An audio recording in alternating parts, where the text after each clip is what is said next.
$975 million. That's how much Loom was acquired for.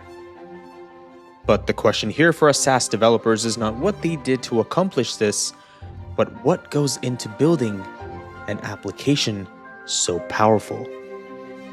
And today, you will learn how to build an application just as powerful as Loom. From real-time streaming to revolutionizing client acquisition, this video is going to teach you far more than just SaaS development. The project that we'll be building today is called Opal. And Opal is going to revolutionize client outreach. Now, before we start building the project, we need to understand what we're building and how everything works under the hood. So please do not skip this or the next module because I'm going to explain the backbone for the entire application. Now, the target market for Opal is freelancers, agency owners, and business owners. And instead of the traditional approach of sending thousands of cold DMs to prospects online, Opal can help them build personalized videos that they can send to their prospects that are instantly available when they stop recording. That means in this project, you will learn how to save and stream videos in real time. And the best part is we're not going to be using a third-party library. We're going to build every single thing from scratch. Now, the biggest problem with reaching out to prospects and sending them resources is you'll never know if they engaged with the resource. That means, did they even find it useful? And you're not going to be able to follow up with your customers.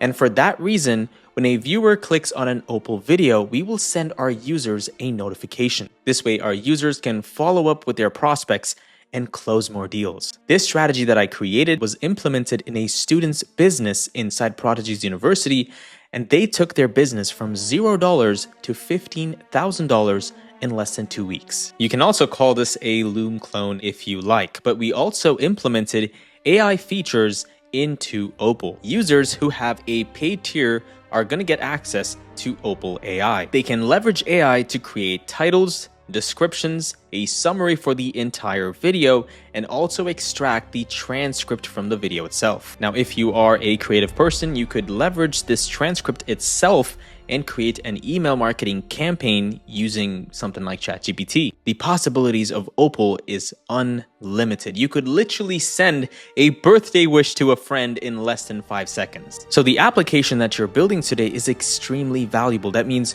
you don't have to stick around that price point of $97 or $100 per month.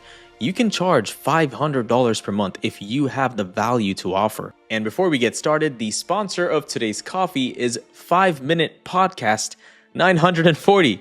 Thank you so much for supporting us and giving back to the Web Prodigies community. This way, we are able to give you so much more free value just like this. And my goal here is very straightforward. I want to help SaaS developers quit their 9-to-5 and attain financial freedom through their SaaS. And the best way for me to do that is to give away all this value completely for free. And then hopefully you take action and you start and scale your SaaS to $20,000 per month. And then yours truly can invest his time and energy into your SaaS business and help you scale to the moon with the strategies that I have seen working in companies over and over again. And with that being said, let's get started.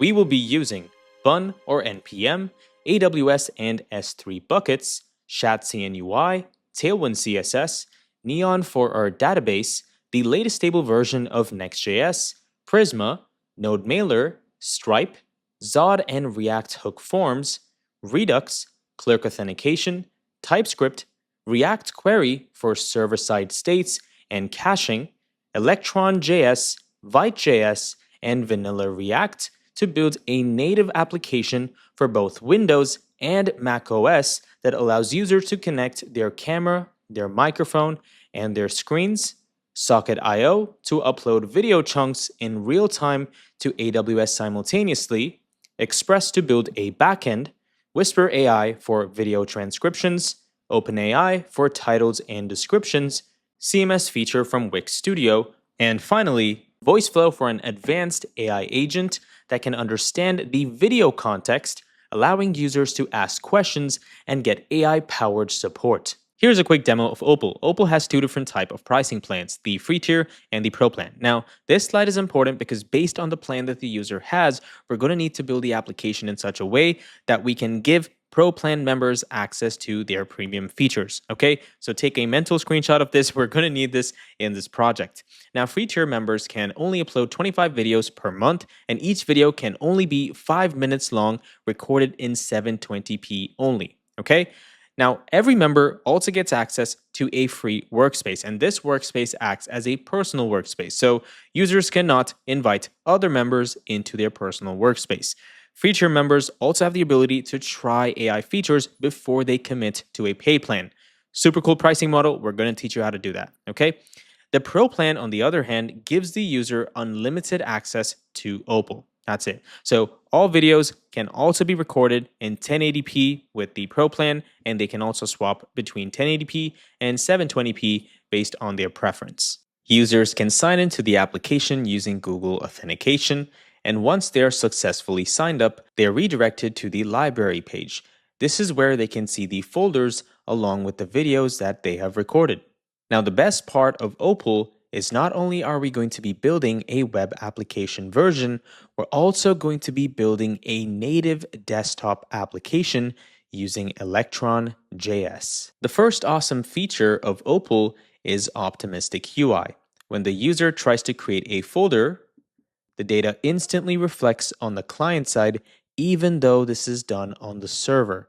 This means no more load times and your application is going to feel blazing fast. To rename a folder, just go ahead and double click the title. Now you can change it to whatever you like. And if you click outside, that's going to save the title name. The notifications tab shows all of the notifications that the user received. The billings page shows their current plan, and the settings page is going to give the user the ability to add light mode, dark mode, or even enable first view mode. This means when a prospect views a video, the user will get a notification. And that notification, of course, can be accessed through the notifications page. The home page acts like an onboarding guide that we will be building using CMS only. That means our team members can get access to the CMS and they can launch campaigns or share new updates on newer features inside Opal. The Workspaces tab down here shows all of the public workspaces that the user has been invited into. This means that the user is dedicated a personal workspace, and they can also join other public workspaces as well. If you click on a video right here, this will take you into the video dashboard. This is essentially the page where you can see the summary, the AI given titles, and the descriptions for the video as well. You can also play this video if you'd like to watch it, or you can click on the tabs on the right side. The first one is Opal AI, which is our AI tool. Free tier members have the option to try AI features before purchasing a pro plan. And if they want to pay, they can also go ahead and upgrade their plan to get unlimited access to AI features. The next tab is the transcript tab. Inside this tab, you can see the transcript of the video. And this feature is also powered by AI. Inside the activity tab, prospects can leave comments on the user's video. So for example, I'm going to say, amazing video, and if I hit enter, the comment will show right below. These components are also recursive. That means users can respond back to a comment and respond to comments infinitely. If for some reason the AI did not do a good job with the title and the description, you can update this information by clicking on the edit icon. Click on update, and the information will also be updated in real time. Users can upgrade to a pro plan by clicking on the upgrade button, and that takes them to a Stripe hosted page where they can enter their credit card information for $99 per month. So for example, I'm going to go ahead and click on subscribe, and this is going to take us back into the dashboard once the payment is successful. Awesome, and now because the user is on a pro plan, we are no longer showing the upgrade button. Switching to a public workspace gives the user the ability to invite other users into their public workspace. The Invite to Workspace button has an optimized search feature that gives the user the ability to search and add users directly into their workspace. The invited user also gets an email notification where they can directly click on the link to accept their invite. Now, because I'm not signed in with the right account, it's going to give me a not authorized page. Now, I signed in with the correct account, and I also have the new workspace that I just got invited into. Users can also move videos from one folder to another. So as you can see, I'm going to move this, and just like that, it is now moved into the client outreach folder. Now, the most powerful part of Opal is users can directly copy a link to a video and they can share it with their prospects. And if you open the link, you will see a preview version. Now, my favorite feature in Opal is the embed code. If you click on this button, users get a piece of code that they can paste inside an email. But this feature is so powerful because if you paste this link inside an email, it will also show a custom thumbnail for that video. This way, you can instantly grab your prospect's attention because they can see exactly what you're speaking about before they even click on the video. And of course, the title and the description is also pasted in here. You can change it if you like to. Now let's quickly take a look at our Electron version of our application. First step is to go ahead and sign in into Clerk Authentication. So let's go ahead and click on Sign In, and then we can go ahead and click on the account that we wish to sign in with. And that's pretty much it. Now the first step is to prompt the user to give security access to their microphone and desktop settings. So let me go ahead and do that first. All right, there you go. Opal now has access to my microphone and the different screens that I have available on my computer. Now, the first step is Opal will look into the database to see the settings that the user has set as a preset for their Opal application. So if I already created a preset or used some devices in the past, Opal is going to go ahead and remember that. So the next time I sign in, it's going to use the same devices. Now, because I'm a new user, it's going to look at the available devices and set the first device as the default setting.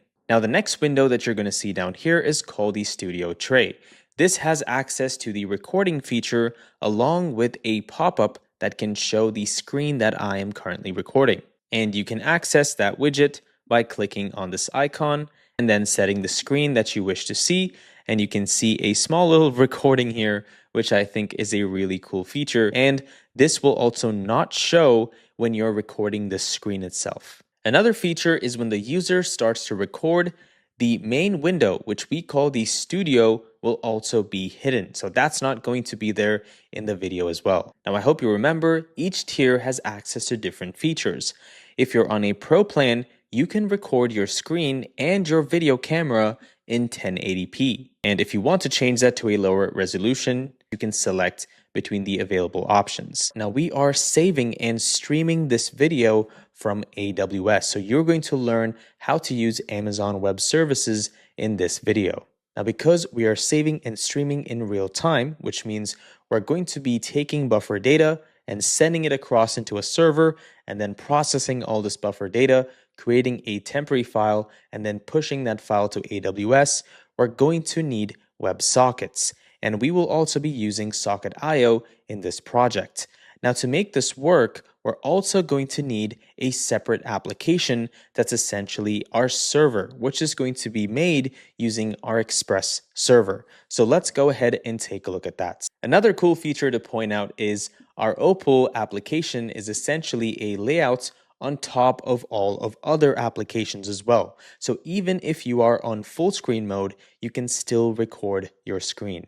And now the first thing, as you can see, my socket is connected and my video chunks are being saved in real time. That means as everything is running right now, as we're recording, it's being sent to AWS, okay? So we're creating this file essentially right here, and then we're going to push this. So now if I stop this video, it's going to save everything and it's going to let me know that it's successfully uploaded to AWS. So let's go ahead and stop this video.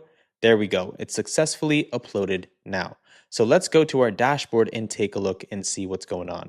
Okay, if you go to your dashboard, now you can find the screen recording that I just made right here. And if you click on it, you're going to notice that we have an AI generated title, a description, and we also have the transcript that is instantly available to us. And of course, you can also play the video, listen to it, and watch it if you want to. So before we get started, I would like for you to understand the architecture of the entire application. How do all the building blocks in Opal connect to one another? This is the most important part of this entire build. So please give me some of your attention, stop what you're doing, and focus, because if you skip this part in this project, nothing else will make sense from here on. So just like every other application, this application also has a couple building blocks. The first one is Next.js. Next.js will serve as the front end for our application. We will also host a couple endpoints where we can call this application to store some data or get some data from the database as well. The next one is our database. So let's go ahead and say DB right here. Awesome. The next building block is the authentication system for our app. So I'm going to use Clerk for our authentication system. And finally, we're going to need a way to connect our users' native devices to our application as well. Because we not only want to record the browser, we want to give the user to record their entire screen, which means we're going to need access to the operating system. And this is going to be possible through Electron JS. Electron JS is a free open source software framework developed and maintained by OpenJS Foundation. The framework is designed to create desktop applications using web technologies that are rendered using a version of the Chromium browser and the Node.js runtime environment. And that's how we're able to build native applications using something like React or JavaScript. Now, these building blocks serve as the main backbone for our app, but there's more to this. As a dependent, you can think about it as a dependency for all of these to actually work. So since we're using real-time data, that means while the user is recording their screen, we are instantly saving these video chunks, which means we're going to need something that leverages sockets. Now, since we can't use sockets in Next.js, we got to figure out another way. And the best way right now is to create another Express server right here. And this Express server is going to have sockets listening to when data comes in from our Electron application. Now we'll get to more details. I just want to show you the overall building blocks of this app. The next thing is we're going to need a file storage location. And this time we're not using any sort of third-party library. This time we're using AWS. And in simple terms, AWS offers a range of services, cloud services, to help SaaS companies build such projects. Now, AWS has more than 200 different services, so we are not even going to scrape the surface because we're just using one of these services. And the service that we'll be using this time is called S3 buckets. So Amazon's S3 stands for Simple Storage Service, and it is a cloud object storage service that allows you or allows companies to store, retrieve, and manage files or data from anywhere. And the final component here that's going to make all of this possible is CloudFront. CloudFront is going to help us stream these videos or whatever we're storing inside our S3 bucket to our application. And the reason why we need CloudFront is the S3 bucket is actually private. And because of this, we can't directly stream to our front end. So we're going to need a service in between, kind of like a middleman, to help us do this. So when the user first logs into our platform, there are two actions that are needed to be performed. First, we need to send all the information to Clerk and authenticate the user. And the second action is we need to create the user's profile itself inside Opal. So Clerk is going to give us the Clerk ID, the profile stuff, right? Like the image, their avatar image, their name, emails, all that kind of stuff. We're going to take that information and we're going to store it in our database. So first request goes to Clerk. Clerk will send a response back to our endpoint. And this endpoint is the callback URL. And once that is successful, we'll immediately go and create the user inside the database like this, and we'll get a response saying success as well. And that's it for authentication with our front-end application. Now, in our native version, which is our Electron JS version, we're also going to need to verify and authenticate the user here as well. So in our Electron version, the user can also sign in and sign up. So this is something that no one has showed you on YouTube, which is how to use Clerk in a native application. So first thing we're going to do here is we're going to send a request to Clerk, and Clerk is going to send us the same profile info that we need. And the main key here is through this process, we're going to get the Clerk ID. Okay? This Clerk ID is going to help us navigate our user from our database as well. Now, our Electron JS application also has settings for the user. And what this means is what device are they trying to record on, their microphone settings, their camera, all this kind of stuff is stored inside our database. So we're going to need this profile information. So to get this profile object, we're going to take this Clerk ID, we're going to make a request to our Next.js application. Our Next.js application is going to make a request to the database, and it's going to send us this user profile. And once this is successful, we can go ahead and send that data to our Electron version. And now that we have all of the user profile information, we can sync everything up with the Electron app. So they're going to have all the data stored directly in there. But of course, since the user is not already a part of the application, they just opened up an account, they're not going to have a setting for their default screen or the default microphone.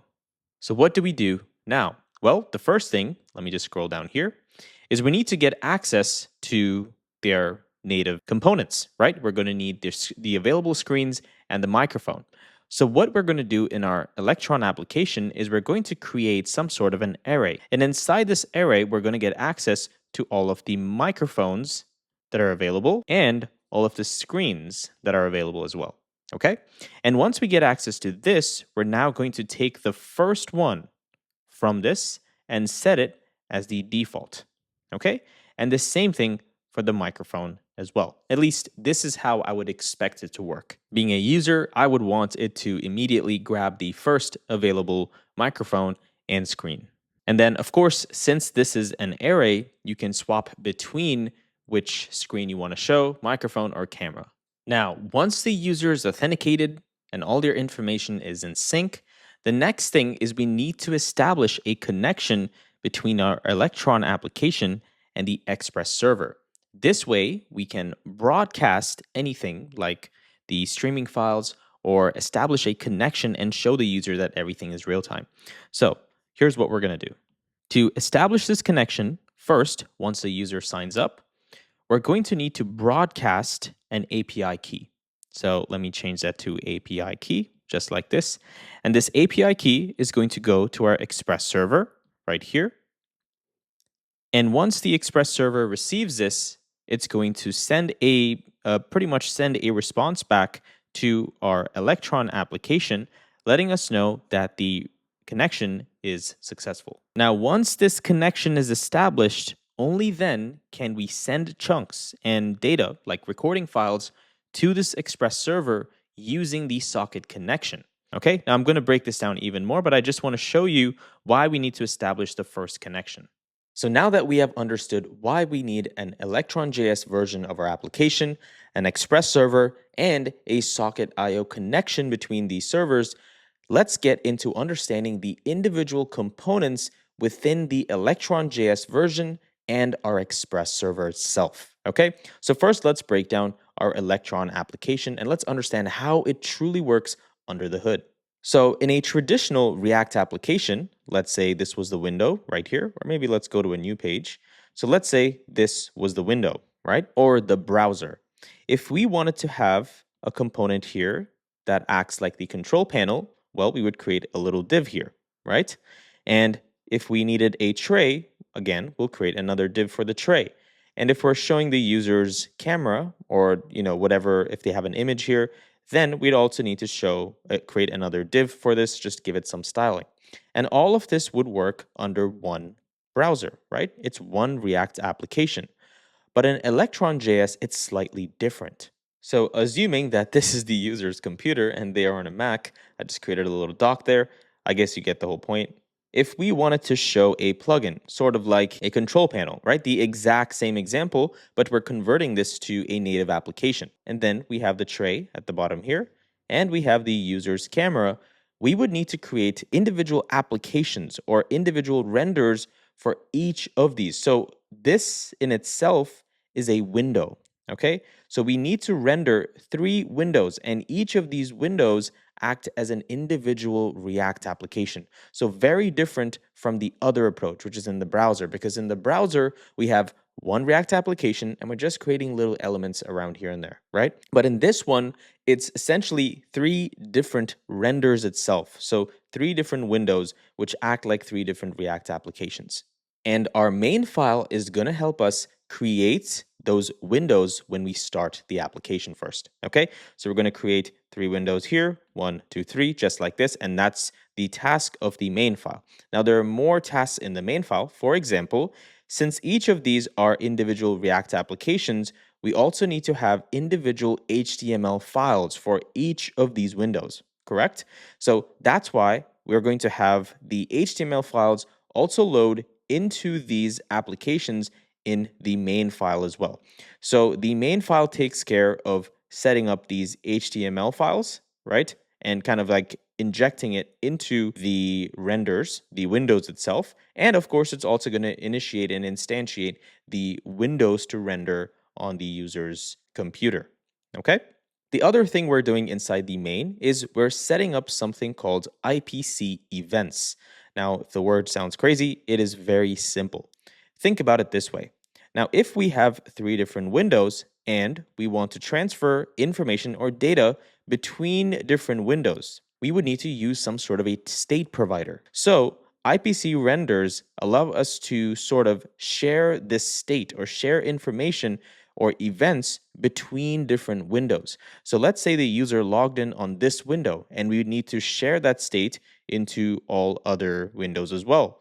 We can use the IPC event to fire an event on all of these windows. These listeners will basically look for these events, and when the events occur, it's going to understand that, okay, I have some data coming in, so I'm going to pretty much sync up whatever is coming in as well, right? So that's the whole point of IPC events. Let's summarize that. IPC events is kind of like triggering an event to a different window, okay? That's pretty much it. So we're going to also set that up inside the main file. So it's safe to say that we have one more component that we can add to this, which is IPC renderer. And the IPC renderer is kind of like the API that gives us access to the IPC events. The next one is called the media resource. And the job of the media resource is essentially to just get access to the user's screens. Okay? So remember when I told you in the beginning, we are getting the user's settings from our database, right? Which is a one single ID. And based on the preferred screen, we're going to look at the available screens on the user's computer, and we're going to use the first one if they don't have anything set already, right? So this media resource is going to help us get all of the screens that are available on the user's computer. And if the user has a saved preference inside the database, we're going to use that setting that they provided in there, and we're going to select that from this media resource array and pick that specific screen and set it as the current default, okay? And if there's nothing, of course, we're just going to take the first element from this array and set it in here. So you see why we need the media resource part of the Electron application. Now, the next part of the Electron application, which is also the most important one, is the media stream.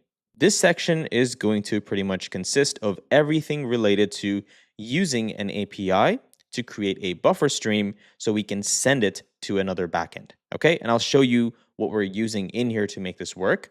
So under the media stream, we have something called the Navigator API. This Navigator API does one simple task, which is it provides buffer streams for our screen recording, buffer stream data essentially. So we can use this buffer stream data and send it somewhere. But something needs to record the screen for us to get buffer stream data from that. So essentially, the media stream is responsible for recording the screen. Okay, so we record the screen, recording the screen. Let me put it here so you guys can see. And the Navigator API is responsible for providing the buffer stream data.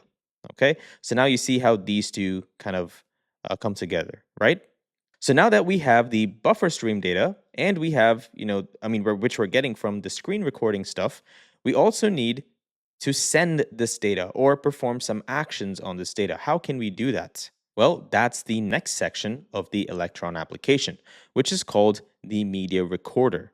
The media recorder is responsible for giving you an API into which you can pass in the stream data. So the media stream that we have, you can pass it into the media recorder, and the media recorder is going to give you access to some methods, okay, that you can use on the media stream, which is start, so start recording, or stop recording, and finally, the most important one, which is data available. And I think there are more methods as well, but I think you get the point, right? This media stream, once it's passed into the media recorder, gives us access to these three methods. And we can invoke these methods on the media recorder to essentially perform the following actions, which is to start recording or to stop, right? So this is basically like it's just an API, like an instance that we're creating, passing it into the media recorder, and then we can use all these actions right here. Now, what is the point of the data available method? The reason why this application is so powerful is because we are sending and saving real-time video stream data, which means if we have a client here, we're literally sending videos as the user is recording them on their screen. That way, we can create a file on the server side, right, on our Express server, and we can store all this buffer stream data into this as time goes. And eventually, when the user is done recording, we can stop and then save this file as a whole, right? So that's what this data available is going to help us with, which is creating a timer-like structure. So based on a timer, we can send the data to our backend, which is send these chunks, the buffer stream chunks, to our Express server. So let me just also mention it right here. So when you start recording, you can add a timer. Okay, this is the benefit of using the data available method. And this timer right now in our application is 1 second. Okay, so every second it's going to fire the callback. Think about it that way, right? And the callback function will essentially send the buffer stream chunks to our Express server. And again, we're doing this with the help of WebSockets. And this is why we need our WebSocket connection before we start anything. All right, so these are all the components in our Electron application. There's still more, but hopefully this makes sense. I told you it was a complex project. I mean, it makes sense. The application was sold for $800 million and it solved such a big problem, right? So there's a lot that goes into this and we're building it completely from scratch, right? We're not using any third-party library. So as a result, it is going to be quite complex. So just bear with me. But I'm trying to make this as easy as possible to follow by explaining every single step so you understand exactly what we're typing in the code, okay? So the next thing I want to help you understand is what happens while we're using the data available method and constantly streaming data to our Express server. What does the Express server do while the data is being streamed in real time? So before we jump into what happens when we stop or, when the final, pretty much the final stage of uploading the video, let's understand what happens on the Express side with the stream data being sent in real time to the Express server, okay? So our Express server, again, is made out of, a couple stages, right? So when the data first comes in, the first thing we're doing is we're creating something we call a buffer array. And the buffer array essentially takes each chunk that is sent in real time and appends it to this buffer array. Then our next step is we're going to convert this buffer array to a blob. And once we convert it into a blob, we need to create a readable stream. And now that we have this readable stream, we need to pipe the readable stream to a write stream into the file system, right? So essentially, we create this file that's inside the Express server's file system, and we're constantly piping the data that comes in and gets appended to our buffer array, right? We're going to constantly append it, kind of like, I mean, you can think about it as appending, right? But we're adding it to this file that we created inside our file system. That's pretty much what we're doing. Okay, we're piping the readable stream data. So let me go ahead and mention that here. So pipe a readable stream to a write stream. Okay, and this way we can send it to the file system. All right, so these are the steps that take place in our Express application. Nothing too complex. It's just a sequence of steps that happen while we are sending data, sending our buffer chunks in real time. Okay, so please understand that it happens during the process, not after. Okay, now let's understand what happens after we stop. So after we stop, what happens after this stage? So as we all know, once we stop, the first step is we're going to send the final stream data, if anything is needed, to our Express backend to pretty much handle that. All right. And then inside our Express server, again, going back to our Express server, we have another, I guess you can call it another segment or a section of our Express server. And this part handles dealing with finding the file inside the file system and uploading it to AWS. Okay. So the first stage is we're going to find the file. Okay, and this is located, like I mentioned, inside the file system. And the next step is we're going to create a placeholder entry into our database. Okay, and the reason why we're doing this is we need to indicate to our, to our users that we are trying to upload the video. We're trying to process everything, right? Because there's so many chunks, and in case it took a little bit of a delay, we want to make sure that the user's aware that it's still processing, right? So our next step is create the processing entry in the database, okay? And all we're doing is I'm setting a Boolean property. That's it. So I'm setting a Boolean property to true, and I think it's called processing right now. So that's it. We're just gonna set this to true, and this way, when the user tries to open that video before it was uploaded and successfully processed, right? They get to see a processing kind of placeholder. The next one is we're going to initialize the AWS stuff. So essentially anything that's needed to upload to our S3 bucket. And since we have the file here, all we're going to do in the next step is just simply upload this file. So we're going to upload it to our S3 buckets. Now, while this is being uploaded to AWS, since we already have the file in here, right? We don't need to make another API request to AWS. We already have the file. So what we're going to do is we're going to start our AI sequence. So what's going to happen in here is we're first going to make a check to see if the user has a paid tier, right? And if they have a paid tier, then only then will we proceed with creating all the AI related stuff, okay? But let's say they do have a paid tier in this case. So if they do, the first thing we're going to do is we will be using Whisper AI, and Whisper AI is going to take in our video and it's going to give us a transcript. And this transcript is what we can use to pretty much show inside the application. Okay, so the users can see what's being said as well. And once we have the transcript from Whisper AI, we're going to take this transcript and we're going to leverage OpenAI. And OpenAI is going to give us a description. It's also going to give us the title for the video. So everything is handled by this AI essentially. It just does the process of understanding what the video is talking about. It creates an appropriate title and the description for the video. Now again, the architecture was built in such a way that you can expand on this and leverage more AI features in this, okay? We just want to give you a base template so you can pretty much use it for whatever you want. Now, there's another powerful feature, and we will be using VoiceFlow to make this work. And what VoiceFlow does is now that we have the transcript, we can use this transcript either manually or automatically, right, through code, because they do have an API, and we're going to pass in our transcript into a knowledge base. And this is why it becomes super, super powerful, because now users can ask questions from the video, ask the knowledge base agent a question, and based on the transcript data that it has for that video, it'll essentially give you a summary or an answer for your question.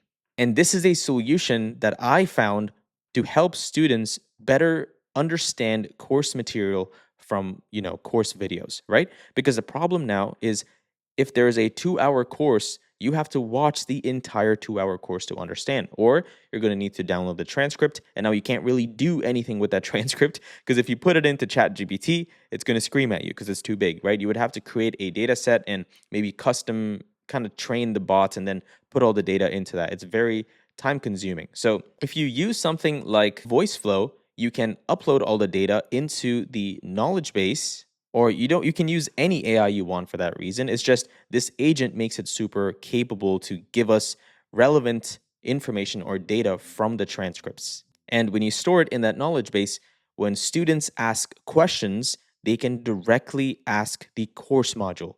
I love the solution, right? So yeah, that's what I thought would be the solution to help out students even more. And that's why I felt this solution would be great. Okay, so that's what happens during our AI process. Now let's go back up right here. And I'm just going to create point number 5, which is the AI process. I think we're probably going to be doing this asynchronously, right? And down here, we're going to update our Next.js entry, right? So we're going to make a call to Next.js and pretty much update the processing entry to done processing. So this is pretty much Next.js, right? So we're not making the API request directly from here because Next.js has access to all the credentials, right? So we're going to make a call to Next.js and we're going to update the entry. And then our final step here is we need to delete the file from file storage or from our file system. That's pretty much it. That is the entire application. So let's complete this diagram now.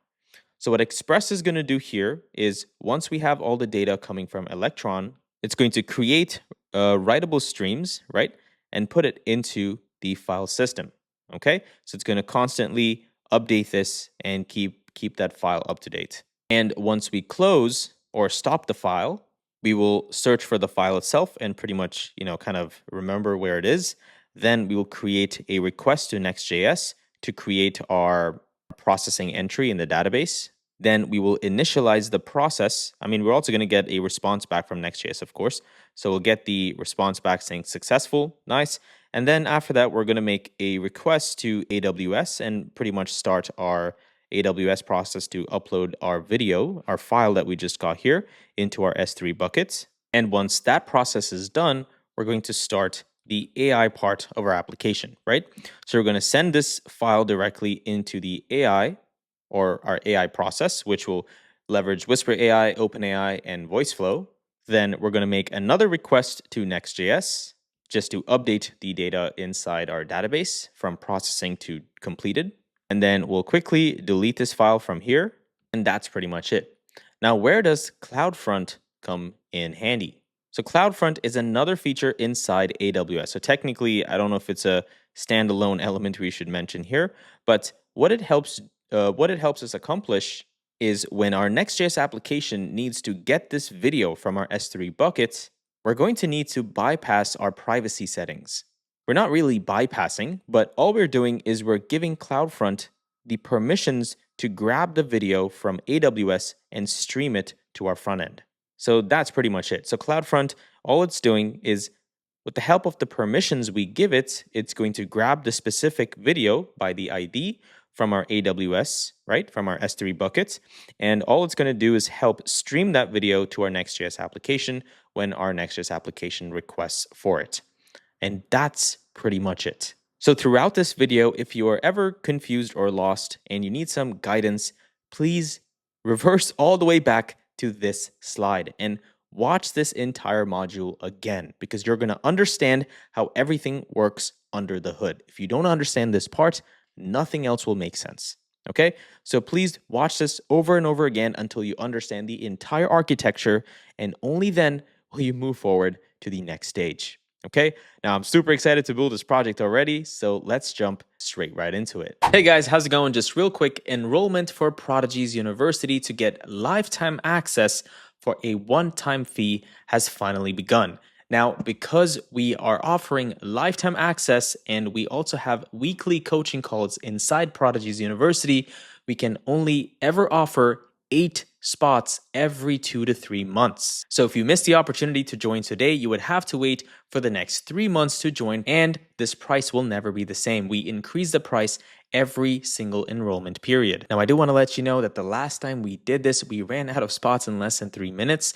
So the possibilities are high that you're probably not going to be able to apply to join inside Prodigy's University today. But I'll leave a link down below, or you can go to webprodigies.com. You can see if we have availability, and if not, no worries, you can always join the waitlist. So in the next 3 months, again, when we start enrollment, you can join immediately because we'll send you a notification before we make the offer public. And another thing is the unlimited lifetime access is only something we're doing right now. So if you're watching this video maybe 2 years from now, I'm sorry, we probably don't have unlimited lifetime access anymore. Okay, you can take a look at our website and I'll probably give you more information. So if you want to join Prodigy's University at our current lowest price, you can click the link in the description and get started. All right, guys, so grab your phone and open up this link. It's a direct link into our Discord channel for SaaS business owners and SaaS developers. So if you ever wanted to start your SaaS or learn how to make money through your code, this is the best opportunity for you to do so because it's completely free. Now, we have provided so many resources, different ways for you to get support. The first is a Prodigy's community itself. There's so many SaaS business owners in there. They can help you and give you the guidance. And the other cool thing is you get a free coaching call from our team and yours truly every single month. Okay, we host these calls. We hang out in there. We just get to know you guys and give you the support and guidance you need to reach your goals. Okay, so just join this link so you can get assistance while you're building such powerful SaaS applications. Okay, now let's move on. Now, the next amazing tool that we're going to be using in today's project is Cursor. Cursor is an AI-powered code editor. It knows your code base, so you can ask it questions. It can also edit your code for you based on prompts, so you can literally tell it what to do, and it will type out the entire code. And my favorite part, which they actually haven't mentioned anywhere in here, is you can reference documentation from external websites. So you can create a documentation composer and you can kind of like mention it like how they're mentioning right here. And let's say if you're using Next.js documentation, you could directly refer the documentation in here and tell it to implement some of the features that were mentioned in the documentation itself, and the AI will do it for you. Now, this is really cool. We're not sponsored by them, but we just want to show you the power of AI and the power of AI in web development. So you can go ahead and download it from here and you can get started, and that's exactly what I'm doing as well. If not, you can use Visual Studio Code, no problem. Now, I'm also on the free tier, so that should be fine. And I think just for this project, the free tier is more than enough. So the first thing I'm going to do is I'm going to create a folder in here. I'm going to call it opal/web prodigies. Please use this exact naming convention. Then I'm going to drag and drop it into my cursor folder, okay, my cursor window, and that's going to open up my project.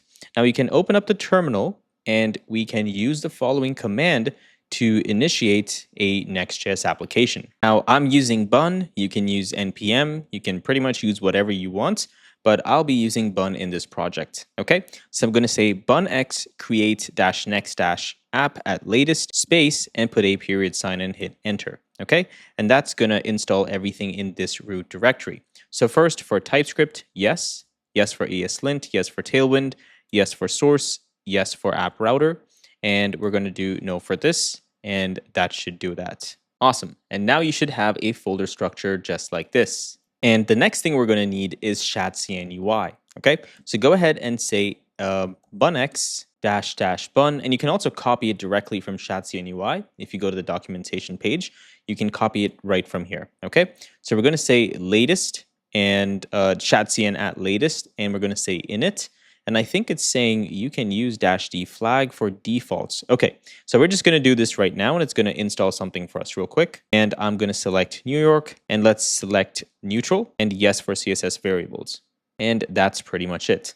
And now if you open up your folder structure, you should find a components.json file in here. Okay, so the next thing we need to do now is create the components folder. And you actually don't have to do that directly in here, because we are going to use bun to just install all the components all at once. So we can say bunx --bun shadcn at latest add, and instead of button, you're just going to remove that and hit enter.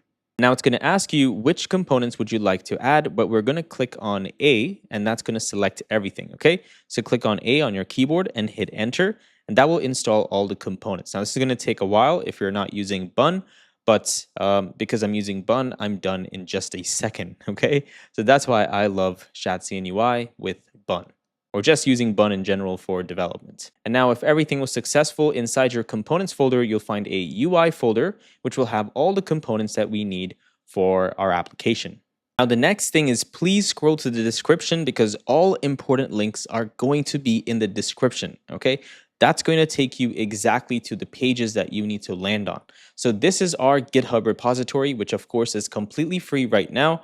But if you want to monetize it, yes, you will need to purchase a license, okay? So this is strictly only for educational use. A lot of time and effort went into developing this. So if you want to support the channel at the same time, you want to make money and leverage our code and our, pretty much our snippets for your SaaS application, you can go ahead and go to webprodigies.com and you can purchase the license to monetize this code, okay? But right now it's completely free to learn, so you can download it, test it, do whatever you want, and when you're ready, you can go grab that license. So first thing is scroll to the description, click on that link, it's going to take you here, and I want you to go into the source folder, and inside the app folder, we're going to get the CSS from here, and you're going to copy all the CSS and paste it into your CSS file, okay? Go ahead and do that, and I'm going to do it as well. Now, the reason is because these are just colors, so we're not going to waste even a single second just talking over, each and every single thing of every single style here. But basically, we just used, Shadcn's colors, and we just pasted it in here, right? So you can get it from Shadcn right in here. So if you go to the, let me search if I can find it. Okay, it's called theming. If you click on theming, or themes actually, you can find everything in here. So you can customize, select whatever color you want. I think we picked neutral and we selected dark mode, and then we hit copy code and it gave us all the code we needed, okay? So you can do something similar and that way you save time. You see, we are pretty much using the same colors here, okay? So this can help you create custom themes for your application. Now, the other things that we have down here first is we're setting a default background color. And we're also applying the border color to our layers as well, okay? So everything is going to have border, which is border, the new color we used. And then for body, we're going to send the background right here and text foreground. I think this stuff also comes with Tailwind, so you shouldn't worry about that. But the other thing that we added are these custom classes at the bottom, okay? The first one is the fade layer. So you can essentially create a really cool fade effect on the right side, left side, or bottom and top corners of your images or div elements, so it looks like it's fading off into, it's just fading all the elements, right? And this simple line of CSS can actually do it. I remember in the last video, I used like a div and then put it to the left side and then put another div on the right side to create a fade effect. But this is all you need to do, and that will do it for you, okay? So this is that class right here. And then we have another mask image, which is very similar, but this is for an image, but it's on the side, okay? So instead of to top, it's to left, okay? And we're gonna remove two variables, and that's pretty much it. And for radial, this is basically where we're having sort of a gradient color for a text color, for a text, for a piece of text on our UI, okay? Just some additional styling. You don't have to care, but I'm just explaining so you're not confused where we got some random style random class names from, okay? And then finally, we have another gradient down here, which is to bottom, okay? That's pretty much it. The next thing is you're going to open up your folder structure. You're going to scroll down to Tailwind config. And this is basically a way to tell Tailwind CSS about new class names or new colors you would like to create. And if you take a look at our Figma design, which we created in great detail, you can see all the, the states and what we did for the colors and stuff like that. We also have custom components that we used for this application, of course. So this helped us design the application very quickly and also have a standard, right? Like a standard set of colors and globals for our application, like font styling and colors for the fonts and stuff like that, okay? So if you want to grab this as well, we are now giving away all the Figma designs. There's a link in the description, so you can grab it from there as well, okay? So first thing is we're going to go and grab all these colors from our Tailwind config file, and I just wanted to show you the Figma design because we did create some custom colors like the border and some other elements inside our design. So you see we have some custom colors here, right? So we just need to add those colors into our Tailwind config file. And once you copy that from the GitHub repository, you can replace everything inside your Tailwind config file. Now there's one problem here, and the problem is for some reason Shatsy and UI did not replace something here. I don't know what exactly is going on. I think it's something to do right here. So let me see if I can fix this. So because we're using Cursor AI, we might be able to leverage the AI to fix it directly in here. So I'm going to click on this and we're going to take a look at what it says. Okay, now, of course, I know the solution and I know why this error happened. But if you do not know what's going on, then this can be a really powerful tool. This is why anyone can build web applications now. You don't even need to know code because Cursor AI can help you build everything. So there's absolutely no excuse for you not to own a SaaS company. So I'm going to go ahead and click on accept, and that should import whatever I need up top right here. And you can go ahead and accept this. All right, awesome. That's it. And it made the change for me. So I'm not going to have that error anymore. And for those of you who don't know what the error was, it was because we were using the CommonJS syntax to import a module in here, okay? But we were supposed to use the ES module syntax, which is import, right? I think it's already an old story. I probably shouldn't be explaining this, but yeah, that's it. That was the answer here, and we just had to change that, and that fixed our problem. The next thing you're going to do is go into your .gitignore right here, scroll down, and you're going to say .env. And now we're going to go into the GitHub again, and you're going to copy the .env.example file in the root directory. Okay, and in here, you're going to create that environment file, and you can now paste all of these variables directly in here. Now, the next thing we're going to need for our application is a powerful database. And today, we're going to be using Neon. Neon is a cloud-based Postgres database. It offers autonomous scaling where you don't have to do a single thing, and your database will automatically scale based on the traffic that your application generates.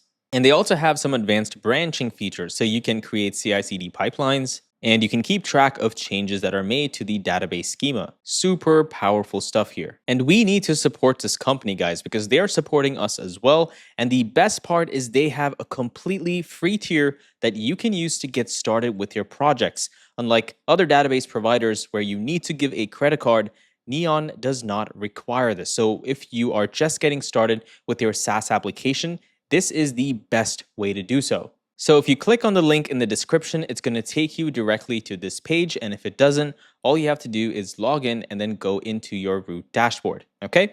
And then in here, go ahead and put the project name, and please call it Opal-Web Prodigies. And down here for the database itself. So this is the project. This is the database name. Okay.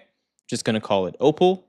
And you don't have to set up anything else. Just go ahead and click on create project. And that's it. You can go into your .environment file and you can paste your Postgres link just like this and check it out. I think it already gave me something. Oh, that's weird. I think it's trying to autofill it for us, but I think it's looking at other stuff and kind of giving us placeholders. But yeah, that's pretty much it. So I just copied the key from here and I just pasted it inside my code base. Now that we have our database set up, we need a way to communicate with the database. And the best way to do this is using Prisma. So go ahead and say bunx or bunadd. I think this is the command. Sorry about that.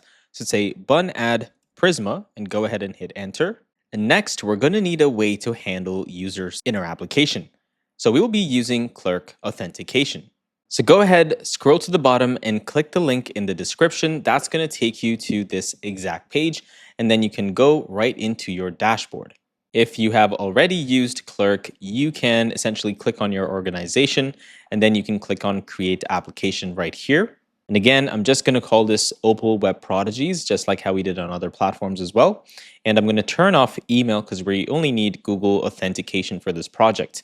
And go ahead and click on Create Application, and that's pretty much it. Now, Clerk immediately tells you exactly what you need. Okay, so that's why this really helps when you are a developer and you don't want to care about stuff like authentication in your application, right? So what I'm going to do here is I'm going to copy this and I'm going to say bunadd and paste this command and hit enter. and I'm going to copy my environment variables. I'm going to go into my .env file. And when I find the clerk publishable key right here, I'm going to replace this with the following keys that I just got. Next, you want to copy the middleware.typescript file, and I'm going to open up my folder structure. And in the root of my folder, which is inside the source folder, I'm going to create a middleware.typescript file. And inside this, I'm going to paste whatever I just copied from clerk authentication. Next, we're going to make a quick upgrade to this. So we're going to say const is protected routes, and we're going to set it equal to the create route matcher, which comes from clerk authentication. And we're going to invoke this and pass in an array. And this array is essentially all the paths that you want to validate against, okay? So you see how Cursor AI is already giving you a bunch of stuff, but we already did it here, so it knows exactly what to put, but we don't need it. So we're going to use some custom stuff, right? So in here, I'm going to hit enter, and the first thing I'm going to put is the following.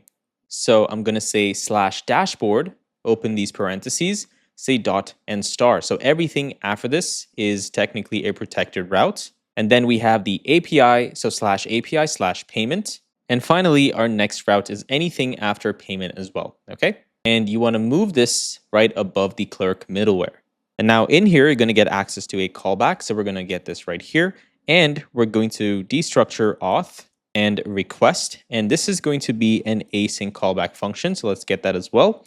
And now we have to say if protected, we're going to pass in the request, and then we're going to say auth.protect. So you see how it's giving us everything. So I don't have to do a lot of stuff, right? So right here, of course, we don't need the URL. We're just going to say if is protected for request. Then in here, we're going to say auth like this. We're going to invoke it, and we're going to get protect from this and invoke that as well. Okay, so it looks like I made an error. Let's just quickly fix that with Cursor AI. All right, awesome. And now I'm going to open up my folder structure. I'm going to go into app right here, and you're going to find a layout page. And in this page, we're going to do a bunch of setup for our application. So the first thing is we don't need all this stuff here. I don't even need why I don't know why this is here. So I'm going to remove this. And for metadata, I'm going to pass an opal, and I'm going to say shared AI-powered videos with your friends. Okay, awesome. So they were using another font, and we're not going to be using that. And that's why we had that issue, right? We deleted that. So we have to create our own. So to create a font, we have to say const menrope equal to menrope like this, and you want to invoke it. And I'm just using Cursor AI, so it's giving me all the autofill. And of course, you need to import this as well. And of course, Cursor AI can help you with that as well, right? So once that's done importing, you have to provide the subsets. So we're going to say subsets Latin just like this. Now you want to go down here, and you're going to change this to body tag, and you're going to pass in menrope like this, .class name, and you're going to set the background to this following style, okay? This exact color. And then you're just going to render out all the children inside this. Now, clerk tells us to put the clerk provider around this application. So I'm going to grab the clerk provider as well. And let's quickly import it. And I'm going to wrap my entire application inside this provider. Next, I'm going to go into SAAS because I need to also wire up themes into my application, right? This is only if you need it. It's not really a compulsion, but I'm going to do it right now so that way you guys can set it up if you want, right? So open up the, let me open this like this so you guys can see. So I'm going to go into documentation, and I'm going to click on theming. Actually, sorry guys, click on dark mode. I wish they actually put this under theming. It doesn't make any sense to have it separately. But I'm going to click on the Next.js. I'm going to copy this command in bun, and I'm going to open up the terminal. I'm going to paste that and hit enter.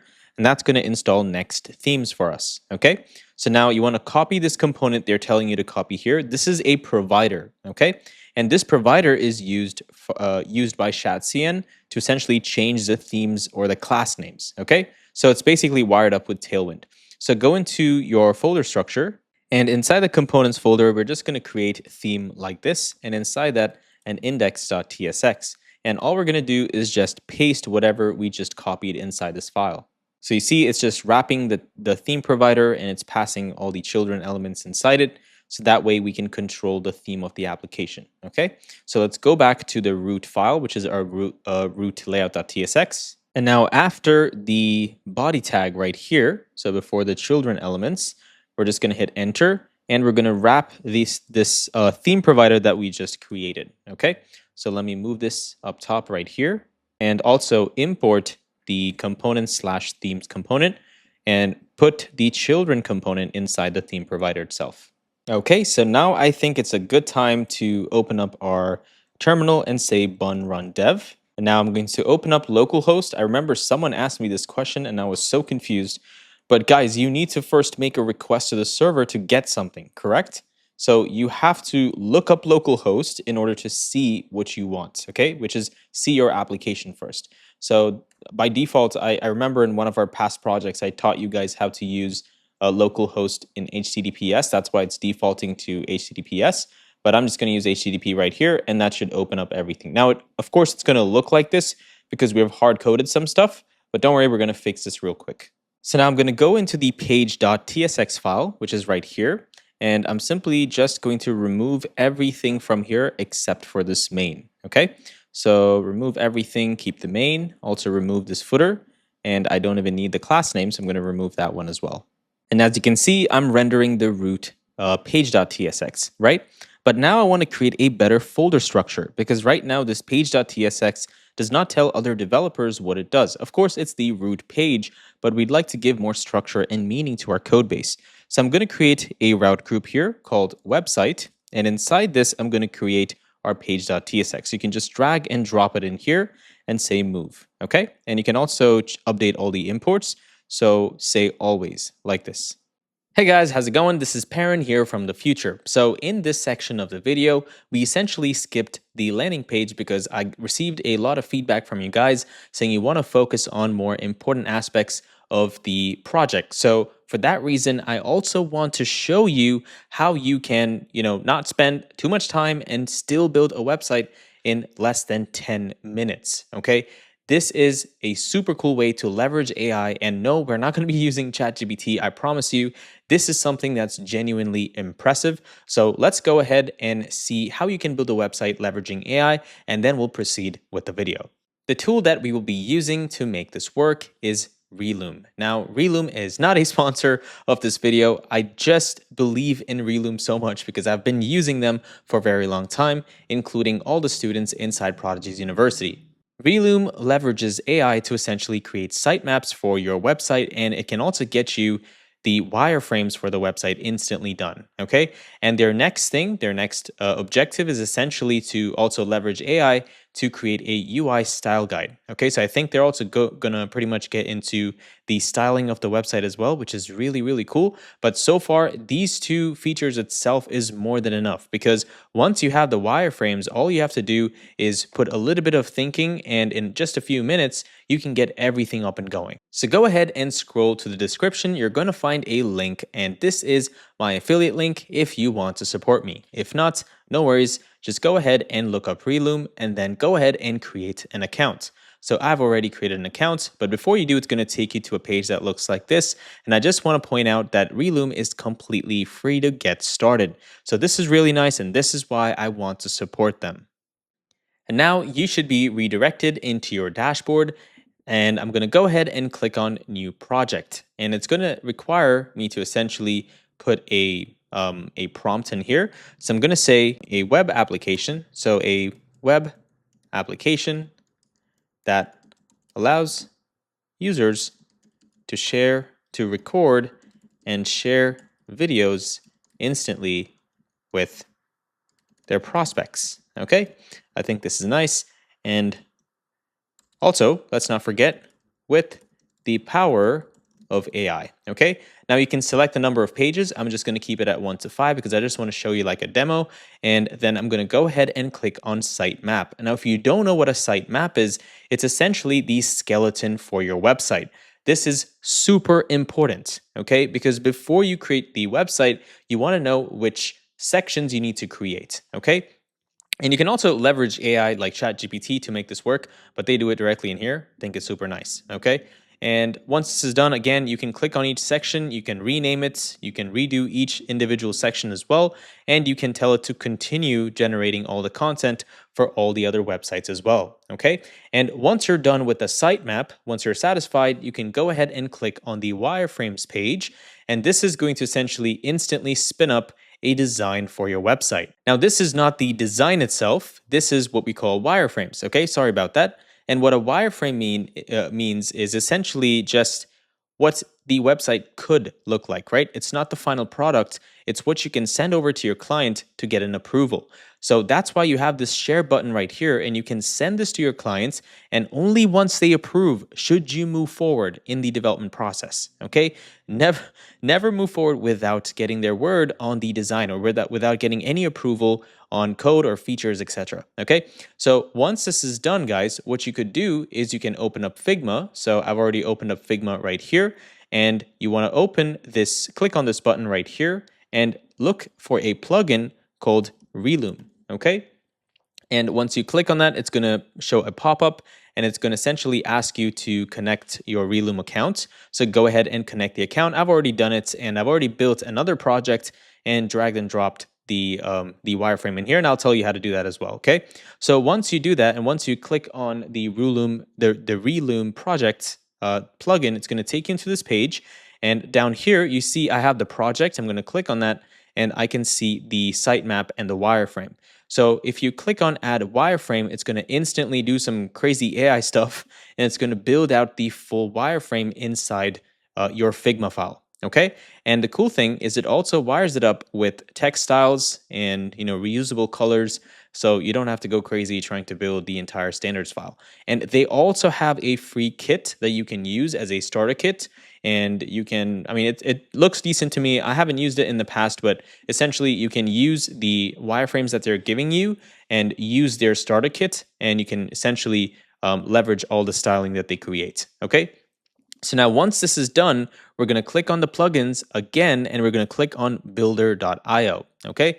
And builder.io is essentially going to ask you to log in or maybe create an account, but I don't think I had to do it, but if you have to, go ahead and do that as well.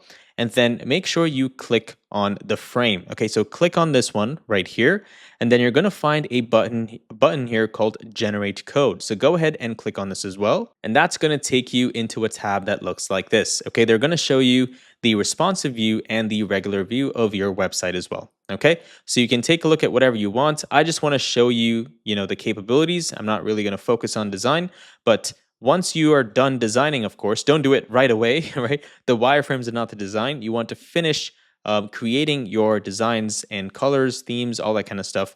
Make it pretty much like the final product, right? And once you're done with that, only then use Builder.io. And once you do Builder.io, you can essentially click on JSX down here, and it's going to spit out a JavaScript component, a React component, essentially. So you can copy all of this, and you can go into your project and paste it. That's pretty much it. The other thing that I thought was really annoying is this name tag, right? You probably don't need this. I think this was like an ID, or I think this is because they're using something called use styles here. I'm not entirely sure what this is or why they have this. It's probably an ID, right? But we don't really need it because it's also using Tailwind CSS under the hood, okay? So let's go ahead and put this into our project so I can show you what that would look like. So I'm going to go back to our website, and let's go ahead and paste this. And I've also removed that variable, right? And that weird, actually, I did not remove it. I didn't remove it from everything. I removed it from some of them. But that's pretty much it, guys. It will put your website inside, it will give you the website in Tailwind and JSX.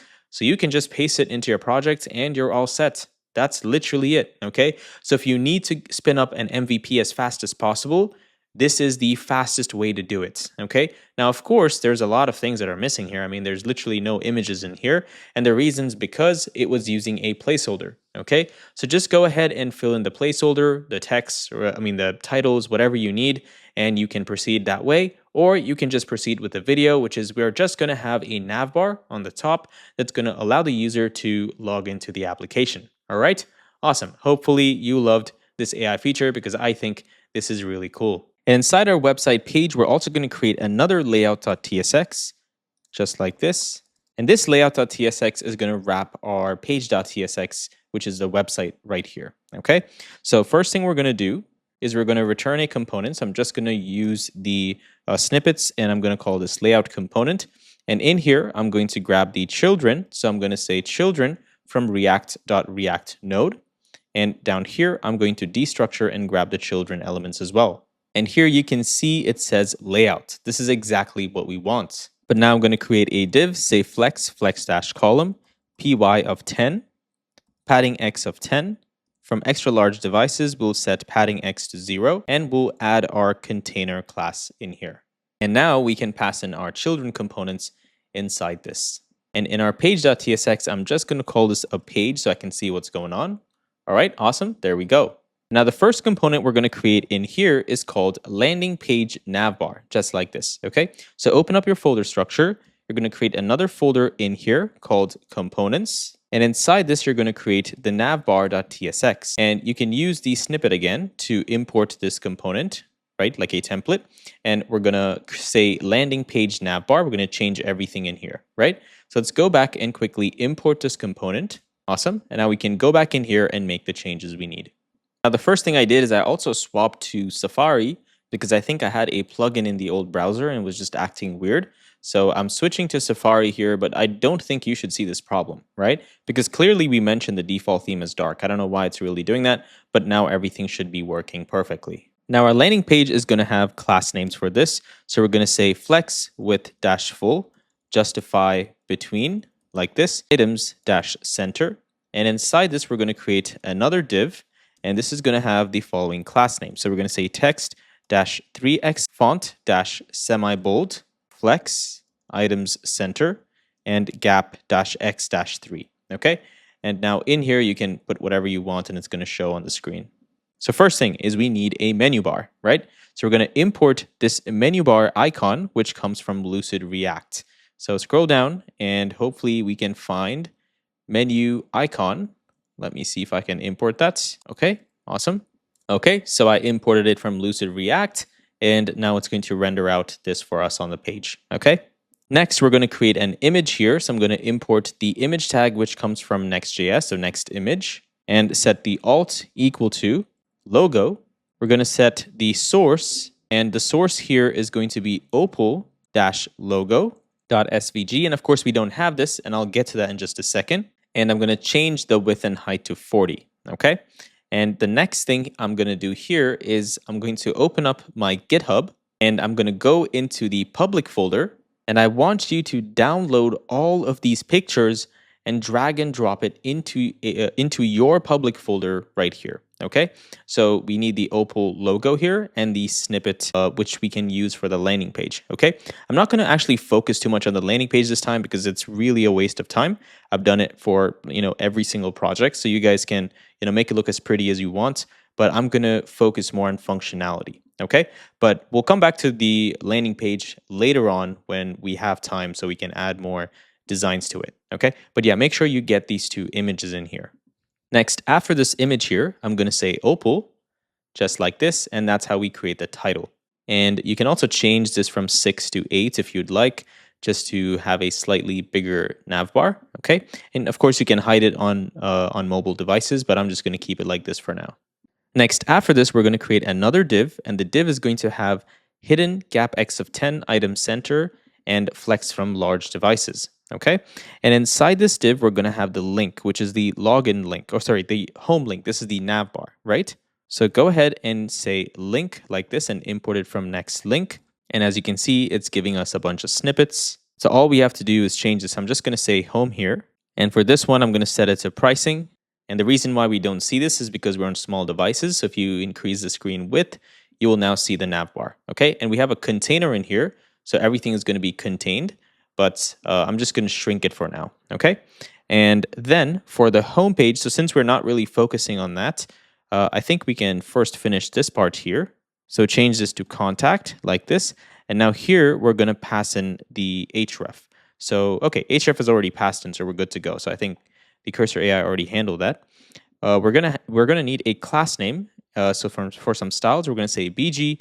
We're gonna pass in this color code. We're gonna say padding Y of 2, padding X of 5, font semi-bold, text large, rounded full, hover background, and we're going to pass in this color, and we're going to have some opacity on it, okay? So that means the element is selected, or actually it's hovered. So when you're hovering over something, then we're going to turn that on, okay? So you see it's changing the color. And now after this div here, we're going to create one more link. So copy this link from here, and you can paste this link down here, and I'm going to change this to login. And just to make my life easier, I'm going to put a button element in here. So I'm going to change this to button like this and import it from components UI. And let's also close this and bring the login inside this. Now, also don't forget to remove this landing page navbar. It's just causing some problems. All right, awesome. So let's shrink this screen, and now you can see the login button. So go ahead and change this href to auth/sign-in. And now when the user clicks on this page, it's going to take them to the sign up page. Okay, so authentication basically. And I'm also using a user icon, so you can import this user icon, and it comes from Lucid React as well. Just put it in here and give it a fill, okay? And I'm going to say login in here, and that's pretty much it. We're done with this navbar. So if I click on login, it's going to take me to a 404 page because the auth sign-in page does not actually exist. Okay, so let's go ahead and set that up. So inside your app folder, you're going to create another folder in here called auth. And inside auth, you're going to create a callback route. And this callback route is what Clerk Authentication will send an API call to let us know that everything is successful, right? Remember? So if you go back to the diagram, this is going to make sense now. And then I'm also going to say sign in right here. And we need one more route. So this route is going to be called sign-up. And of course, for all of this, we're also going to have a layout page. So create a layout.tsx, and we can wrap everything inside this. Okay. So in here, I'm just going to use TypeScript, the snippets. And right here, first thing we need is children components. And because I'm using this, I think I can just grab it from here. Awesome. Nice. And I can destructure children from here as well. And now I can use the children prop right in here. Now let's go ahead and pass in the class name. We're going to say container, height of screen, flex, justify center. And let's go to that page actually. Okay, we're not going to see anything because we don't have the sign in. So let me go into sign in and create a page. I think we have to do something else, not page, guys. Sorry about this. So let's delete this. Go inside sign in, and you're going to create another folder. You're going to put two brackets like this. Okay, you're going to use the spread operator and pass in sign in. Okay, and in here, you're going to create the page.tsx. And I'm just going to return a basic component right here that says sign in component. Okay, sign in, just like this. And now let's go back. So now you can see the sign in clearly, right? So in our layout page, now we can make the design changes and we can see it in real time. And we also need item center on this class. So now everything is perfectly centered. Okay, so our elements will be right in the center of the screen. So go back into the sign in route, and we're going to remove what we're returning here. And we're going to return the sign in component, or not the sign in button, sorry. We're going to return the sign in component itself from Clerk JS. Okay, so let's go ahead and import this one like this, sign in. And that's it. Now we are done with the sign in page. So let's also quickly finish up the sign up page. So in here, all I'm going to do is create another folder, and we're going to say sign-up and create a page.tsx. And all I'm going to do is now, instead of the sign in page or sign in component, I'm going to return the sign up component. Okay. Also, just to show you the protected route, if I try to access something like dashboard, well, I actually don't have it right now, but if I try to, it's going to send me back to the sign in page if I'm not signed in. Okay. That's why we did that middleware setup. So now is a good time to create our dashboard route. So I'm going to open up the root of the app, and I'm going to create a folder itself called dashboard like this. And inside this, I'm going to create a page.tsx. And we're also going to create another one, which is a dynamic route called Workspace ID. And this Workspace ID is essentially when the user opens a specific workspace, we'll send them into that page. Okay. But let's understand what happens inside this page.tsx. So inside this page, we're going to do the following. So first thing is we need to authenticate the user, right? So authentication. So once we get the authentication and we check the user is authenticated, we also want to check if the user already has an account. So if accounts exist, then what we're going to do is just redirect them, right? So pretty much just send them to the right page. But if the account does not exist, then we're going to need to create the account in the database. If you remember the diagram, remember I told you once we get the response back from clerk, we're going to need to update this, right? We're going to need to put their data into the database essentially, right? And we get that from the callback route. And right after this, we'll go ahead and create that callback as well, right? Remember, we created it right here, so we'll build that out. But that's what we're doing in here. So now let's go ahead and create that authentication functionality. Now we can do this using Axios or making an API request or creating an API endpoint in here. But we like to leverage server actions to make this work. And if you have been a part of this channel, you'll know that we absolutely love server actions, okay? So we're going to do that by creating our actions folder inside our source folder right here, okay? So you want to say actions, and inside this, we're going to create a user.typescript file. And now to create a user action, we need to first have a file that's set as use server. And you can see it literally shows right here, right? So I'm just going to hit tab, but we don't need this. I'm just going to remove it, okay? So go ahead and type this with me. So we're going to say export const on authenticated user or on authenticate user. This is fine as well. We're going to create an async function. And next we're going to create a try catch block. So I'm going to import that as well. And now to get the user, we need to say const user equal await current user, which comes from clerk Next.js /server. And then if there's no user, we're going to throw an error, right? Saying user not found, or even better, we can return a status of 403. So what I'm going to do here is replace this with 403 instead, okay? Next, we want to make sure the user exists. So I'm going to hit tab here.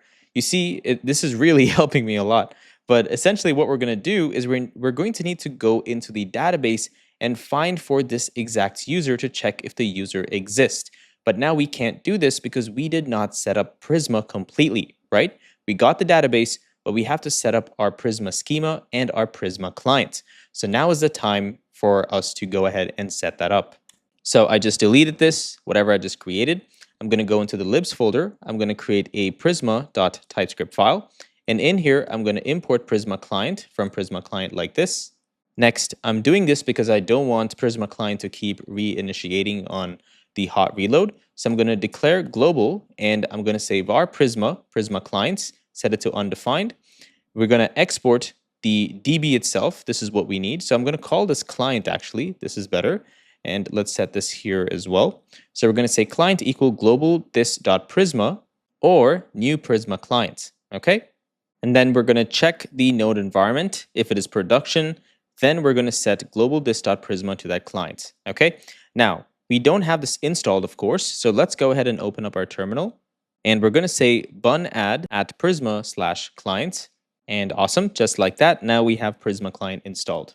So now we can go back to our file and we can pretty much use that client that we just created, just like this, right? But now we need to first create some sort of schemas for our data, or else we cannot say client.user. That's not possible, right?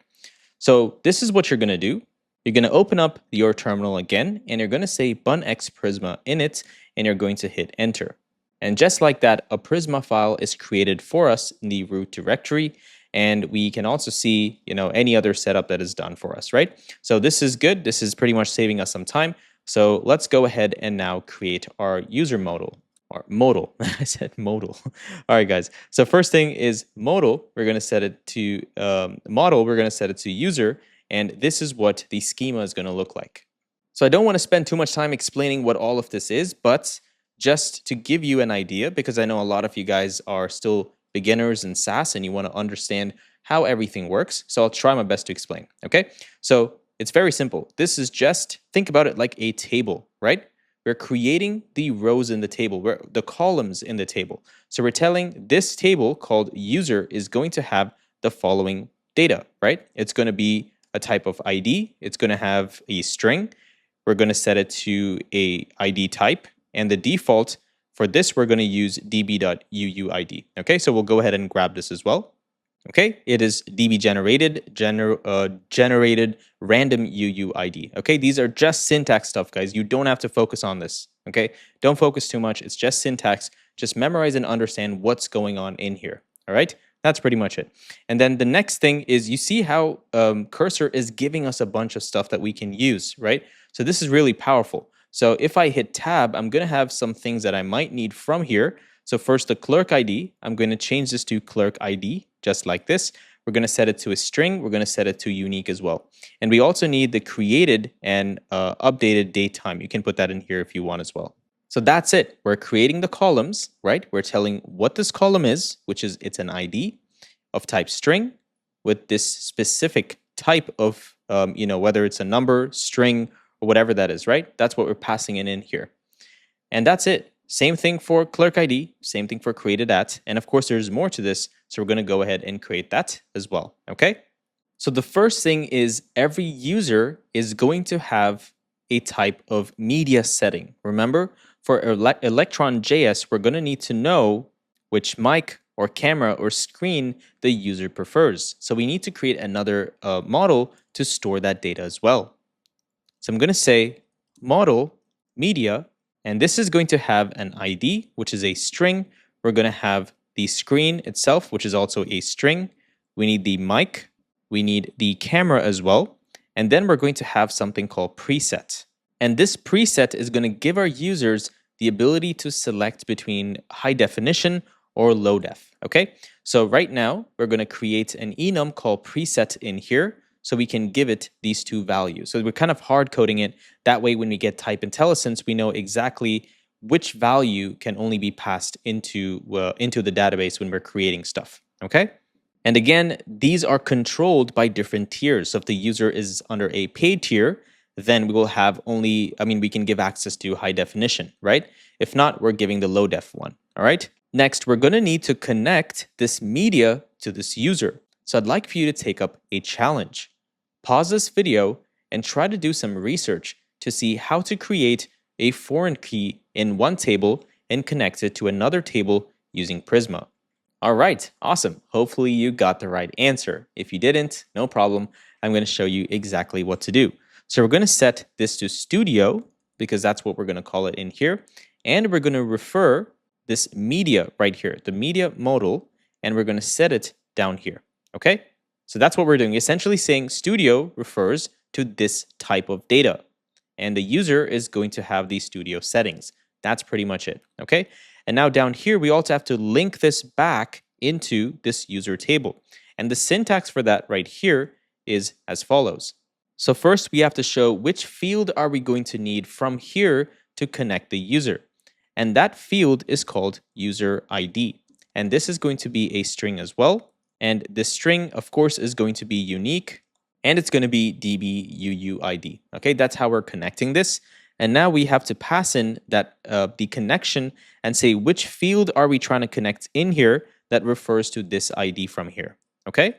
Also, guys, please do not make any spelling errors. If you want to save time, just go to GitHub and copy this and paste it. It's totally fine. All right. I'm just here to explain and help the other people who don't understand what's going on. Okay, that's literally it. And I'm not going to explain every single thing because we need to speed up. There's a lot of stuff we need to do. Okay, but yeah, right here, all we're going to say is we're going to say user like this.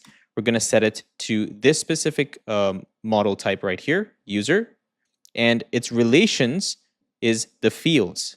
This field right here, user ID, and it references this ID in the user table. That's it. So that's how we create a foreign key. Okay, that's how we can create relationships between tables.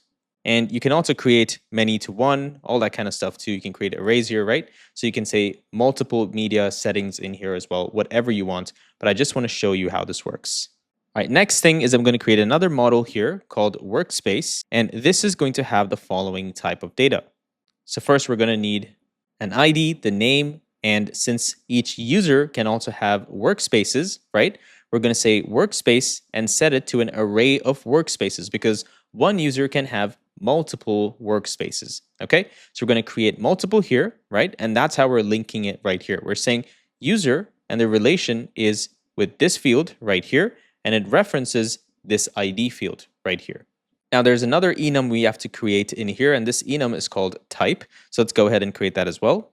So let's say enum type is going to be personal and public because there are different type of workspaces, right? We have public and personal workspaces. So that's why we're providing that in here. Okay, so now I have showed you everything. So now I'm not going to sit and type every single thing. I'm going to leverage what I've already done inside the GitHub, and then we'll walk through every single thing. Okay?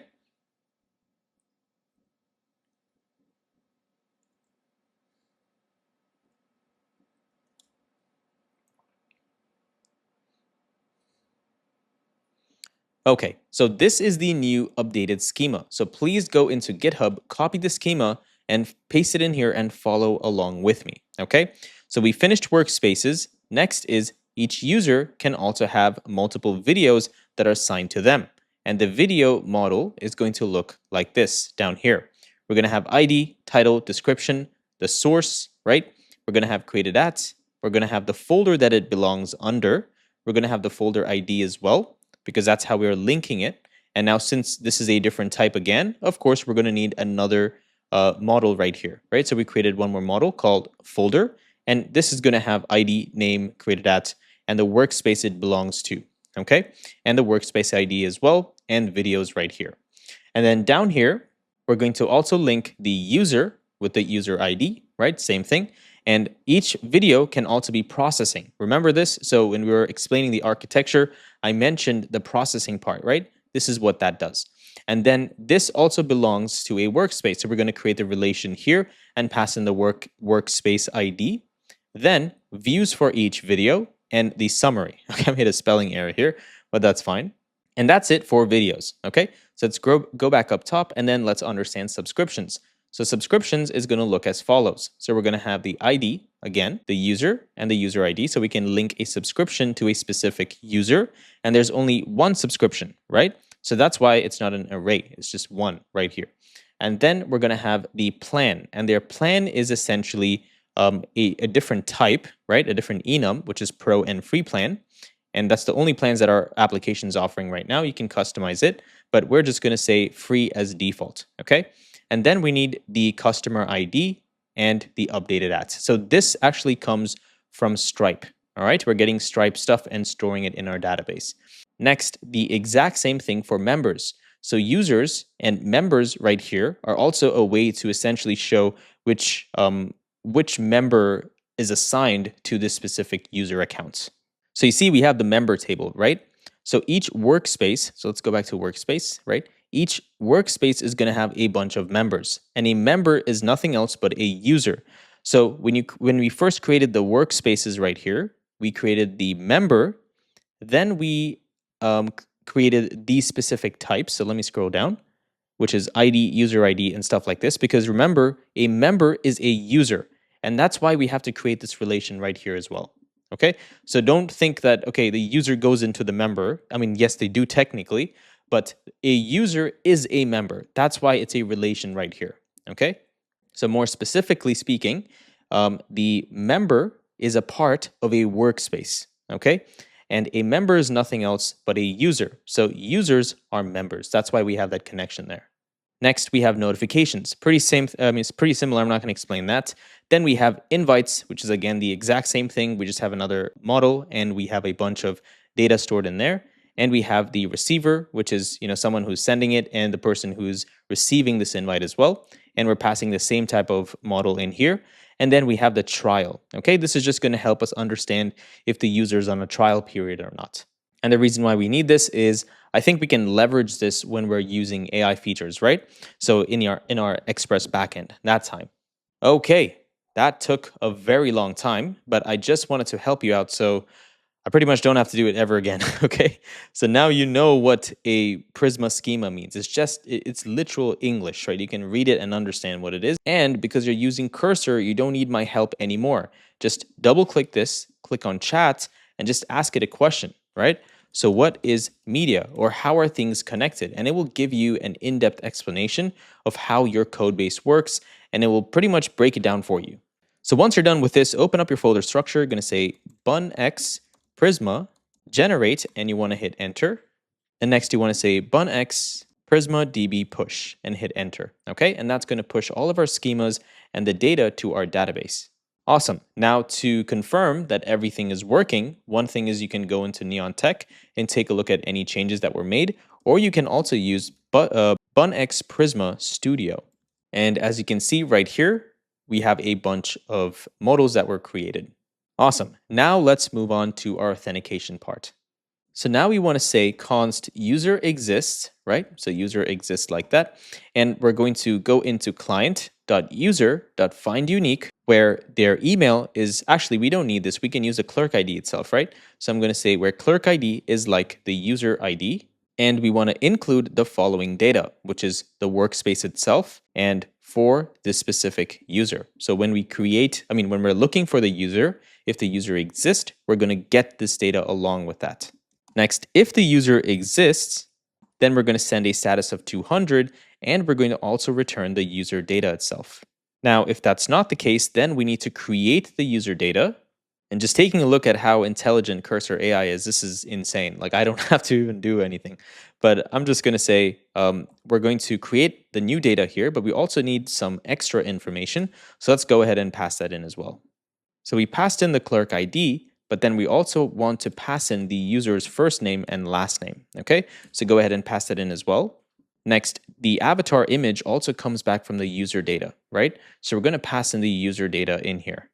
Next, for our studio settings, we're going to create an empty object, right? And just store it like this. And of course, for subscriptions, we're just going to we're just going to enter create, and this will use all the default values, right? So now the user has a free plan by default.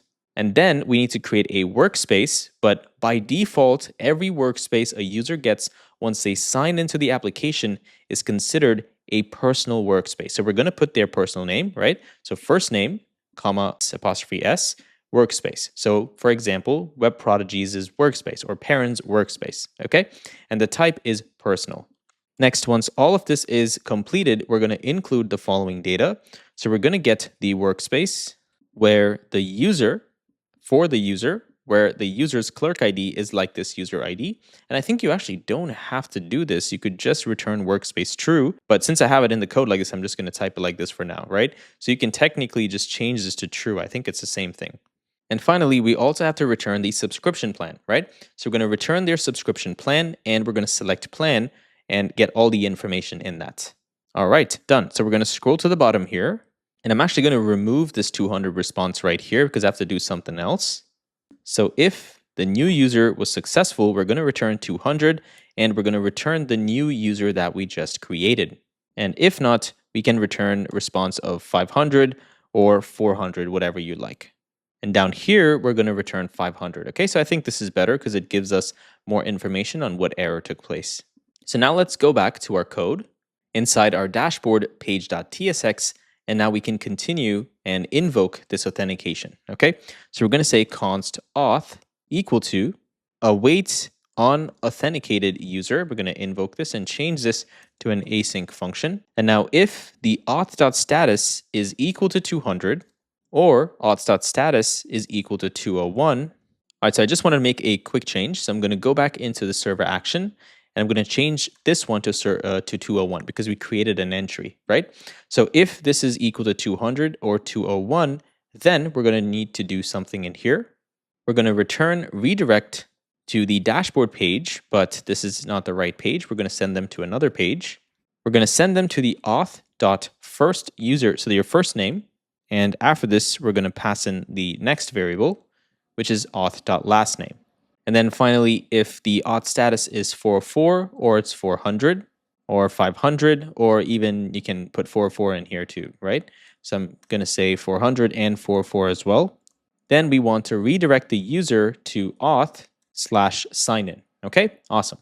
So now we have this part of the application set up. That means when the user is when the account is created, we're sending the user to the dashboard page, right? And the dashboard page is going to decide, when the user is authenticated, we're sending the user to the dashboard page. And the dashboard page is going to decide whether we need to create the user or the user is already, authenticated and ready to go.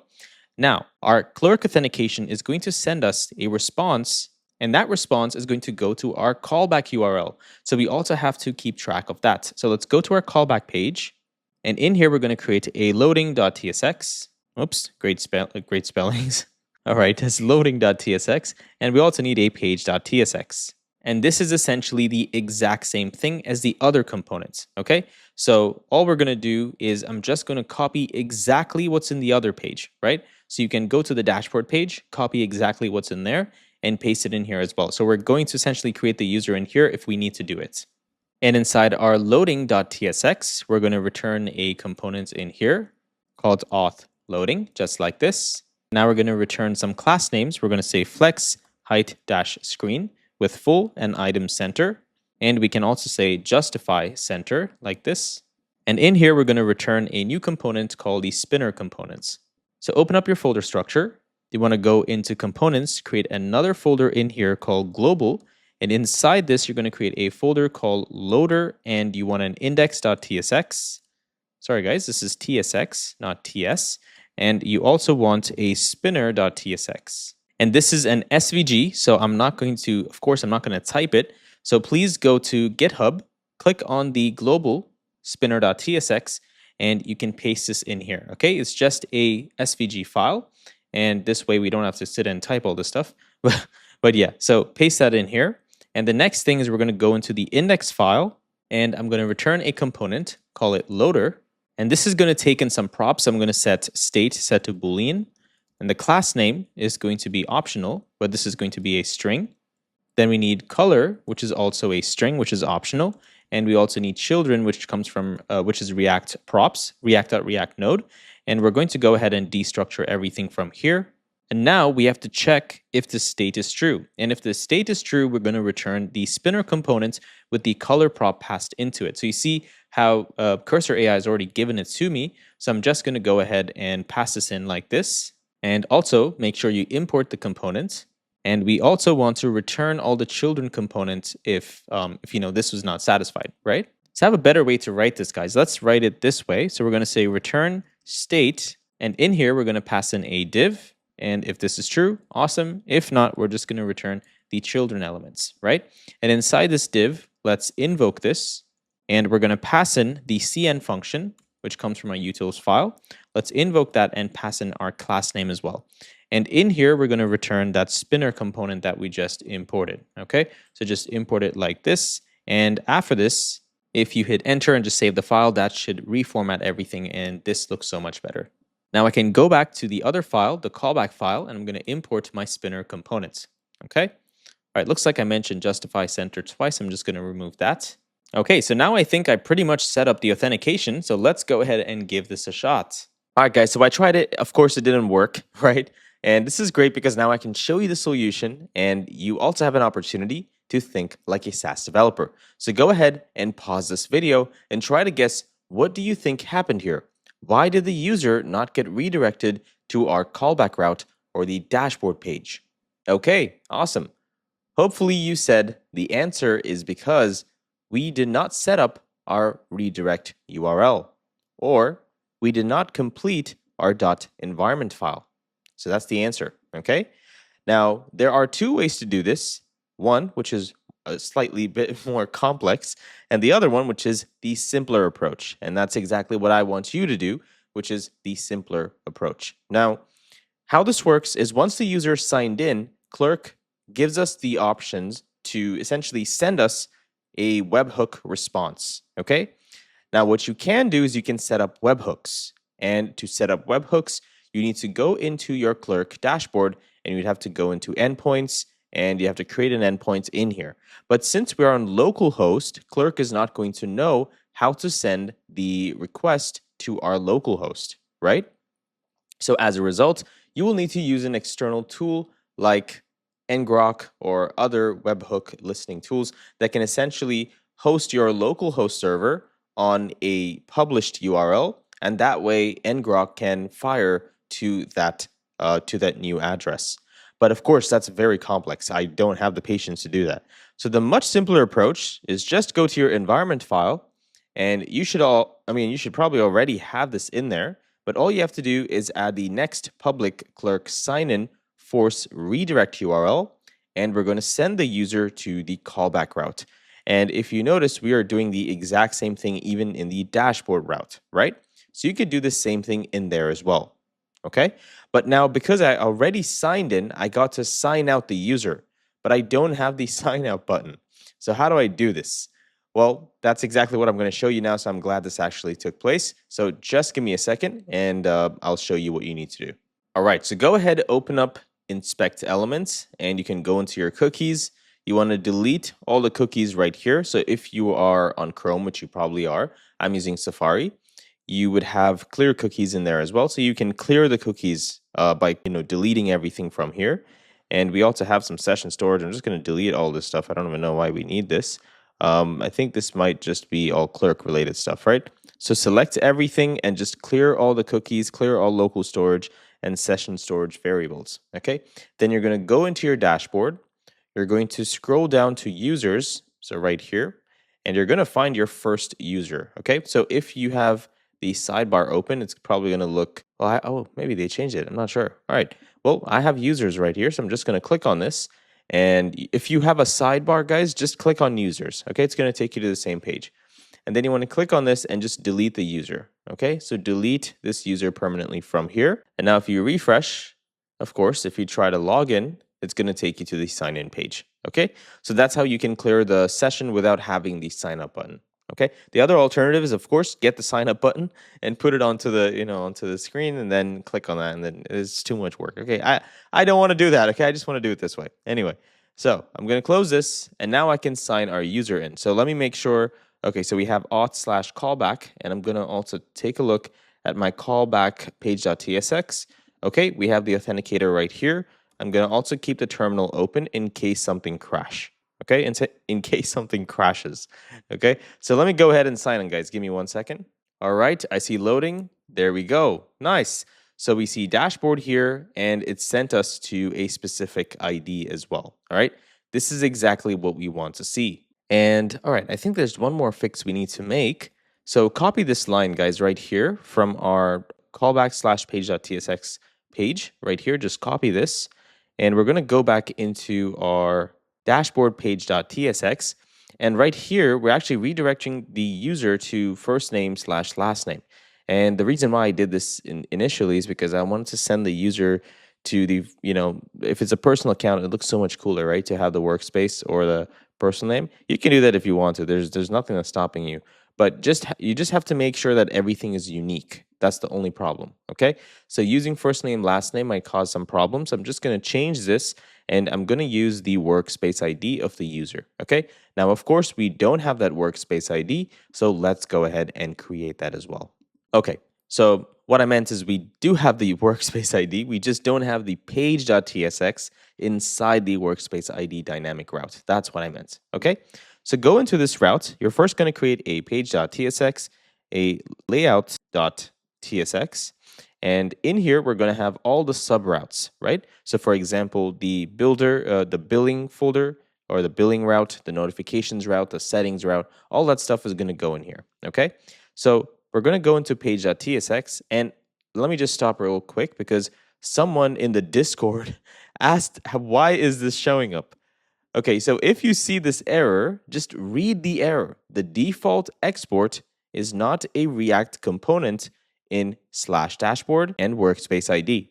So what is the default route? First, it's page.tsx. So something is going on here. The default export is not a React component. There's nothing in here.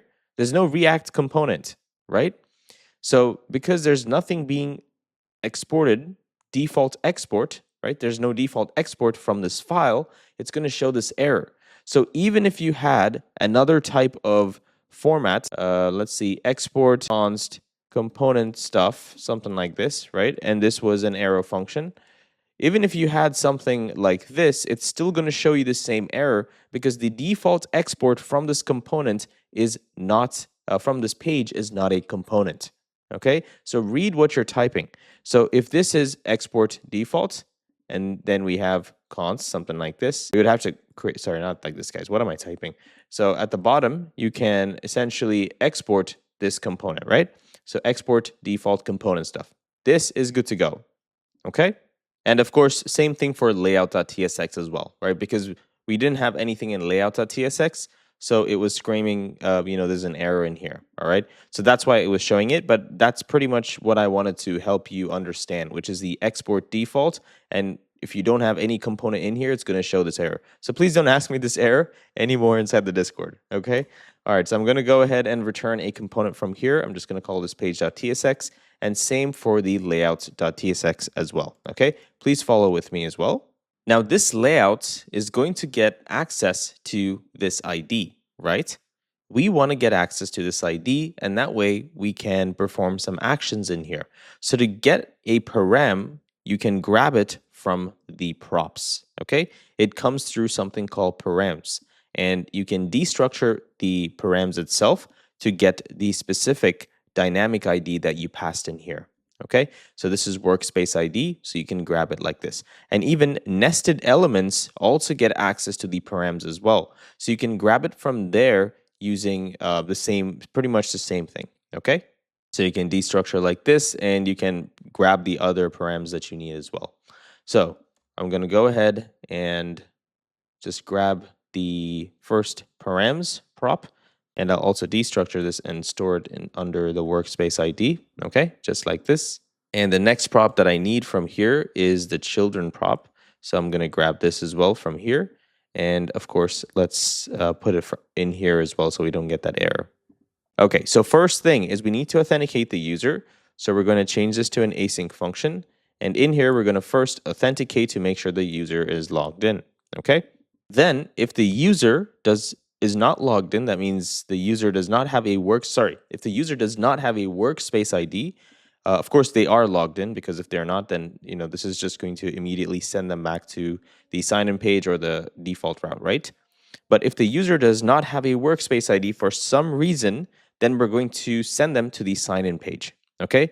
Because remember, the workspace ID is created when the user signs up, right? But for some reason, if that does not exist, then we have to check in here and redirect them to the sign-in page. So let's go ahead and import this. So all you have to say is if auth.user.workspace, if this does not exist, then we're going to send the user to the sign-in page. And then we also want to make sure that there's something inside here, right? And if that does not exist as well, we'll send them to the sign-in page as well. So this is just to satisfy TypeScript, so we don't get TypeScript errors later down this code, okay? The next thing is, what if a user is trying to access a workspace that they don't have access to, right? You would want to check to make sure and verify that they have access to that specific workspace that they're trying to open. So you can say const has access equal to await verify access to workspace, and you can pass in the workspace ID. So this server action can help us look through the workspaces in our database, and it can tell the user if they have access to it or not.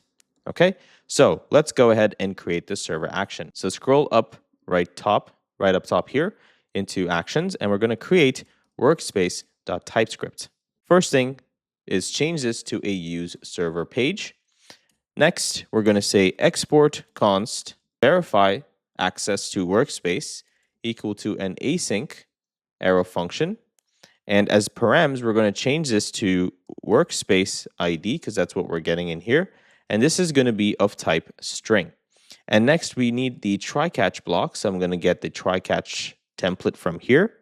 And also get the current user. So const user equal await current user. And let's invoke that. Next step is if there is no user, we're going to return a status of 403. Awesome. And if this is good, then now we can go into the workspaces. So is user in workspace equal to await client from Prisma dot workspaces or workspace dot find unique, and inside this we have to pass in our query, right?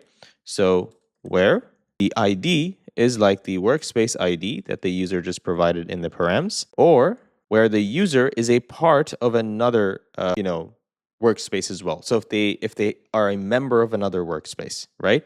So we're going to say or right here, and first thing is user, and from this type we're going to select the clerk ID and say the clerk ID is equal to the current user's ID.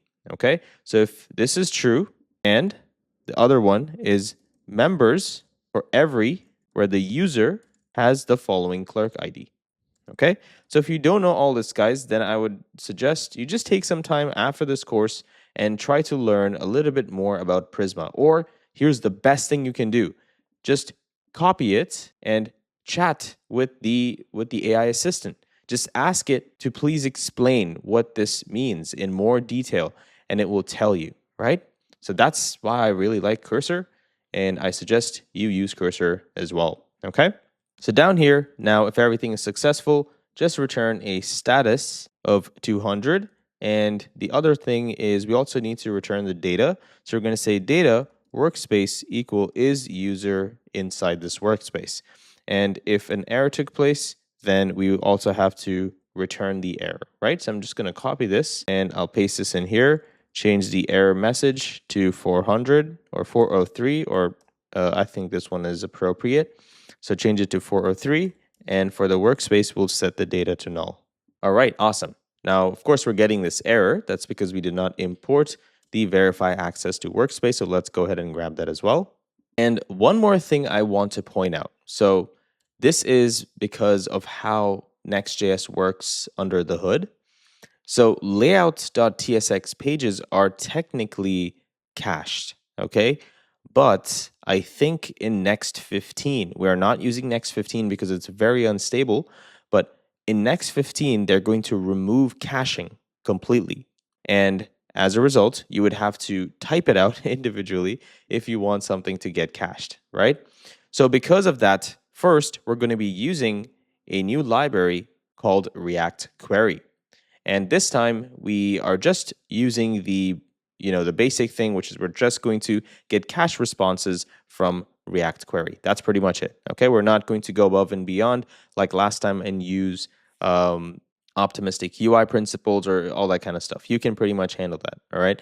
But right now we're just going to cache responses using the React Query library. And you can also set it according to what you want to cache and what you don't want to cache. That's completely up to you. So I'm kind of setting this up in such a way that if you choose to use Next 15 in the future, you're still fine, right? You're good to go because nothing's going to get, I mean, even then you should be fine because it's just new data, right? You're just not going to get caching straight out the box. You just have to set it up, all right? So I just want to point that out. And the other thing that I want to point out is the layout.tsx page. I think that's what I was talking about first. So in layout.tsx pages, the layout itself is cached, okay? This is the behavior of Next.js under the hood. And what that means is the layout essentially is going to be reused anyways, right? Nothing is going to change in a layout. It's called a layout because it wraps that component with a predefined layout, usually a styling, okay? So if we make all these requests inside the layout page, what's going to happen is the user will always be verified to access this workspace because it is all getting cached, right? So in Next 14, since the response is cached, we would have to, we would basically be getting outdated data, right? Because if the user has disconnected or the user is removed as a member, then our layout page does not get re-rendered. So as a result, it does not get the up-to-date information, right? So just keep this in mind, all right? In Next 15, you probably would not have this problem, but I just want to bring this up, right? But for now, I'm setting it up in such a way that if you switch to Next 15, you're not going to have that problem as well because it's going to be new data every single request, okay? But not sure how the layout.tsx works in Next 15, but I just wanted to inform you and educate you on how the layout.tsx page truly works under the hood, okay? It is cache stuff. That means it's not going to fire again. So anytime you're making requests in here and you want to store that information and pass it as a prop or something like that, just keep in mind that that data is always going to be cached, at least in Next 14. Okay, awesome. So here's what we're going to do. Now we have this. First thing is we're going to say if has access, so the user has access, and the status is not equal to 200, then we need to essentially return redirect. So we're going to say redirect right here. Let me see if I have to import this. Okay, I don't need to. So redirect the the user to their correct workspace ID, right? Because we already we know that the user has a workspace. So we're going to send them right here anyway.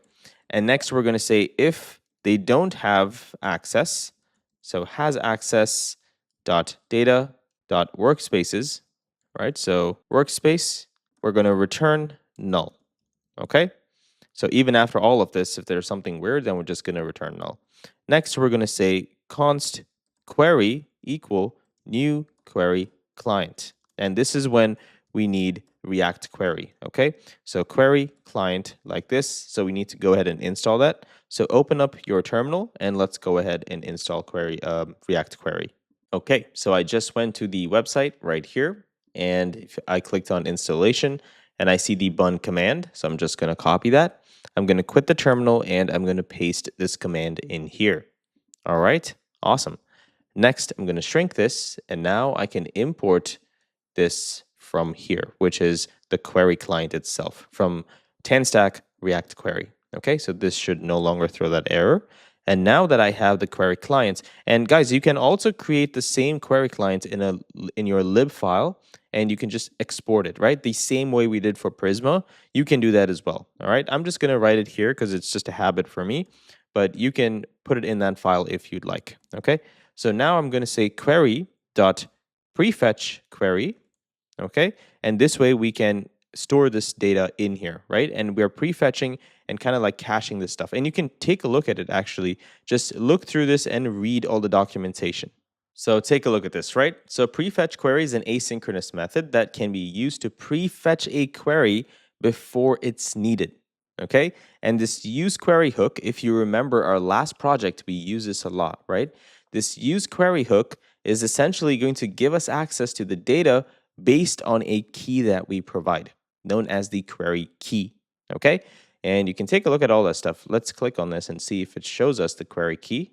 Okay, there's a lot more to read, but there is a query key that you can essentially pass some data into, and then you can leverage that to pull it out of use query later on. All right, there you go. So I found it. So at its core, TanStack query manages query caching for you based on query keys. Okay, exactly what I just mentioned. So you can take a look at all this stuff. There's plenty of resources in here to help you. So I just wanted to give you that so you can go ahead and read more. Okay, so first thing, we need to pass in our query key, right? So our query key has to be inside an array, and you have to pass in a string here. And we're going to call this workspace folders. Okay, that's the first thing. And we're going to also pass in the function right here, which is to get those folders. So it's kind of like the server action. And this one is called workspace folders like this. Workspace folders. All right, this should be good. And okay, I need to pass in the ID as well, right? So that's for that. And just keep this in mind, we're just prefetching all of this data here. That's pretty much it. So we don't need it to store it somewhere and pass it as a prop or anything like that, okay? That's the benefit of using React Query. It would make no sense for us to pass it as a prop, or else it just beats the whole purpose, right? We're using this because we can cache all this data and use it anywhere. It's kind of like state management, but for a server component, right? All right, so let's go ahead and build out the server action. So we need a couple here. So I'll also build those out real quick. So the first thing we need is the workspace folders. The next one is the user videos. So all of their content. Then we need the user dash workspaces. And then finally, we need the user's notifications. Okay, so a bunch right here. Please don't make any spelling errors in this inside the keys as well. Just copy paste or just verify. Look at my screen and make sure you have the exact same IDs. And now, of course, I'm going to change this one to get all user videos. This one, I'm going to change it to get workspaces. And here I'm going to pass in get notifications. Now for getting the user's videos, we need the workspace ID. But to get the workspaces, it's only for one user, right? So we can use the authenticated user, and the same for notifications as well. So now let's go ahead and create the first one. So I'm going to scroll all the way here, and I'm going to create workspace.typescript. Oh, we already have it, guys. Sorry about that. So I'm just going to click on this one because we already created this. And down here, I'm going to say export const get workspace folders, and this is going to be an arrow function. And we need the workspace ID, which is going to be a string.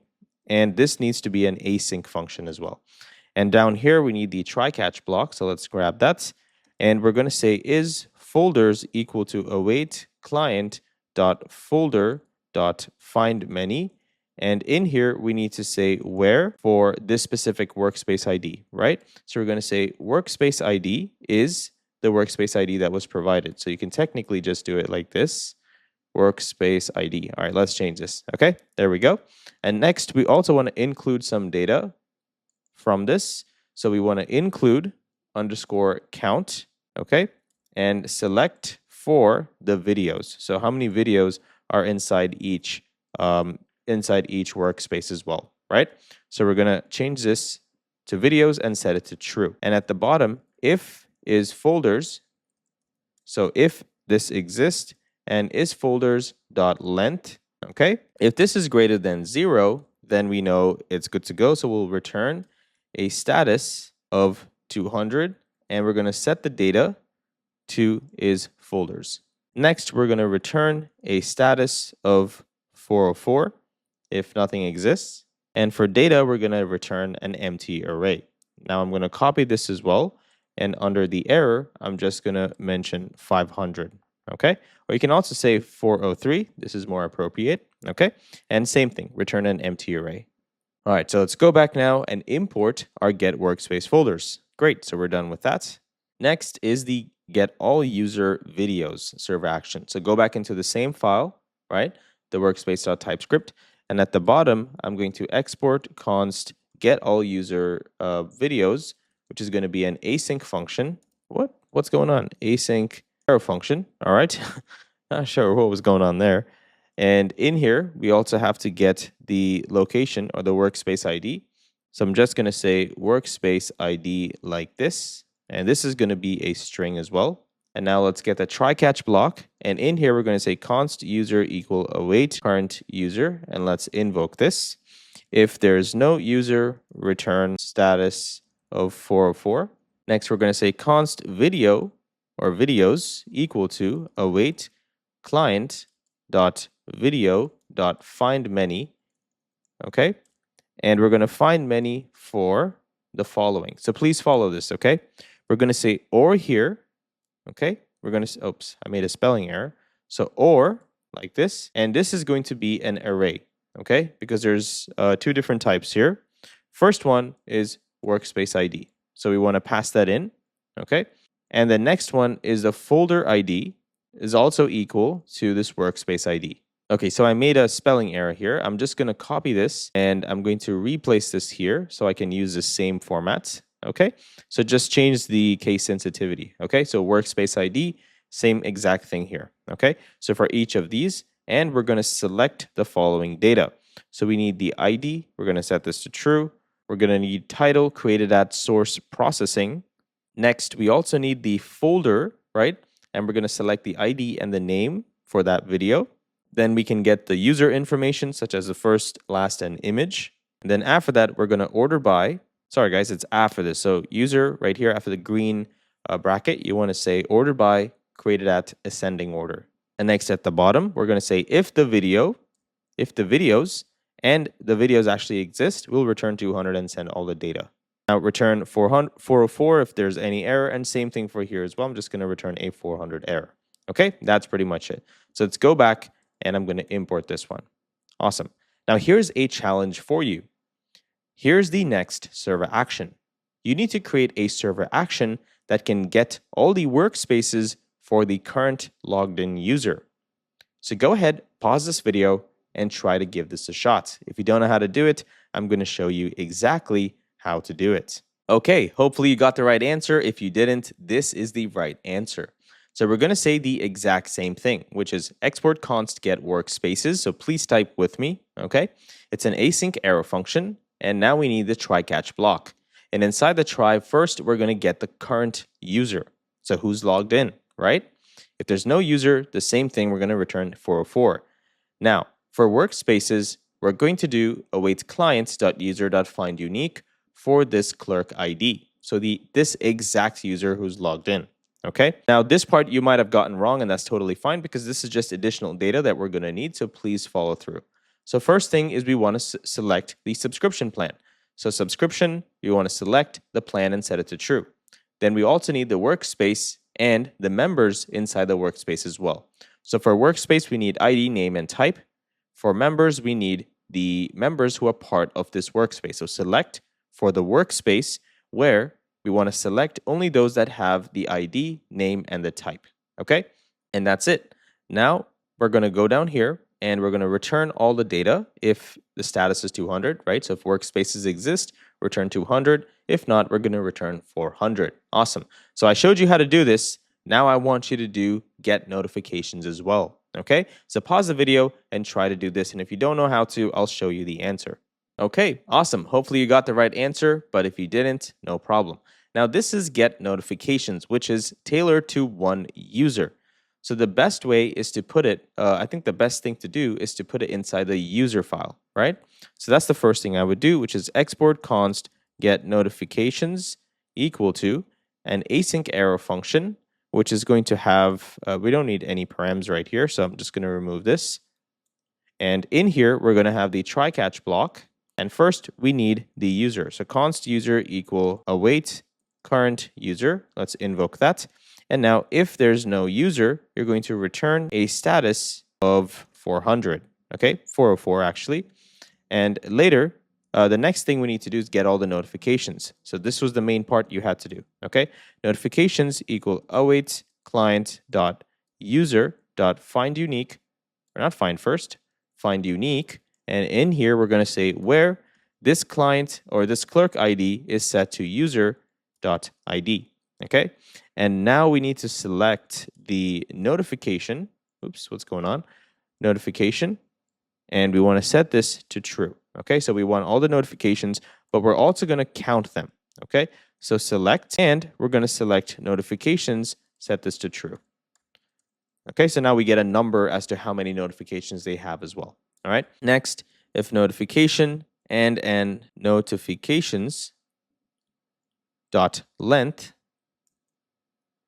notifications dot length. Okay, like this, then sorry, it also has to be greater than 0. And actually, you can also pass in just the thing as well, right? Because it's a truthy value. But this should be good. So if this is true, we're going to return status of 200. And data, we're going to set it to notifications. Okay, just like this. Awesome. And after this down here, if this fails, we're going to return, we're going to return status of 400. And we're also going to return the data, but set it to an empty array. I'm going to copy this, and in here, I'm going to paste the same thing. And actually, I'll change this to 404. Okay, now let's go back, and I'm going to import my get notification server action as well. Okay, awesome, guys. Great job so far. Now, when you're using query client, all components that need to get access to use query or to get access to this specific query that was prefetched and the data, we need to wrap everything inside something called a hydration boundary. If you don't know what that is, you can take a look at the query TanStack queries documentation, but it's essentially going to give us access to that state. Okay, so that's exactly what we're going to do right now. So create the hydration boundary first, and we're going to set the state equal to, and this is going to have a function in here, which we need to invoke, which is called dehydrate. Okay, and that comes from TanStack React query as well. And go ahead, invoke that, and you want to pass in our query client. So now it's going to give us all the state and pass it in here. It's kind of like Redux, guys. Okay, it's basically a provider that gives states to our components. Okay, the next thing is we need a div in here. So I'm going to create this div, and this is going to have flex height of screen and width of screen. And in here, we're going to pass in first component, which is the sidebar. Okay, and after the sidebar, we're going to have some other components down here. So first, we'll finish the sidebar component, and then we'll come to the rest. Okay, so in our sidebar, we're also going to need the default active workspace, correct? So we're going to say active workspace ID is equal to the workspace ID we currently just got. Okay, or the user is trying to access. Sorry. Okay, which the user is trying to access is what is called the active workspace ID, right? Because that's what they try to click on. So now we're going to go down here and we're going to scroll down to components, and inside global, we're going to create another folder called sidebar. And inside this, an index.tsx. Okay, so go ahead and return a new component and rename it to sidebar. And the first thing we need right here is the active workspace ID. Now, before this error happens, I'm going to go back and quickly import the sidebar component as well so we can see what we're doing. And let's go back to localhost. Let's make sure we say bun run dev. Okay, awesome. And let's just give that a second to restart. Okay, great. So the first thing we see is no query client set. Use query client provider to set one. So query client provider is essentially you need to wrap your entire application inside this provider to get access to all this query client related stuff as well, right? We have the hydration boundary, of course, and that's going to give us the state of what we just created right here. But we also have to wrap this around the entire component. And if you're wondering how I know it, I just read documentation, okay? So I'm going to go down all the way to our layout.tsx, which is in the root file. And you see the children components right here, right? We're going to create the React query provider like this. So React query provider, and we're going to pass in the children elements directly in here. Now, the reason why I like to have this in a different file is because I don't like to do anything in the root layout file. So I'm going to go down into our root folder right here. And outside this, I'm going to create react-query and index provider or index.tsx, okay? And now I can return this React query provider, new component right here. And the reason why I said I like to do it this way is because now I can create the new query client and I can pass the client down here, right? And I don't want to do anything in the root layout file. So const client equal new query client. Just invoke it like this and import it from TanStack query. And now down here, I'm going to go ahead and pass this into our query client provider. So I'm going to say query client provider, import this just like this, okay? And now the client is going to be equal to the client we just created. And we also have to get the children, right? So we're going to say children it's going to be react.react node. And I'm going to destructure and grab the children elements and also pass in the children elements down in here. Now let's go back and quickly import our React query provider, and that should solve this problem. Okay, so another quick change we need to make. So if you go down into your React query client, which is the React query component, there's one thing we need to change, which is add a use client up top here. I totally forgot to mention this. And the reason is because this is a client component, okay? So we're going to need to put the use client up here because we're passing down some client-related stuff into, if you remove this, it's a server component, and you can only pass in a certain type of data, right? You can take a look and see what the error is. Only plain objects and few built-in can be passed into client components from server components, right? So this right here is just, it does not satisfy this plain objects, okay? So that's why we need to change this to a client component.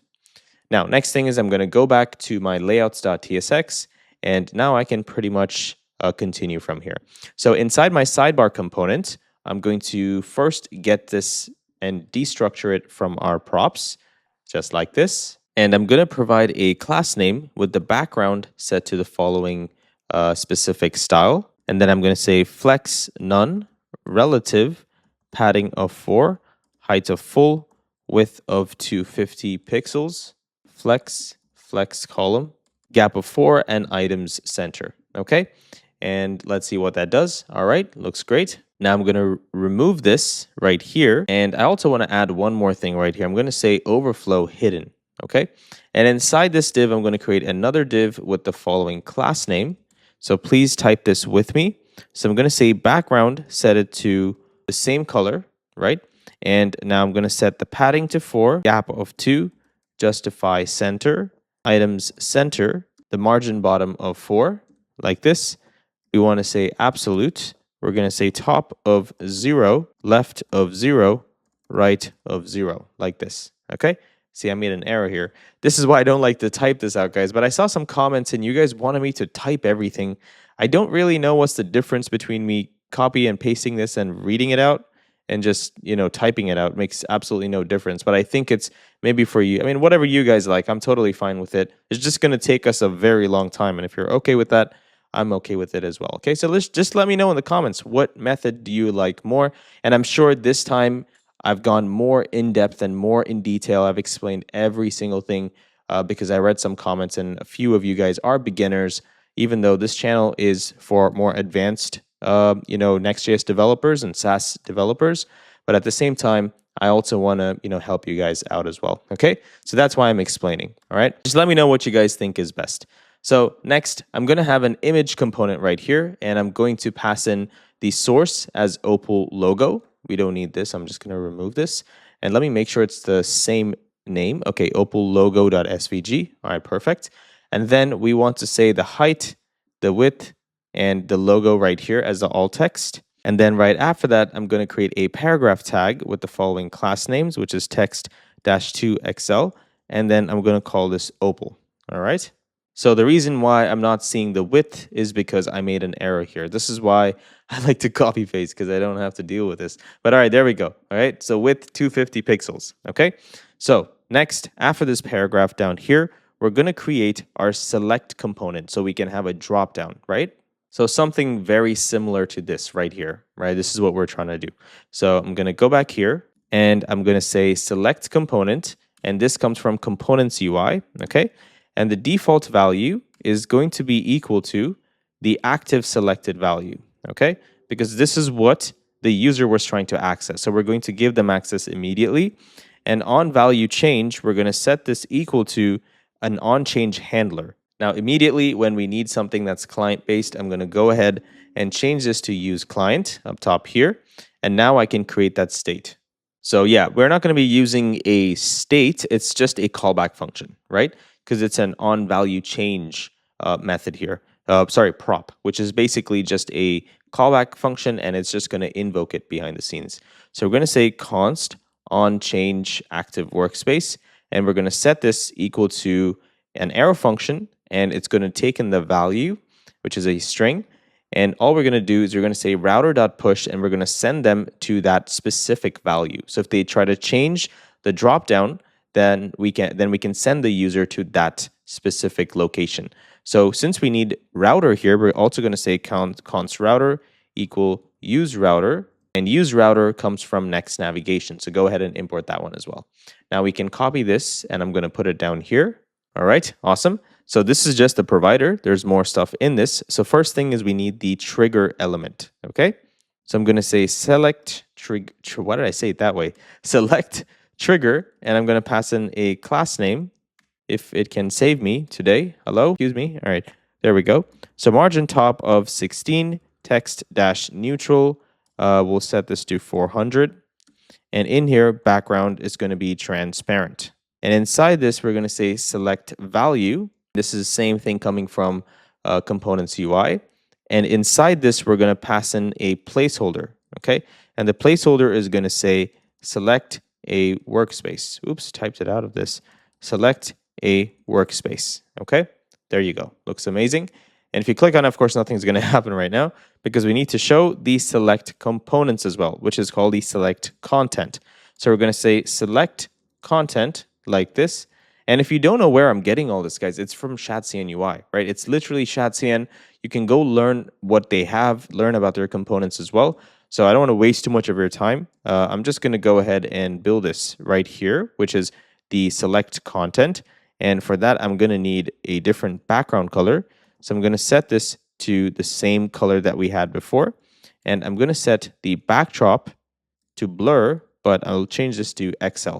Okay. Next, we're going to create a select group. Okay, so select group like this.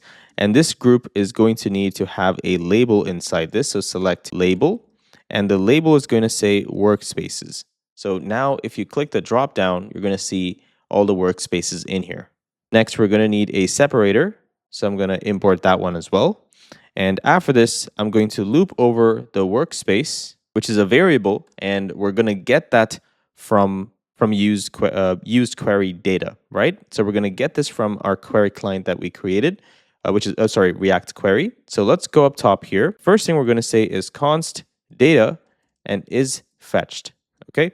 And this is equal to use query data. And this hook is essentially a custom hook that we're going to need. So what we're going to do is open up our folder structure. We're going to go into hooks, we're going to create a file in here called useQueryData.typescript. And in here, I'm going to export const useQueryData, which is equal to an arrow function, just like this. And in here, we're going to get access to the query key, okay?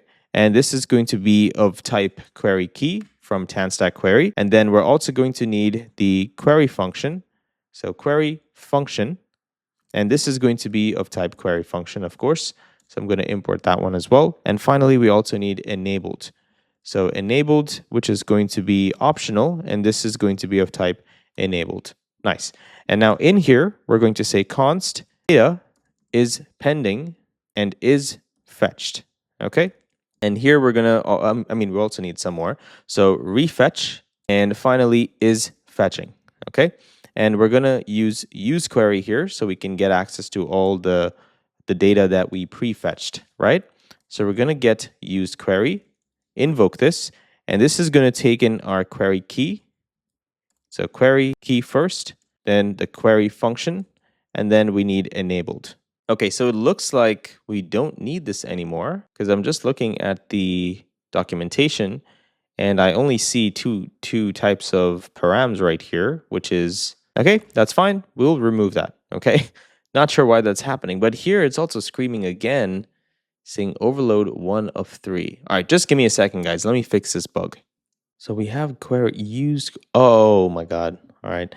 I love it when stuff like this happens, man. All right. So this is actually, if you open this, you see it's an object with a bunch of options, right? So we're going to pass in an object in here. Okay. So let me just quickly fix this. And for that, we need query key, we need query function, and we need enabled. Okay. So now this is going to work. Let's see. Okay. So even then it's throwing the enabled error. And I think that's because I'm not accepting it from the params. Okay, so I think it just auto-removed that for me. My life is just so difficult right now. And this one is enabled. Okay, so let's import that. Okay, nice. And now we need to return all of this stuff. So return data is pending. We need is fetched. We need refetch. Oops, what happened?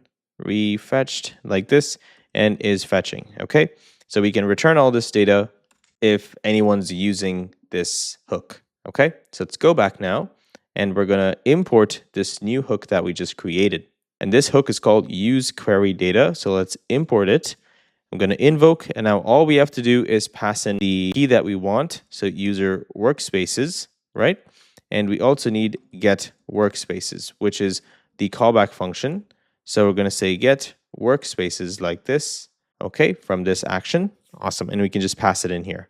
Now, I also made one more error. This enabled is actually optional. So I went back into the hook and I just put that question mark there.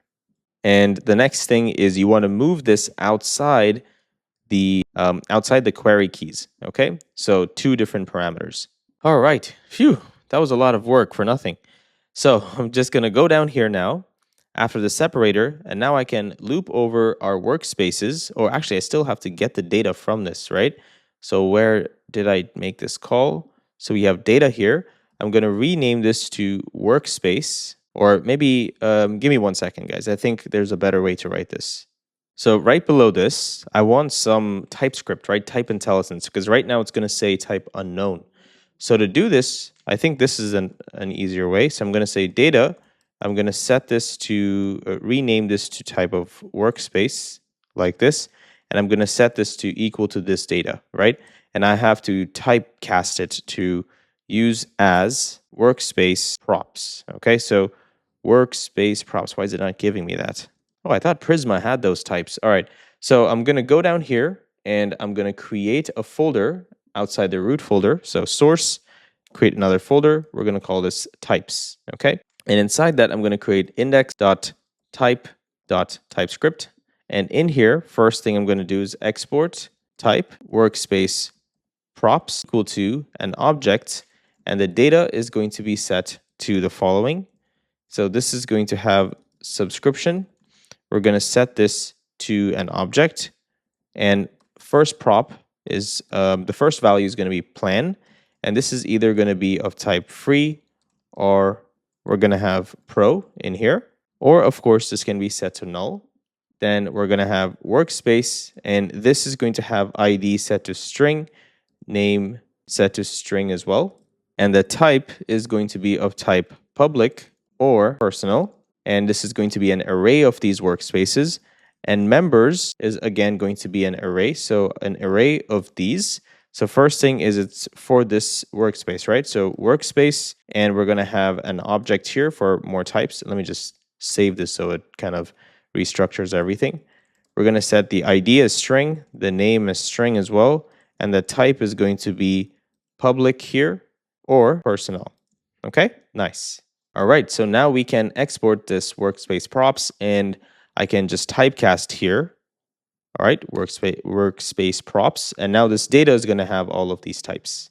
Okay, now I can reuse this down here, and we can render out elements. Nice. So workspace.workspace.map. So just invoke that.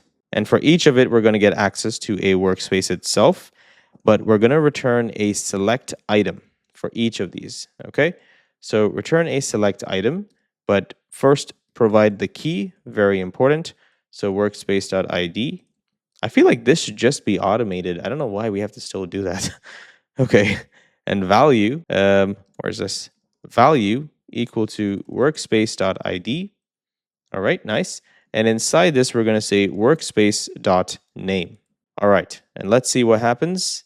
Hey, there we go. Great job. Okay, so we can see all the workspaces right now. Next, right after this, we're going to say workspace.members. Sorry, guys, we have to first put this bracket here because we're going to be using some JavaScript code. So we're going to say .members.length if it's greater than 0, and workspace.members.map. Then we're going to return another element. So here we're going to get the workspace itself. So let's just grab that. And in here, I'm going to say workspace.workspace. And if that exists, then I'm going to return the following. It's going to be a select item again down here. So let's import this. And after this, what seems to be the error here? Let me just take a quick look. Okay, the error is right here. So remove this bracket, okay? We don't need that. And for select item, we need to pass in the value. And the value here is going to be workspace.workspace.id. And after this, we need to also pass in the key. And the key is going to be equal to the same thing. So workspace.workspace.id. And inside this, we're going to pass in the workspace.workspace.name. Okay, so something's going on that doesn't quite look right. This should be the active workspace right now because I'm under this ID, right? So this ID it starts with 994. So something is wrong with the way we set up the default value. And I'm not entirely sure why this is going on. So let's quickly debug. And I want to show you the process, okay? So first thing I'm going to do, of course, is console.log. And I want to make sure that the active workspace ID exists if I'm even passing it in. Okay, so this is a client component. So you got to open the terminal here and you want to take a look at this. So let's refresh everything. And I'm also going to remove errors and just have the logs. Okay, all right, there we go. So it's undefined. So let's go back into our layout component and okay, you see, we made an error here. So active workspace ID has to be set to the correct active workspace ID. Okay, so now if we refresh, there we go. Great job so far. So another thing that I want to explain to you is why do we have this section here? So this is if the user is a member of another workspace as well. So you could have a different, maybe a group here if you'd like, and maybe that would make more sense. So for example, this is public workspace, right? And then you can also have, this is private workspace, and you can have a separator and public workspaces as well. So that's why we're rendering this out in here, okay? So after the select element right here, based on the user's subscription plan, we're going to show a button, okay? So we're going to say workspace.subscription, or for now, I'm just going to return so you can see what it looks like, and then we will turn it off. So for this, we're going to need a custom component called modal, all right, just like this. So copy this name, we're going to open up our folder structure. We're going to go into global, and we're going to call this modal like this. And inside this, an index.tsx. Oops, what's going on? Accidentally typed something. So index.tsx. And in here, return a component called modal.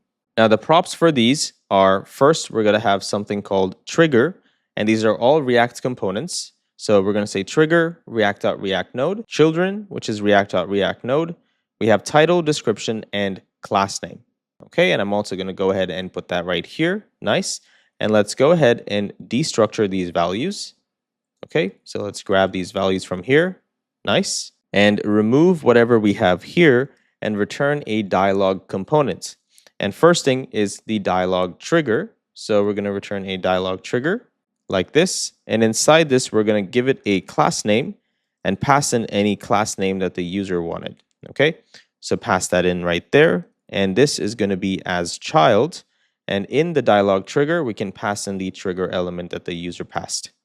Next, we need the dialog components or the content. So dialog content. And in here, we're going to first have the header part. So dialog header. And inside the header, we'll have the title. Or actually, first, we'll have there's different sections inside this as well. So we might as well use that. So this is going to be dialog title. Okay. And inside the title, you want to pass in title like this and dialog description. Okay. And inside this, again, go ahead and pass in the description as well. And after the header, we're going to pass in all the other children elements inside this kind of like content. Okay, nice. Now we can go back and import our new modal component. I keep mixing up both of them, guys. All right, let's import this one more time. All right, awesome. Now we need to go ahead and pass in all the values, right?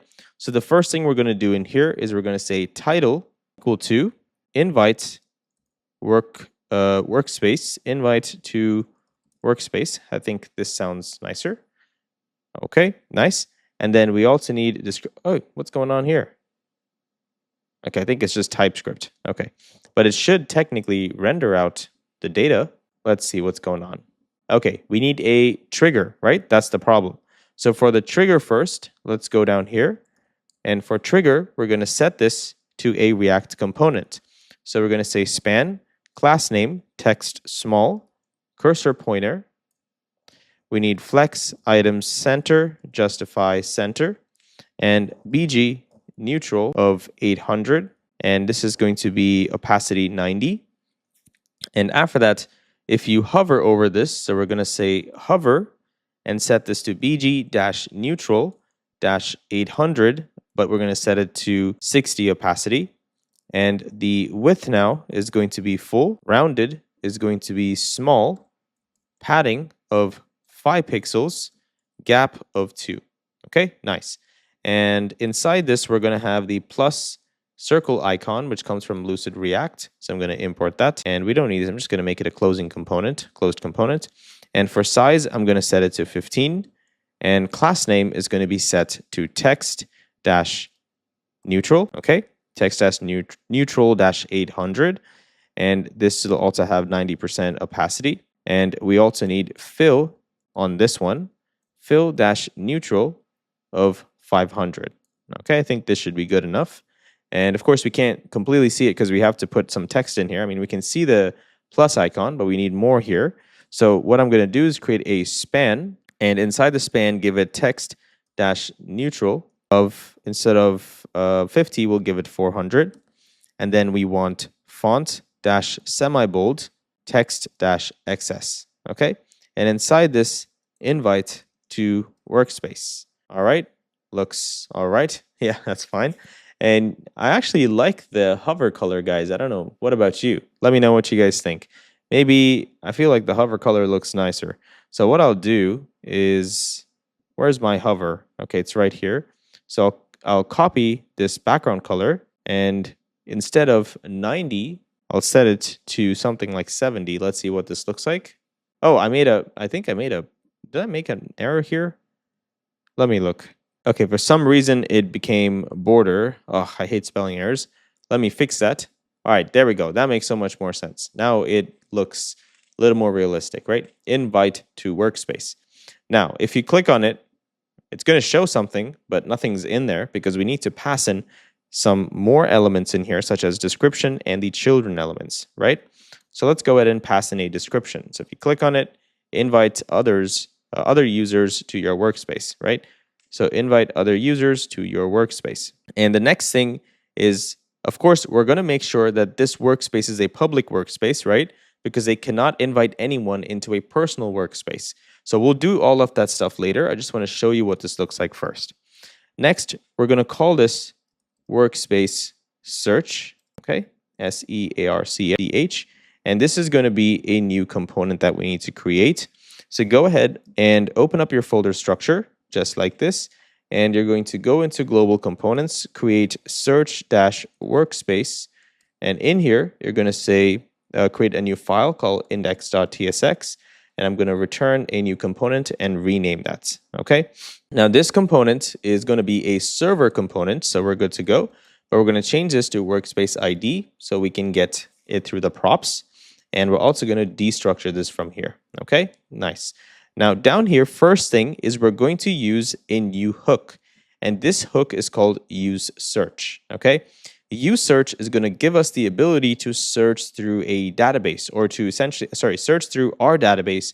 But at the same time, you can use and leverage keys and get data from this, okay? So let's go ahead and create that hook. So go into hooks, and you want to create a file in here called use search, okay, .tsx. And actually, this is just .ts, not tsx. And in here, export const use search equal to an arrow function. And in here, first thing we need is the key, which is going to be a string. And next thing is we need the type, which is going to be the workspace. Okay, nice. And inside here, we're going to say the following. So we're going to say const. First, we need query. And also, guys, this is super optimized. So we are debouncing all of the queries that we're making to the database as well directly in here. So this is another benefit of using this hook, okay? Or else you would have to type it every single time you want to make a search request inside a specific key or a database, okay, inside your table. So first thing is query, and this is set query, and this is going to be equal to useState. Okay, let's import that one, and let's also invoke it. And this is going to have a default type of string, so you can just pass this in right here. And then we also need another state, and this one is called, let me see, useState, like this. And this one's called debounce, okay? So const debounce in here, and in here we're going to say set debounce, like this. And that is equal to useState, and let's invoke that and pass it a string as well. Next, we want to say const on users and set on users, like this, equal to use state, and let's invoke this. And now this state is going to be unique, so please follow through with me. So the type here is we're going to say this, or it's an object, right, with ID set to string, like this. And the next thing is subscription. Okay, and this is set to an object, and subscription is going to have plan, which is pro or free, right? And this can also be null. So what seems to be the error here? Do I need subscription? I'm just going to use AI to fix it. Oh, okay. I didn't put the, sorry, I didn't really need AI, but okay. And then right here, I'm going to say null. And then after this, first name is going to be a string or null. Last name is going to be a string or null as well. And then after this down here, we're going to need the image, which is going to be a string or null. And we're going to also need email, which is string or null. Okay, awesome. Now, this can also be undefined. So after this down here, first for these users, this has to be an array, right? So what I'm going to do here is set this to an array like this. And after this, I'm going to say or undefined. All right. And this can also be undefined right here. So I'm going to just say undefined. All right. Awesome. The best type would actually be an empty array. But I think this can help me when I'm doing stuff like looking through it and stuff. So I don't have to look at the length of the array. Right. Next, we need to say const on search query, okay? And this is equal to an arrow function. And this is going to give us an event, which is react.change event, okay? And it comes from the HTML input. So let's go ahead and grab that. So HTML input element, this should do it. And in here, all we're going to do is set the query. So whatever the user is searching for, we're going to set e.target.value to that stuff, okay? To this setter dot value. Nice. So this is a callback function. And basically, when the user makes a change in the input field, we're going to set that value inside this query, okay? Then what we're going to do is we're going to look at the debounce, and based on whether we're debouncing or not through a set timer, depending on that, we will send the request or we'll wait accordingly, okay? So first we need a use effect. So go ahead and grab use effect like this, invoke it, pass in an arrow function and a dependency array. And in here first, we're going to say const delay input timer ID, okay, or timeout. This is fine too. Timeout ID equal to set timeout, and I'm going to invoke this. This takes in an arrow function. And the first thing is the arrow function. Second is the millisecond delay, right? So we're going to say 1 second delay. And every second, we're going to set debounce to the query, okay? And you can also use refs for this, guys. I've done so many examples with this and even our last project, and it's pretty much the same thing, right? Just different versions, and you can use that if you'd like. So now once this is done, we also have to have a cleanup. So we're going to return an arrow function here with clear timeout, and we're going to pass in our new the timeout ID that we just got right here. Okay? All right, awesome. Now, we also need to pass in our dependency, so we need query in here. Okay, nice. And now we're going to use the use query data hook, right, that we just created. And we're going to pass in our keys and all the stuff that it needs. And accordingly, we're going to get data from that. Okay, so const refetch data and is fetching, because we will be literally getting data while the user is making a request every second, right? So we need to refetch this data. So that's why we need these two props. So first, let me go get use query data, invoke this, and now I can get prefetch or refetch, sorry. And we need is fetching, nice. And in here, we have to pass in the first parameter, which is going to be an array with key and debounced. Okay, key and debounce, nice. And after this, we need our arrow function. So what does it have to call? And this arrow function right here is, of course, going to be async, and it's going to get the query key, okay? Query key, just like this. Now inside this, if the type is equal to workspace, then we're going to do the following. So all you have to do is every time you want to use this this use search hook for anything else you're trying to search, you have to come here and create a new type and pass in what you want it to do. Okay, that's it. So in here, I'm going to say const workspace equal await search workspace, search workspaces, or workspace should be good as well. And this is a new server action that we'll need to create. So copy this name. We're going to go all the way up top into actions, and in users, I'm going to say export const search workspace, and this is equal to an arrow function. And in here, first, we need this to be an async function, and this will take in a query, which is going to be a string. And let's get the try catch block as well. So const user equal await current user, and let's invoke this. And next, if there's no user, we're going to return TURN, return status of 404. And after this, const workspace equal await client dot user dot find many. And in here, we're going to say where, please follow through with this, okay? So where one of these are true, okay? Which is first, the first name contains the query, okay? That's the first one. Then after this, I'm going to put another comma right here. The email contains the query, or the last name contains the query that was sent, okay? So pass this in. All right, awesome. And not is another one. So it's not equal to their own name, right?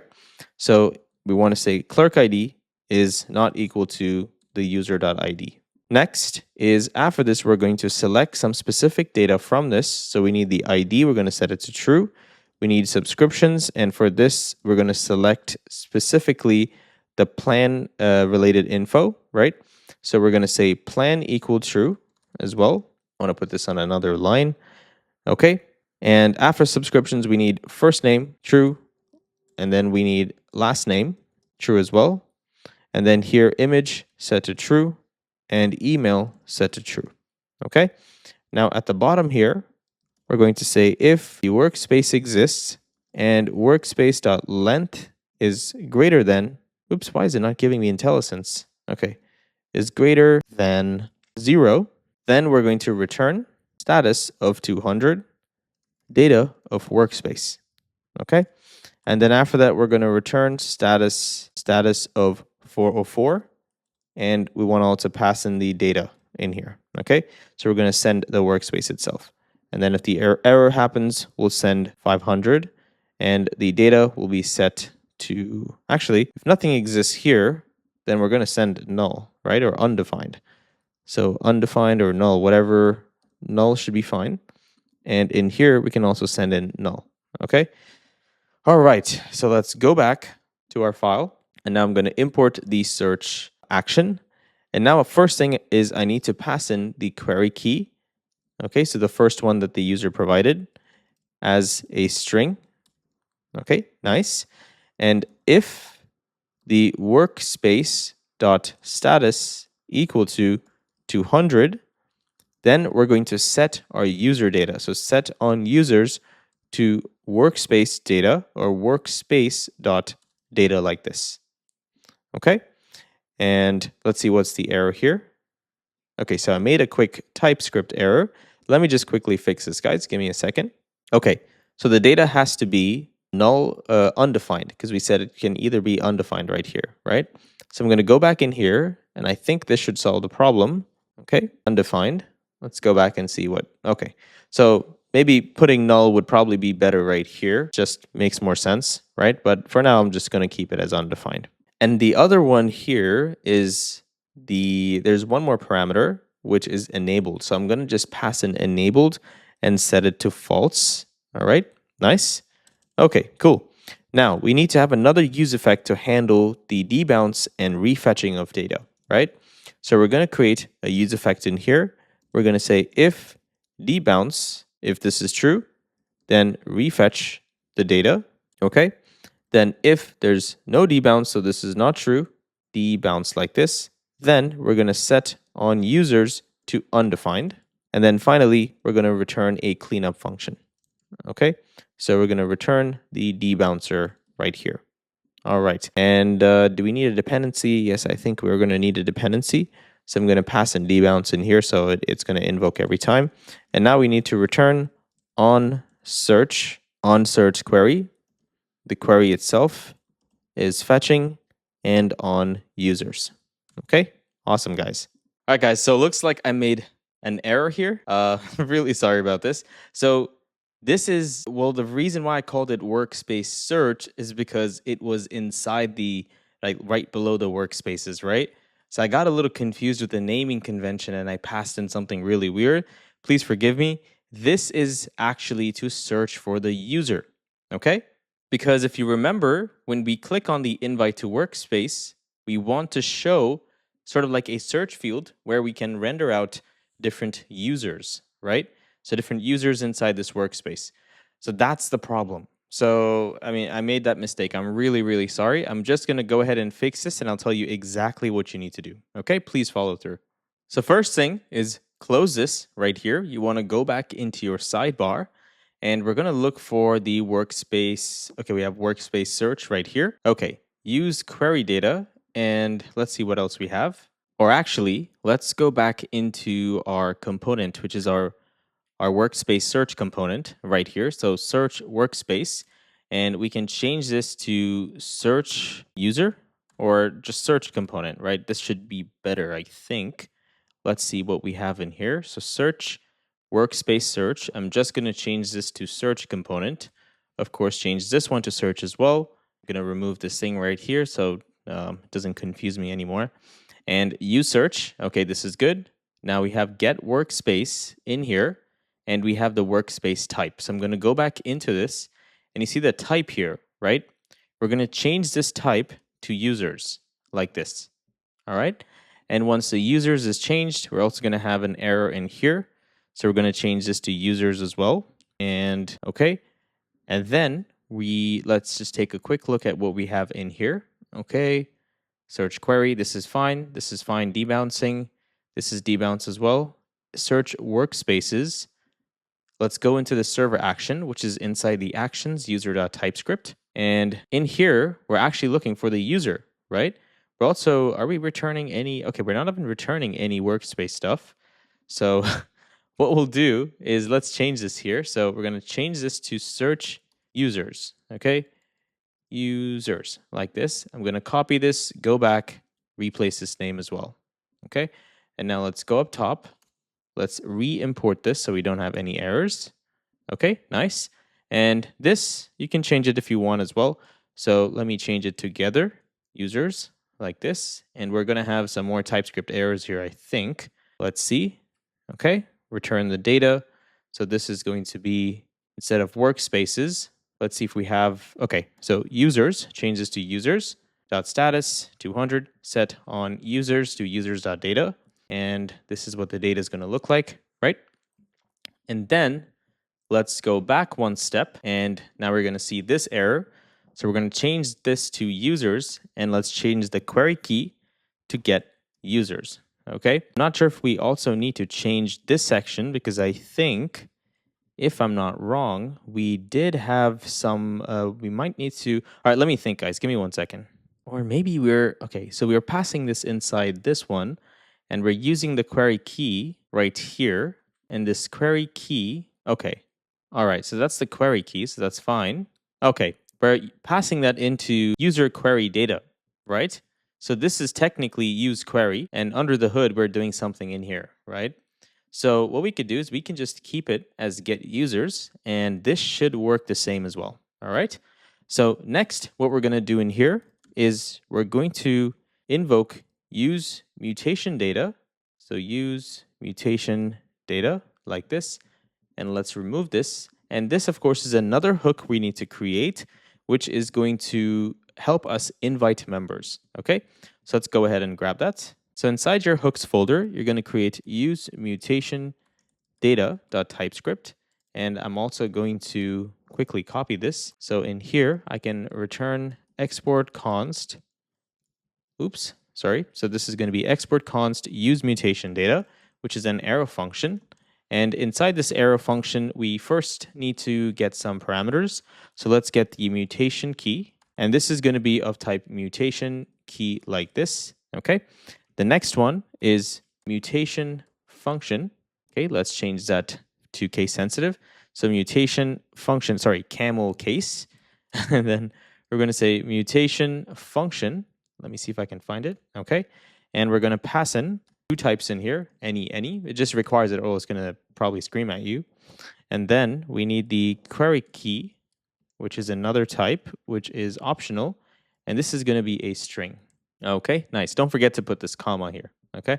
So, and we're also going to need another helper function called onSuccess, okay? And this is also optional. It's just an arrow function that they will send, and it's going to return nothing. So it's going to return void from here, okay? Now, inside this, first thing is we're going to create a client. So const client equal use query client, and we're going to invoke that. And down here, we're going to invoke use mutation, pass in our key, our mutation function, and the onSuccess function, okay? And if you don't know what this is, of course, let's go ahead and take a look at what that does. All right, so I was also trying to look it up, but before that, I realized we have an AI, right? And the AI honestly does a way better job than the documentation as well. So I'm going to be using this right here. So just read what it does, right? Essentially, use mutation is designed to handle side effects in your application. So any API calls that you're making, if they modify any data, like creating them or creating data or updating data, helps you manage that sort of like in a state management approach. Okay. So if you have an API endpoint and it creates something, then by using use mutation, you can get to know if your change is still firing, if something is still updating, pending, stuff like this, right? So you see loading, error, and it's successful. So in our last project, we leveraged the use mutation to also refetch the data, right? But we also updated the response of that API. So the cached response, imagine our cache response is kind of stored like an array, right? So it's an object, right? Let's just say it's an object. We have name, something in here, and we have height, okay? Something in here. So basically, when we used use mutation, we were trying to simulate optimistic UI, which means the second we make a change on the front end, we want the data to also be revalidated, but we want the data to instantly have the change in it. Okay? We want to optimistically assume that the data changes or is going to change, and that's 100% going to return a 200 response. And we're going to mutate the data so that way we have the updated state. And because we're using React, it's going to instantly update on the front end, right? So that was the power of use mutation. Now, we are not using the optimistic approach here, but just to give you an idea that you can use the use mutation hook to create this kind of behavior, okay? So you can use it as a state management approach to your inside your projects or in your application, okay? And essentially, you have a mutation function, right? It takes a function that performs the data modification, okay? And a callback, which provides the hooks for different stages in the mutation. All right. So you're going to see you're going to see that right here. There's more to this. It doesn't completely explain it, but the best way, okay, it's right here actually. So mutation key, a unique identifier for this mutation, right? The reason is because we can cache it internally in React query. And that's the exact same thing we did in the layout file, right? The other one is a mutation function, the function that will be called to perform the mutation, okay? So kind of like think about it as a server action. Then the query key. It's optional, and essentially it's the key to let's see what they're saying here, which query should be invalidated after the mutation is successful. So remember, each request, if we were using use query, we are basically sending in some sort of a key, right? The reason is because we are storing the data from that API response inside that key, or think about it as the key is equal to that response from that API. So if you want to revalidate that data and invalidate what we had previously, then all you would have to do is pass the key and pretty much invalidate it, right? After the mutation is successful. So that's why we have this query key in here, okay? Next, on success. It's just a callback function that essentially allows us to show a toast message or something like that. So you see how everything is handled in one single operation, right? And you get caching functionality, which you will not get once you upgrade to Next 15 or, so I'm pretty much setting you up for success, okay? So whatever project you use, whenever you watch this video, it's still going to be up to date as much as possible, okay?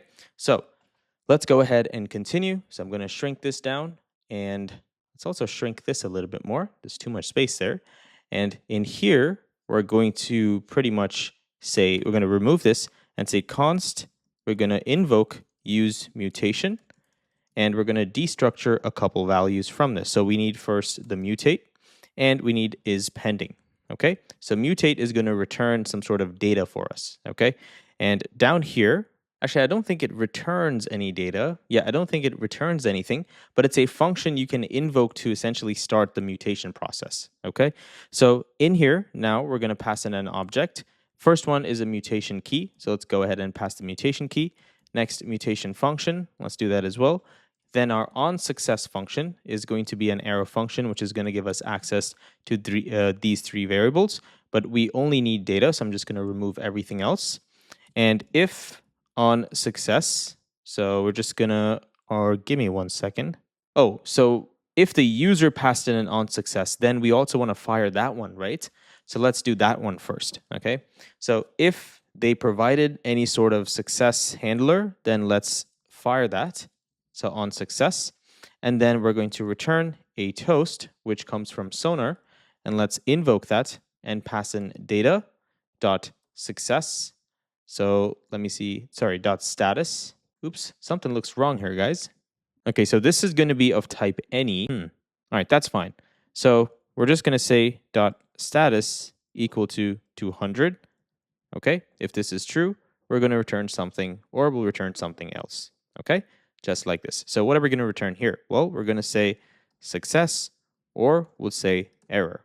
Okay, and the second thing is the data or the options inside the toast. So create an object in there, and we're going to say description, and we're going to pass in the data dot data just like this. Okay. Now after on success, on settled is another function. So let's invoke this one as well. And we only need, I don't think we need anything in here really.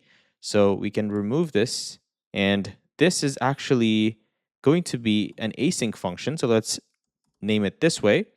So async function, and in here, we're going to get access to this arrow, right? This arrow function. And here we're going to return await client dot invalidate queries. We're going to invoke that, and we're going to say for the specific query key. Okay, so let's pass that in as well. All right, awesome. So that's how we're invalidating it once everything is successful. So you can do it here also if you want, but on settled makes sense based on what the AI was telling us, right? Okay, cool. And now at the bottom, once everything is done, we're just going to return our mutate function here and is pending. Okay, nice. So now we can reuse this. So let's import our use mutation data. And the first thing is that query key. So the query key is going to be called invite-member. Please do not make any errors in this because I cannot save you after that. Okay. And here we're going to destructure mutate and is pending. And we also have to pass in some more data. So it's the callback function, right? So let's go ahead and pass that one in, and we're going to get data here. Let's destructure that to get receiver ID. And this is going to be a string.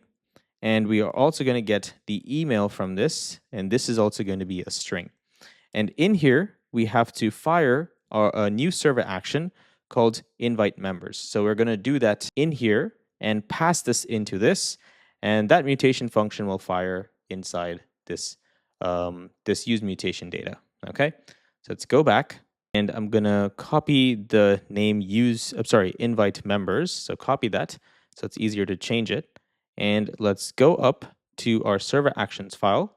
Or let's do this, guys, because we don't really need this right now, which is sending the invitation.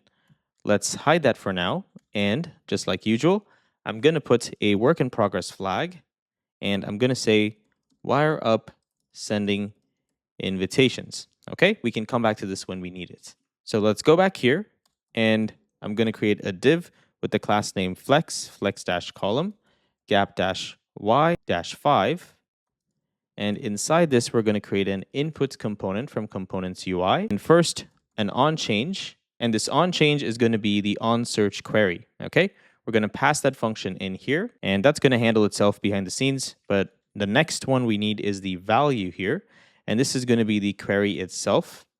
And then we need a class name. So I'm going to say class name like this and set it to bg-transparent, border-2, outline-none. Okay, so when you click this, we can't really see anything. So let's go back and try to import that component. So it's called search, right? Like this. Okay, nice. And it also needs some props. It needs a workspace ID. So let's go ahead and pass the workspace ID equal to workspace ID. Where is that? Workspace.id? No, I thought we had it from the params, right? Active workspace ID. I think that's what we need to pass in here. Okay, yep, that's it. All right, and now we have an input field in here. Next, I'm going to pass in a placeholder and the type, I'm going to set it to text. Okay, so search for, this is wrong. I'm going to say search for user, just like that. Okay, now after this, if is fetching, it's coming from here, so this is good. If is fetching is true, then we're going to render something in here. So just render a div, okay? Or we're going to render something else. So for this div here, first, I'll pass in the class names of flex, flex dash column, gap dash y dash 2. And inside this div, I'm going to return the skeleton component. And this skeleton, I think is, okay, it's coming from Shatsian, I believe. So let me see if it's coming from Shatsian, or can I create one? I mean, can I just create? Okay, we'll just use this one. Okay, so skeleton component, and we're going to set class name to width of full, height of 8, and rounded dash XL. Okay. Next, after this, so if we are still fetching for data, then we're going to show this. But if not, then we're going to check to see if on users exist. And if it doesn't exist, then we'll send a message saying no users are found. And if we found users, then we're going to map over the users and render each user out. Okay, pretty straightforward, right? Awesome. So here, first step is we're going to check. So remove this brackets, and we're going to create, actually, we don't need to create this. We can just search for if no on users, like this. There's no on users, then we need to return something, which is question mark, nothing exists, do something else. Okay, so if this exists, then we'll return a paragraph tag with the class name set to text-center, text-sm, and text- with a specific color code, which is A4, A4, A4. Okay, and in here we're going to say no users found. So, okay, there you go. You see it. All right. And then if we got users, we need to return a div. And inside the div, we're going to loop over the onUsers.map. And for each of these, sorry, I think I'm making an error here. Okay, this is correct. And for each of these, we'll return another div. Okay, awesome.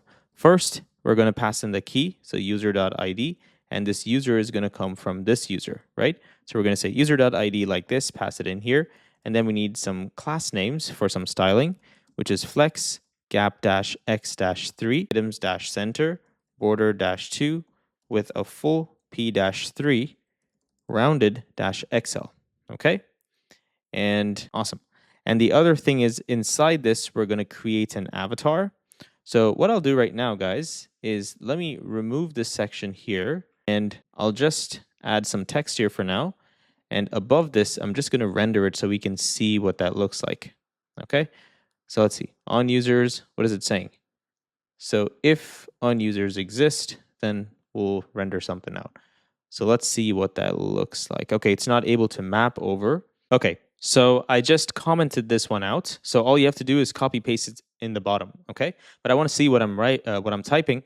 So I just created an empty array, an array with one element, and I set ID to something, okay? So as we go, I'll keep adding to this, but right now I think this is the first thing we need. So return a div inside this .map, and don't forget to get users here, put in the key and the class name, okay? Next is we need the avatar, and this avatar comes from Shatsian UI, okay? So I copied it from Shatsian UI and pasted it in here, and I'm just gonna go ahead and import this as well. So import the fallback component and the user from Lucid React. And now we need image in here. So I'm gonna say image and just set this to something for now. So let's go in here, put a comma like this, and just put something in here. I think they already have a fallback. All right, nice. And we already put the fallback, so it's going to show a fallback in here. And after this is done, down here, you're going to say div. And inside this div, give it a class name of flex. I made a spelling error. This is flex dash column, items dash start. Okay. And in here, we want to create an H3, or yeah, H3 would be better. And inside this, we're going to say class text-bold, text-lg, and capitalize, okay?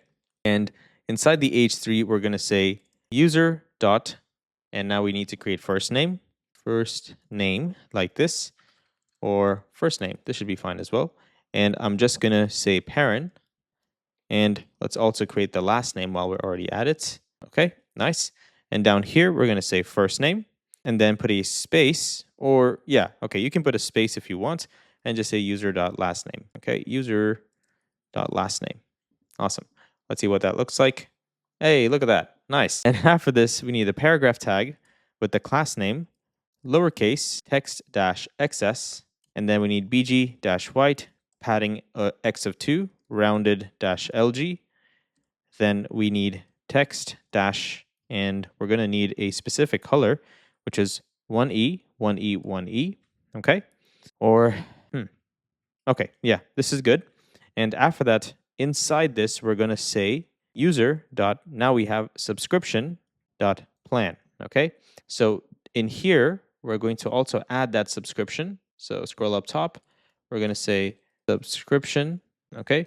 And this is going to have plan, and I'm just going to say free plan for now. Okay, just see what that looks like.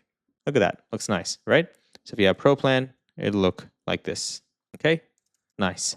All right. So what I'm going to do now is I still have some more to show in here, which is the invite button. So after this div, we're going to create another div with the following class name. So flex-1, flex, justify end, items center. Okay. And inside this, we're going to create a button, and this button is going to have an on-click handler. It's going to be an arrow function, and we'll get to that in just a second. Or we can actually do it right now. So, or we'll wait for that, okay? Because we're not going to be submitting the user yet, right? We still have a work in progress flag for them. So we'll come back to inviting users in a second. Let's just finish the layout stuff because that's the most important, right? So after this, we're going to say variant and set the variant to default. And then we also need a class name of width of 5 divided by 12. And then we're going to have font-bold, okay? And inside this, we're going to create a loader component, loader from our loader file. And you want to import, and inside this, you want to essentially put the invite like this, okay? Invite like this, but you also have to show the state, the is pending state. So I'll set the state right now to true, and color, I will set it to 000. Okay, so it looks like this, and right now you see it's gonna kind of show this loading animation when you click on it, right? Or else it's just gonna stay as is. And something else is wrong here. Let me see what's going on. Okay, nothing is wrong. It's just because the state here is when you set this to true, the color of the loader is white. So maybe you can change the color if you'd like, or change the button color. But for now, I'm just going to say state equal false. Okay, just like this. Nice. And that's it. You see invite here. So when you click this, our on-click handler will get fired. And our on-click handler comes from this one right here, which we're yet to create. So we have wire up, send invitations, and we also have to wire up the button. So I'm going to have 2 work in progress flags, wire up, invite button in UI. Okay, awesome. Great job, guys. Next, I'm going to copy this, remove all of this. So till this div, please follow with me, okay? This div till here, remove it, and you're going to find this map, right? We just created this, so remove this one as well. And then in here, we want to uncomment whatever we have in here. Remove the string because I had that before. And I'm going to remove this div on the inside and return the new div that we just created. Okay, that's pretty much it. So now it's no longer going to show because we have wired it up with this. Now I see some errors here. I think this might just be TypeScript. Okay, it's just TypeScript. Nice. And that's it.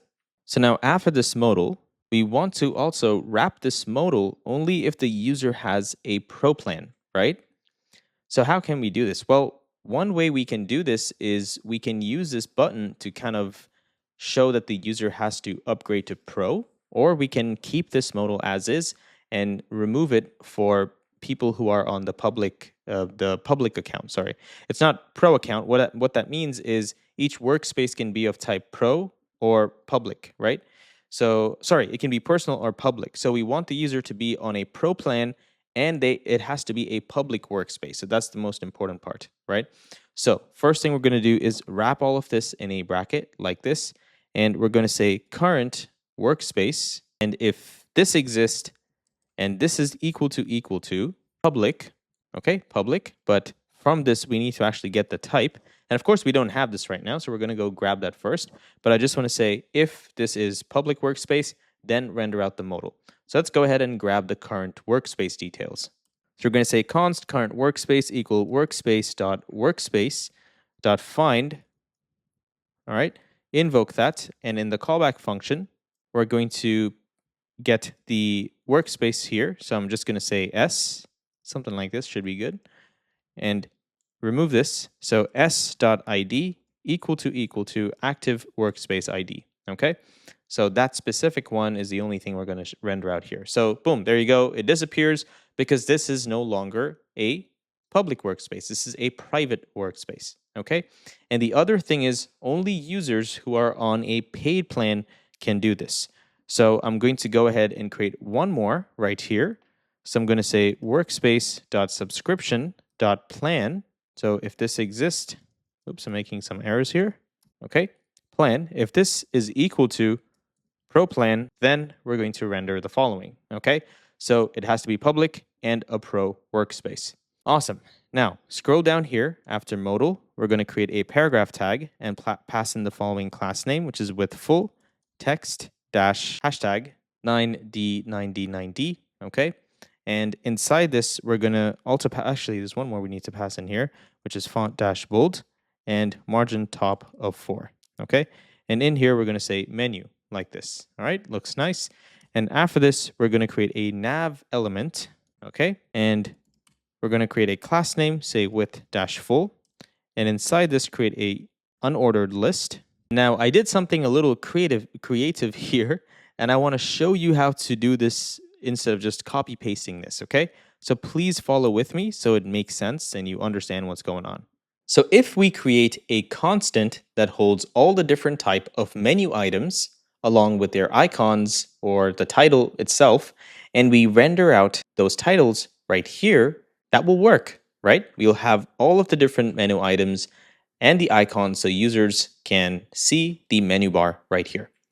But I hope you realize that this is a dynamic route. And what that means is for this specific workspace, we have to also have access to things like library or other paths as well, like notifications and settings and so on, right?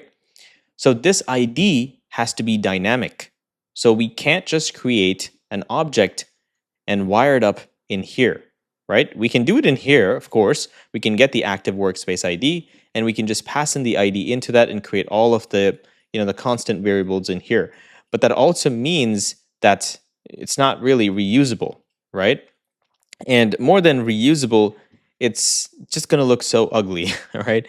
You probably want to put it in a constants file. This is only supposed to do nothing else but have, only the styling and code for these things. Anything that is a constant reusable variable, you can remove it and put it in a different file.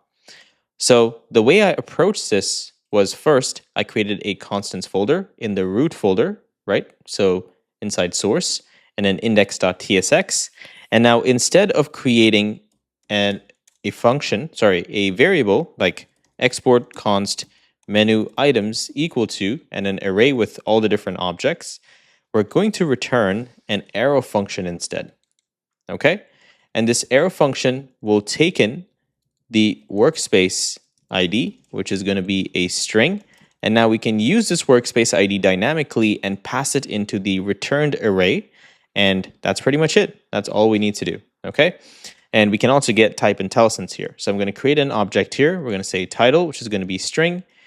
href, please follow with me, okay? Please type each and every single thing you're going to learn. I'm doing it myself because you guys wanted it, okay? So I expect you to at least practice and do this with me so you truly learn how to develop SaaS applications, okay? So this is react.react node, so I'm going to import that one as well.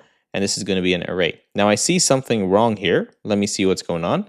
So the reason why this is screaming is I'm not returning an array of this stuff. So I'm going to change this to an array. And the next thing is I'm going to create an object with all of the following. So title, we're going to set it to home. The href is going to be, we're going to use the backticks and we're going to say /dashboard / $, and the curly bracket, workspace ID. and then we're going to say homepage. Okay, and the homepage is kind of like an onboarding page. It's not really this page where we have all of the users' videos. That's the library page. The homepage is like an onboarding where we can share our own videos, right? I hope you saw the demo.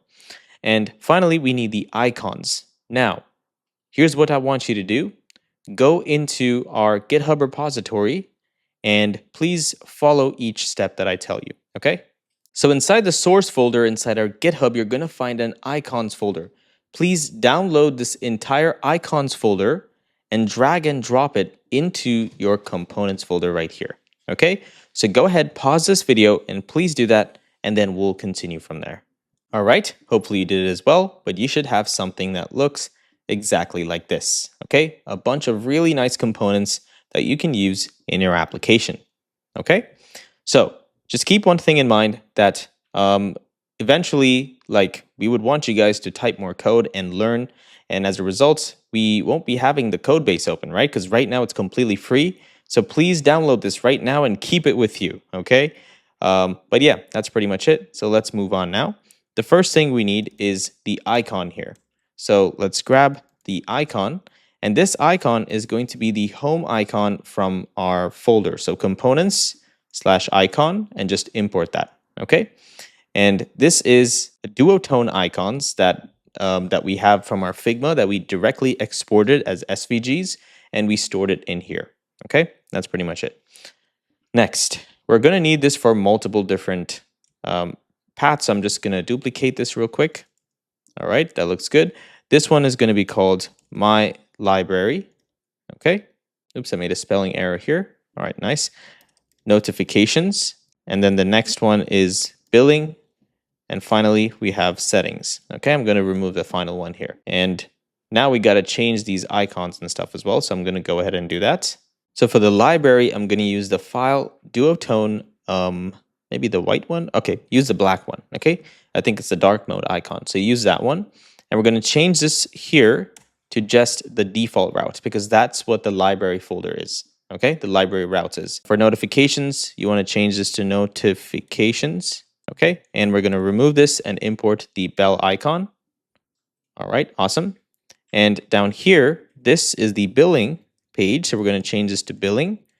And I'm going to change all of this to the billing, or I think it's a credit card icon. Yep, so import the credit card icon as well.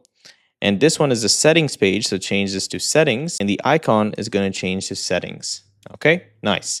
So now we have all the elements, all the menu items, so we can simply loop over this, pass in a dynamic ID, and we can also get the href for that ID as well. So let's go back, and down here, we can now render these elements. So inside this unordered list, I'm going to say menu items. So menu, or actually, let me go up here and directly do it here so it makes more sense. So const menu items equal to menu items, invoke it, and you want to pass in the active workspace ID. Okay, nice. And now you can also get type IntelliSense from this. Awesome. So let's scroll all the way down, and we're going to say menu items dot map. And for each of this, we're going to return something in here. Okay, so I'm just going to create a placeholder, or I can remove this and I can pass in the sidebar item as a placeholder instead. Sidebar item. Okay, or I think we had a select item. Or let's do this, guys. Let me create a custom component called sidebar item, and then we will fix this. Okay, so open up your folder structure. You're going to go into your sidebar, create another file in here called sidebar-item.tsx, and inside this, return a new component and rename it. Now this is going to have the following props. Please pause and type. Okay, you have icon, title, href selected, and notifications, which is a number. Okay, and it's optional. Next, down here, I'm going to also destructure all these values, and that should do it. And here, I'm going to create a list item element. Okay, so create an li element with the following class name. So cursor dash pointer.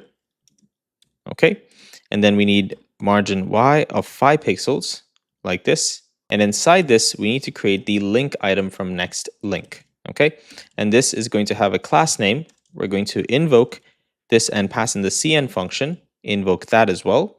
And then we're going to say flex items dash center justify between group rounded dash LG hover BG dash, and we're going to change this color.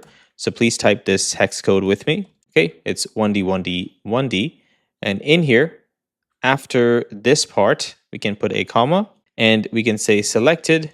If this is true, then we're going to return something else. If not, we'll return something else here. So what are we going to return if this is true? The background is going to be set to a different color. Okay, so let's change this one more time. Okay, like this. Nice. And if not, we'll just return an empty string. Okay, cool. And now it's screaming for the href. So let's pass in the href and let's get it from our props and pass it down in here. And then finally, we're going to need to pass some data in here, right? So create a div. Did I create it properly? All right, there we go. Class name of flex, item center, gap of 2, transition all. And then we need padding of 5 pixels. And then we need cursor pointer. Why is it not giving me cursor pointer? Okay, nice. And in here, I'm going to pass in the icon. Okay, and after the icon, we need a span with the following class names. So we're going to invoke this. We're going to open this and we're going to pass in cn function. And in cn, we're going to say font dash medium. We're going to say group dash hover. So basically when we hover over this one, right? So if you don't know how group works, it's really cool. Tailwind has a way for you to change child elements based on a parent element action. Okay, so group is a pseudo element. So you can use this group and based on, hover is, so you can use group and based on it being hovered, you can set a certain type of style. Okay, so here, first thing is font medium. For hover, we're going to set the text to a different color. Okay, this is the color we want. And then I'm going to say transition all, truncate, and then width of 32. Okay, and then here put a comma and say selected. If this is selected, then we're going to change, we're going to do something here. And then if not, return another string. So for this, we're going to change the text to a different color. So 90. And here, if this did not work, so if it's not selected, then we're going to return a different color. So this is 545454. Okay, nice. And inside the span, now you can render the title like this. Awesome, looks great. And after this div, you can now render any notifications for that. Okay, so I'm going to go back and also open this and let's import this element so we can see what we did. So sidebar item. And let's pass in the href first. So we have the href here, which comes from item right here. So item.title, pass in if this is my library, then we're going to pass in the following href. Or technically, let's just remove all of this. And we don't really need this, right? We can say item.href, okay? If I need to change this later just to show the users their library itself instead of the other workspace, and I'll come back to that. But for now, I'm just going to keep it like this, okay? Then we need the icon, so let's go ahead and pass in the icon. And then selected is going to be a Boolean value. So let's scroll all the way up top, and we're going to say const pathname equal to use pathname, okay? Use pathname, invoke that, and now we can move this all the way up top because it's a hook, all right? And we can get this path name down here, and we can say if path name is equal to the title, path name is equal to item.href, then we will render it as selected, right? And then next one is the title is going to be equal to the item.title, and then we have key, which is going to be equal to item.title as well. And for notifications, item.title, if it's equal to notifications, then we're going to pass in count for the notification, okay? So let's go ahead and grab that as well. So scroll all the way up top, and right below this, we're going to say const data count. So we're destructuring count from notifications, and these notifications come from a different query data. So let's go ahead and say const data notifications equal to use query data, and let's invoke that, and let's pass in the query key, right? So we need the user dash notifications like this, and after this we need to pass in the server action to perform. So we don't have this right now, or we do. Okay, cool. So let's import the get notifications itself. And we also need to create a prop for this, right? But essentially all we're doing is we're destructuring from data. We are destructuring the counts, okay? So let's go ahead and create the notification props. So I'll scroll down in my folder structure, go to types, and inside this at the bottom, I'm going to say export type notification props equal to an object like this. And inside this first status is going to be of type number, right? And then data, oops, I'm making some errors. Data is going to be an object here as well, but we're going to have count, which is going to have notification set to a number, okay? Like this, nice. And now we can export this from here so we can import it directly from here. Why is it not showing? Let me see if I made some errors here. Okay, so just import notification props and that should solve our problem, okay? Nice. Now let's scroll down. Okay, so I made a spelling error here as well, guys. So go back into notification props and remove this count. That's why I hate typing, man. Copy pasting is easier for me, guys, because you guys get to see the same thing. Just let me know, okay? If that's easier, it makes my life easy. I don't make stupid spelling errors. But anyway, so now we have this. So we're essentially saying return the counts, right? So if it's notifications and count exist, right, we'll return that. If not, we'll check notifications as well, okay? Or, so if this is true, it will use this value. If not, it will render number 0. That's basically what we're doing in here. Okay, so hopefully that was slightly easier to understand. And I'm also going to remove this and just change it to a closed component. Okay, nice. And there you go. Beautiful navbar, looks super minimalistic. And if you click on one of these, of course, right now it's going to take me directly to that page, but I'm also going to get a 404, right? But let's click and see what happens. Boom. So we go to the right page, dashboard/this/home. That's exactly what we want to see. All right. Great job, guys. Now, after this nav, we're going to have a separator component. So please do this and put the following class name. Then we need a paragraph with full text 9D, 9D, 9D, font bold, and margin top of 4, because now we're going to render out the workspaces. All right. So just need to refresh for some reason. But there you go. Now we can see the workspaces in here. Now, this again is another nav. So we're going to create another nav here with the class name set to full. And let's create a unordered list with the class name set to height of 150 pixels. Hello. Okay, there we go. Overflow set to auto. Okay. And then we need overflow X set to hidden. We're going to need fade layer. So remember we created this cool class name, right? That creates a fade effect. So you're going to see that really quick. So fade layer, and then for now, what I'm going to do is instead of having the, what do you call that? Instead of pretty much rendering out the element inside the if condition, I'm just going to render the element so we can see what it looks like, okay? I think we're going to be able to see it anyway because we're going to have two sections, right? First one of the workspace will be private workspaces, or sorry, their own workspaces, right?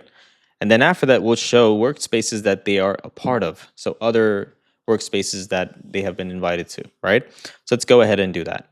So workspace.workspace.length, if this is greater than 1, and the workspace.workspace.map. Oops, well, what is this? Okay, so this is and like that. And in here, we're going to map over this and we're going to render something out. Okay, so we're going to return. First, let's grab the item from here, but we're going to return the sidebar item component. All right, the same thing. Let's go ahead and return that one, but this is going to need the following details. So first, we're going to pass in the dashboard, but the item and the item ID. Okay, then the next thing we need is the icon itself. But before I get to icon, let me also pass in the selected. So for selected, if the path name is equal to dashboard and this specific ID, then it's true. So it'll be selected inside, okay? I mean, under the hood, we're essentially selecting it. I showed you, right? That's right here, okay? And then after this, we're going to pass in the title. We're going to pass in notifications as 0, and we also need the key. So let's go ahead and pass the key in as well. And it's still yelling at me, and the reason is because I still need the icon. So for the icon, we're going to create another custom component, and this component is called workspace placeholder. Okay, so icon is equal to workspace placeholder, and I'm going to select this And let's go ahead and create this component. So inside this file, you want to create the workspace placeholder.tsx, return a new component, and rename this component as well.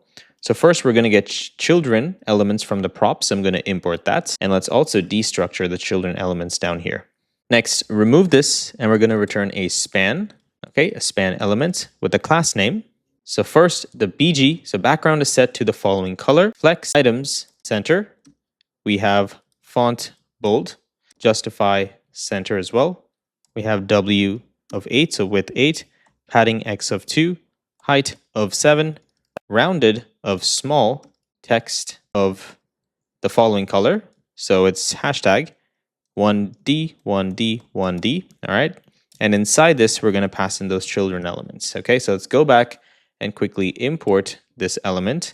And now inside this, we can pass in the item and the name of the element itself, right? The workspace. So we're going to say item.name.character at, because I only want the first element at 0. Okay, so let's see what that looks like. All right, awesome. We don't see anything. That's because, let's see what's the condition here. Workspace.workspace.length. Okay, this is fine, no problem. Don't worry about it. I think we're just not rendering it out correctly. So let me see what's going on. All right, guys, so the mistake I made in here was I set this to 1. So this needs to become 0, okay? And I just console logged the stuff just to see what's going on. So I'll just remove that real quick. But that's pretty much it. So now you can see the fade layer, right? So if you have multiple of these components, it's going to look really, really cool. So let me see if I can show you more in here. All right, and there you go. Now we have all the workspaces showing in here. And all I did was just duplicate a workspace under this and put everything inside a React fragment, okay? So one thing I want to clear up, let me first remove all of this. We no longer need it. All right, and also remove our React fragment. Nice. So the thing I want to clear up here is, what are we rendering here? So if there was any confusion, hopefully this can clear that confusion, okay? The first half is going to be all the workspaces that the user owns, but that are not a personal workspace, okay? So I'll say that one more time. The first render here are all the workspaces that the user owns, but they are not personal workspaces, okay? So if they create another workspace, then we'll show it in here. That's pretty much it, all right? Then the other one is the second render, which we're going to do right below this, which is pretty much the same thing, but we're going to show another set of workspaces, and these workspaces are all the workspaces that they are members of. Okay, I hope that makes sense, because remember, we can invite team members, right? So that's why we want to render two different halves. It doesn't really matter, but the reason why I'm doing it this way is it's just easier to understand. First half is all workspaces they own. Second half is all shared workspaces, okay? You can also be a little creative and create a separator, put a title, all that kind of stuff. But for now, this is what I think, this is all we need pretty much, all right? We understand what we're doing, right? So how do we do this? Item.type is not equal to personal, and only then are we going to render this out, okay? Then down here, I want you to create another bracket like this, curly brace, and inside this, we're going to say workspace.members, okay? So .length, if this is greater than 0, I made a spelling error here. Let me just fix this. So if it is greater than 0, then we're going to loop over the memberships that they have. So .map. Why is it doing this? Okay, .map, and we're going to return an element down here as well. So the element we're going to return is pretty much the exact same thing. So for now, what I'm going to do is I'm just going to copy this element, right? And down here, I'll just return this. Looks like I made an error here as well. Okay, this should solve that problem. Nice. Now we do have to change some stuff, so please just follow with me. So I'm going to say item in here. Now down here, instead of item.id, we're going to change this to workspace.id, okay? And same thing here as well. So this is the selected, and we want to make sure this is workspace.id, like this. Nice. And down here for title, it's going to be workspace.name. This is good to go, okay? And same thing here as well, workspace.name. And let's see. Okay, so for this one, pretty much the same thing as well. Workspace. Why is it not showing? Okay, there we go. .name.character at. All right, awesome. And yeah, that's pretty much it. So now we're rendering all the membership workspaces as well. Now down here, guys, right here, you're going to open another curly brackets. And inside this, we're essentially going to say workspace.length. Okay, if this is equal to 1, then we're going to say workspace.members.length. If this is equal to 0, then we're going to return a div in here that gives the user a message that says upgrade to create a workspace. Okay, and that's only if they are on a free tier. So that's what we're going to do down here. So basically kind of restricting all of their access, right? So let's go down here, and for this div, I'm going to give the following class name: width of full, like this, height of full as well, flex, justify center, items center, and inside the paragraph, so create another paragraph tool, we're going to create another class name. And this text is, we're going to add some styles here too. And this one is going to be as follows. Please type this out with me. And after that, we're going to say font medium, not mono, medium, okay? And then text-sm, okay? And in here, whatever we render will pretty much just show up like this, okay? So we're going to say if the workspace.subscription.plan, I made an error here again, .subscription.plan, like this, is equal to free tier, then we're going to render something. If not, we'll render something else. And in this part, we're going to say upgrade to create workspaces, okay? And down here, we can say no workspaces at all. All right, guys, so I made a quick change as well. So remember whatever was down here, right, what we just entered, just grab all of that, and you want to scroll up top, and after the workspaces, you want to paste it down here, okay? That way it shows in here and it doesn't look weird, because showing it right in the center, now that I look at it, it looks really weird. So put it right below this, and you can put like a little bubble or an icon. Maybe let me go ahead and try to do that as well. Okay, that actually looks even worse. So I'm just going to leave it at what it is. Now, first thing is for the div, just change the class name. You want to say width full, margin top of -10 pixels, okay? And padding, paragraph, this can stay as is, no problem. And yeah, that's pretty much it. So now it's going to be right here. And you can also change the color of the text if you want. I like the low contrast design. It doesn't hurt my eye. So I'm going to use these colors, all right? Now scroll all the way down here. After this nav, you want to create a separator component with a class name, and this class name is going to have width 4 divided by 5, so 4/5. And down here, we're going to say workspace.subscription.plan. If this is equal to free, then we're going to render out a message. Basically, we're going to show them a button, and through this button, they can essentially upgrade to the pro plan, okay? So I'm going to say and down here, we're going to render a fragment just for now. And let's go ahead and create that card. So open up your folder structure, go into components under global, and you want to call this global-card because we're going to use this a lot, okay? Now give this an index.tsx, return a new component, and change it to global card, just like this. And the first thing is we're going to need a bunch of props, right? So we're going to need title, which is a string, description, which is going to be a string as well, all right? We're going to need children, which is React.React node, and footer element, which is optional, which is also a React node. Then go ahead and destructure everything right here. And now we can return that card component. So first thing is I've already pasted all the imports here, so I don't have to struggle. But first thing is we need a card component with background transparent, margin top of 4. And now inside this, we'll paste whatever we want. But let's go back and quickly render this component out so we can see what's going on. So I'm going to say global card, and we're going to import it like this. And inside this, we can essentially, I guess we don't really need to show anything for now. Let's just go back to the component itself, and let's complete this component. Next, inside this, you want to provide the card header, and you want to give it padding of 4. Next, the header is going to have the title and the description. Simple, right? So render the title with text medium and with this color for the font, and render the title inside this and the description right after with the following text color. and I'm going to render the description inside that. And then we're going to also need to render the children. So I'm going to say div, and actually I'll put this after the header, right? So class name padding top of 4, and we're going to render all the children elements. Now let's go back and let's provide whatever we need to provide in here. So the first thing we need is the title. So title is going to be upgrade to pro. Very simple, right?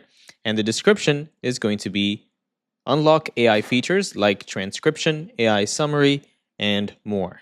And now inside this global card component, I'm just going to render out a button with the following class name. So please type this with me, text small with full and margin top of 2. And inside this button, I'm going to show a loader component, okay?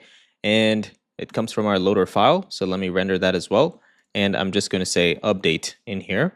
And let me go ahead and also change some stuff. Or actually, this should be called upgrade. Sorry about that. So upgrade.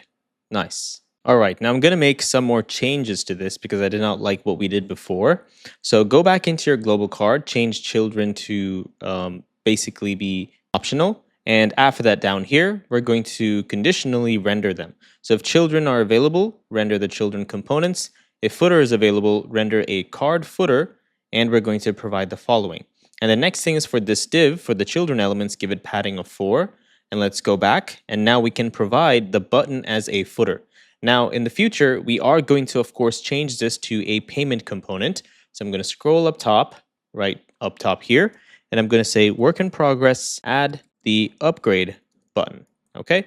And that upgrade button's functionality, I would like for you to also reuse for other sections as well, but I will show you how to do it here so you can reuse the same logic, okay? All right, now here's a kind of like a strategy, all right, or like a trick of how you can render the same navbar for 2 different devices.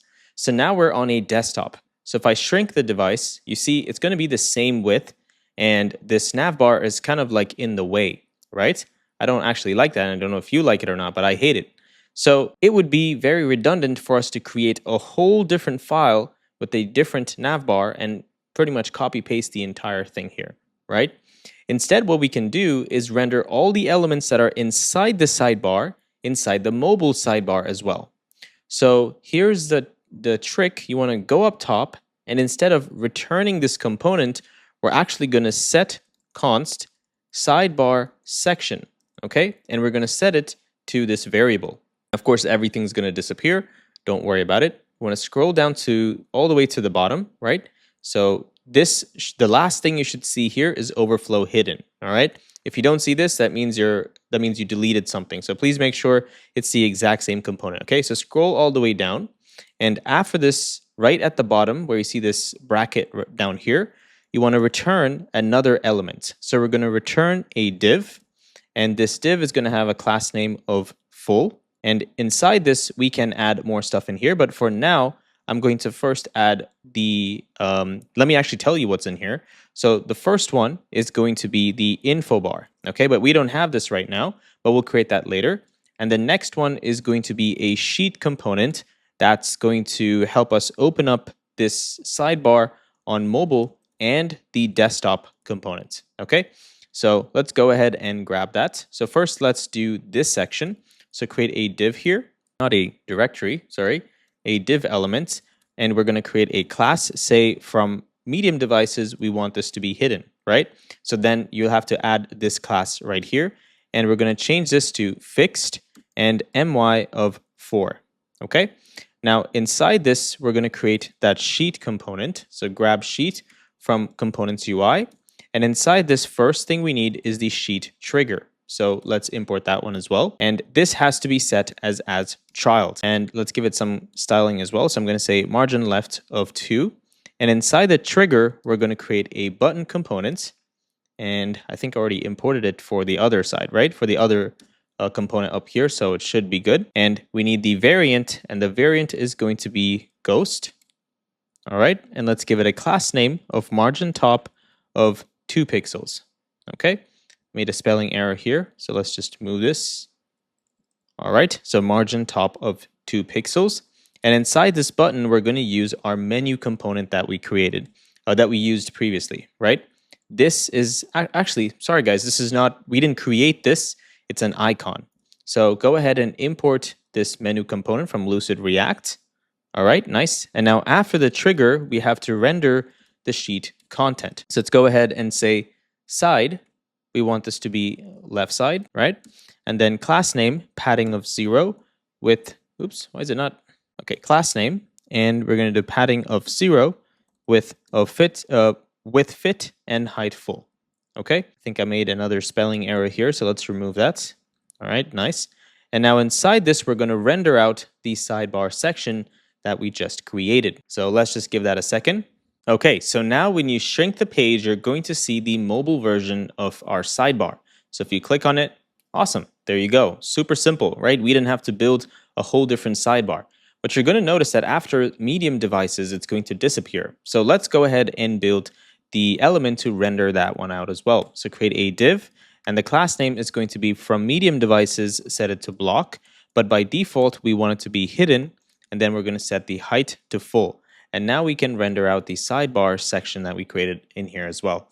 So now if you open this, you see from medium devices it shows, but on small devices it disappears. So this is much more efficient because that way you don't have to create another file called mobile sidebar and then need to render that out. It's just a big headache. Okay, so let's go ahead and create our info bar. So scroll up top right here and let's remove this, and we're going to say info bar component like this. Now copy this, go into your global components, create another folder, call it info-bar, and inside that you can create an index.tsx file and return a component in here and rename it to infobar. First thing is, let's return a header element, okay, just like this, and this is going to have the following class name. Now to solve this error, I'm also going to go back real quick and import this infobar component. So let's refresh and see if that solved our problem.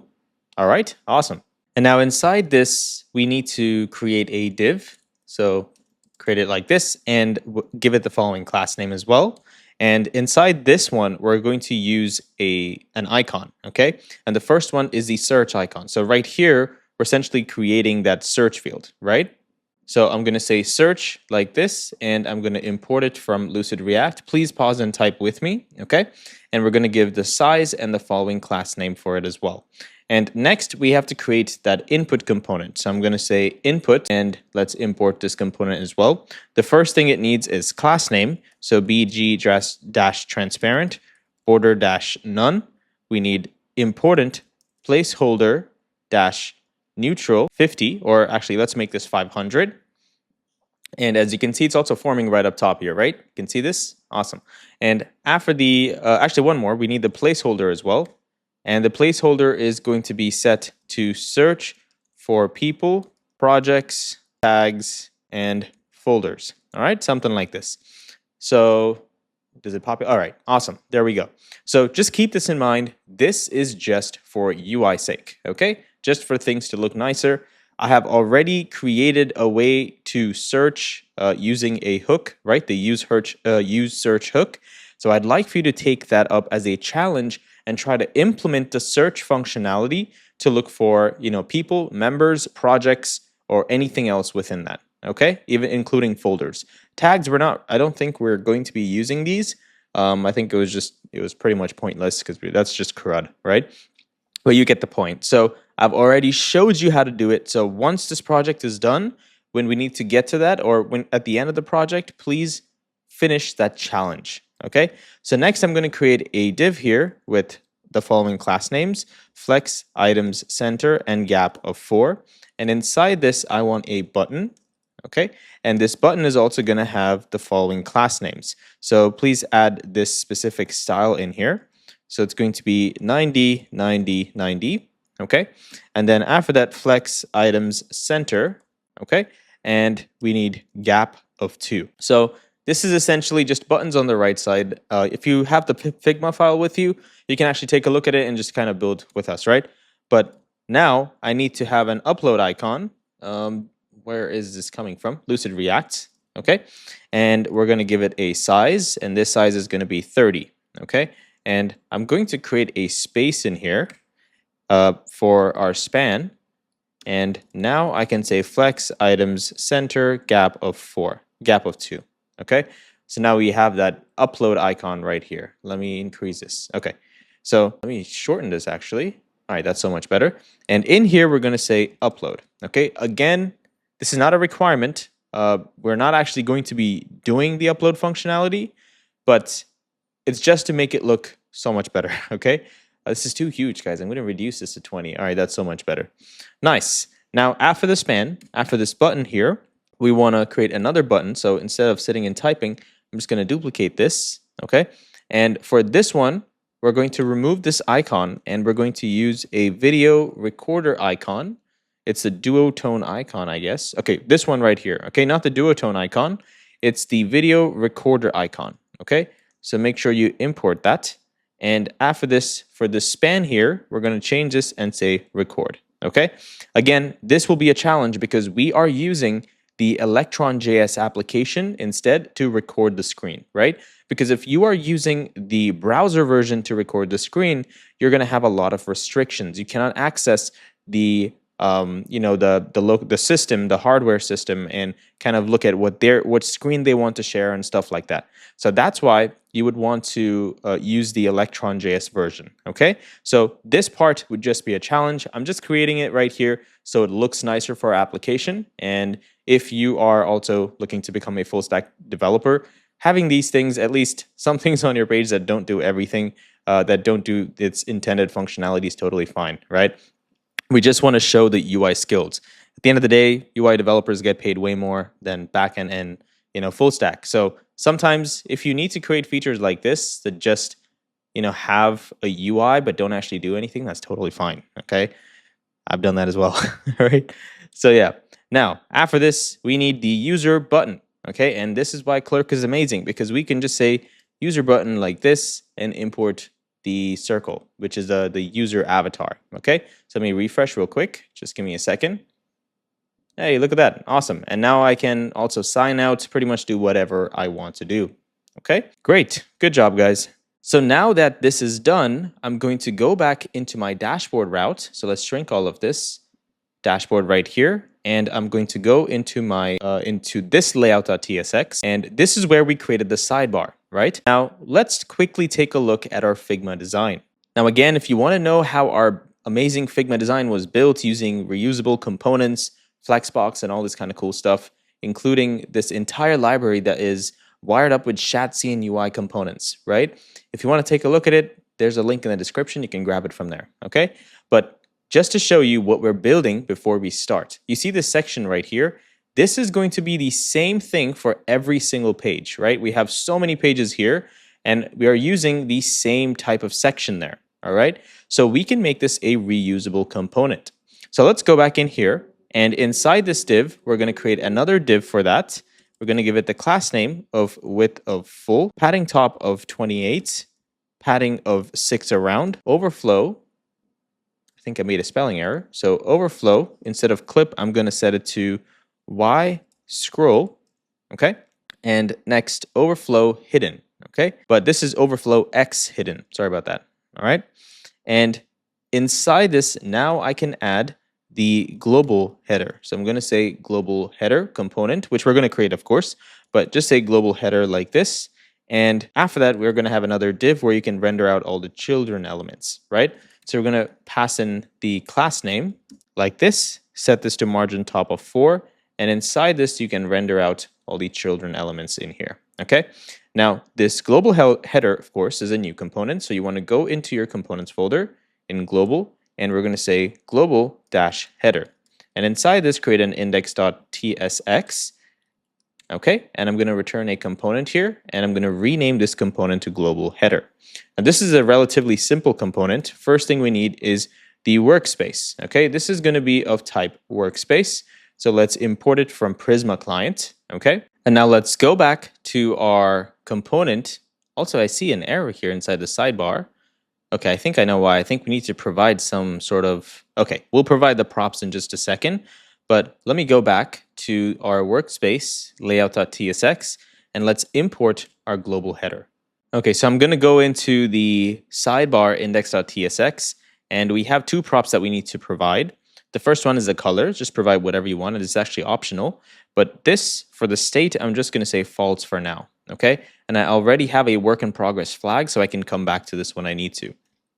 So let's go back to our other component, layout.tsx, and inside our global header, we need to also provide the workspace ID, okay? Now, before we do that, actually, we already have it right here, right? So let's just go ahead and provide the workspace ID, okay? Let's get workspace equal workspace that's coming from here. So we have something in here called has access, right? So we can get it from this actually. So let's say has access dot works. What does it have? Okay, dot data and dot workspace. Okay, awesome.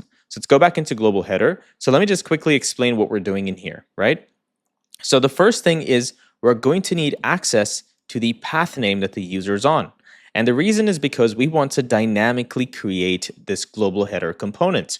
If we had to have this component and have it passed in with props and then render it out in every page, it's going to be very redundant. So with the power of the use path name hook, we can essentially get access to the path name itself, which would be this dashboard / this ID. And then we can figure out which path they're trying to access, whether it's the dynamic path or if they're trying to access a specific path like the notifications page, settings page, or even a folder inside this route. And based on that, we can decide whether we want to return a specific type of header, like the my library, because we don't have any path name in here, or we can render out the title itself. That means the path name itself. Okay, that's pretty much it. So let's go ahead and build that out. So first thing, you guys know, path name equal use path name, invoke it, and change this to a use client component. Okay, next we need to split this, and we're going to split it with a at a specific string. So the string is going to be dashboard / and we're going to put the workspace.id in here. Okay, so we're splitting it at this exact ID. So what I mean, this exact URL. So what's going to happen is if we are on the My Library page, we're not going to get anything in here, right? Because it's the root path. So first, let's extract the first value we get from here. And down here, we can do that logic. Based on the root path, we'll render out My Library. Okay, so first thing is we're going to create an article tag. And inside the article tag, we're going to give it the following class names: flex dash column. Okay, I made errors here. Flex dash column, and we need gap dash 2. And inside this, we're going to create a span tag, SPAN, and we're going to give it text dash a specific color, which is 707070, and after that, text dash XS. Now, inside the span, we can render out the workspace dot type, and we can render whether it's a public or their own workspace, right? So we'll say type, and we'll set this to local uppercase. All right, and let's invoke that. So now you can see it says personal. All right, awesome. Next, we're going to hit enter here, create an h1 tag, and inside this h1 tag, we're going to change the text to 4XL, and we're going to render out that stuff that we just created up here. So if we're going to say if path name exists, so if path name exists and the path name is not equal to, so if this is basically, we're first checking if it includes a folder, right? And we're getting the reverse of that. Okay, that's the way to look at this. So path name dot includes folder, but the opposite of that, which means it does not include the folder. If that's true, we'll do something in here. If not, we'll do something else. So what are we going to do if this is true? Well, we're going to say path name dot, why is this hiding everything? Okay, dot character at, we're going to invoke this and get the first character, 0, and then dot to uppercase, and let's invoke this as well. And we're going to essentially return it with a capital letter, right? Because the path name is a small letter. So we're going to say path name dot slice, invoke it, get the first one, so from the first one, and we're going to essentially change this to dot lowercase. All right, so let's see what that looks like. Of course, we're not going to be able to see it right now, and the reason's because we are on the root path, right? There's nothing in there, correct? So since there's nothing inside the path name and it's empty, if you render something out here, it's going to show instead. So now we can say My Library, because clearly the user is on the My Library page. And another thing I want to do is I'm going to add font bold to this so it looks better. Also just looks a little funny, right? Okay, so add font bold up here. All right, great job. Okay, so our global layouts is pretty much done. Now we can move on to creating the folders, the videos, and all this kind of fun stuff. Okay, so go back to your page.tsx, which is under this, and let's see what we need to render in here. All right, guys, so I'm not talking about this page, by the way. Don't get confused. The workspace ID page.tsx, okay? Because in here, we're going to do something slightly different. So since we already have the check inside the layout, we're good to go. We don't have to do that in here. But inside this page, we're going to have the triggers or the tab list along with the triggers. So these are tab lists right here, okay? So you can create these tab lists and essentially you can render whatever component you want in here, right? So for now, we don't really need this. I just want it to look nice and pretty. So here's what I'm going to do. First thing is remove this, or actually let's get the params. So I'm going to say params like this, and this is going to give us access to workspace ID, which is a string. I'm also going to destructure it from here, okay? And now that I have this, I can return a div. Okay, we're already returning a div in here. So let's remove this. And now we want to return the tabs component from components UI, all right?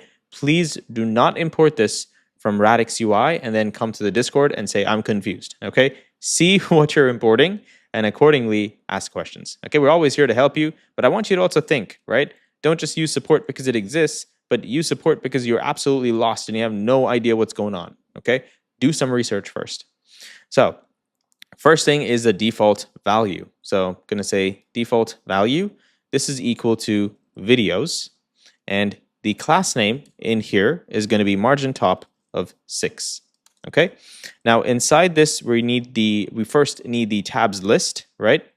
Actually, let's create a container for this. So we're going to say class name of flex width of full. I always make this error with flex width of full, justify center or justify between, and items center. Okay, and inside this we can create our tabs list. So tabs list component. See, I also made this error here. So tabs list like this, and this is going to have the following class name. So we're going to call this, we're going to add bg transparent, gap of 2, padding left of 0.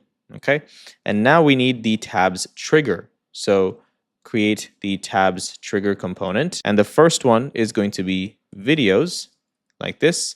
The second tabs trigger is going to be archive. Okay, now let's go ahead and give class names for this as well. So for the first trigger, for the videos trigger, I'm going to set the following class names. All right, so please type this out. And after this, one more prop on this, which is called value, which is super important. Okay, so value is equal to videos. All right, because the default value is videos, so this is going to be checked by default. And next, down here, we're going to have another value prop for this, and this value is archive. Okay. So now you can pretty much swap between them, but we need to give it the same styling, right? So let's go ahead and pretty much copy this and paste it down here as well. So class name, just like this. All right, awesome. All right, now I don't have a way to create a workspace from here, so I can create a button here because I already have create folder, right? So after this tabs list, I'm going to create a div, and I'm going to say flex gap x of 3, okay? And inside this, I'm going to create first component, which is called create workspace. Okay, just like this. And I'm going to copy this name and open up my folder structure, go into components, globals, and I'm going to create a folder in here called create-workspace, just like this. Okay, you can also make this a local component. I think that would make more sense, but for now, I think this is fine. All right, doesn't really make a big difference. So create an index.tsx. I'm going to return a component here and rename it. All right, you guys know the drill. All right. Now the first thing is we're going to need to use our hook that we created called useQueryData. Right. So let's go ahead and grab that. And also the reason why we need this in here is we need to grab the user's subscription, their workspace, and their members. Right. And if you see, up here, we have one of the actions that can do that inside the workspace folder right here, right? Get workspaces. So we can use this and essentially get that data from here, okay? So first thing we're going to do is we're going to say const data equal to use query data. Okay, let's invoke that. And the first one, okay, what is this? Okay, the first parameter is going to be an array. The second one is going to be the server action.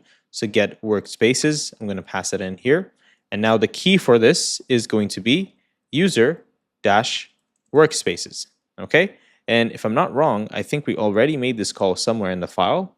Yep, we did. So it will probably be cached. Okay, if not, then I think that should be fine. But let's see how it goes, and then if we need to do some sort of wiring up for that, we'll figure it out. Okay. But first thing now is, now that we have the data, we need to extract the plan, right? We need to get the plan stuff.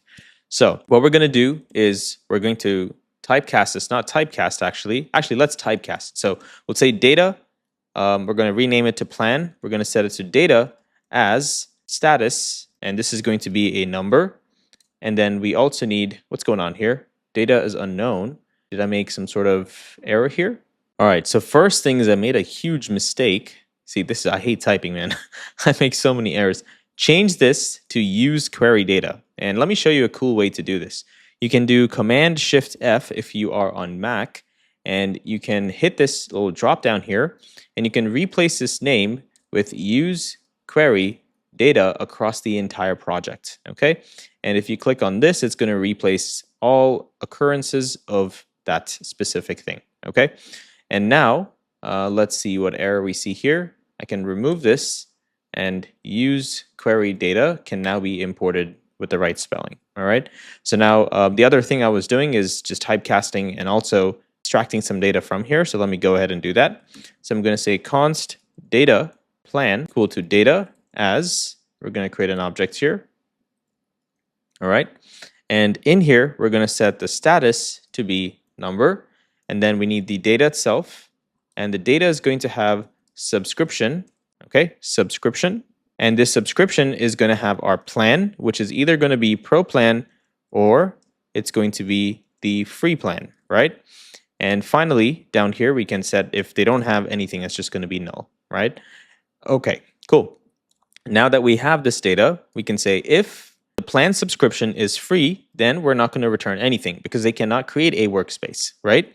But if they are on a pro plan, then we're going to return something down here, okay? Well, what are we going to return? We're going to remove this, and we're going to return a modal component, very similar to what we did previously. And we're going to have a title and a description. So I'm going to say title, description, which is create a workspace. This action, oh, well, I think this comes from Shatsian. So let me remove this. I'll say, okay, so I just put some description in here as well. And inside this, we have to pass in one more prop, which is the trigger, right? And the trigger, of course, is going to be a button element. Now, I see some errors here. So global sidebar.tsx is panicking. Use query data, import this. What's going on? Let's find out, all right? So let's go down here. We're going to go in here, and I see something here. What's the matter? Use query data. Let's go into the file itself. Use search, use query data, query key, use query data. Something's going on here. Did I mess up something? Okay, it's because of the file, I believe, right? So change the file also to use query data, and let's see what's going on now. So use query data.tsx, export this here, use query data. I have no clue. What was the difference between this and this? It's just TypeScript, guys. All right. Oh man, TypeScript's so annoying. Okay, so at hooks, use query data. So I'm going to say at hooks, okay, slash, what's in here? Okay, because it's a .tsx file. Maybe that's the reason. Let's change this to tsx and see if it's going to give us any data here. So I'm going to scroll down, import this hook again. All right, now I think it's working. Okay, now it's working, okay? It was a file name. Sorry about that. And now we also have some more errors here. What is this error? Okay, create workspace. Let's, of course, go ahead and import this before we start building everything. And I'll have to put my password. Cool. Okay, now I see more errors here. What's the error? No such file or directory. Let's refresh. Okay, up here, right? So replace this and import it again. Use query data. Let's refresh. Okay, now I see some more errors. Man, that change kind of messed me up. All right, guys, give me a second. Let me fix this, okay? was the most annoying bug ever. Took me about an hour to solve this, or even more, I'm not even sure, but it was very simple, and I'll tell you what I did and what the solution was. But first thing is, I saw that error that said that the used query hook was not a function, right? And clearly, inside a hook, inside our used query data hook, this is a function. You can hover over it and it'll show you, right? It is a function. So the error message that Next.js was giving me was not, clear enough for me to identify the issue. So I thought maybe it's something to do with the file, right? So I changed it to .typescript. Even then, it kept showing .tsx, so everything was cached. So I went up, deleted next folder, restarted everything, and then I also deleted the node modules just to make sure I didn't mess the node modules folder. And then I reinstalled node modules, and then I did bun run dev. Everything spun up again, and I still saw that issue, okay? Now, yes, I do know that if you're using a hook inside a component, you need to change the file to use client, right? Not this one, but any other component. And yeah, well, if I don't do it, it should show another error message, which is if you're using client components, well, you need to change this to use client, right? Using a hook or a client component in here, you need to change this to use client. But it wasn't giving me that error message. It was giving something else super weird, okay? So after hours, all I did was put use client on the create workspace, and that, of course, fixed the bug, okay? So if you saw that error, I'm sorry. And if you were trying to debug, I'm sorry about that as well. The answer is just put use client up top. Now let's scroll down here where we have our modal component, and we need to still complete this, right?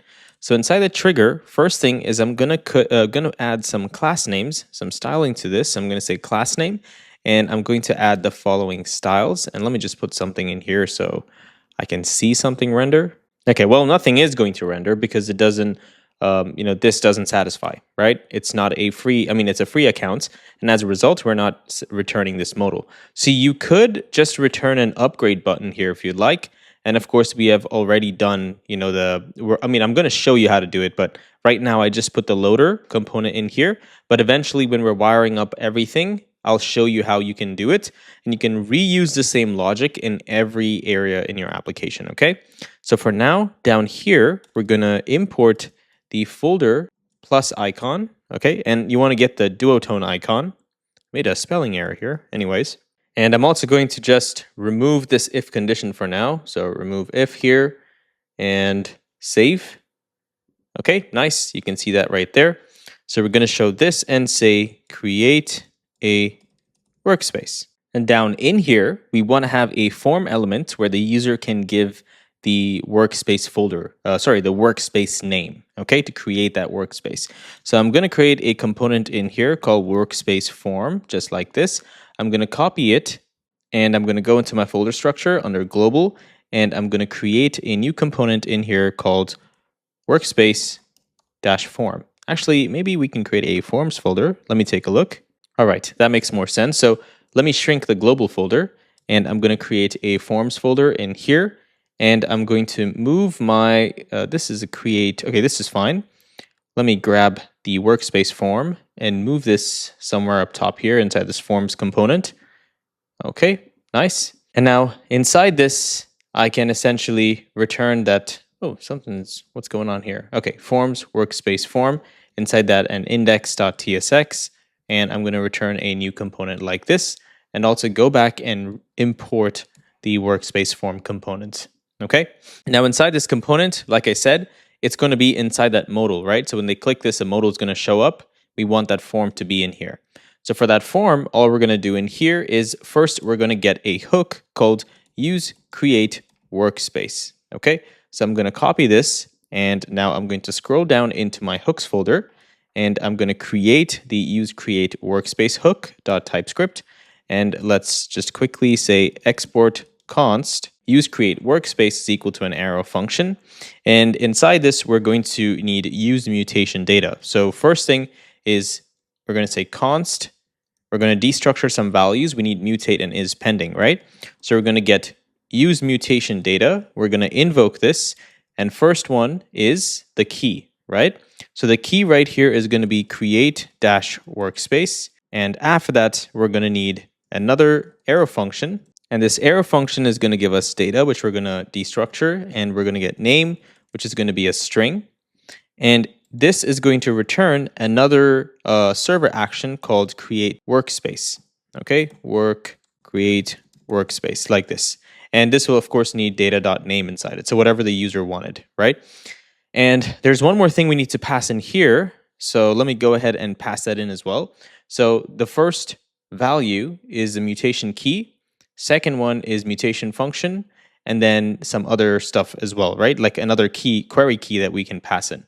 So the query key we're going to pass in here, I'm going to put a comma, and I'm going to say user-workspaces. Now let's go ahead and create this server action. So scroll up top inside your actions folder.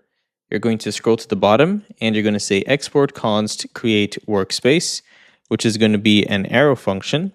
Okay. And this is going to need the name, which is a string. And inside this, first get a try catch block. And we're going to say const user equal await current user. If there's no user, you can return status of 404. Okay. And now if there is, then we're going to say authorized equal await client dot user dot find many. Okay. Or sorry guys, find unique. Okay. And this needs to change to an async function where the clerk ID is the user.id. Okay. And then we're going to select the following info. We need the subscription data, and we're going to select specifically the plan information. Okay. And now let's scroll down here. If the authorized user.subscription plan.plan itself is equal to pro plan, then we're going to do something in here. We're going to say const workspace equal await client.user.update, okay, where clerk ID is equal to user.id. And the data that we're going to create here is that new workspace, right?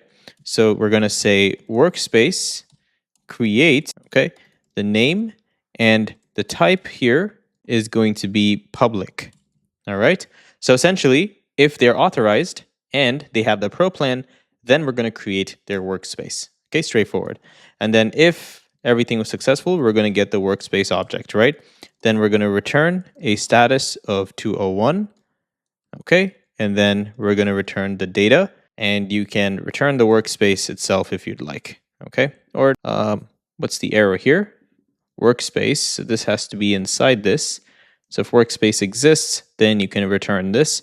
And for data, just for now, I'm just going to say workspace created. You can return the same thing as well. And I think that's probably better here. But for now, I don't think I need this data, right? And then next, if everything was successful, if nothing worked, then we're going to say 401 for the status, right?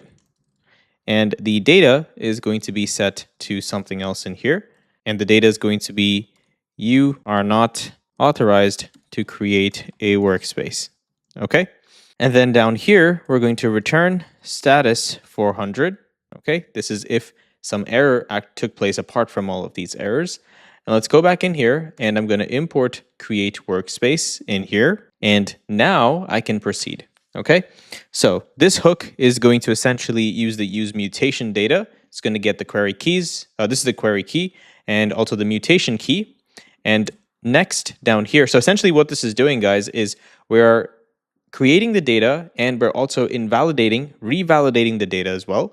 And we're appending the new workspace information to this, okay, to this user workspace's query key. That's pretty much what's happening here, okay? So next, const equal to use Zod forms. This is another hook that we need. So I'm going to go ahead and create this. And the reason why we need this is, if you remember in one of the previous projects, we had to do a bunch of stuff for the use Zod form, the use form hook, right? So this time we are reusing all that logic and creating a hook out of it, so we don't have to do it 100 times. We just have to do it once, okay? So before this, let's just go ahead and immediately create this form hook. So it's called use Zod form, okay? And .typescript, of course. And here I'm going to say export const, or we'll say const use Zod form. This is fine as well. And this is going to be an arrow function. And down here, I'm going to export default the use Zod form. Okay, nice. So inside this, first thing I'm going to do is I need a bunch of values, a bunch of props. So first thing I need is schema, and the schema is going to be Zod schema. All right, why is it not importing? Something is going on here. Just give me 1 second. Okay, so just scroll up top and I have to manually install Z and Zod schema. Okay, so the schema here is going to be of type Zod schema. Mutation is going to be of type use mutation function. Okay, go ahead and import that one as well. And then the default values, which are optional, are going to be of type any. Okay, for now. You can also use generics if you want right here, but I'm just going to say any for this. Okay. Next, inside this, we're going to say const, and this is equal to use form. Okay. This is a hook that is needed to essentially register the element, the input field, to watch it, to listen to value changes, to get handle submits, error states, all this kind of fun stuff. Okay. So first thing we're going to need here is we're going to use this generic Angular brackets, and we're going to say z.infer. And for that, we're going to pass in the type of the schema that was passed in. Okay. Then next thing is in here, we need to pass in our resolver and the default values, right? So this is going to be Zod resolver, which for some reason is just not importing. So I'm going to need to do it on my own. So hook forms / resolvers / Zod. Okay. So now I can import this and I can invoke it and pass in my schema. And the next thing I need is the default values. And for default values, I'm going to pass everything that's inside the default values. All right, nice. Great job, guys. Now I need to also return this, right? Don't forget about this. So const on form. Oops, sorry. First, let me destructure everything. So we need register. We're going to need watch, maybe reset, and then handle submit, right? Okay. And then I think we also need to get errors. And I think errors is inside form state, and inside that error. Okay, errors. Nice. So now we have all the values that we might potentially need. You can get more out of this, but this is enough for now. So const on form submit equal to handle submits. This is going to take in an async arrow function. Okay, so let me provide this. Nice. And this has to return mutation. We're going to invoke with all the values passed into it. Okay, now where do we get these values from? These values come from the handle submit function. Okay, so let me just complete this one more time. So values, and in here, you're going to say values just like this. Okay, nice. All right, so now that we have this done, we can return all of this stuff. So return, and we need to return our register, watch, reset. What else do we need? We need the on form submit function. We're going to need not watch and reset. We already did that. Let's get errors as well. All right, nice. Now we are returning everything right here. Okay, and this is also being exported. Nice. So now I can go ahead and import the use Zod form hook. Now, first parameter here is the schema, right? We have the Zod schema, then the mutation itself, and any default values if needed. So let's go ahead and create a schema for our workspace. So scroll down to types, and in here, you're going to find, let me see. Okay, we have an index file, and I'm just going to put it in here for now. Or actually, I think a better folder structure would be to do it inside the form itself, right? So we're going to create a schema.typescript file inside our workspace form, or inside any respected component, right? Which it has to be inside the form, of course. And here we're going to say export const workspace schema is equal to z.objects, and z is not imported, so let me see if it's going to give it to me. Okay, z.object, invoke that, and in the object you're going to pass in z.name, which is a string. So this is the syntax. Okay, so string, and the minimum characters is going to be 1, and if that's not satisfied, the error message we want to show is workspace name cannot be empty. Okay, awesome. I wish they actually had a required field. They just made, I don't know why they made this update. It's super weird. Okay, let's go back. And inside this, now I can import, sorry, I've already imported that, but now I can pass in my schema. Okay, so workspace schema like this. And next is the mutate function, which we're going to get from this use mutation data. So first, go up here and you're going to grab mutate and is pending. Okay, and if you don't know, we already created this, right? I hope you remember. It essentially does the whole mutation part under the hood, uses an on success, and uses any of a callback function that we provided, and it'll invoke that for us if we provide. Okay, but of course, I don't think we're going to provide it here, but I'm just showing you what this does so you remember. So let's go back and provide the mutate in here. Nice. And now finally, we have to return something, right? So this hook is going to return the error state, of course, the on form submit, and the register state. Okay, everything else will happen on the form itself. So let's go ahead and we're not returning here. We're destructuring it from this because we have to also return the is pending state from here. Okay, so I'm going to capture all of this, return it here, and we're also going to return the is pending. Okay, nice. Now let's go back to our form component, which is up here, index.tsx, and now we can import and use this hook. So const, and this is equal to the use create workspace hook, and now we can destructure all the values that we need in here directly, and now we can return a form component. So return a form component. We don't need action in here anymore. We're just going to set the onSubmit function in here to be the onFormSubmit, which we just destructured. And for class name, flex-column, and gap of y of 3. And let's also see what we're doing. Okay, so in here, of course, we can't see anything. If you put something in here, you probably will be able to see it. All right, nice. The first thing we need is this magical form generator component that we created that makes it super easy to wire up form elements, okay? Or else it's a huge process because you need to create labels, the input fields, error messages, and kind of wire up everything individually for every single page. So that's why we created this global component here called form-generator, okay? Index.tsx, of course. And I'm going to return a component, change this to form generator as well, okay? Now, there are different type of form elements, right? All you would have to do is come in and update all of these types when you want to expand on this form component, okay? So for now, we only have text, email, password, and number. Now you can have file upload, and we've done so much in the past. We don't need it right now, okay? So that's why I only need these types. And next is the input type itself. So we have select, input, and text area. Okay, now this type gets passed in directly into the input field. So this is technically should be like this, so it makes more sense. Or actually, this is fine as well.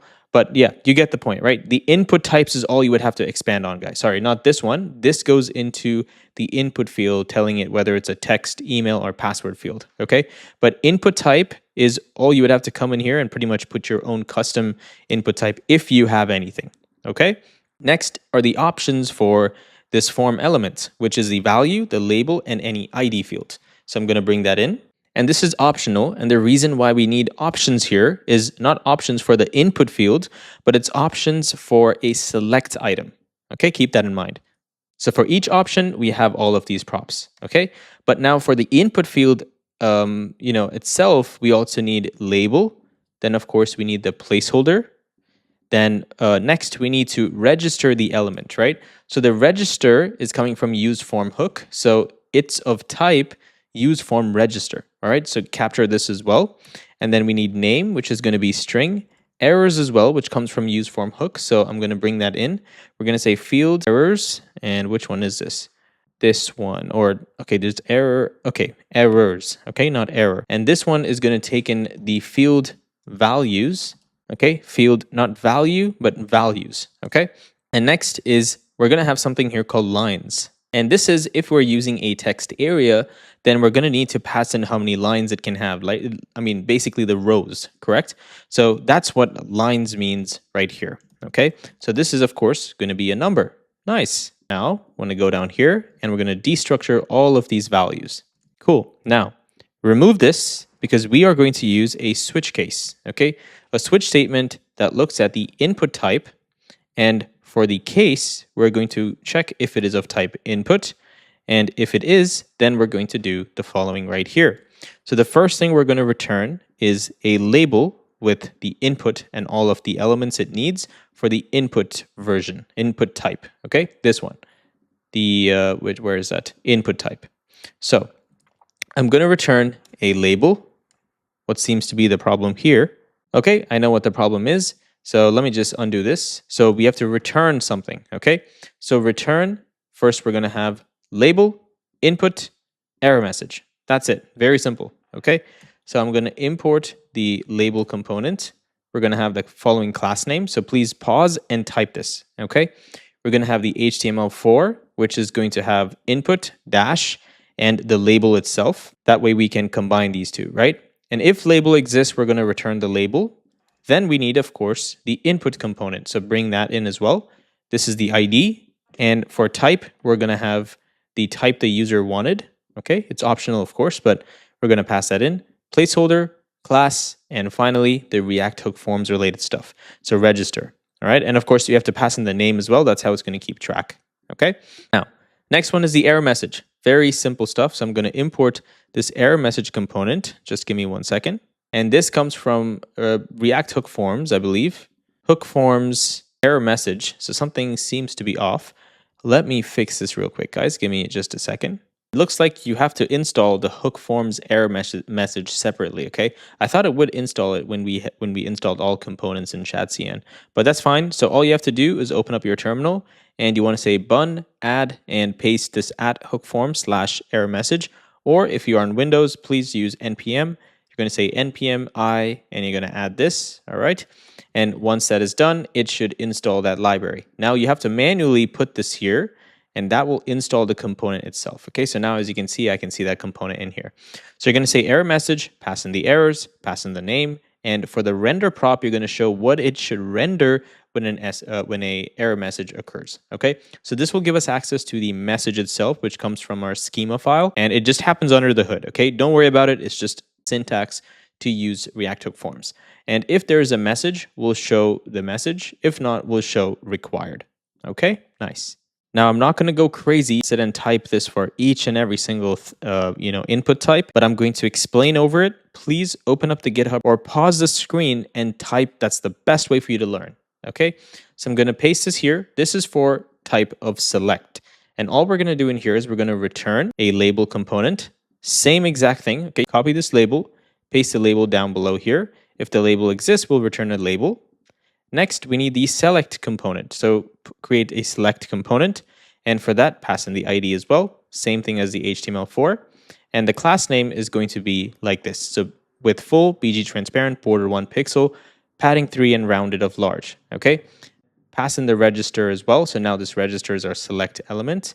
Next, if there are options, then we're going to map over them and return an option for it. And pass in the value, key, and a class name. And of course, the label for that option itself. Okay. And same thing, error message down here. Nothing else crazy. Now, for the text area, which is the last one, we have to do the following. So this, we're going to say text area. If the label exists, render the label out. Now we need the text area component from our components library. So components folder. So I'm going to import that and then pass in the following class name, which is transparent, border theme, gray, text theme, gray as well. Okay. And it's the same thing as this HTML4, placeholder, register, and the rows. Okay. I would suggest putting this above, but right now it's here. So actually, let's just keep it like this. Okay. So rows, lines, and the register itself, and the same error message. Okay. Now knock yourself out. Do as many as you want. This is all we need for now. If we need more, we'll come back to this. Okay. So now this should work. So let's go back to our component and let's continue to render out the form generator component. Okay. So in here, which is our workspace form component, I'm going to bring in the form generator. Okay. And this can be a closed component. And now we need to pass in first the name. So I'm going to pass in name here. Then we need placeholder, label, and the errors here. And our label is going to be workspace name. And the placeholder is also going to be workspace name. Next, we need to pass in the input type, okay, which is input. And the type here is, if I click on this, it's not going to show something, one prop, which is the register prop. Okay, so that's a very important prop that you need to pass in. So if you refresh, let me dismiss this. Now, there you go. You can see the workspace name. Okay, looks nice. And you can also give it a better name here. So you can just say maybe name here, right? Like this, name, and then workspace name. That's fine. And next, we're going to need to have a button to submit this form, right? So we're going to create a button component like this. And for class text-sm with a full margin top of 2. And we're going to say type equal submit. Okay. And next, we need to also say disabled is equal to is pending. So when the API request is firing, then we want to disable the button, right? That's why. And next, we need to have our magical loader component that we created as well. And this component is going to show a loading spinner based on the is pending state. Okay. And here we're just going to show create workspace. And if you click on this, just like that, it's going to show right in here. And that's it. That's pretty much it for the create workspace component, because the user, is still under the free plan, right? I don't want to mess up all of my data, but it's going to work. Okay. It will work. You can just read the code and see we have a server action here. The server action will fire, and that's pretty much it, right? It's going to do all of this stuff down here. If it's a free tier, if it's a pro tier member, only then will it create the workspace for them, right? So let's go back, and now, yep, that's pretty much it. So next thing, we need to wire this up with that pro member or free member tier, right? So let's go back to our component, which is our create workspace component, and I'm gonna just kind of undo all the stuff here, free and pay tier, right? And now in here, I can render out that workspace form. So remove this and import workspace form. So now you're not going to see it because the user is on a free tier. Okay, nice. Everything's working. Great job. Create the create folder button, right? So, and if you see right here, this is the sidebar. Actually, we want to go into the page. So I'm going to go into this page, the workspace ID page.tsx. And inside this one, we can now create the create folder action right here. Okay, so I'm going to pass in a prop right away. This is the workspace ID, okay, because we have to create the folder under this workspace ID, right? So we're going to say props, or actually we don't have to say, we have to say params, not props, params.workspace ID.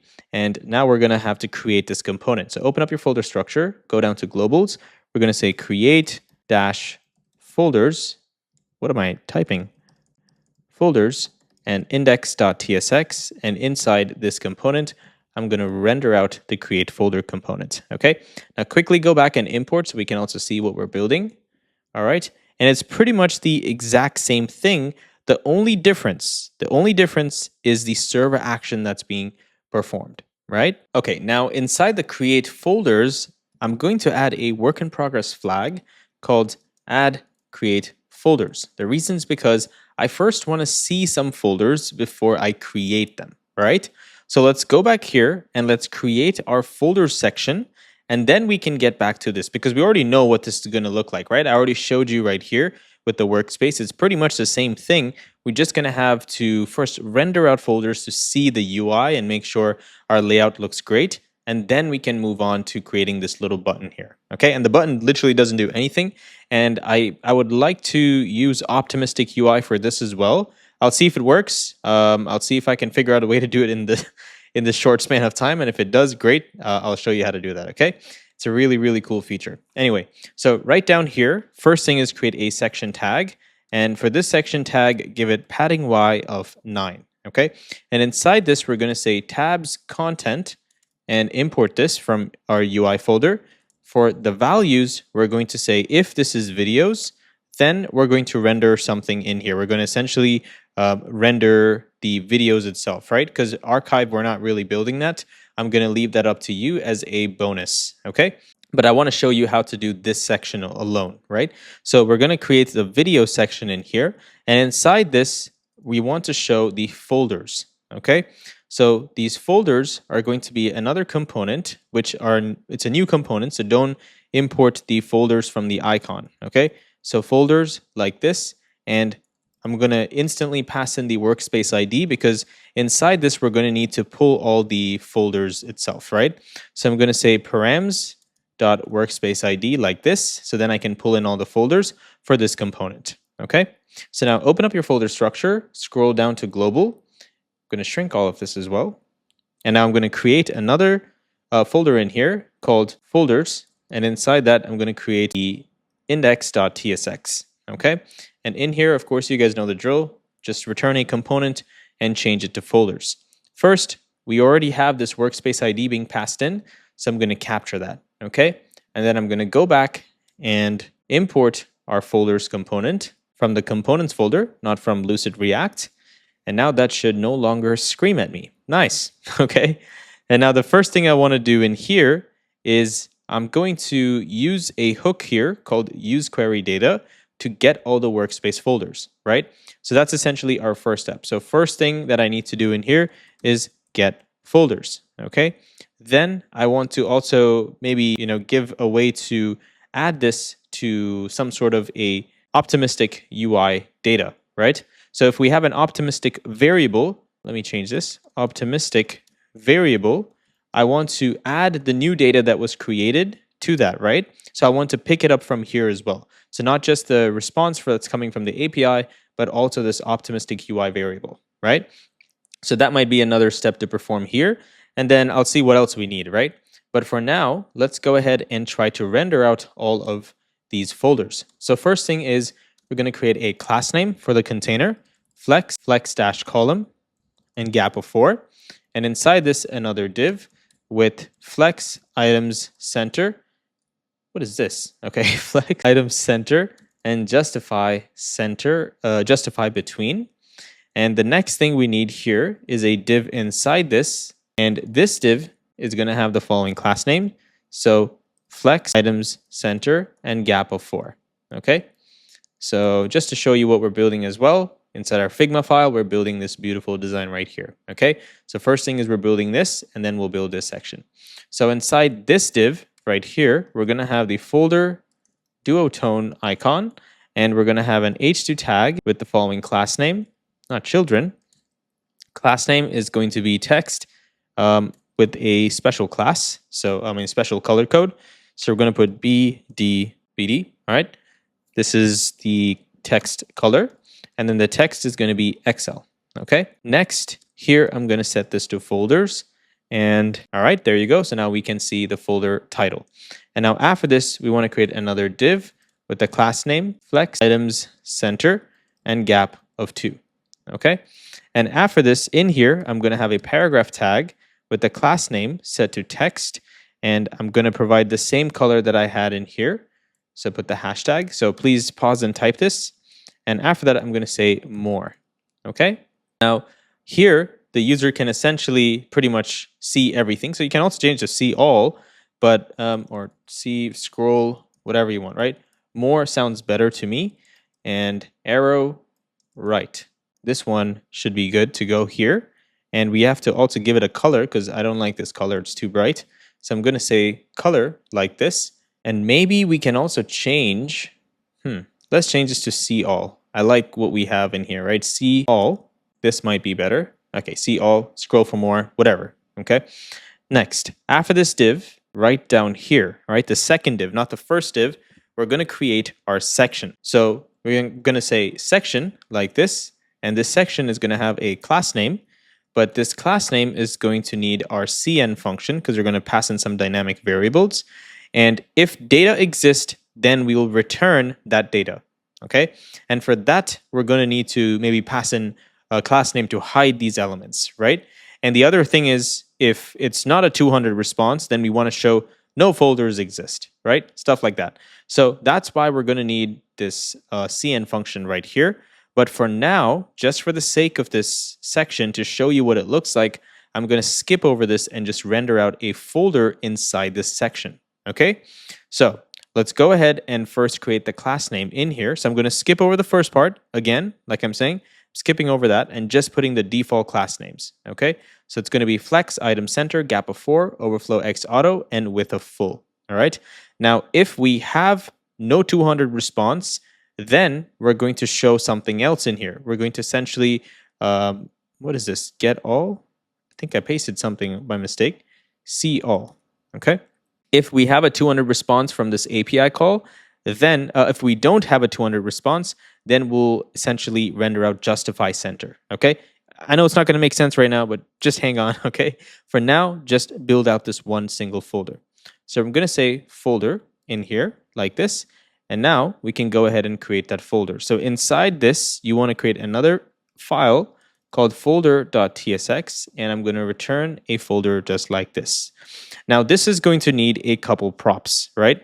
The first one is name, the string, and we're going to need optimistic, which is a Boolean, and count, okay? Because there might be some videos inside each folder, right? So that's why we need this.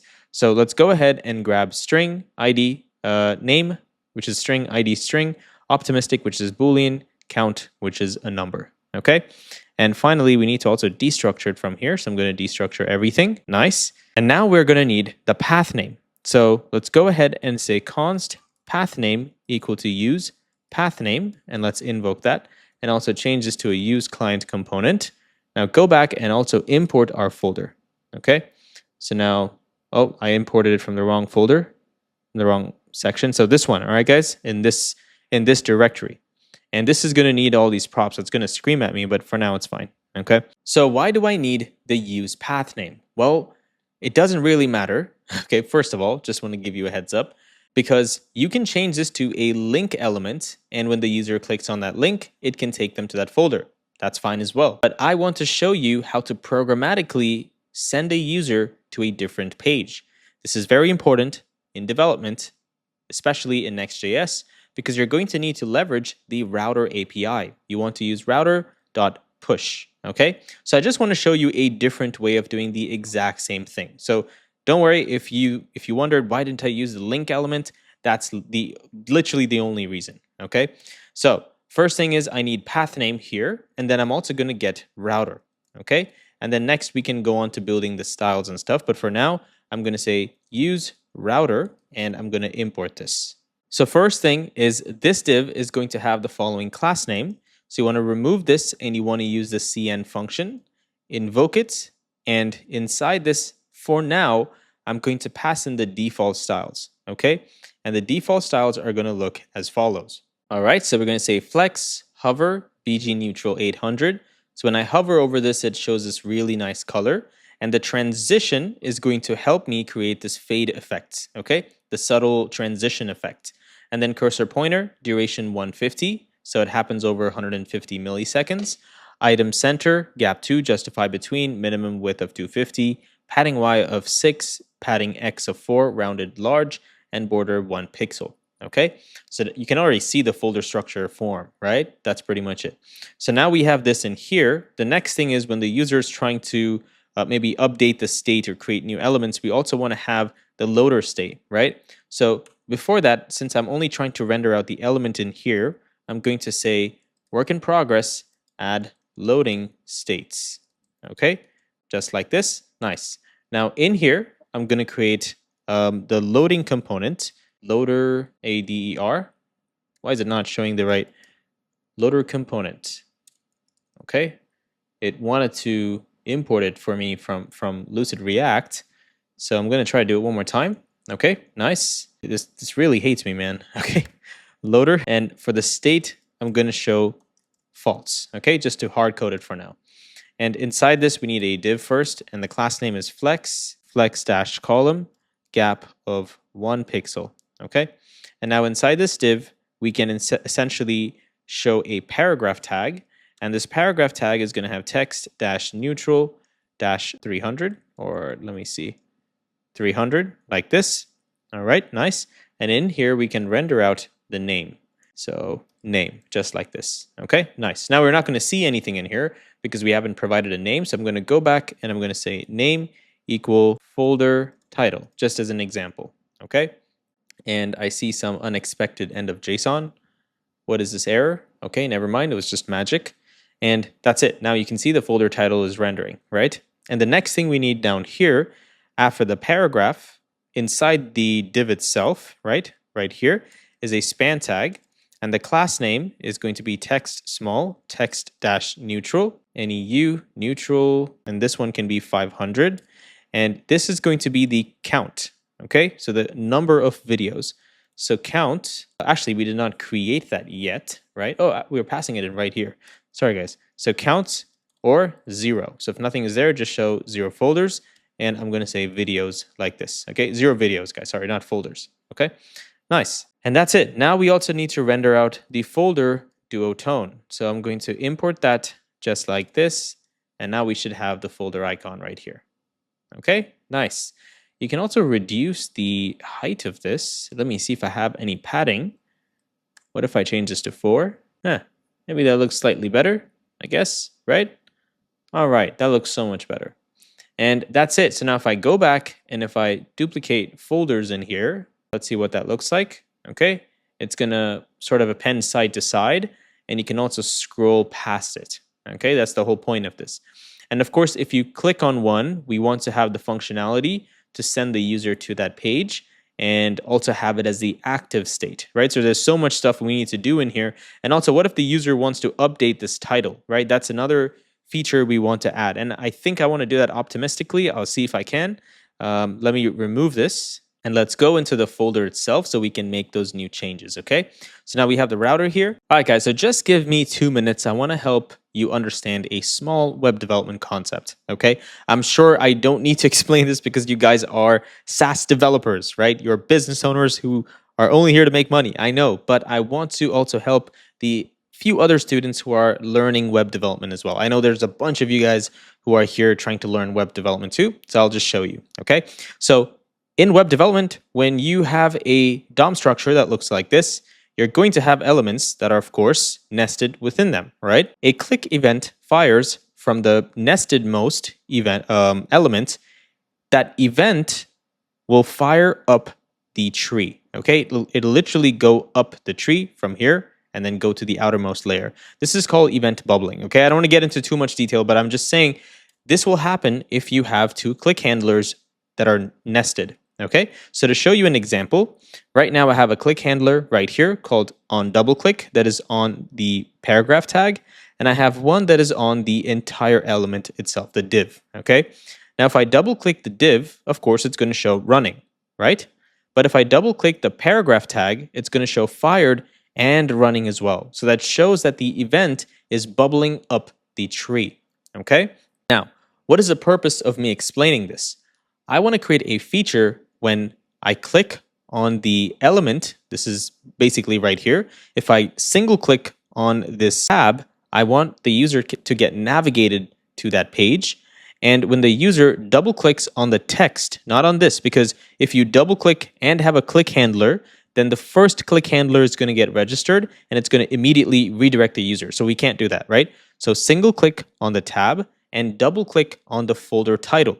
And when the user double clicks, I want to give the user the ability to directly change this right here itself, okay? And I'm going to see if we can wire up optimistic UI to show the change in real time, all right? That's why I wanted to explain this concept. So we're going to essentially stop propagation, and that way we can pretty much prevent the event from getting from the event bubbling to take place, okay? So first thing we're going to do in here is we're going to have an on-click handler. So the on-click handler here is for the single click to redirect the user. And then we're going to have an on-double-click handler right in here. And you can also have a regular click element in here as well, because if the user tries to click the title and it doesn't route them to the page, they're going to be quite confused, right? So you can have the single click element in here as well if you want to. Okay, so let's first go ahead and finish this part, which is handle folder click. Okay, so I'm going to remove this and I'm going to say handle folder click. Okay, like this. And this is going to be a function, so we can invoke it in here. Actually, sorry, we can't invoke it. We have to go up top. Let's remove this. And that's why we don't need to, I mean, if you're passing an arrow function, then you need to invoke. Okay, right now I just want to keep it like this. We can say const handle folder on click, and we can pass in the callback function. And this is going to do the following. First thing is we're going to say if there's data, right? Or actually, we'll just do this right now. This is going to make sense for you. So router.push, and we're going to use backticks, and we're going to push the user to the following path name /folder/ and this can actually, we can remove this now, right? So path name. Why is the bracket not closing? Okay, /folder/ and then we can put the ID, okay? The ID that we get in from this folder as a prop. So let me also shrink this so you guys can see more, all right? So that's the handle folder click. So when you click on the folder itself, it's gonna redirect them. So as you can see, it redirected me to a page. Of course, it doesn't exist, but that's the whole point of that, okay? Then we're gonna have another click handler here, and this click handler is gonna be called handle name, handle name double click. Okay. And this is going to be an arrow function in here as well. And we're going to get our event in here. Okay. Now we're going to need this event to stop propagation. So we're going to say e.stop propagation. And we also need some React types in here, or it's going to scream at me. So I'm going to call this react.mouse event. And in here, I'm going to pass an HTML paragraph element. Okay. So I'm going to stop propagation. And after this, now I can fire the rename functionality. So first thing is, let's go ahead and create a state for it. So I'm going to say const on rename and set on rename. That's equal to use state. I'm going to invoke this. And this is, of course, going to be a Boolean. So I'm just going to set it to false for now. And the next thing I need is some refs to keep track of, to basically change the value that's inside an input field that we're going to get soon. Okay. That way, when the user is changing the name, this turns into an input field. Okay. Just keep that in mind. So let's go ahead and create those refs. So first one is const input ref, and this is equal to use ref. Okay. Just like this, import use ref. This is an HTML input element type, or it's going to be null. Okay. The next ref we need is the card ref, essentially this ref. Okay, so I'm going to grab that ref as well. It's called folder card ref, and it's an HTML div element or set to null. Okay, then I'm going to create two helpers here. It doesn't really matter. You don't need to do this. And it's called rename and renamed. Okay, and all they do is they set this value to true and false. All right. The next thing I want to make sure is my on double click has the handle name double click function. The click handler, and the on click here has the handle folder click handler on it. Okay, nice. Next thing is we're going to need some optimistic stuff in here, right?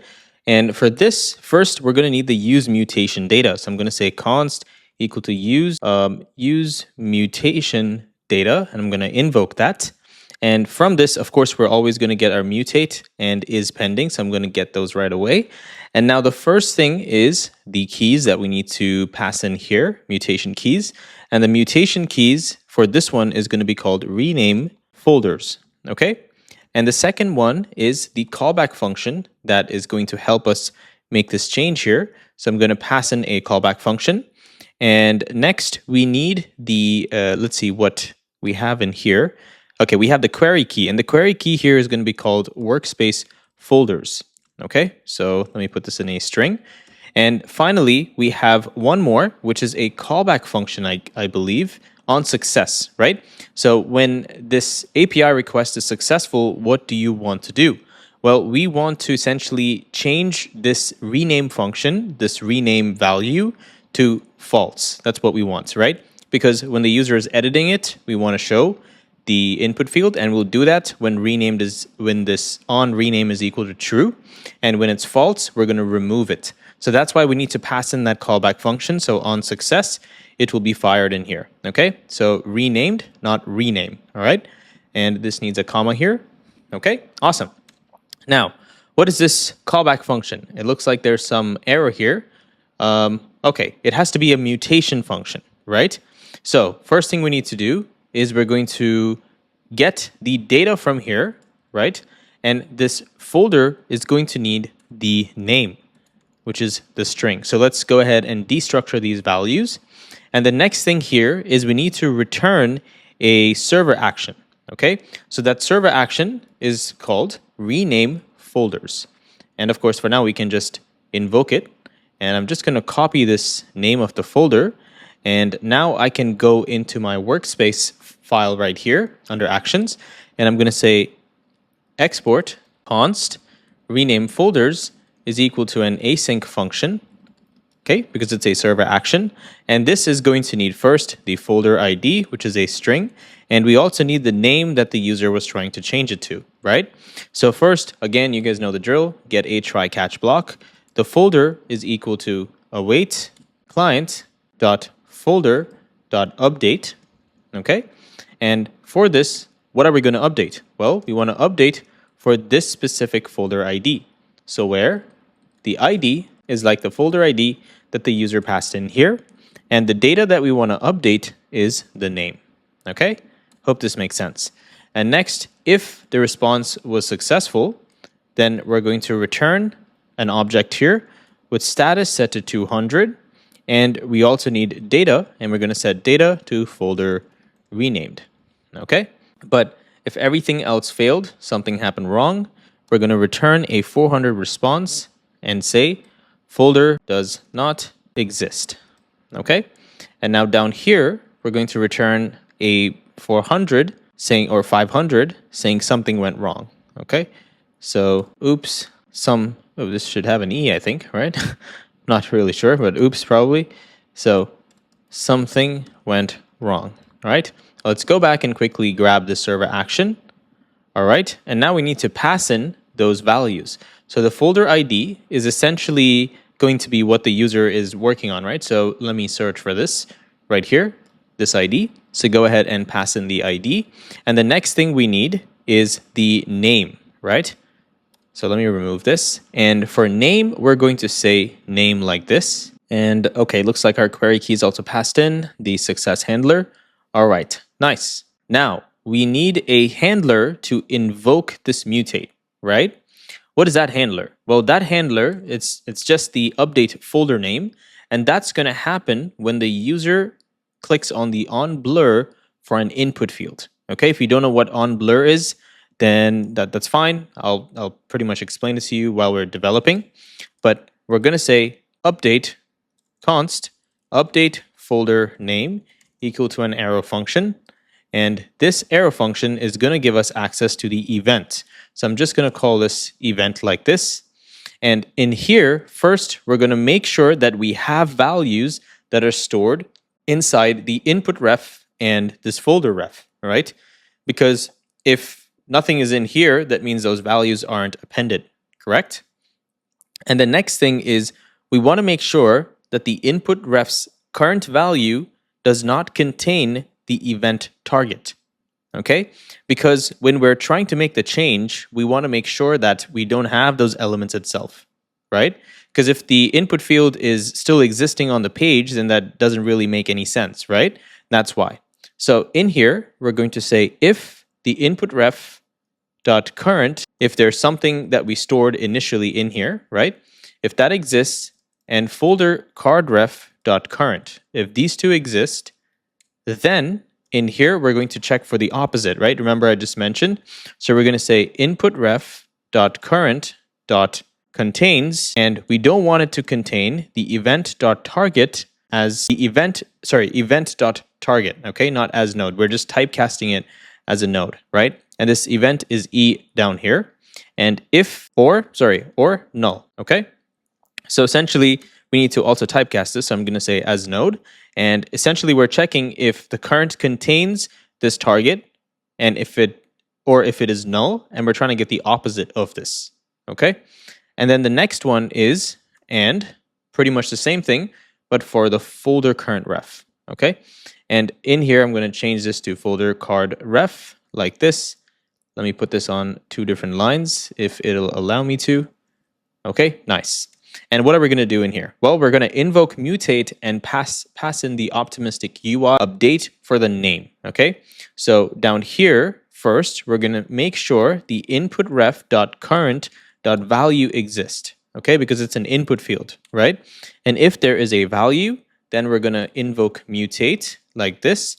And in here, we're going to pass in the object with the name property set to the input ref dot value. So input ref dot current dot value, okay, dot value like this. Or if nothing exists, then we'll invoke renamed, okay, just like this. Nice. All right, looks great. And of course, as you know, when we're mutating it right here, this will also invoke the renamed once it is done by default. So we don't have to invoke it here. You can if you want, but we only want that to happen once everything's successful, right? So you can provide that directly in here itself. That's why we needed this on success handler, okay? All right, now going back down here, first, we're going to provide the ref, which is a folder card ref, and we also need the input card ref, right? The input ref. So let's go ahead and build that out. So above this paragraph, I'm going to say on renamed, or on rename, did it actually create that variable up here?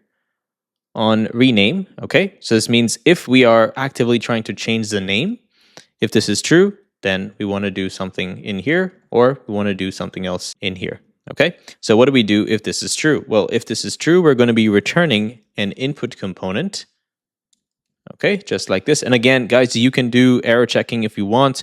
You can make this a modal, anything you want, but I like it this way because I want to instantly give the user the ability to edit, right? So we're going to add the following in here. So first placeholder, and the placeholder is going to be the name itself. So whatever they have right here, right? This is going to show up in there.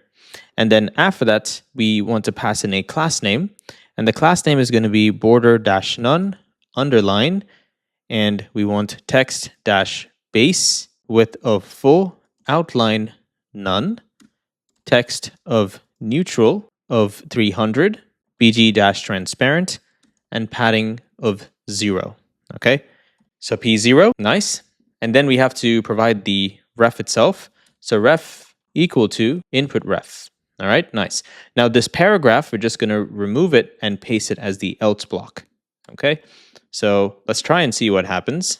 Okay, so it looked like I clicked on it and it went to a different page. So let me try double clicking. All right, so I think the reason is because on the paragraph, we also need to have an on-click handler that's going to do the following, right?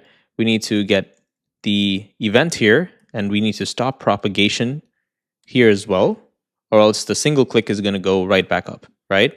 So let me try to see. Okay, it looks like it is still sending the user back. Let me test it out. Okay, now it looks good.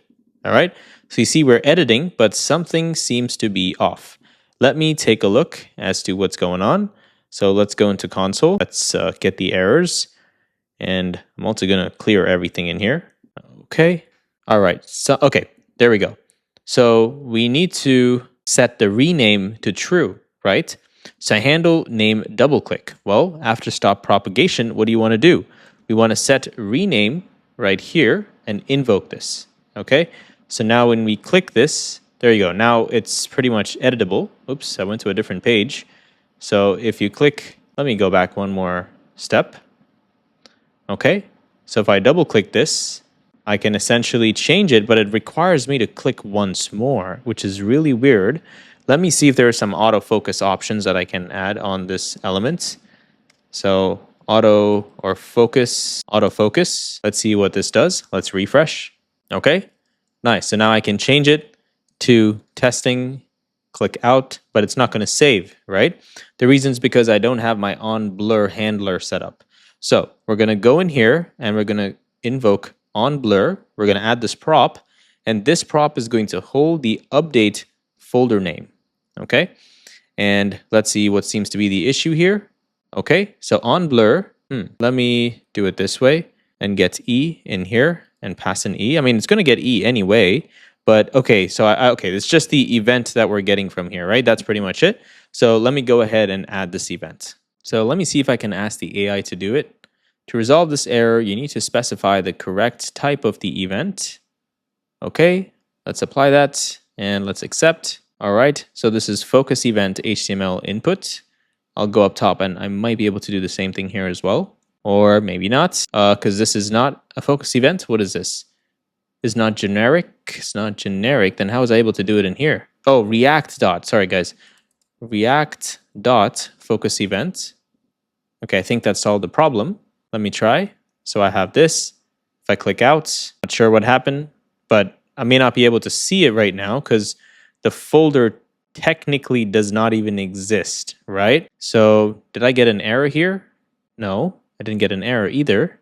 All right, guys, so one more change I'm going to make here real quick is if we're currently renaming the folder, I think it makes more sense not to trigger a second click, right?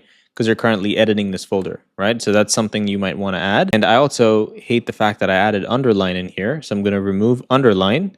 And I would like the padding to actually stay the same. Let me refresh this real quick. So click here. Okay, so it's not, the on blur is not firing if we need to click outside, I believe. Let me take a look. So, all right, guys. So the first thing is, the first change I made here is this one. which is on the onBlur, I removed the rename, okay? Because technically speaking, the rename should happen from the callback, right? Right here. So I removed this, and the next thing is I notice that this is being fired, right? So everything's working. I think the issue now is that we need to first create a folder. This is not a real folder, right? If you remember, it's a fake folder, right? So we need to set that up. And we also need to get this from the API responses because the optimistic UI is not going to work if that doesn't exist, right? So let's go one step back, and which is the folders index.tsx. And let's first complete this step. So first thing is we need to get all the workspace folders. So I'm going to say const equal to use query data. We're going to invoke this. And for the key, we're going to pass in workspace dash folders. Okay. And then after this, we're going to need a callback function. And this callback function is going to take the get workspace folder callback, server action, sorry. And we're going to pass in the workspace ID, which comes in from here. Okay. So let's grab the workspace ID and let's pass that in here. Nice. Awesome. And now because this is a client component, you want to scroll up top and you want to change it to use client just like this. All right, now the first thing is when we're creating a folder, again, we're going to have a query key, right? Just like how we have workspace folders, we're going to have one similar to this called create folder, right? Now with the help of that create folder query key, we're going to be able to get the latest variable that comes from our mutation state. And if you don't know what this is, that's totally fine because it's just the syntax of React Query, okay? React Query gives you access to something called variables, okay? And these variables have the latest state that was changed. So essentially, it's like, imagine it keeps track of the state, the new things that you just created during the mutation state, right? And when you are mutating something, it essentially stores the new data in there, okay? And once that's completed, so once the data, once the API call is successful, these variables get reset, and then it essentially invalidates the previous responses, and it gives you the up-to-date information. So that's kind of what happens under the hood. I hope I got it right, because there's a lot of stuff inside React Query, but that's pretty much it, okay? So let's go back in here into our, I'm also going to close this, and I'm just going to refresh the browser.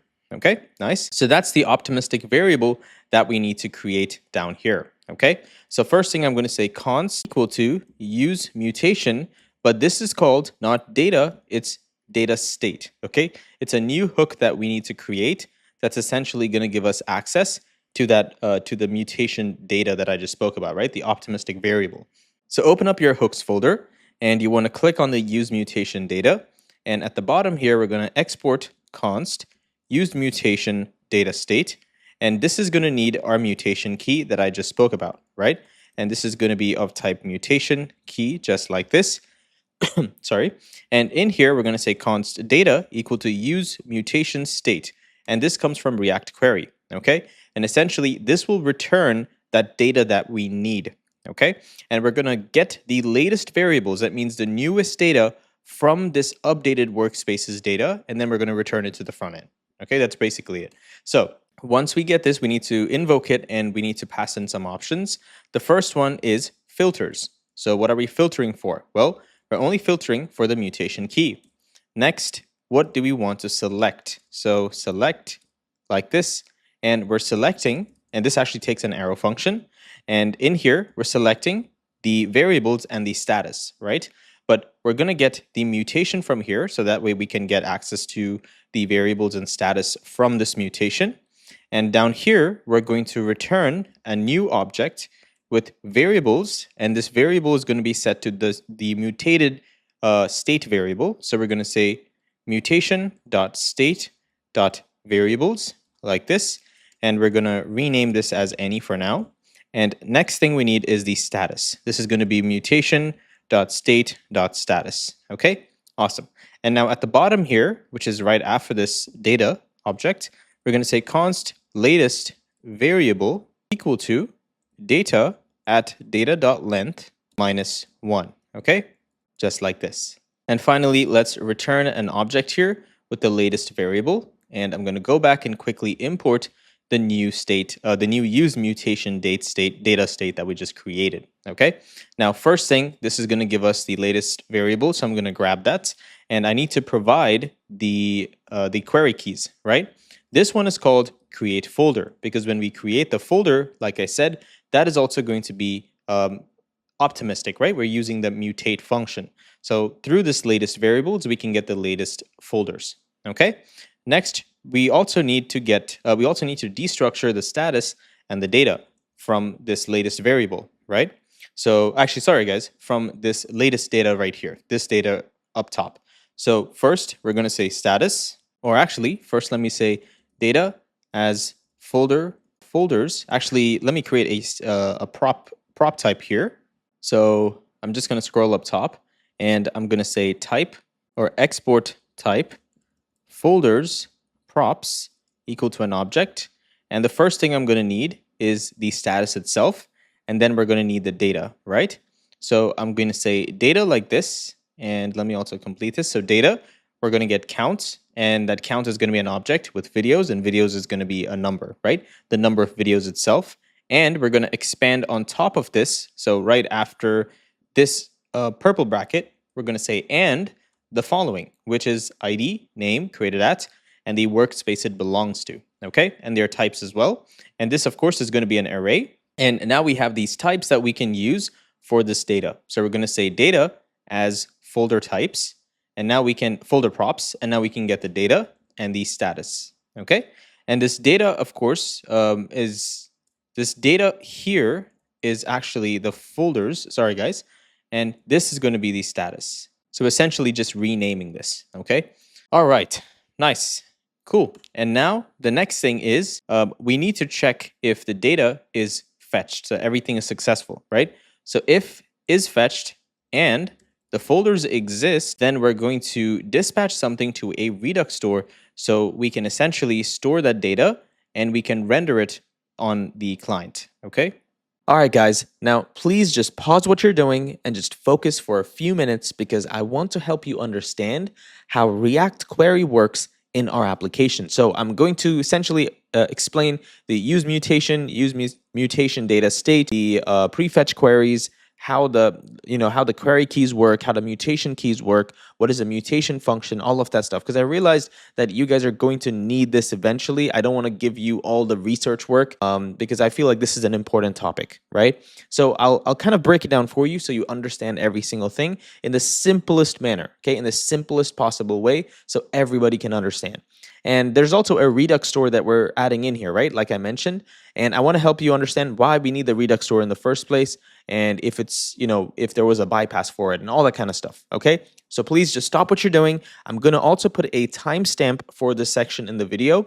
So when you watch other videos that we create in the future, I feel React Query is insanely powerful and I might probably use it in there as well. So after this, hopefully you don't hate React Query and you start to love it and you see the power of React Query in your Next.js application, okay?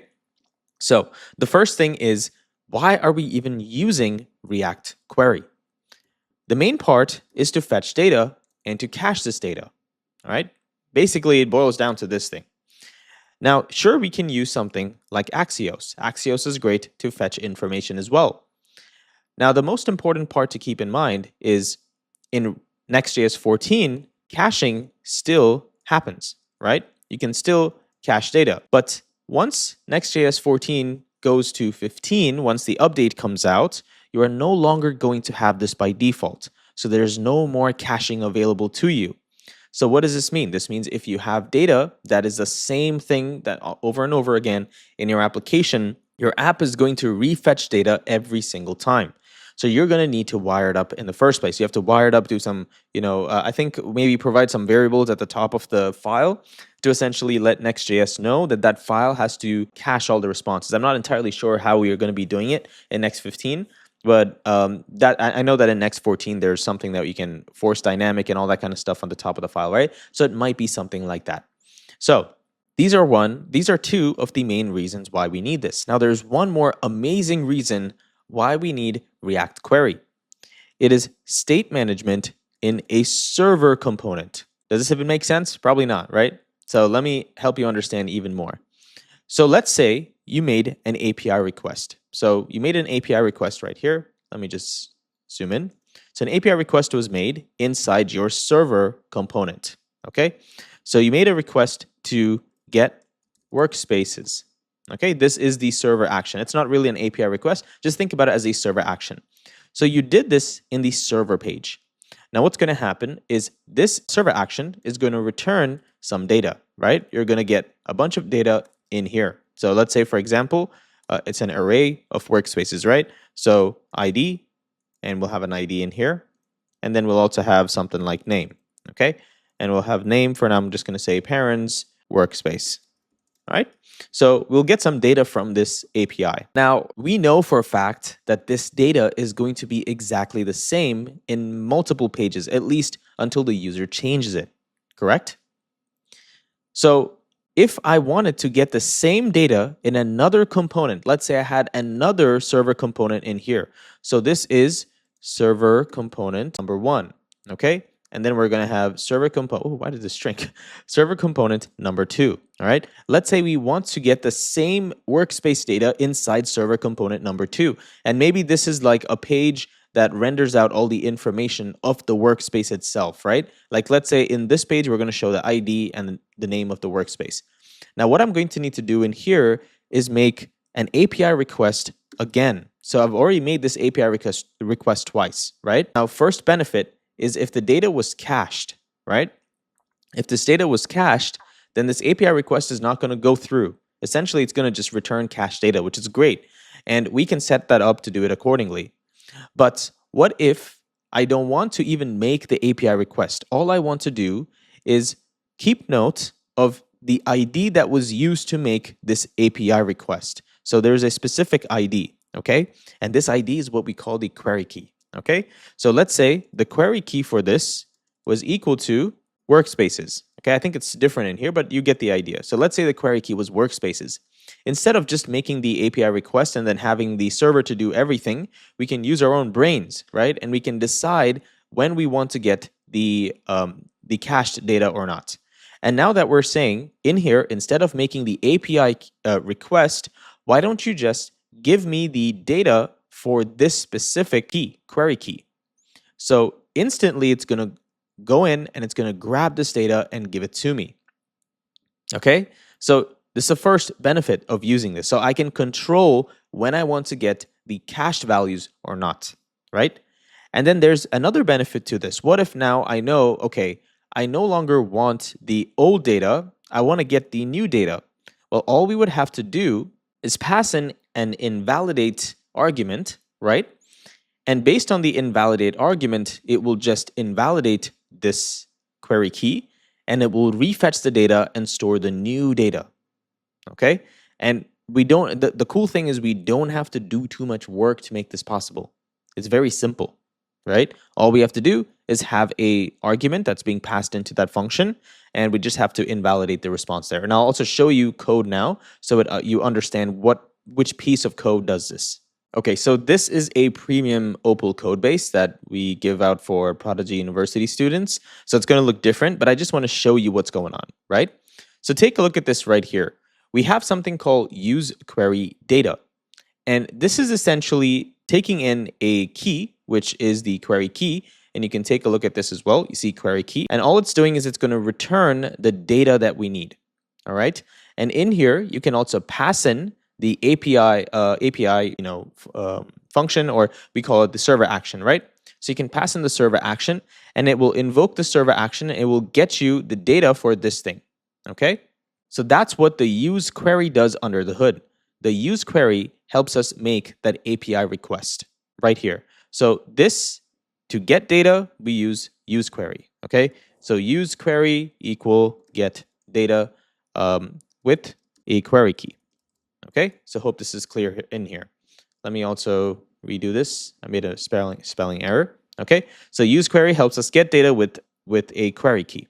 Okay, so that's how right here we're going to instantly get the data that is stored in here, and then we can do whatever we want from here on. Okay, so now the data that was fetched from this specific use query with this specific key is in a way cached. So I can get this in any file I want. even if this state was changed. Okay, so technically under the hood, how this works is it stores it as a form of state. Okay, it's still data because you cannot use state in a server component. It still stores it like a state, all right, like response data, right? Now let's say the user made a change here. So this change is changed from Perrin's workspace to Joseph's workspace. Okay, so if it changed like this, essentially we also want to get that up-to-date data, right? And we want to get it in real time. So this will also fire like a state, which is super, super powerful. So any part in our application will also update in real time. All right, and I'll show you how we can get access to that data as well.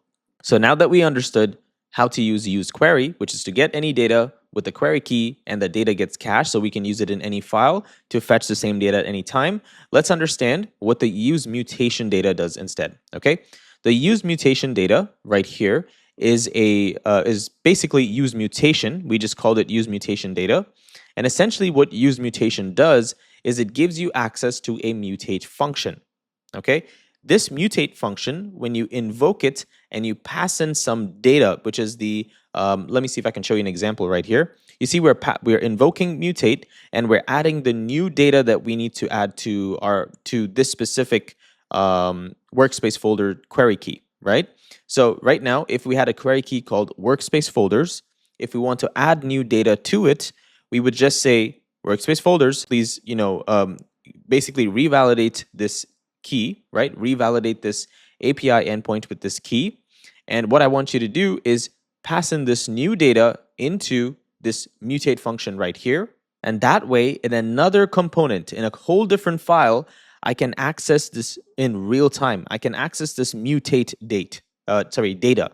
Okay. So as you can see here, now in my folders component, I'm saying use mutation data state, which is essentially the use mutation state, okay? Where all we're doing is we're passing in that key that we used to create this new data. And when we try to use the use mutation data state, it essentially returns this exact value. So take a look at that. So inside this, under the hood, we have use mutation state, right? We pass in the mutation key, which right in here is this one, create folder.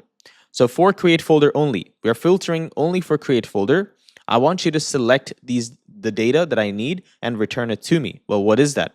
In here, it's going to give you access to the mutation. And this mutation is this right here, whatever you passed in. Okay? So this part is stored as the variables. It's a new data, right? Remember I told you in one of the other, slides, which is this is the variables. That variables is real-time data, right? Or temporary data. So essentially it takes this and it stores it as a temporary variable. Okay, and you can get access to it through mutation.state.variables. This is under the hood, so you don't have to care about it. But essentially, you get access to whatever you passed in here inside this. All right.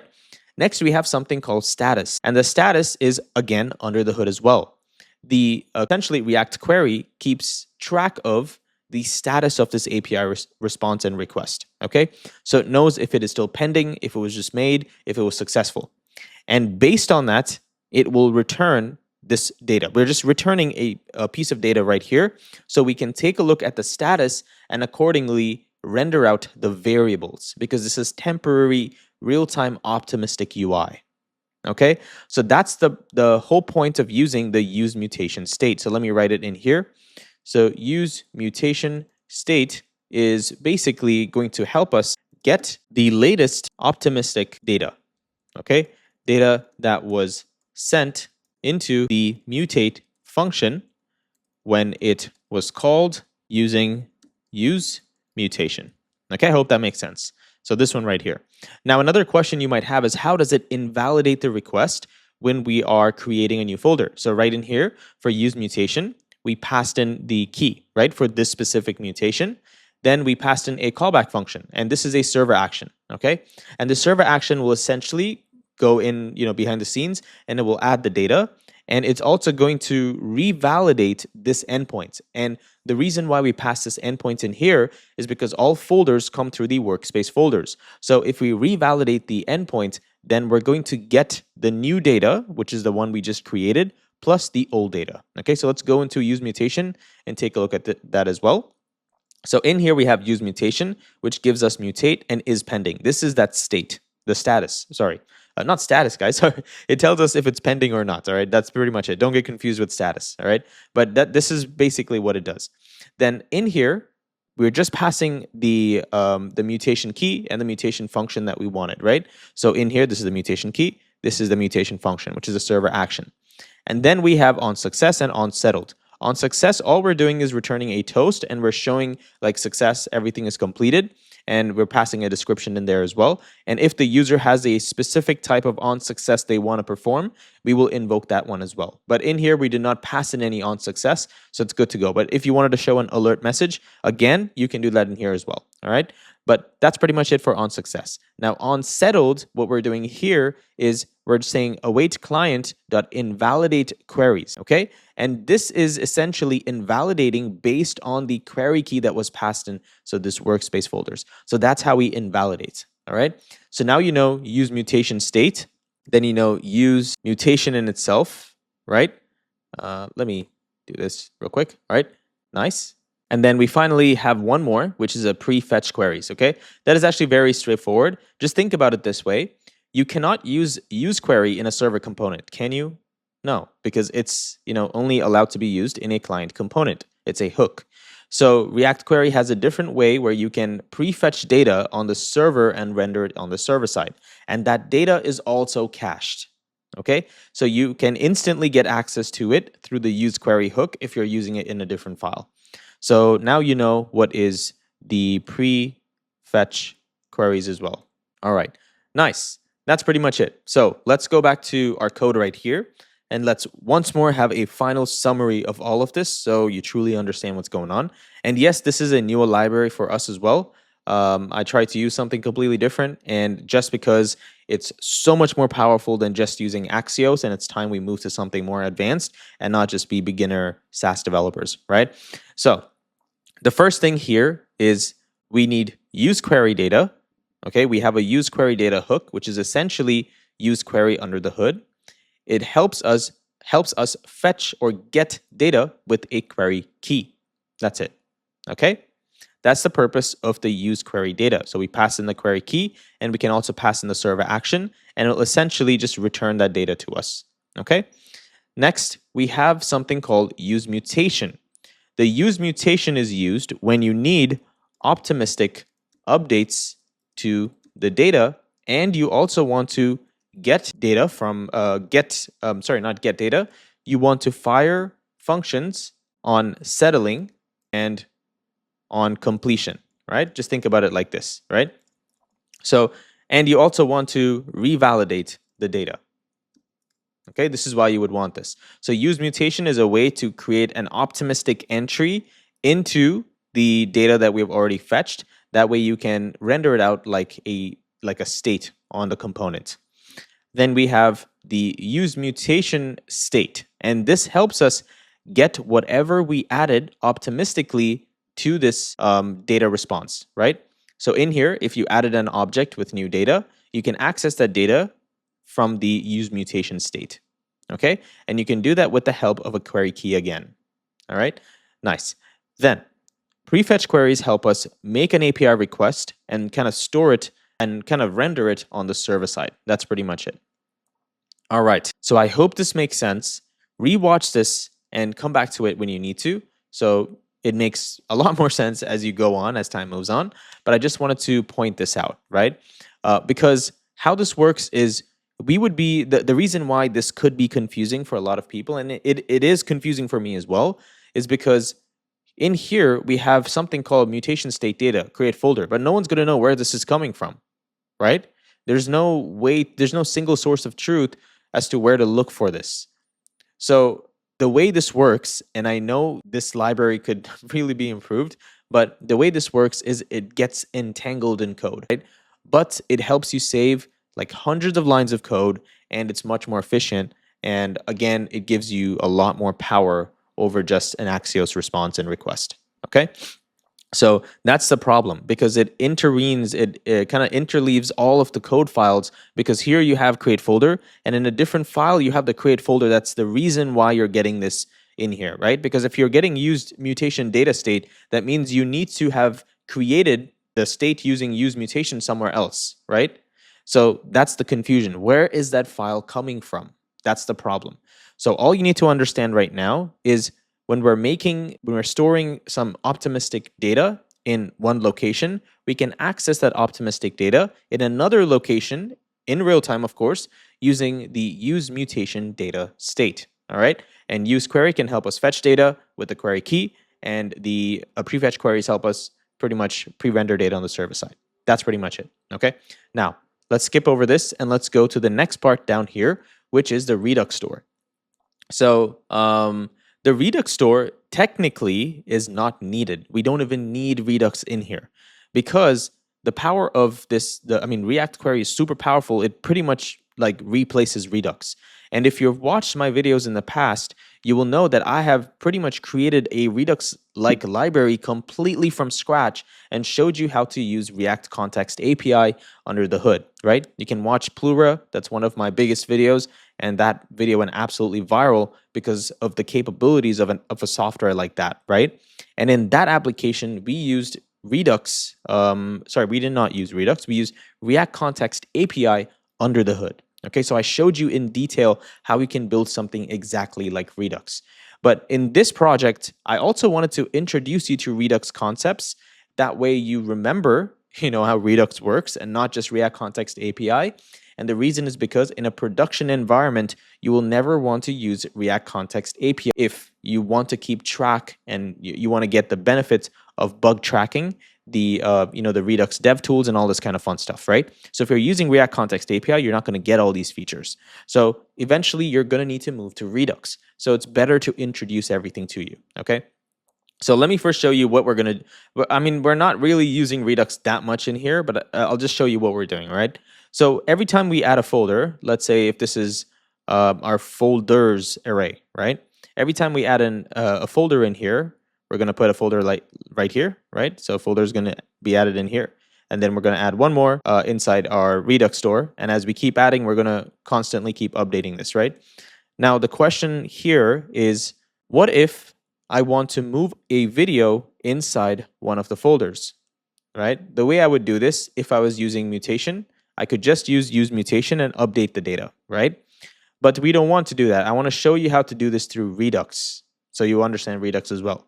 And that's why we're just using Redux, okay? There's no clever reason why we're using Redux. It's just that I want to help you guys understand Redux as well, and that's pretty much it. So for now, the main purpose as to why I would need Redux in here is we're going to need it to move videos from one folder to another folder, okay? That's pretty much it.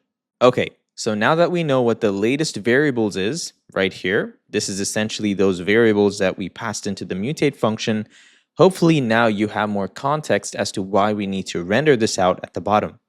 Because when we are adding a new folder, we want to render this data right here, okay? Because it's a new folder that was pretty much added as optimistic UI, okay? So first thing, now hopefully you understand why we need these keys to be without any spelling errors, right? So if something doesn't work the way you expect to, first look at the spellings you've written for the keys, and then you can debug from there. So now that we have this, we have to go ahead and set up Redux, right? Because, or actually not very important right now. I'm just going to hide it for now. We'll come back to this later, okay? So first thing is scroll down here, and where it says cn function, remember I told you we have to add some values in here based on the status, right? That's what we're going to do. So we're going to say if status is not equal to 200, okay, it's not equal to 200, so something went wrong, then we will render out a special style in here called justify center, okay? And if not, we will render all of this, okay? Cool. The next thing is, let's scroll down here, and I'm going to remove this folder for now. I'm going to open a curly bracket, and I'm going to say if status is equal to, is not equal to 200, then we'll do something right here. If not, we'll do something right here. Now, if this was successful, if this was not successful, right, status is not equal to 200, we're going to return a paragraph with the class name text-neutral, and I'll change this to 300. Okay, and all we're going to say is no folders. Okay, so no folders in Workspace, like this. All right, so no folders in Workspace. Nice. And then down here, we want to return a React fragment. And inside this React fragment, I'm going to say if latest variables, if this exists, and latest variables dot status equal to pending. Okay, you see we're getting some states, right? This is coming from the React query under the hood. Okay, if it's equal to pending, why did it not give me pending? Pending. Then we're going to return the folder. But this folder is technically just going to be a pretty much like a placeholder. Okay, and we'll create the styles for that in just a second. But let me first finish this section. And now after this, we're going to say folders.map because we have all the folder data that's coming from here, right? This one right here. So this data pretty much, because we used use query to fetch the data, right, from Workspace folders, we're going to rename that to folders here, and we're going to return that so we can render it down here. So we're going to say .map, and for this, we're going to get the folder itself, and we're going to return another folder in here, but we're going to put all of the values, all of the props that it needs. So we need name, count, ID, and key, okay? And you can get it from this right here. So you can type this out, pause the video, and just type it real quick, okay? Now for this one, we need to provide the name and the ID of the newly added folder, right? And of course, you didn't see it. I mean, I did technically show you another slide of what it looks like, but when we are calling the mutate function, right, the mutate function from another file, which is the create folder file, we're going to be passing in an object, right? That object is going to have the name and the ID. So that's what we need in here to show the optimistic UI. So I'm going to say the name is going to be the latest variable. So this one, latest variables, okay, dot variables dot name, and the ID is latest variables dot ID. Okay, cool. That's pretty much it. And down here, we also have to pass in optimistic because we're going to need to set up some stuff in here. So let's go into this component. So first, let's render out the optimistic UI. So down here in the first div, based on the based on the optimistic prop that was passed in, we're going to say if optimistic exists, then we're going to show opacity of 60. Okay, so I'm going to put 50 for now, and I'll change this to 60 and put a comma right after this. Okay, so that way it just shows like a blurred element, so they can't really, well, technically they can click on it, but just to show that it was just adding in there, right? You don't even have to do that because you can just pretty much roll back to the previous data. It will do it automatically, and React Query does that for us. So that's another amazing reason why to use React Query, okay? All right, then we also need this in one more location, I think. Let me see. Okay, I think we are good to go. All right, we're good to go on that. So I'm going to go back to this folder right here, and let me make sure I have everything in here as well. Okay, for now, I think we're good. I'm going to add another work in progress flag saying add Redux stuff for folders. Okay, so I can come back to this. Now I want to go into the page.tsx, and I see something in here called create folders, right? So I want to complete this component so I can render out folders in this section. So first thing is I'm going to render a button in here. So I'm going to say button component and give it a class name. And the class name is going to be as follows. So it's going to look like this. All right. So please add the BG1D1D1D, text 707070, flex item center gap 2, padding Y of 6, padding X of 4, and rounded 2L. And inside the button, we're going to say we're going to add the folder plus duotone. I made a spelling error there, but that's fine. Create a folder like this. And let's see what's wrong with this button. Why did it not import? Okay, that should fix that error. And it also needs an on-click handler. So as you can see here, we have the create folder, right? So when you click this, we want to create a folder, but we're going to add the optimistic UI data, which is just going to call it untitled folder, okay? So up here, we're going to say const on create. This is called const. We're going to destructure something that gets returned from this. It's called use create folders. And this is another hook that's going to help us create folders using the use mutation and stuff like that, okay? So go down here, inside hooks, I'm going to create another file. Oh, looks like I just jumped to a different file. Okay, we're going to say use create folders.typescript. And in here, I'm going to return Okay, I can't do that. I have to, sorry, I thought this was a component. So we're going to say use create folders equal to an arrow function, right?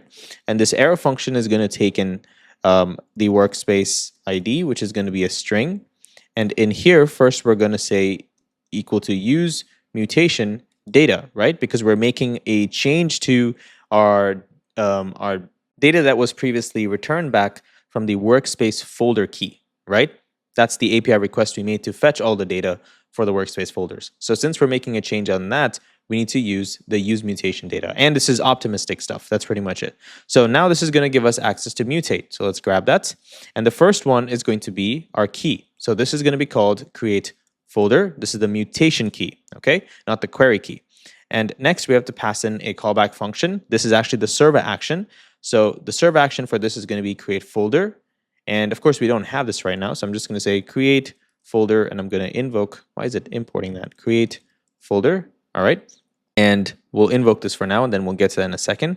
And then next, we need to pass in the query key itself, right? So the query key is going to be the third parameter. So right here, the query key is going to be workspace. Please don't make any errors here, okay? Workspace dash folders, just like this. All right. Nice. Now let's go ahead and create the server action. So this server action can be inside the workspace.typescript inside actions. So I'm going to say export const. So create workspace folder. Create folder. And inside this, first change this to an async function. And this is going to give us the workspace ID, which is going to be a string. And in here, I'm going to use a try catch block. Okay, try catch const is new folder equal to await client. Import that client dot workspace dot update. Okay, and for this we're essentially going to add a new workspace to it, right? So where for the ID is workspace ID, the data that we want to add is going to be like this. So we're going to say data folders, and we're going to create we can pass a name and videos, and I think that would probably make more sense, but for now let me just do it like this. We probably want to pass an untitled in here, right? But yeah, you probably want to pass an untitled in here. Let me see. So name, I'm just going to say untitled. Okay, that should be good. And for ID, I think that should be fine. Okay, because it's going to auto-generate. And next, we're going to say if new folders, if this is successful, and this is actually not folders, this is folder. So if this is successful, we're going to return an object. And in here, we're going to say status of 200. And then we want to pass in the message. And this message is going to be new folder created. Okay, nice. And I'm going to copy this. And down here, I'm going to catch an error. And here also, you can catch an error saying 400 could not create folder, right? And down here, you can also pass. Actually, this is already going to get caught by the bottom if there was any error. So this can be 500 server error and say, oops, something went wrong. Okay, nice. I'm going to go back and quickly import the create folder server action, and I'm going to pass in the workspace ID. Okay, now the reason why I'm using this hook is I want to return a callback function that they can use to invoke this mutate. Okay, so all I'm going to do is I'm going to say on create new folder, which is a callback, and in here I'm going to invoke mutate. So let me remove this. We don't need this really. I'm going to invoke mutate, and I'm going to pass in the name. I'm going to call this untitled, right? Like this. And for the ID, I'm just going to pass an optimistic ID. Okay, just something like this for now. All right, I think I made a spelling error. There we go. That should solve that problem. Nice. And after this, we also have to return the on create new folder, right? So on create new folder. Nice. Now let's go back and import the use create folder. And let's also grab this one from here. And this needs the workspace ID. So I have to actually first get it from here. So workspace ID is going to be a string. So I'm going to get it from here and in here as well. So let me grab this. All right, nice. And now I can use workspace ID. Cool. Oh, sorry guys, this has to be destructured here. Workspace ID. All right, awesome. So this, okay, so since this is a client component, scroll up top and you want to change this to use client first thing. Nice. And now this handler, click handler, can be passed in directly into this button. So we're going to say on click, and we can pass in the on create new folder. So when we click this button, it's going to invoke this function, the mutate, and it's going to pass in this, right? And now inside our folders component, this is a client component, of course, right? We're using the used query hook, used mutation data state in here, which is going to give us the latest variable. So this will update in real time based on this query key, right? And this is mutation key, sorry, not query key. So based on this mutation key, the latest variable will update, and accordingly, we should show a folder right here, okay? And it should be grayed out. That's what should happen, okay? So I'll go ahead, give it a shot, and hopefully it works. If not, we'll find the solution. All right, so let's go ahead, click on create folder. There we go, looks awesome. Great job, guys. And now if you refresh, you're going to notice this folder will still be in here, okay? Let me try to rename this, okay? And if I click outside, okay? I think the reason is because we don't have a hook to essentially, or do we even have that? Let me just take a quick look. Okay, so something is wrong with the rename functionality. And of course, I'm going to go ahead and try to fix that. So just give me a second. All right, so I just went to Prisma Studio and I just deleted all the folders I had so I can just start from scratch. And first, I want to see if my create is working as well. So if you click on create, instantly it shows a folder. Awesome. And then the other thing is when I click on this, right here, when we click outside, it's supposed to save it. But there's some issue happening inside our update. So let's go ahead and fix that. So you want to go inside the folder.tsx, right? And down here, remember when we are saying data is the data.name, right? We're essentially passing this callback in here, which is the server action, and the server action is going to, pretty much rename all the data. But in here, we need to pass in not name, because name is coming from the prop, right? We need to pass in data.name, all right? So that's the issue here, so make sure you do that. So make sure you pass data.name. Now, when I change this, you're going to notice, let's change it to testing. If I click outside, there you go. Awesome, it changed, right? So why is it making this quick flicker? There's this tiny little flicker there, right? The flicker is because we are not rendering the latest values in this component, okay? Because right now, what we're doing is we're plugging in the name. The name is coming directly from the prop, right? And we're plugging in that prop name instead. So instead of this, you want to do something that looks exactly like this, which is down here, you want to use the use mutation data state, and you want to use the update or rename folder, whatever the key is for that mutation. Let me actually see what that mutation is. Let's go down to folder like this, okay?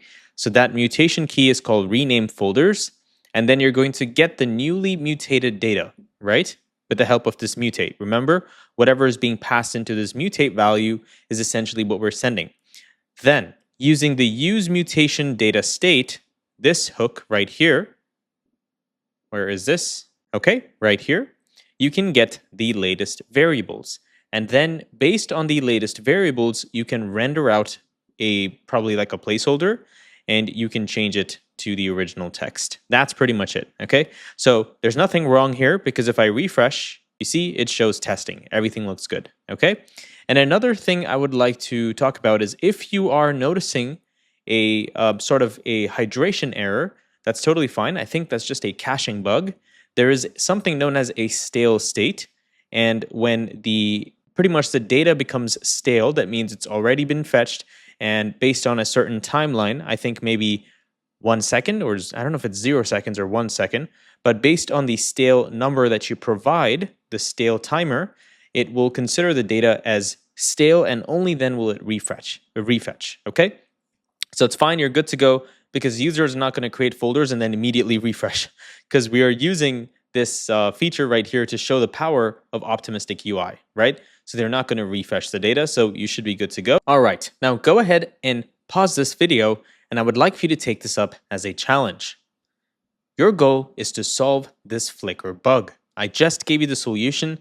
I told you exactly what you need to do. So go ahead, pause it, and try to give it a shot. If you get the answer, great. If you don't, I'll show you exactly what you need to do. All right, hopefully you got the right answer. If not, no problem.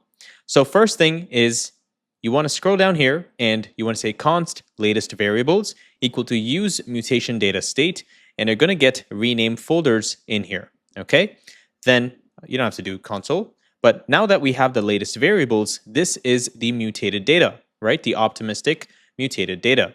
So all we have to do is down here under our paragraph tag, we want to look inside this and we want to say if latest variables exist and the status is pending and the ID of the variable is equal to ID, then we want to render out that variable name, or we're just going to render what's provided in the props. Okay, now where are we getting this ID from?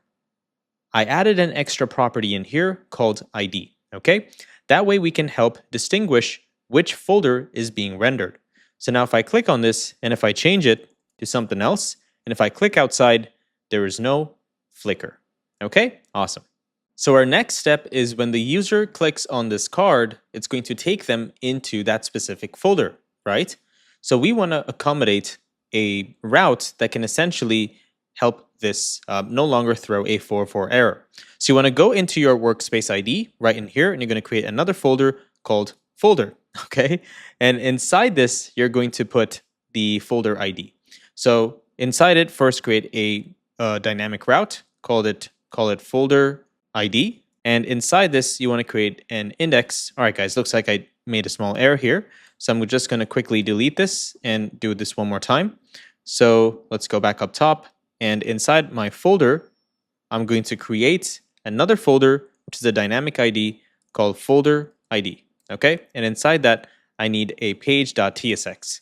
Now you can also create another route in the root folder. In that folder, you can essentially make an API call to the backend, and you can get the first folder and you can just route the user to that folder. Okay, just as a way to, not show a 404 response. That's what you want to do, right? So you can do that if you want, but I'm going to save some time here. And first thing I'm going to do is return a component. And next, I'm going to get the params. So I'm going to say params just like this. And this is going to give me the folder ID, which is going to be a string. And I'm also going to get the workspace ID, which will also be a string as well. All right, I'm going to put it on their own line. And now I'm also going to destructure the params. And from this, destructure workspace and the folder ID. Now, first thing is we need to create our client, right? Because in this file, first we need to prefetch our folder videos and the folder information, okay? Such as, the number of videos that are inside that and all that kind of stuff. So we need to get this information, prefetch it in this file, and then we're going to use the hydration boundary to provide the state to all the components that are within that hydration boundary. Okay, so first thing to prefetch, you need a query client, right? So you're going to say const query equal new query client. Okay, so this comes from Tanstack React Query, so don't forget to import that as well. Next, we're going to say query.await query.prefetch queries, and we're going to invoke this, but this has to change to an async component. So I'm going to change that first. And now the first thing I need to pass in is the query key. So I'm going to paste this so I don't make any spelling errors. Please make sure you take a look at this and cross-check the spelling so you don't make any spelling errors as well. Okay. Next, we're going to need a query function. And this is an arrow function, and it's going to need a server action that's going to help us fetch this data. And this server action is called get all user videos. Okay.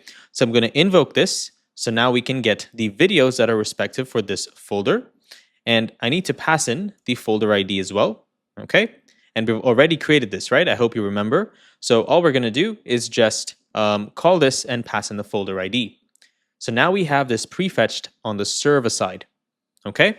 The next one is we're going to need the folder info. So go ahead, pause this video, and just take it up as a challenge. See if you can create the get folder info server action and the prefetch query to get the folder information as well. Okay, awesome. Hopefully you got it. If not, this is the answer. First thing is we're going to say await query.prefetch query. We're going to pass in the key, but please recheck this key if you type something else, but it's just folder info. And then we're going to need the query function, which is going to be get folder information. And in that, we're going to need to pass the folder ID. So if you had a different name, you can change it right now. Okay, so I'm going to click on this and copy this name. I'm going to go into my workspace.typescript, and under the actions folder. And I'm going to scroll to the bottom and I'm going to export const the get folder info. And this is going to take the folder ID first.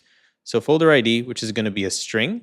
And inside this, I'm going to have my try catch block. Okay. And first thing is I want to say const folder equal to await client dot folder dot find unique. And all we're going to do is say where the ID is like the folder ID that the user provided. Okay, this has to be an async function, okay? So don't forget to change that as well. And we're going to select the following data. We're going to select the name, so set this to true. We also need the count, and not count. And in count, we're going to select, oh man, sorry, that just cracked me up. We're going to have videos, and we're going to set that to true as well. Okay, so we have name, count, select, and get the videos, okay? And now after this, if the folder was returned, then we're going to return an object with status set to 200 and data set to the folder. Awesome. Now, if this failed, down here, we're going to return status of 400 and the data will be set to null. Okay. And I'm going to copy this and do the same in here. Okay. Catch error. And down here, you can essentially return 500. I'll just return 500. Okay. Makes more sense. All right, now let's go back and quickly import our server action. Okay, nice. Now we can have our hydration boundary. So remove all of this stuff in here. I'm going to create the hydration boundary component. I'm going to invoke it and import it. And then next thing is for state, we need to dehydrate the data, and we're going to pass in our query client.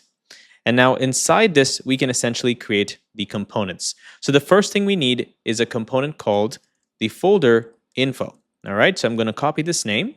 I'm going to open up the folder structure, scroll down to components, go right into folders.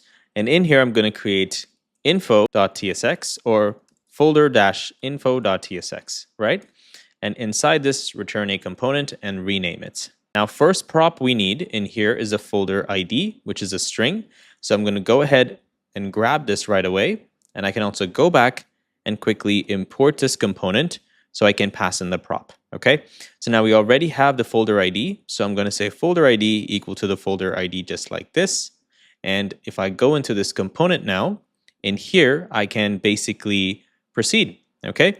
So the first thing is I want to use our use query data, right? Remember, use query is to pull data, is to get data. So I'm going to say const equal to use query data. I'm going to invoke it. And I need to pass in the query key. And the query key I need in here is folder info. And I think we already have the folder info in here, right? So that's basically what we're doing. So we're going to say folder-info, and we need to pass in the server action. So get folder info and pass in the folder ID in here. So this way, if the user try to access this page, we're also fetching the data if needed, or we're also going to get cache data, right? So now this is going to give us access to the data that's returned from here. So I'm going to destructure and grab the data. Then I'm going to say rename this as folder, and we're going to set this equal to data as folder props. Okay, just like this. And we already have this, so we can import it, right? And now this data is going to have this specific type. Okay, now in here, first thing, remove this. Also, let's bring this back. And if I click on this, okay, it takes me in here, but there seems to be an error. I'd like for you to think, what do you think is the problem? Why am I seeing this error right here? Okay, hopefully you got the right answer. The answer is to change this to a use client component. Okay, this error cost me hours. All right, so I hope you never make that error ever again. But yeah, so first thing is I'm going to set some style on this. So I'm going to set it to flex item center, and here for H2, I'm going to set the color of the text to the following. Okay, so please copy this, and next I'm going to set this to 2XL. And I'd like to also apologize on my side, my end, because I had to hard code the colors because it was a last minute thing, and it was a very difficult process because I didn't actually think about it in the beginning. And I just wanted to get over with the project and get it done for you guys as fast as possible, right? But usually you would have to take all of this and put it into your Tailwind config file. All right. Right here, you can create some styles, or you can also go into your CSS file and you can change the classes directly in there. Okay. But sorry about this, guys, but it's pretty much the same thing. Doesn't really matter, but just wanted to let you know. So I'm going to say folder name inside this. Something looks wrong. What's going on? Folder dot,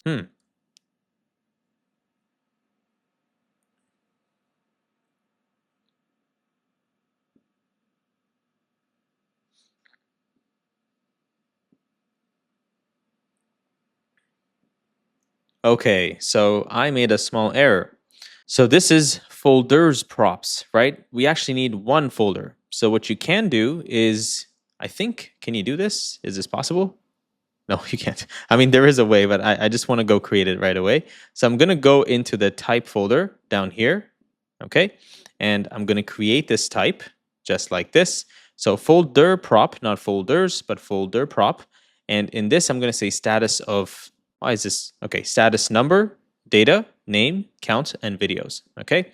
Now I can go back and quickly import the folder props, and let me delete the other one. And now I can say .name. Okay, so let's see what it renders out. Okay, null is not an object. What an amazing feeling. Let's see what's going on. All right, guys, so I found the issue. When I clicked on this and I took a look at the URL, I noticed a %70 attached to the end, which was really weird.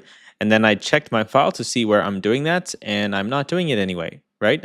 Anywhere. But I noticed I have a bracket here, and that was getting converted into that weird ID. So now if I go back, and if I click on this, I'll also have an alert message.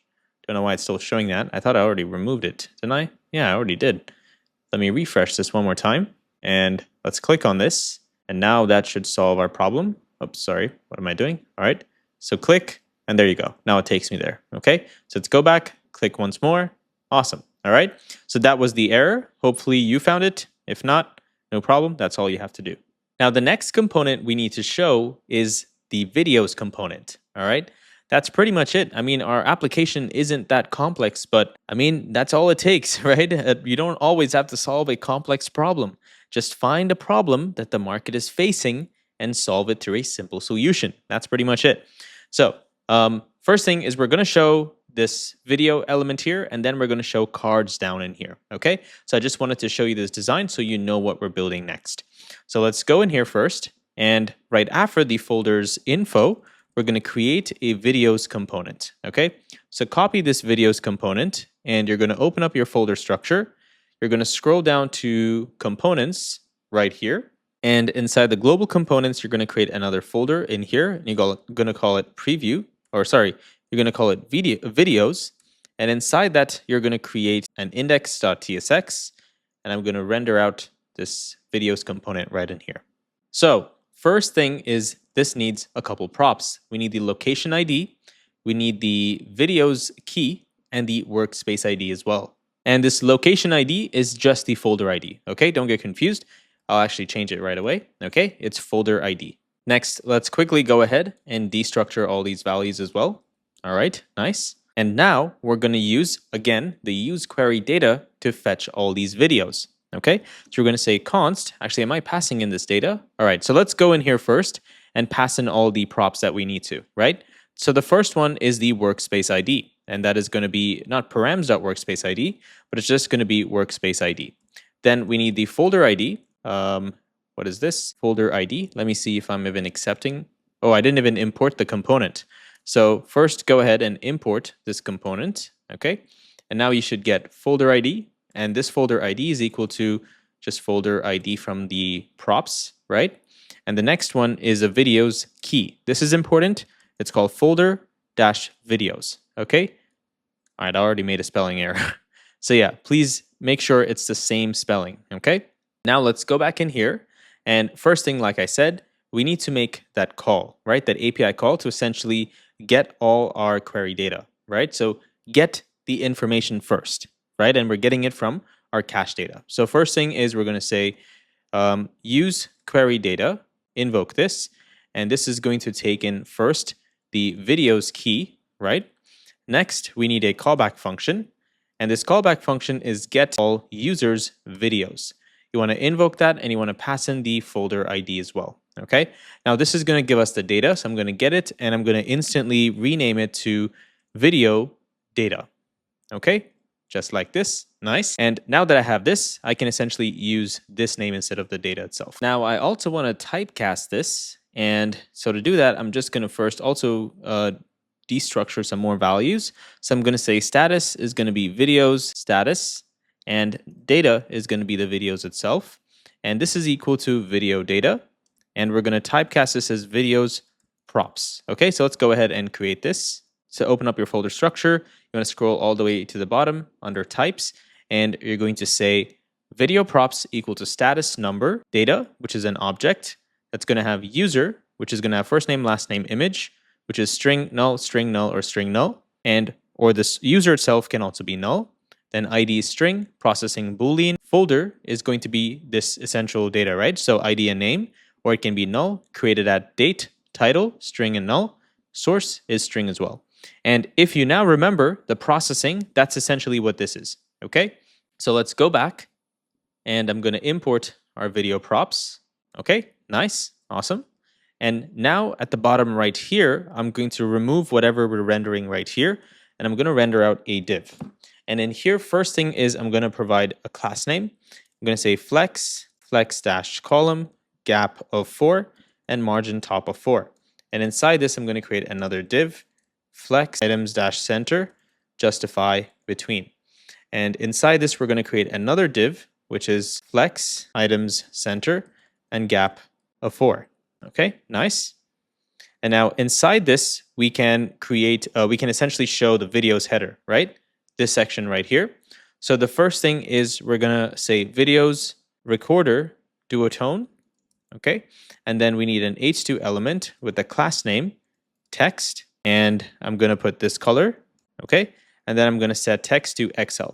And inside the h2, I'm going to say videos. So if I click inside this, it should take me into, if I click on this actually, let me refresh as well. It should take me inside that. All right, so I'm seeing some errors because this needs to be a client component as well. So I'm going to change that. And now if I refresh, awesome, it shows the videos, right? Cool. Next, down here, I want to essentially, actually not here, I'm going to hit enter after this div. I'm going to create a section tag, and the class name is going to need cn function. And for this, I'm going to say if video status is not equal to 200, then I'm going to do something in here, or I'm going to do something else. So essentially, we're just rendering some sort of a placeholder, right? That's pretty much it. And the placeholder is just going to have padding of 5, okay?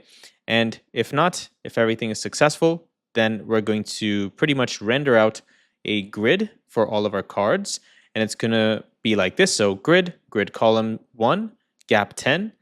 From medium devices, grid column 2. From large, grid column 3. On XL devices, grid columns 4. 2XL is grid column 5. Okay, I'm also going to remove this double quote here. All right, nice. And that's it. Now, inside the section, if the video status is equal to 200, then we'll do something in here, or we'll do something else. All right. First, if it's successful, then we're going to loop over the videos. So videos.map. And for this, we're going to get access to the video itself. So let's grab that. And in here, we're going to return a video card. Okay. So card element just like this. Now, of course, we don't have this, so we're going to create that. But before this, I also want to return a paragraph tag like this. And for the class name, I'm going to give it this class, this color. And in here, I'm going to say no videos in Workspace. Okay? So it's just going to show like this, just to show something. All right, that's pretty much it. Now for the video card element, just for now, what I'm going to do is I'm going to hide this. I'm going to also make sure I put my work in progress flag, add videos logic, okay? And down here, I'm going to render out the video card element, which of course I'm going to create as well, but now we can see what we're doing, okay? So open up your folder structure and you want to go into your videos folder under components. I'm also going to create a video card.tsx, and I'm going to return a component and rename it. And now this is going to need some props. This is basically the video's props, but for now, I'm just going to copy this, guys. Please pause and type, all right? I don't want to waste too much time here. So pause and just type. It's just TypeScript stuff, okay? Now, after this, in here, you can just keep it as props, no problem. And first thing I want to do is I want to create this days ago, or how many days ago was this uploaded. And we can do that with the help of a date, right? The created at date. So for now, again, I'm going to have another work in progress flag and say keep date later, all right? Or wire up date, okay? This is enough because we just want to work on the layouts. So in here, first, I'm going to render out a loader component, okay? A loader component just like this. And for the state, I'm just going to say false, okay? And now let's go back and quickly import our video card. And now I can pretty much mess with this if I need to. So let's refresh this real quick. All right, awesome. And inside this loading, I'm going to show a div with the following class names. So please pause and type. It's overflow hidden, cursor pointer, background this color, relative border 1 pixel, border with this color, flex column, and rounded XL. And the next one is another div in here, but this div is going to have the following class names. So I'm going to say absolute, top of 3. I'm going to say Z50, flex column, gap, Y of 3. Okay. Now inside this, first thing is we need to have the card menu, right? So card menu, let me see if I can recollect what is card menu. Okay, so we're going to have a card menu option, and I think I might make it this one, but it's essentially just a modal that's going to show us all of the available options, right? So there's going to be multiple options for that specific card, and we can perform those actions inside that modal. That's pretty much what it is, okay?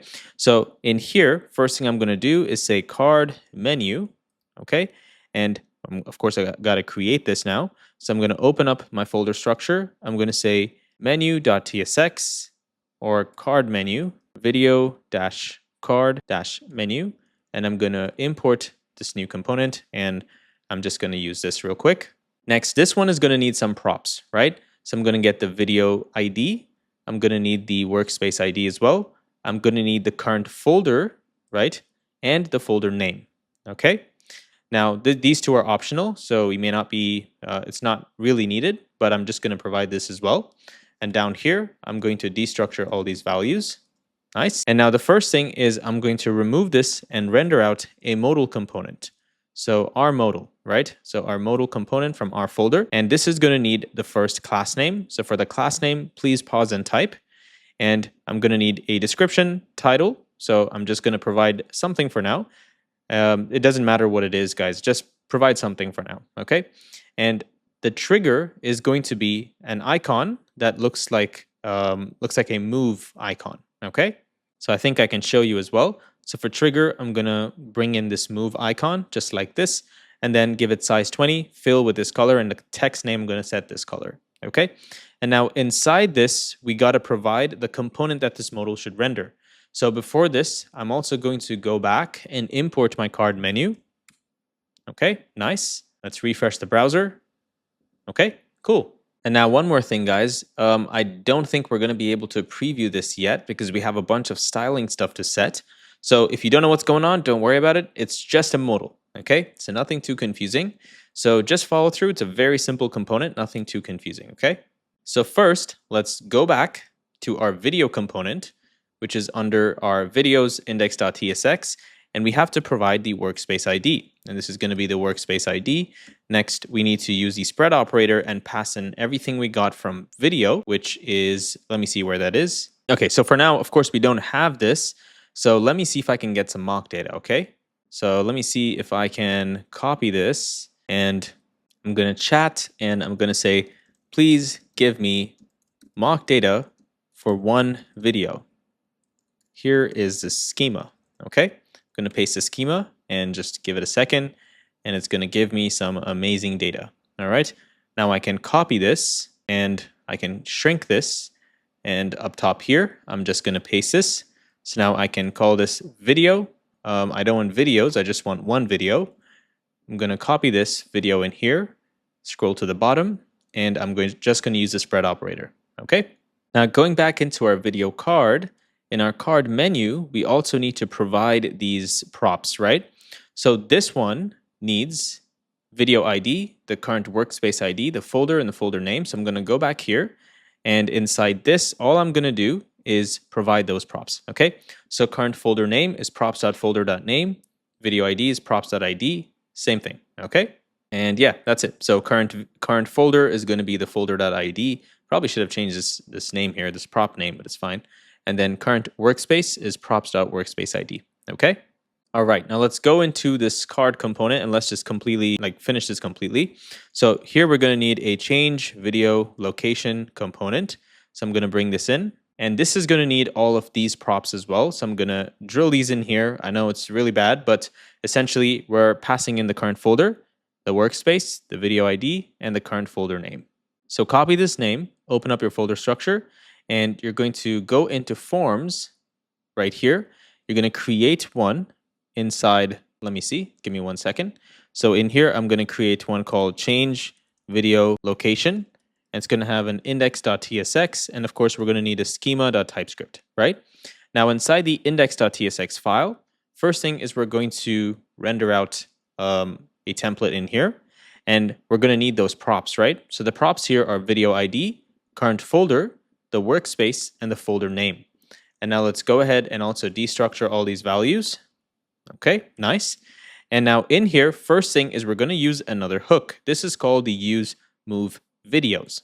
Okay, with the help of this, we can get access to all of the folders, and pretty much it's going to help us with moving it optimistically. Okay, but for now, I want to first solve this error here. So I'm going to go back and not in my schema file, inside my video card menu, and I'm going to import this component. So let's just give that a second. Let's go back in here. And what is it saying? Properties null, use context. Hello? Okay, never mind. Okay, so create the work in progress flag. And I'm going to say wire up the use move folder. Okay, because that's next. But for now, I'm going to first create our form element so we can see what we're building at least to some extent, right? So for form, the class name is going to be flex-column. It's going to be gap-y-5. And inside this, we're going to, actually, we also need an onSubmit, but okay, we'll do that later. So we're going to say div, a class name is going to have border-1 pixel, rounded-XL, and padding of 5. Okay.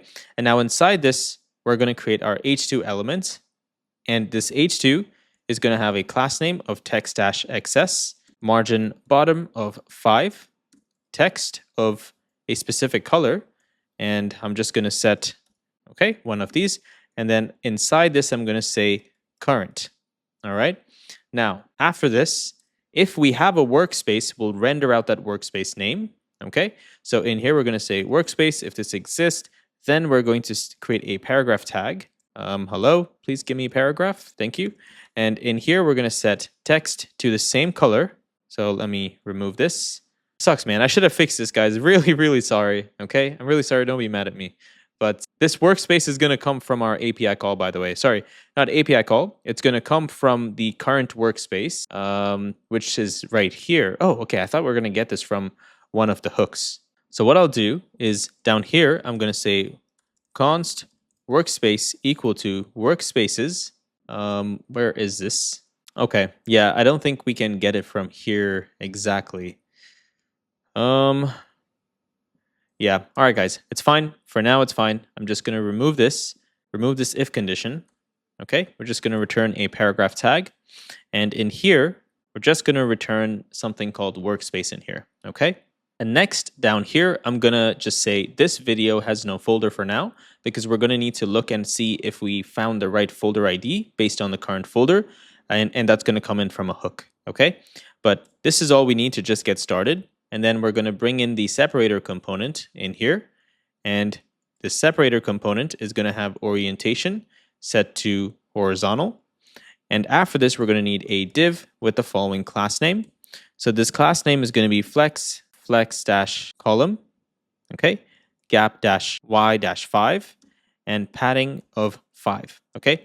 Also, let's add border on this. So border of 1 pixel, and then we're going to have rounded dash XL.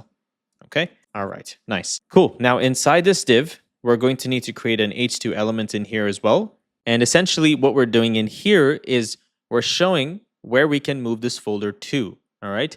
And the to is going to have, like right after the to, we're going to have a select element where the user can select the right folder. That's pretty much it.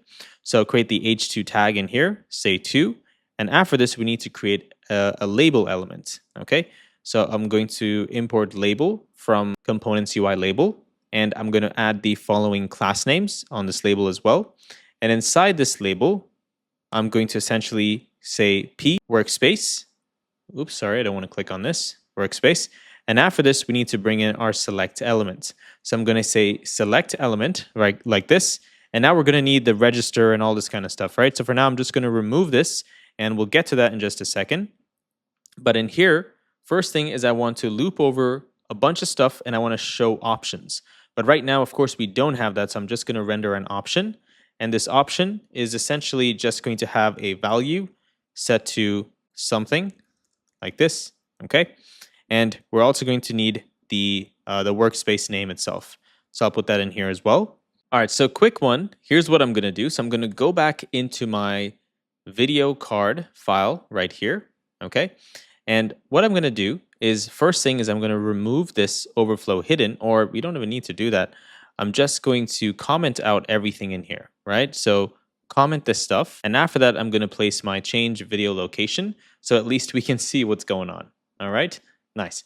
Now I can go into this component, and now I can pretty much continue, and you can also see what's going on. Okay? Okay, so now that we understand what the layout is going to look like, we can go ahead and create that hook, and we can pretty much get all the values that we need. Okay, so we're going to say const, and this is equal to use move videos. Okay, and this hook is going to be created inside our hooks folder. So it's called use move videos. So use move videos .typescript, and we're going to export. Or actually, we don't even need to do this. We can probably create, all right, let me create a better naming structure for this. So in here, I'm going to say use folders, okay? And inside this, we can have whatever we want, all right? If you want that, or if you think it's better to have individual hooks, that's fine as well. And in here, I'm going to say export const use move videos. This is going to be an arrow function. And this is going to need first the video ID, which is going to be a string. We need the current workspace, which is going to be a string as well. That's pretty much the ID, okay? So probably should rename that, but because my premium code base is already having this, I don't want to create any errors here. But inside this, I want to first get some state from the Redux store, right? So essentially what we're doing here is, remember I told you the reason why we want to use this is I want to show you how to use Redux as well, and how it can also be used interchangeably with the React query. But the power of React query is far more than what Redux can do, but I'm just showing you how you can use Redux in your application. That's pretty much it, all right? So nothing too complex here. So first thing is we need the app selector. That's how we can extract the workspace and the folder data. Then after that, we're going to need to create some states like fetching the folder, fetching pretty much something to hold some sort of API states, right? API response states. And then I'll also change this to say API response states or fetching state. It sounds better. The next thing is we're going to have a state for folders that we can store in here, because in here is where we're going to determine which folder to move it under, right? And then next, we're going to use our use mutation data. And this hook is going to pretty much help us create that optimistic change, right? And then after that, we're also going to use hook forms. So we're going to be using Zod forms, not hook forms, but pretty much same thing. So the hook is actually called use Zod forms, right? So we're going to use this to essentially wire up our element. So wire up our select element. So use Zod form. And after this, we're going to need to fetch folders. So this is where we'll use the fetching states. So once we fetch folders, we'll set the state, do all that kind of stuff. And we can use a use effect to essentially do this, right? So we'll say fetch folders with a use effect, okay? And then once this is done, we're going to we're going to essentially, we're going to listen to the workspace changes, and then we're going to return like a cleanup function, and then we're just going to return all of the data that is used in our component, right? Because we need the folders, we need the workspaces, we need any sort of fetching state, form stuff, all that kind of thing. So that's pretty much what this is going to help us do. So first thing is, let's go ahead and wire up our Redux store. So open up your folder structure. You're going to scroll down here. So just shrink everything actually. Go to source, and down here, you're going to create another folder called Redux. And inside this, we're going to create first the slices folder, and then we're going to need our store. So store.typescript, and I want to make sure this is under Redux folder. All right, nice. And after this, we want to also create a provider.tsx. Okay, so first thing is we're going to need Redux and Redux Toolkit. So open up your terminal. We're going to quit the terminal, and we're going to say bun add at redux.js/toolkit. Okay, and let that install. Awesome. And then we're going to need bun add react-redux. Okay, now the first thing we need is our provider. So inside our provider file, we're going to say use client. Okay, I'm going to shrink this sidebar. And first thing is export const redux provider, okay, equal to an arrow function. And this is going to give us access to children. And these children are essentially going to be react.react node. Okay, so let's grab that as well. And inside here, we're going to return the provider that comes from React. Where is this? Okay, it comes from React Redux. So let me just manually install it first, and then I can invoke it. Okay, and our provider is going to first have a store. And now we're going to pass in a store, which we need to create. And but in here, first, let me just render out the children components. So how do you create a store? Let's go in here. This is not a a Redux course or something, but I'm just going to show you, right? A store is essentially, think about it as one object to store all the data. That's pretty much it. And that data gets passed through the provider state into all your components, okay? If you want to use React Context API or something else, Zeus Stand, whatever you want, no problem. I like Redux because we use this in production grade applications as well, okay? So first thing is this is going to be a use client component. Let me make sure my provider is use client as well. All right, awesome. And first thing is I need to create a root reducer. All our reducers are going to go inside this one object. So const root reducer is equal to combine reducers. Oh, it's not letting me import that. Okay, well, I'll just get it. Might as well do it, right? So we're going to get combine reducers and configure store. These are the two things that we're going to need. So I'm just going to import that. And I'm going to say combine reducers. I'm going to invoke this, and I'm going to pass in the reducers that we need. Okay, but of course we don't have the reducers right now, so we'll create them in just a second.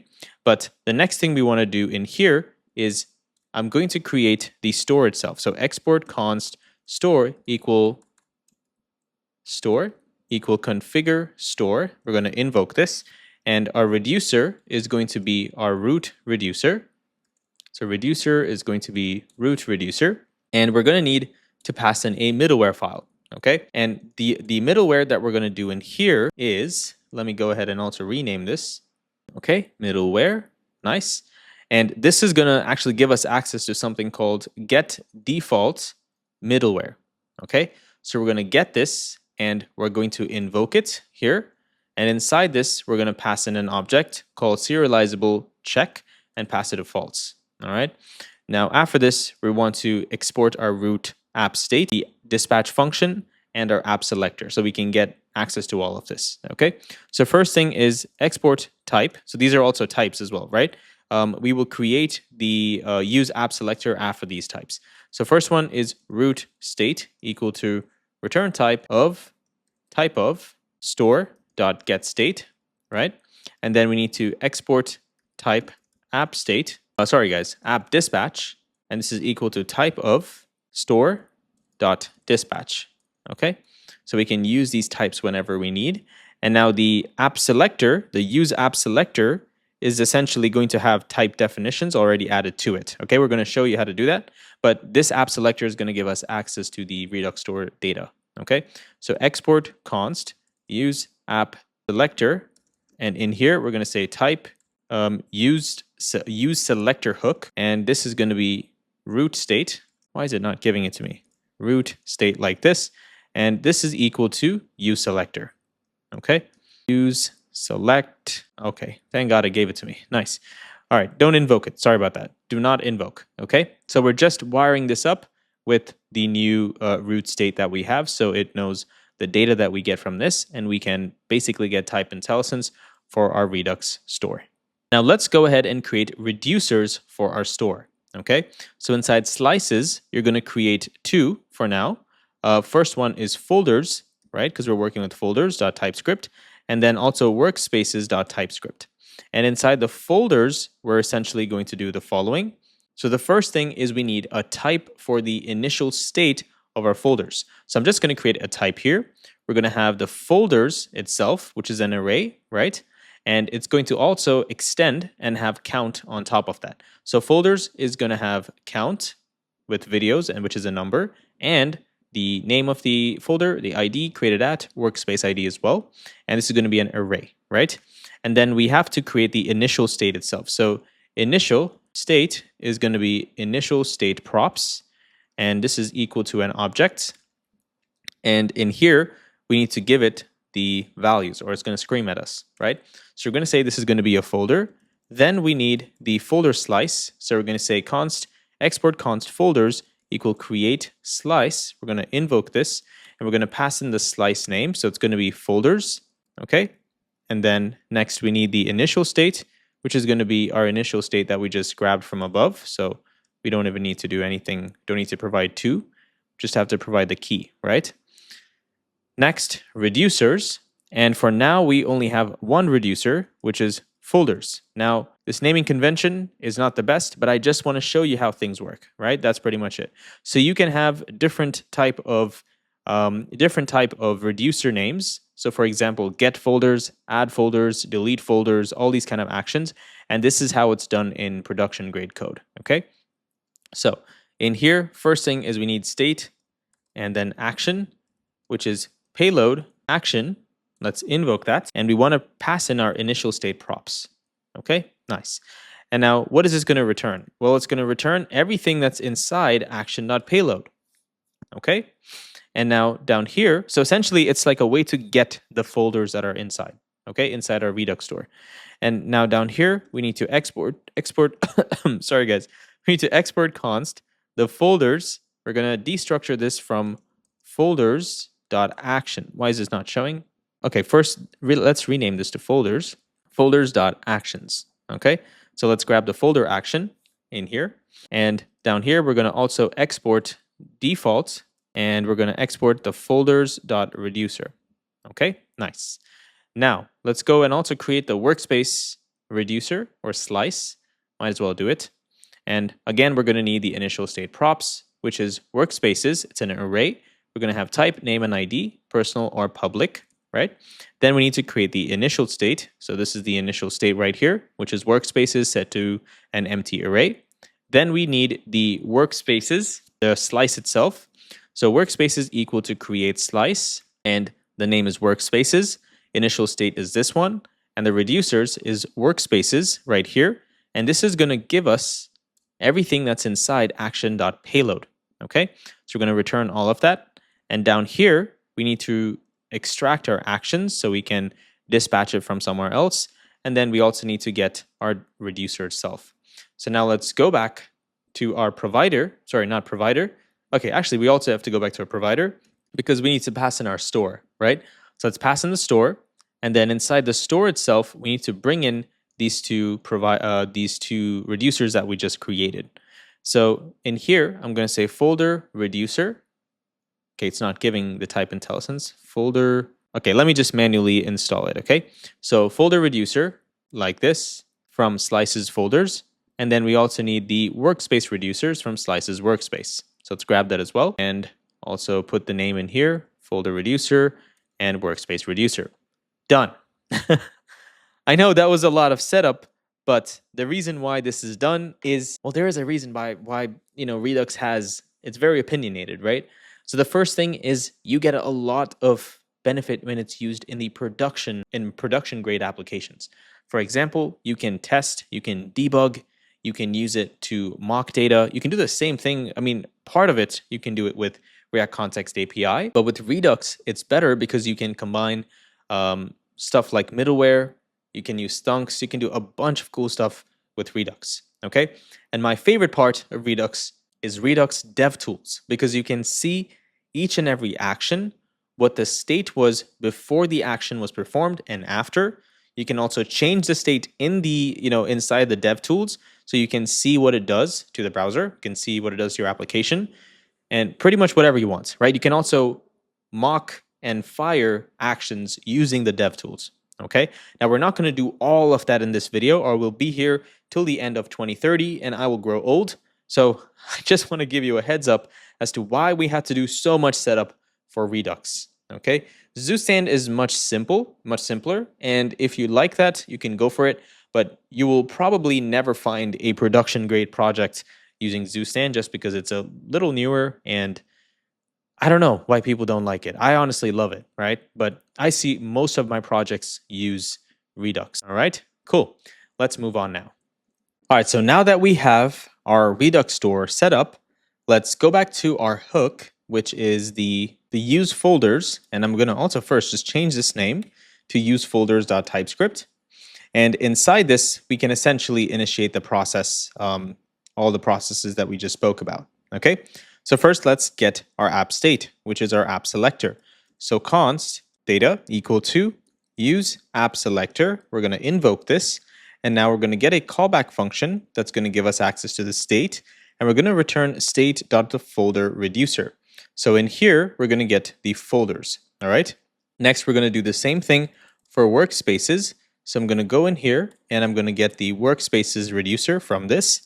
And next, I need to create the fetching state. So I'm going to say const is fetching and set is fetching. And next, I'm going to set this equal to use state. I'm going to invoke this, and I'm going to set false in here, okay? And now I need a state to also hold my folders. So I'm going to change this to folders. Actually, not folders, is folders, okay? Is folders, and set is folders as well, okay? And this is going to be the following data type. So right here, I'm going to open this in here. First type a pipe, and then inside this, I'm going to say underscore count. This is going to be an object with videos set to number, okay? And after this, we're going to need to expand on this. So I'm going to say and, or maybe, all right, I need to first put this inside just syntax stuff. So I have to put this inside a bracket, and then I'm going to need to also put a pipe before this because we have a state after that, right? Undefined state. So after this curly bracket, I'm going to expand on this, and I'm going to say ID is going to be set to a string, name is going to be set to a string, created at going to be created at is going to be set to a date, and then workspace, let me also remove all of this, and then workspace ID or workspace ID is going to be set to a string or null. And then after this, down here, I'm going to set this to an array, and I'm going to say or undefined. Okay, now we're going to have errors here. So I'm going to quickly solve these errors. Let's see what the error here is. Okay, so I'm just going to ask AI to fix it for me. All right, please just apply this change. All right, thank you. Let's accept it. All right, let me also just quickly read. What do we have in here? Okay, so we have count videos, and this should be number. And then we have and ID name created at workspace ID string null. This is an array of these folders, or it can be undefined. And we're just going to set undefined. Okay, nice. Next, I'm going to say const some data equal to use mutation data. I'm going to invoke this. And first, I'm going to grab our mutate function, and the is pending, okay? And I'm also going to bring this down here under this comment. And next, I need to pass in my key, right? My query key. So the key in here, or the mutation key, is going to be called change-video-location. And next, I'm going to pass in an arrow function, which is going to give me access to the data. So in here, I'm going to get data, and I'm going to extract the folder underscore ID, which is a string from this. And I'm also going to need the workspace ID, which is going to be a string as well. All right. And in here, I'm going to call my move video location server action. And inside that, I'm going to pass in all this data. So let's go into our actions folder, and I'm going to look for workspace. I'm going to scroll to the bottom, and I'm going to say const or export const move video location. And this is going to need first the video ID, workspace ID, and the folder ID, which are all strings. Okay, so please pause and type. And after this, I'm going to have a try catch block in here. And the first thing is we're going to go into the database and we're going to get that video. Okay, and after we get it, we're going to update the information. So we can use the client.video.update method. Okay, so you're going to say location equal to await. And first, don't forget to change this to an async function. Await client.video.update for this video ID. We want to update the data and set its folder ID to the following or set it to null. Okay. And for workspace ID, we'll just keep it the same. So I'm going to remove this and just keep it like this. Okay. What seems to be the, all right, never mind. So I can change it like this and then remove this. Okay. And then after this, we're going to say if everything was successful, return 200 and say folder changed successfully. If nothing happened, some sort of error took place. And also you want to move this, or okay, this is fine. Never mind. Sorry, guys. And after this, if this was not successful, just return a 404 and just show the error, right? And say workspace was not found or the folder was not found. And then if an error happened on the server side, we'll return 500, say, oops, something went wrong. Cool. All right. So let's go back and then let's import this move video location server action. And also, we need to return the server action, right? So in here, I'm going to return the server action and I'm going to pass in all the values that it needs. So first, we need the video ID, and next we need the data.workspace ID. So right here, we have workspace underscore ID. So let's pass that in, and then data.folder ID. Okay, so just pass these into the server action. Next, we're going to need use form to essentially set up this form in here. So down inside this comment, I'm going to say const equal to use zod form. I'm going to invoke that. Why does it keep saving this file? Okay. And then I'm going to get the errors on submit. I'm going to get register and reset. Or actually, we don't need this. I'm going to get on submit errors. I need watch. I also need register. And I think this should be good to go. So watch errors, register, and on form submit. Okay. And now in here, first I need to pass in the server action. Sorry guys, I need to pass in the schema. So let's go ahead and create a schema inside this file. So in here, you're going to find, where do I have this? Change video location under components, forms. Okay, right in here. Under schema, I'm going to say the following. So I'm going to say z.object folder ID is a string, which is optional, and workspace ID is a string as well. Okay, so I'm going to go back and I'm going to grab my schema, move video schema. Okay, nice. And the next parameter is the mutate function. So let's pass it in as well. So we want to say mutate. Nice. And I'm going to remove this. Okay, mutate. And finally, I need to pass in an object in here. And you can also hover over this, right? And you can see what essentially we need to pass in. So schema, mutation, and any default values. So the default values that I'm going to pass in is the folder ID and the workspace ID. Okay, so let's pass it in there, and that will automatically populate the form elements. Okay, next thing we need right after this is fetching the folders, and we need the use effect stuff, right? So down here, I'm going to say const fetch folders equal to async arrow function, and I need the workspace, which is going to be a string in here. And inside this, I'm going to set is fetching first to true. Okay. And then I want to say const folders equal to awaits get workspace folders. We're going to invoke this and pass in our workspace inside it, which is essentially the workspace ID, right? And then we want to set the workspace set is fetching back to false. And then we also want to set is folders to those folders that we got. So folder.data. Okay, this one right here. Folders.data. Nice. Now after this, we need to do the use effect, right? The use effect is going to help us fetch these folders. So I'm going to say use effect. Okay, I'm going to pass in an empty dependency. And upon mount, I'm going to fetch the folders and pass in the current workspace. All right, nice.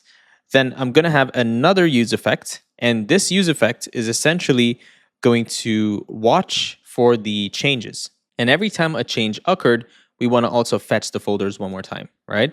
So here's all I'm going to do. I'm going to say use effect. Let me just copy this use effect down below. And in here, I'm going to remove this. And I need to pass in watch as a dependency because I'm using it. So I'm going to say workspace equal watch. Okay, I'm going to invoke this, and this will take in an arrow function. And in here, I'm going to pass in async. And first thing is if values, the value comes in from here, right? So if the value that changed has the workspace ID, then we want to fetch the folders one more time. And I'm going to pass in the value.workspace ID inside this. Okay, awesome. Now, also, we need a cleanup here because this is a subscription. So we're going to say return workspace.unsubscribe. Okay, nice. And now finally, we have to return all of the stuff that we just created. So please type with me. Or actually, I'm not going to type this. It's going to take too long. So I'm just going to return this on form submit errors register is pending the folders. Workspaces is fetching and is folders as well. Okay, awesome. Now let's go back. And first thing is I see use move videos screaming at me. So I'm going to go into my videos, video card, and first I'm going to import this. Okay, all right, that's imported. I'm going to import the use move videos as well, which is inside the change video location. Now it says could not find React Redux context value. Well, the reason is because we did not wrap our entire application inside this Redux provider, right? So let's go into source, go into app, and you want to go into layout, and inside this component, right here, we're going to need to wrap this inside our Redux provider. So down here, I'm going to say Redux provider, and I'm going to move our query provider inside that. Okay, now we should have all the states. Awesome, cool. So let's go back and make sure we imported this. Okay, nice. And now first thing is it needs the video ID. So I'm going to pass in the video ID, and it also needs the current workspace. Okay, all right, nice. What seems to be the error here? Okay, let's just put this exclamation at the end. I think this should solve the problem. All right, nice. And now in here, what we're going to do is we're essentially going to destructure all of the values that we're returning back from this hook. Okay, so we're going to get register, we're going to get pending, pretty much every single thing. So just destructure everything, which is on form submit, folders, workspace, is fetching, and is folders. And down here, now we're going to filter for the current folder. Okay, we're going to say folder equal folders.find, where this folder ID is equal to the current folder ID. Okay, essentially we're just trying to get the information of the folder itself and the information of the workspace itself. Okay, so I'm going to say workspace equal workspaces.find, where f.id equal to current workspace. Okay, just like this. Nice. And now we'll have access to those values. So first thing down here is inside this current, we have something here called workspace, right? Just remove this, okay? Just cut it out, and we're going to say workspace. If this exists, then we're going to return this p tag, okay? And inside this p tag, we're going to render the workspace.name, and next to that, we're going to say workspace just like this. So let me go ahead and refresh the browser and just see what happens.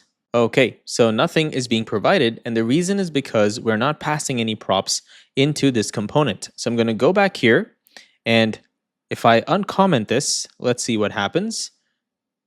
Okay, it's because we haven't got all these values yet, right? So let's go ahead and pass these props into this component first. So in here, I'm just going to rename all of this using these props, okay? Because they're already being passed in, I believe. Let me see. Okay, we have our dashboard workspace. Okay, so inside here, we have some video information that's being passed in, but it's kind of hard-coded right now, of course. But this should technically do the job, right? So let's just go ahead and rename this to the following. So what seems to be the error here? Okay, I don't know what the error was. Current workspace is props.workspace ID. Does it exist? Yes, it does. And it's saying the current, Let me go in here and take a look at the types. All right, sorry guys, it was just a spelling error. Turns out this one was case sensitive, right?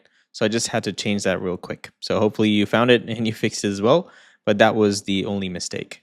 All right, guys, so it's getting a little challenging to use mock data because the first thing is the ID is not real, right? The folder ID, the name, and all these kind of things, they just don't make sense because it's not real data, right? And everything is independent, and it has, foreign keys and stuff like that. So it's better for us to just use real data. And it sucks that I never thought about this in the beginning itself, but essentially you can use Prisma Studio and create entries directly in here as well. So for example, first thing you want to do is say bunx Prisma Studio. And if you hit enter, it's going to open up this command, right? It's going to open up localhost 5555, all right? And then you can open that in here, and it's going to show you your entire table. So you can essentially communicate with the database directly through this Prisma Studio, okay? So we're going to click on videos in here, and it's going to open up. For you, you're not going to have anything actually. For me, I have something because I just created a new entry, but I'm going to show you what you need to do, okay? So click on add record, and then first, this is auto-generated, so you can skip over that. Skip over everything, just scroll to folder, click on folder, and then you can click on whatever folder you want. I'm just using whatever folder you want. I'm just using Prodigy's University. And then for folder ID, you can skip over it because it's just going to auto connect. For user, go ahead and click on user as well. And then you should technically only have one user. So you can click on this, check it, right? And let me do it for this one as well. Okay, nice. And then in here for workspace, I'm going to select another workspace, right? The only workspace I have. And the ID will also automate. And that's pretty much it. And then the next thing is for the description or the title, I'm going to change this to something else, right? So this is untitled video. For this one, I'm just going to change it to second video just to see what happens, right? And then you save the change that you just made. Okay, looks like there's some error in here. Let me just refresh. Okay, and okay, so it looks like there is some problem. Let me quickly fix this. Okay, so it looked like something was wrong with the date module not found. Interesting. Let me close this and discard the change, and let me do that once more, okay? So I'm going to go back into videos, and just give me a second. Let me pause this and do it off screen, and then I'll show you, okay? Okay, so I'm not entirely sure why that's going on. Let me look at my Prisma schema to make sure that I can have multiple videos. So, okay, we have media in here. We have a workspace, we have folders, and we have multiple videos, okay? This looks fine. And for a video, the title does not have to be unique. Default is set to this. Okay, cool.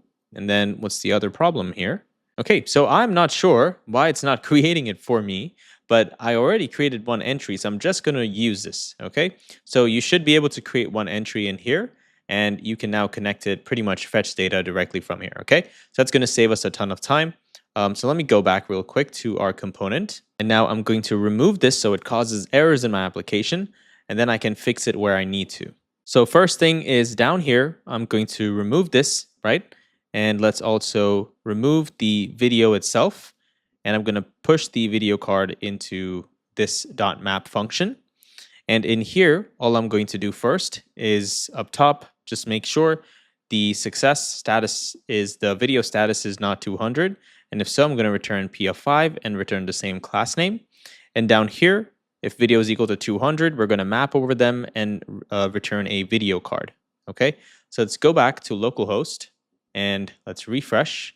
Okay, so we're going to say bun run dev and let's refresh the browser. Okay, and the other thing we need to provide in here is the key. So I'm going to say video.id, and that should be good to go for key. And for paragraph, no videos in workspace. Okay, this is good to go. So we're already returning a video in here because a video does exist. All right, so now let's go back into the card and we can pretty much just sort of wire this up so it's not so messy, right? So let's go ahead and do this. So the first thing is I'm going to get a formula that's going to help me get the upload days ago, right? I don't know how else to call it, but it's essentially math.floor. And inside that, we're going to pass in a new date.getTime. And for this, we're going to subtract the created at date and time, right? And then we're going to divide it by 24 into 60 into 60 into 1000. And that's going to give us how many days ago it was uploaded. Okay. Then next down here for the state, we're going to change this to state.processing. So props.processing. And we're going to need some class names on this loader as well. So I'll pass that in right now. So it's going to say BG, this color, flex, justify center, item center, border 1 pixel, and border 25, 25, 25, and border XL. So if I refresh this, it looks like something is happening here. And that's probably because processing is set to true, right? Because the default value of processing is false, is true. So that's why, let me see if I can show it. All right, there you go. So it's set to true. So I'm going to change it to false and save this change. Now if I go back to Opal, and if I refresh, well, I'm going to see this data here because I made a change and our cache data is not changed. So let me just give that a second. Okay, awesome. And now it will render out the elements inside. Okay, cool. So now we have this part. So I'm going to remove this change video location because we no longer need it. And I'm going to uncomment this. And inside this component, we're going to render out the same thing, but we have an overflow hidden. And this overflow hidden apparently is hiding this modal, but this is pretty much what the modal looks like, right? And we're going to show all the values directly in here as well. And we'll set that up just to make sure it's rendering correctly. But that's pretty much it, right? We just have an element that shows just like this inside a modal, okay? So I'm going to bring back this overflow hidden. And right after this, I'm going to create a copy link component. It's relatively simple, but this is going to have 2 props. I'm just going to pass it in for now. And this is going to look like this. So it's going to say BG hover background transparent, height of 5, padding of 0, okay? And we also need to pass in the video ID. So I'm going to say video ID like this, and this is equal to props.id, okay? And essentially when you click on this icon, it's just going to save it to the clipboard, okay? So open up your folder structure, and in here, you can create a link or copy link.tsx file, and I'm going to return a template and change this title. And this is going to need first the video ID. So I'm going to get the video ID and the class name as well. And for this, we can also have variants because essentially this is a button, right? So I can bring in variants. So we have default, destructive, outline, secondary, ghost, and link. And this is coming from ShadCN. So that's why I'm providing them right here. And then go ahead and destructure these. Okay, nice. And next, we're going to have the button here. So first, let me import it so I don't see any errors. So copy link, bring that in. And now down here, I'm going to return a button component. And inside this button component, I'm going to show the link element that comes from Lucid React. Okay, and let's just give that a second. Okay, so I returned the wrong button. This button comes from our components folder, not from React Day Picker. Okay, and inside this link, I'm going to have the following props. So we're going to have the size and a class name. So the size is going to be 20, and for class name, we're going to have the text set to the following color, okay? Then the other props that need to be passed into the button are the variant. So I'm going to say variant like this equal to variant. And next I need onClick, which we're going to create in just a second, but I'm going to just say onClick like this and set it to an empty value. And then the class name is going to be set to the class name that was passed in. Now for the onClick, all we're going to do in here is first, this needs to change to a client component. Actually, I think it should be fine. But here we're going to say const onCopy clipboard equal to an arrow function. And this is going to do navigator.clipboard.writeText. You're going to invoke that, and you're going to dynamically pass in a string. Okay. Now this is going to come in from our environment variables, but for now, it's going to look like this, okay? Process.environment.nextPublicHostURL and /preview and /the video ID. So we'll eventually create that, right? That route, and that time this will work. But let's also go into our .environment file. And first, I'm going to copy this here. So you probably will also have this, but I'm going to copy this and go into my .environment, and I'm going to paste this value in here. Okay, all right, just like that. And now I can set this to that public host variable. So let's go back, because of course we don't have it, right? So let's go back, let's go in here, and let's see what's the issue. Okay, let's grab this onClick handler and let's pass it in here. Finally, I'm also going to show a toast message saying copied, and we're just going to return toast that comes from use toast. We're going to pass in copied, and down here I'm going to pass in description, and I'm going to have a link saying, I'm going to have a message saying link successfully copied. Okay, let's use Sonar for this. That might be better. So let's import Sonar. Okay, that's actually going to work for our syntax. And I'm going to go back and just make sure this works. I'm going to remove this overflow hidden. And if I click on this, let's see what happens. Absolutely nothing happens, which is great. Okay, let me fix this, guys. Okay, so it is working, but for some reason, my toast message is not showing. And I think I know the reason why. If you scroll down and go into your root file, which is under layout.tsx, I think we also need to show the toast in here, right? We have to have some sort of a provider or a component. I think that's how Shatsian wants us to do that. So let me go ahead and get that for us. So right in here, I'm going to say toaster like this, and I'm going to import it from Sonar. And okay, no more errors. Let me refresh the page. Now when I click on it, now I can see that show up. Okay. Okay, so let's go back here. And now after this copy link element, we're going to have another link component. Okay. And this link component is going to render out a video.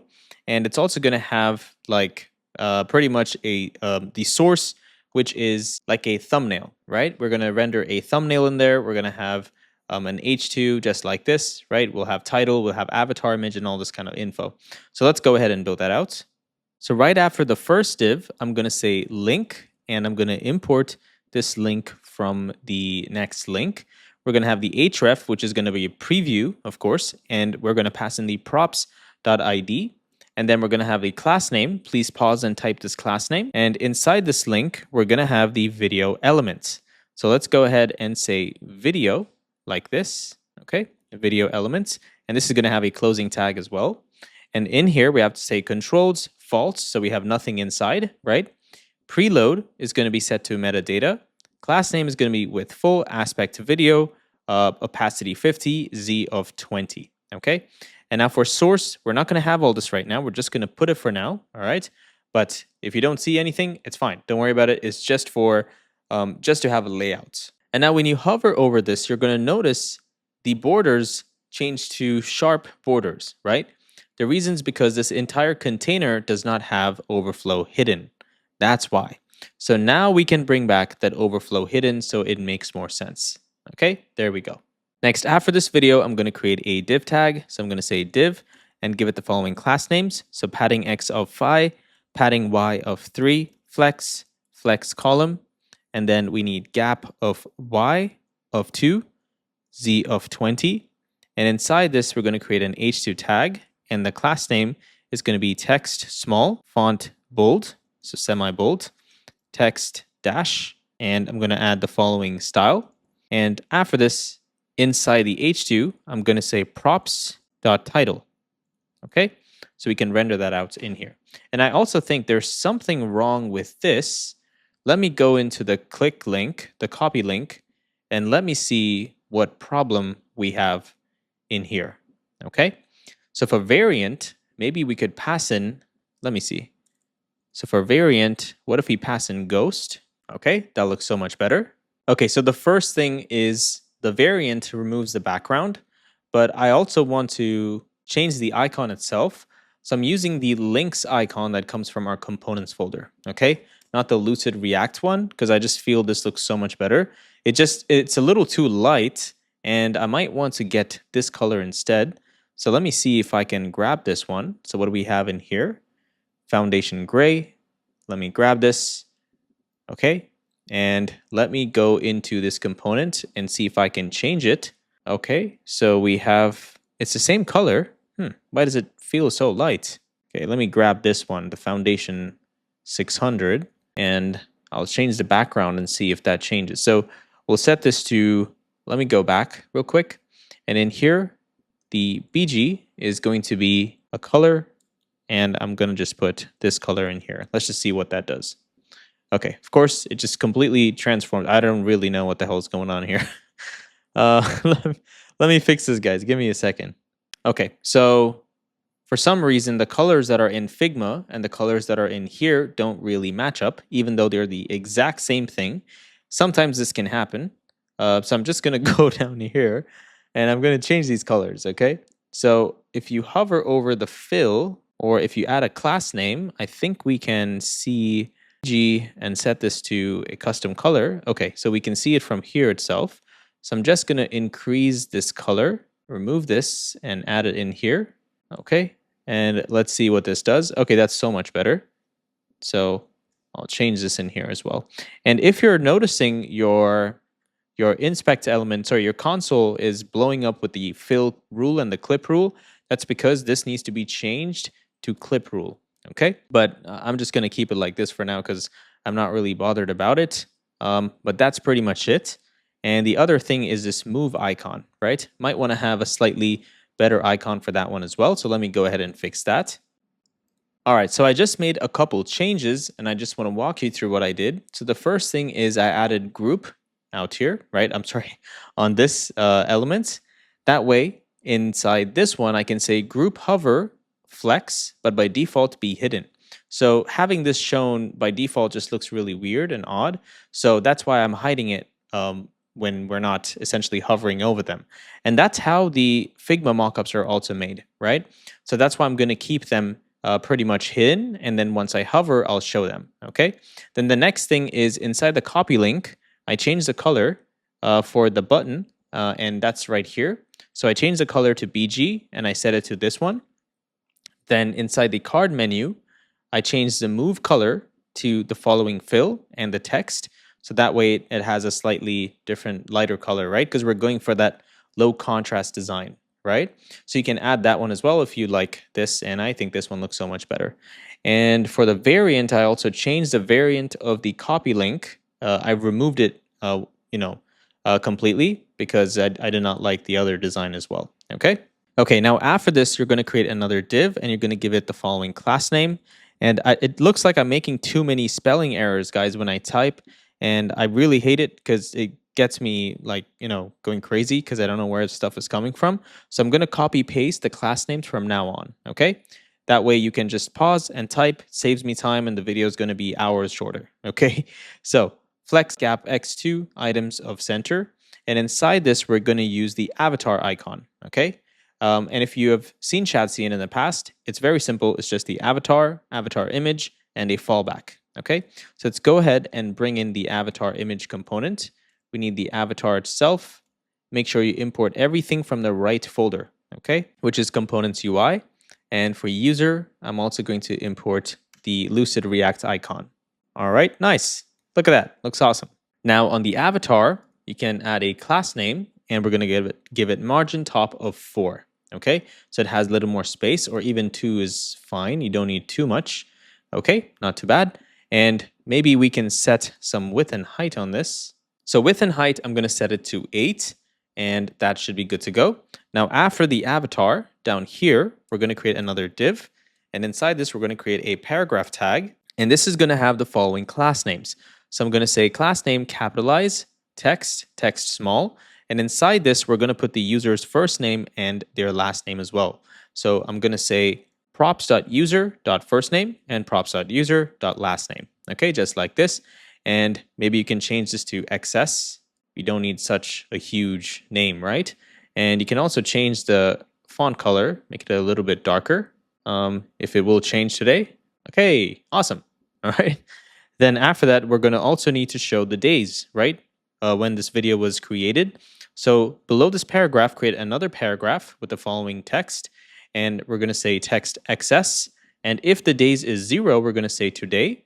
If not, we're going to show the number of days. Okay, so 24 days ago, whatever. We're pretty much just going to render that in here. Also, one more quick fix, guys. We're going to go in here to margin top 6 on the avatar. And we're going to remove that, and we're going to set it on this div itself. Okay, and in here, it was margin top 2 for you. And I'm just going to change it to margin top of 4. Okay, that looks like a decent amount of spacing. And yep, all right, so that's it. And let's scroll down here. And next I added a dot icon and I added flex items center. Okay. And it shows today in here. And if it was created another day, we'll essentially show, how many days from today. That's pretty much it. Now, after this div, 2 divs down below, we're going to create another one. And inside this, we're going to create a span tag. And let's give it flex. Also, let me copy. I don't want to make any spelling errors. Flex gap x of 1. We need fill and item center. Okay. Then we're going to show a little share icon. And this is called share 2 from Lucid React. And we're going to give it the following style. Okay. Fill, class name, and size of 12. And for this, we can also give it a class name margin top of 2 or 4 if you want to make it more uniform. And I think that one looks slightly better actually. Okay, awesome. And after this, we need to show who which workspace it was shared from. You see, it shows a name, right? So we're going to need to create a name in here. So we're going to create a paragraph tag right after the share icon with the following class name. And we're going to say props.user.firstname '(s) workspace. Okay, not workplace, workspace. And I'm also going to remove the text that I have on the on this name right here, and I'm going to add that same class name to the days. Okay, and I'm going to copy this from the title, whichever I have right here, which is right here. Copy that. I'm going to scroll down below, and I'm going to put it in this name, so they both look alike. All right, awesome. So now if I go back to my library file, library routes, and if I take a look at this, it should show one video inside this folder. And when I click on this folder, it's going to instantly take me into that folder, and it's also going to show me the video itself right in here.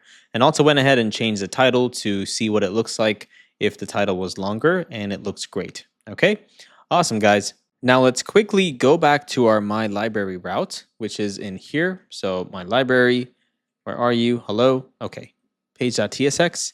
And if you scroll down here, we have our folders, right? We also need to render out some videos in this file. But I would like for you to take this up as a challenge. I just showed you how to create files in here, right? How to create videos and pretty much how to render them inside a folder.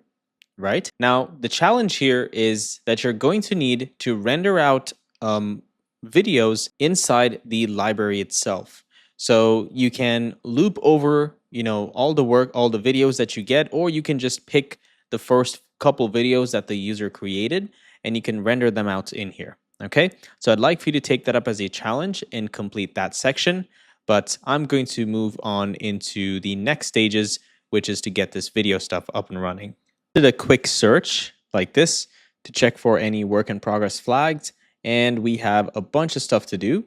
So let's just quickly clear that up. The first one is moving the folder, right? So moving the video into a different folder. So we want to try to see if this works. And right now we don't have anything set up. So let's just quickly go ahead and set that up. So the first thing is if you try to go into the use move videos hook, you'll notice that we are using the state right here, which is Redux state. But of course, we aren't setting anything inside the data, right? Inside the state itself. We have only configured the Redux state, but we haven't sent or dispatched any actions along with the data into our store. So first, we need to do that in order to use this data inside our application, inside this hook. And that way we can get all of the folders along with the workspaces. So that was the problem right here. Okay, that's why we weren't seeing anything. So of course we have to go ahead and do that. So let's go ahead and do that first. So first go into Sidebar, into index.tsx, and you're going to scroll down here. And the reason why we need to go into this file is we're fetching the workspaces already inside this place, right? So when we get the data, we want to store that inside our Redux store. So we're going to say if is fetched, okay? And if workspace exists, then we're going to dispatch. So to get dispatch, we also have to use a hook here. So let's scroll up top. And you're going to say const dispatch equal use dispatch, right? And if you invoke this now, you can pretty much use this. And this, of course, comes from React Redux. So once we get this, we can invoke dispatch. And now we have to fire an action, okay? Dispatch an action to our store. And the action that we need is Workspaces right here. We're going to invoke this and we're going to pass in the Workspaces, and we're going to set it to workspace.workspace. Okay, just like this. And all right, let's see what's going on. Cool. So now that we have stored the workspaces, the next one is we also have to dispatch all of the folders. So let's go ahead and do that as well. So open up your folder structure, and you want to scroll down into folders, click on the index.tsx, and if you scroll up top, you see we have a work in progress flag, right? So let's remove this, and first thing we want to do is get our dispatch function. So const dispatch equal to use dispatch. And now down here, we can say if is fetched, and we have folders, then we're going to dispatch the following action. So we're going to say folders, we're going to invoke it, and the folders that we're going to pass in is going to be our folders data. Okay, awesome. So now when you click this move icon, you're going to see we're going to get data that comes from our state, right? From a Redux store. And that Redux store data is essentially just getting populated in here. That's pretty much it. So now I'm going to go into the change video location form. And okay, we still have some stuff to do in here as well. And I think we also have a component. Let me go ahead and figure out that component where it is first. Okay, so inside the video card, we have card menu. Okay, and then we have something called change video location. All right. Now we can go through this component. So this is inside our change video location form. And inside this, let's just quickly complete this component as well. So I just quickly made some changes here. First is I changed the H2 to current workspaces. Then I removed the word workspaces itself. So that way it doesn't just spam and show, Emmanuel's workspaces / workspace is just too much. All right. And what I did is I removed the margin top and I just kept it as current workspaces. And below that, we can see the workspace itself. And then in here, I'm going to remove this so we can see the, what do you call this? All right, let me also change this one here. Okay, so I just removed the text size. And now we can see the current folder, right? So I created another H2, same exact stuff here, but I added margin top and I said current folder. And I said, now I have to render out the folder that we're inside. So all we're going to do in here is we're going to say if folder exists, then we're going to do something. If not, we'll do something else. So inside here, we're going to return a p tag, and we don't need any class name. Just render this out. We're going to say folder.name. Okay. And if there's nothing, we're going to say this video has no folder. Okay. Awesome. And then after that, down here, we have the separator. So this is good to go. We have a div, h2, a label. We have the paragraph tag to show the workspaces. And then we have something called to here. So to, and we want to show which specific workspace, right? So we're going to have the paragraph that says workspace in here. And then we have a section here with options inside. So let's go ahead and remove this option. And first thing is, now that we have register, I'm going to use the spread operator and I'm going to bind register to this element. Okay. What seems to be the issue here? Okay. So register.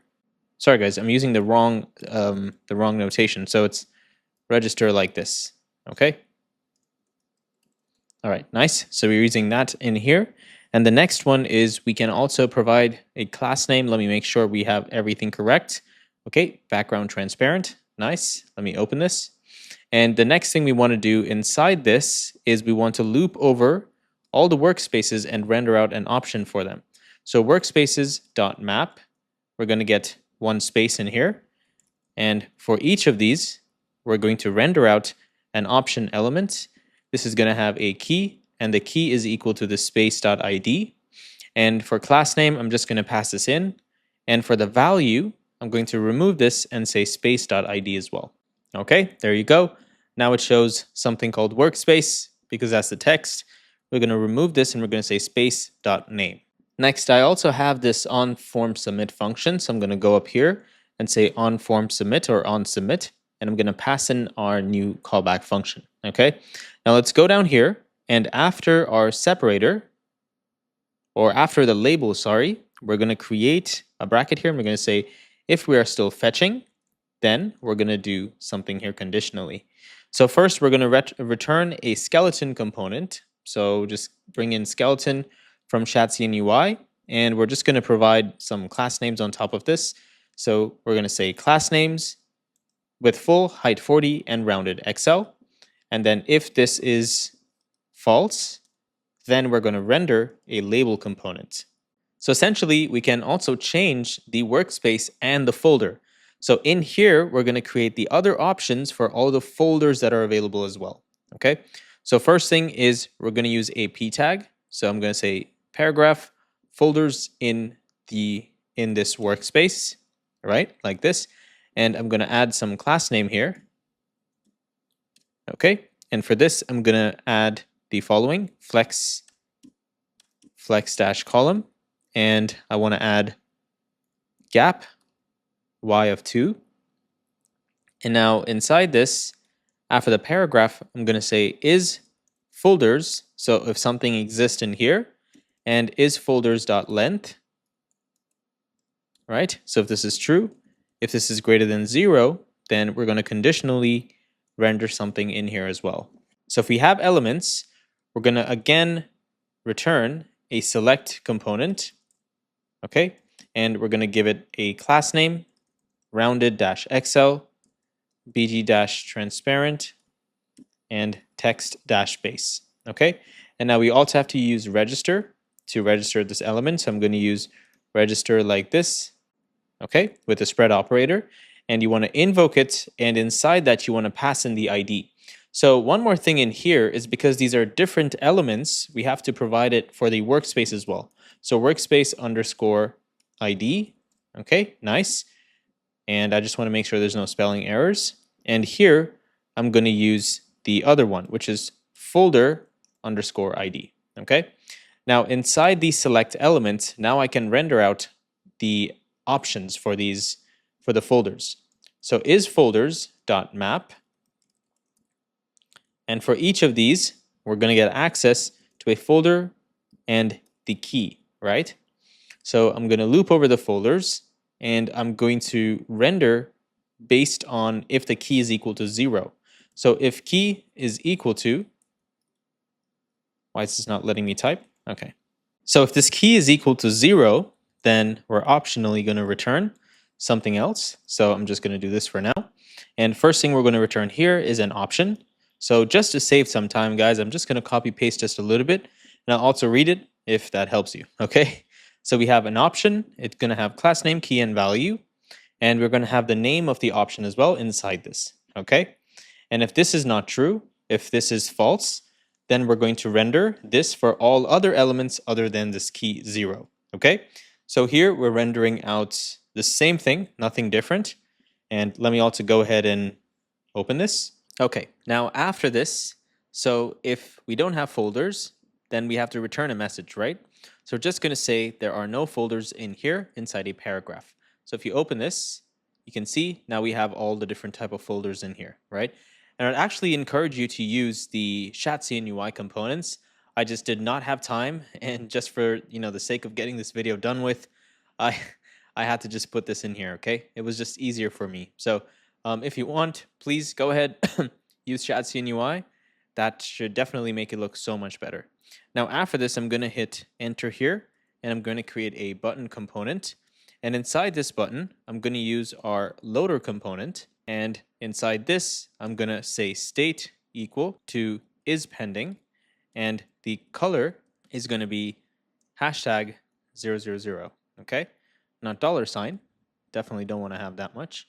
Okay, and inside this, we can say transfer. Okay, so let's go ahead and quickly test this out. So if you click on this right here, and if you move this from the Prodigy's University folder into the Client Outreach folder, and go ahead and click on transfer, it changes the folder. And if we click inside the Client Outreach folder, it's going to show this video in here. Okay, awesome. And just to show you, if you go back to my library, it's going to show you the folder here that also says one video in here. And if you click inside Prodigy's University, you're not going to find it in here as well. Okay, great job, guys. Now, the next thing is what happens when you click on this video, right? So if I click on this, it's going to take me into a page, right? I want it to navigate somewhere else, but because we don't have this page, it's going to show a 404. So let's go ahead and set that stuff as well. But before that, I also want to create some workspaces in here because it just looks really empty. So what I'm going to do is I'm going to go into my Prisma Studio and I'm going to close this and I'm going to click on the user itself right here. And inside the user, we're going to find a bunch of information right here, right? We're going to find something called plan. Let's see. So we have trial. Let's turn this trial to true for now. And we're also going to need to change the plan that the user's on. Let me see if we have subscription. Where is the subscription? Okay, subscription in here. And in here we have free plan. So I'm going to open this in a new tab. And I'm going to change the free plan to the pro plan. Okay. And I'm going to save this and go to my front end and just quickly refresh. And now I can see a bunch of buttons right here. So I can create a workspace in here as well. But I want to first go into my let me see if I can go into the create workspace button and then essentially change this because I think I did not add that yet. Okay, so inside the create a workspace component, which is right here, so create workspace index.tsx, you're going to find this button here, but inside this we forgot to mention create workspace, right? So you can add that right here so users can pretty much know what they're trying to do when they click on this button. And I'm also going to zoom in just a little bit more so you guys can see clearly. Okay, so much better. Now when I click on this, a modal should pop up. Nice. And now it asks me for the workspace name. And if I click on this just to see, to make sure we have our on submit. Okay, nice. And this also adds this also adds it. So I'm just going to quickly pass in a workspace. Okay, and I'm going to click on create workspace. Let's see if everything was successful. Okay, so it says error and it says workspace created. So something looks off. All right, so looks like we made some sort of an error in here. Let me take a look. So go into the create workspace endpoint. Okay, so it worked. And I think the reason why it looked like it didn't work is because we probably had cached data because I did not refresh the page, right? So I'll give it a shot once more. And if I see it, then, we'll probably have to look into what's going on. But let me go ahead and try one more time. Okay, so the reason why that was happening is in here, we're returning a 201 response. Okay, and it's actually correct. There's nothing wrong here, but we could probably make some improvements to our use mutation data hook, right? So in here, we can say if it's equal to 200 or if it's equal to 201, and we can keep going that way. Or you can create an array up top and you can say data.status.includes in that array. That's another way, okay? But just for simplicity's sake, right here, I'm just going to say or data.status is equal to 201, right? Then we will show success. So let me go ahead and refresh this and try once more. So create a workspace. Okay, so I'm going to create a new agency in here, workspace essentially. It also put an alert message, so I'll just remove that. And if I cancel, there you go. It says success now, okay? And now you can automatically see the new workspace is added in here. Great job. Now, one thing I will agree is this part does look a little empty when we don't have the upgrade button, right?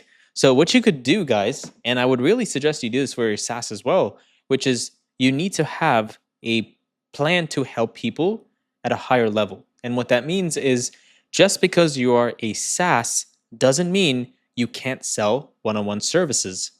We do this in our SaaS as well, and we have helped so many other clients, so many other SaaS business owners pretty much increase their revenue, make more money every single month because of this very simple strategy. Just because someone's using your software, it doesn't mean that it ends there. They probably need more assistance. They need more help. And if you genuinely care about your clients, you will probably have a system in place to help them out at a more high-level experience, right? Give them a one-on-one like experience with you. So you could have something in here that says, want us to handle your client outreach, for example, because a lot of people who are going to be customers of Opal are going to use this software to reach out to customers, right? To reach out to clients.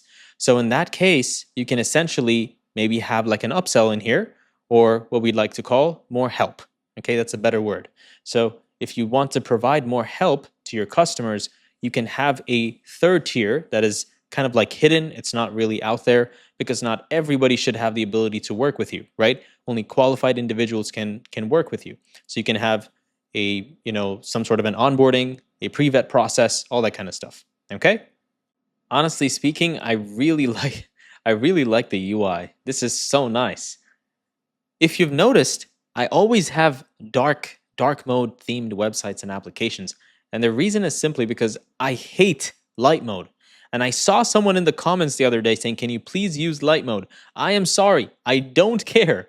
Even if you pay me $1 million, I will never do that just because dark mode is, in my opinion, it's supposed to be an accessibility thing at this point, right? People hate light mode. It hurts your eyes, okay? With something that is built in dark mode, you can use it even if it's dark, okay? Because it doesn't hurt your eye, okay? If it's light mode, it's going to burn your retina. Anyways, okay, moving on. All right, guys, so go ahead, open up the folders, and come on, we got to speed up now. We've been on this for a couple hours, so I'm going to, go through this a little faster. Please keep up the pace, okay? Pause the video and type. That's the best way for you to learn, all right? Okay, so first thing I'm going to do is I'm going to shrink everything right here, okay? Shrink everything, and you want to open up your source folder and then open up the app folder. And inside the app folder, we're going to create another route, and this route is called the preview route, okay? This is the route that we can share with other people so they can view these, the videos and essentially whatever was shared with them along with activity and all that kind of stuff, okay? And inside this, you want to create a dynamic route called video ID, okay? And inside that, a page.tsx. Next, go ahead and return a component and rename this to video page or just keep it as page.tsx. Doesn't really matter, okay? Now, we need to get the params from this, right? So go in here, you're going to say params, or you can do it from here as well. So params like this, and we're going to get the video ID, which is going to be a string, okay? And I'm also going to go in here and destructure these. So params, and I'm going to get my video ID, okay? Now in here, first I'm going to create a query client because we're going to prefetch all the video data, okay? The preview video data. So first thing, you want to say const query equal new query client. Go ahead and invoke this. And then next thing is you want to prefetch the data. So we're going to say prefetch query. And since this is an await, we need to make this an async component. And in here, we're going to say prefetch query for this specific query key, which is preview video. And then the server action is get preview video, okay? So go ahead, copy this name, and I'm going to go into my actions folder inside Workspaces, and I'm going to scroll all the way to the bottom. And in here, I'm going to say export const get preview video, and this is going to need the video ID, which is going to be a string. So video ID is going to be a string. Nice. What is this? Not sting, string. All right. Next, we have to check if the user exists, right? So let's do that inside a try catch. So in here, try catch block, and up here, I'm going to say const user equal await current user and change this to an async component. If the user does not exist, then we're going to return 400, okay? Then the next thing is we got to create the request to go into our database and get us the video file. So we're going to say const await video equal await client.video.find unique for this specific video ID, okay? So where video ID is equal to this video ID that we passed in. Then we want to select the following data. The first thing we need, well, there's a bunch that we need. So please pause the screen and type this. I'm just going to copy this from here. And all we need inside this one is as follows. So we need the title created at source description processing, views, summary, and the user data, right? So select first name, last name, the image, the clerk ID, trial, and their subscription plan as well. All right. So let me go ahead and quit this. I don't know why I opened that. All right. Now, at the bottom here, we're going to say if the video exists, so we found a video from the database, then we're going to return 200, okay? So return 200, we're going to pass in the data in there, the author as well, and we're going to say author is equal to user ID If this is equal to the clerk ID, then we'll return true or false. Okay. Then if something happened wrong, we're just going to return a 404 and we'll return a 400 right here, or 500, doesn't really matter. Now I'm going to close this and let's go ahead and import my server action. And the next thing I need to do, I hope you remember, is we need to wrap our component inside a hydration boundary. So go ahead and bring in this hydration boundary and the dehydrate as well, so we can pass in the query.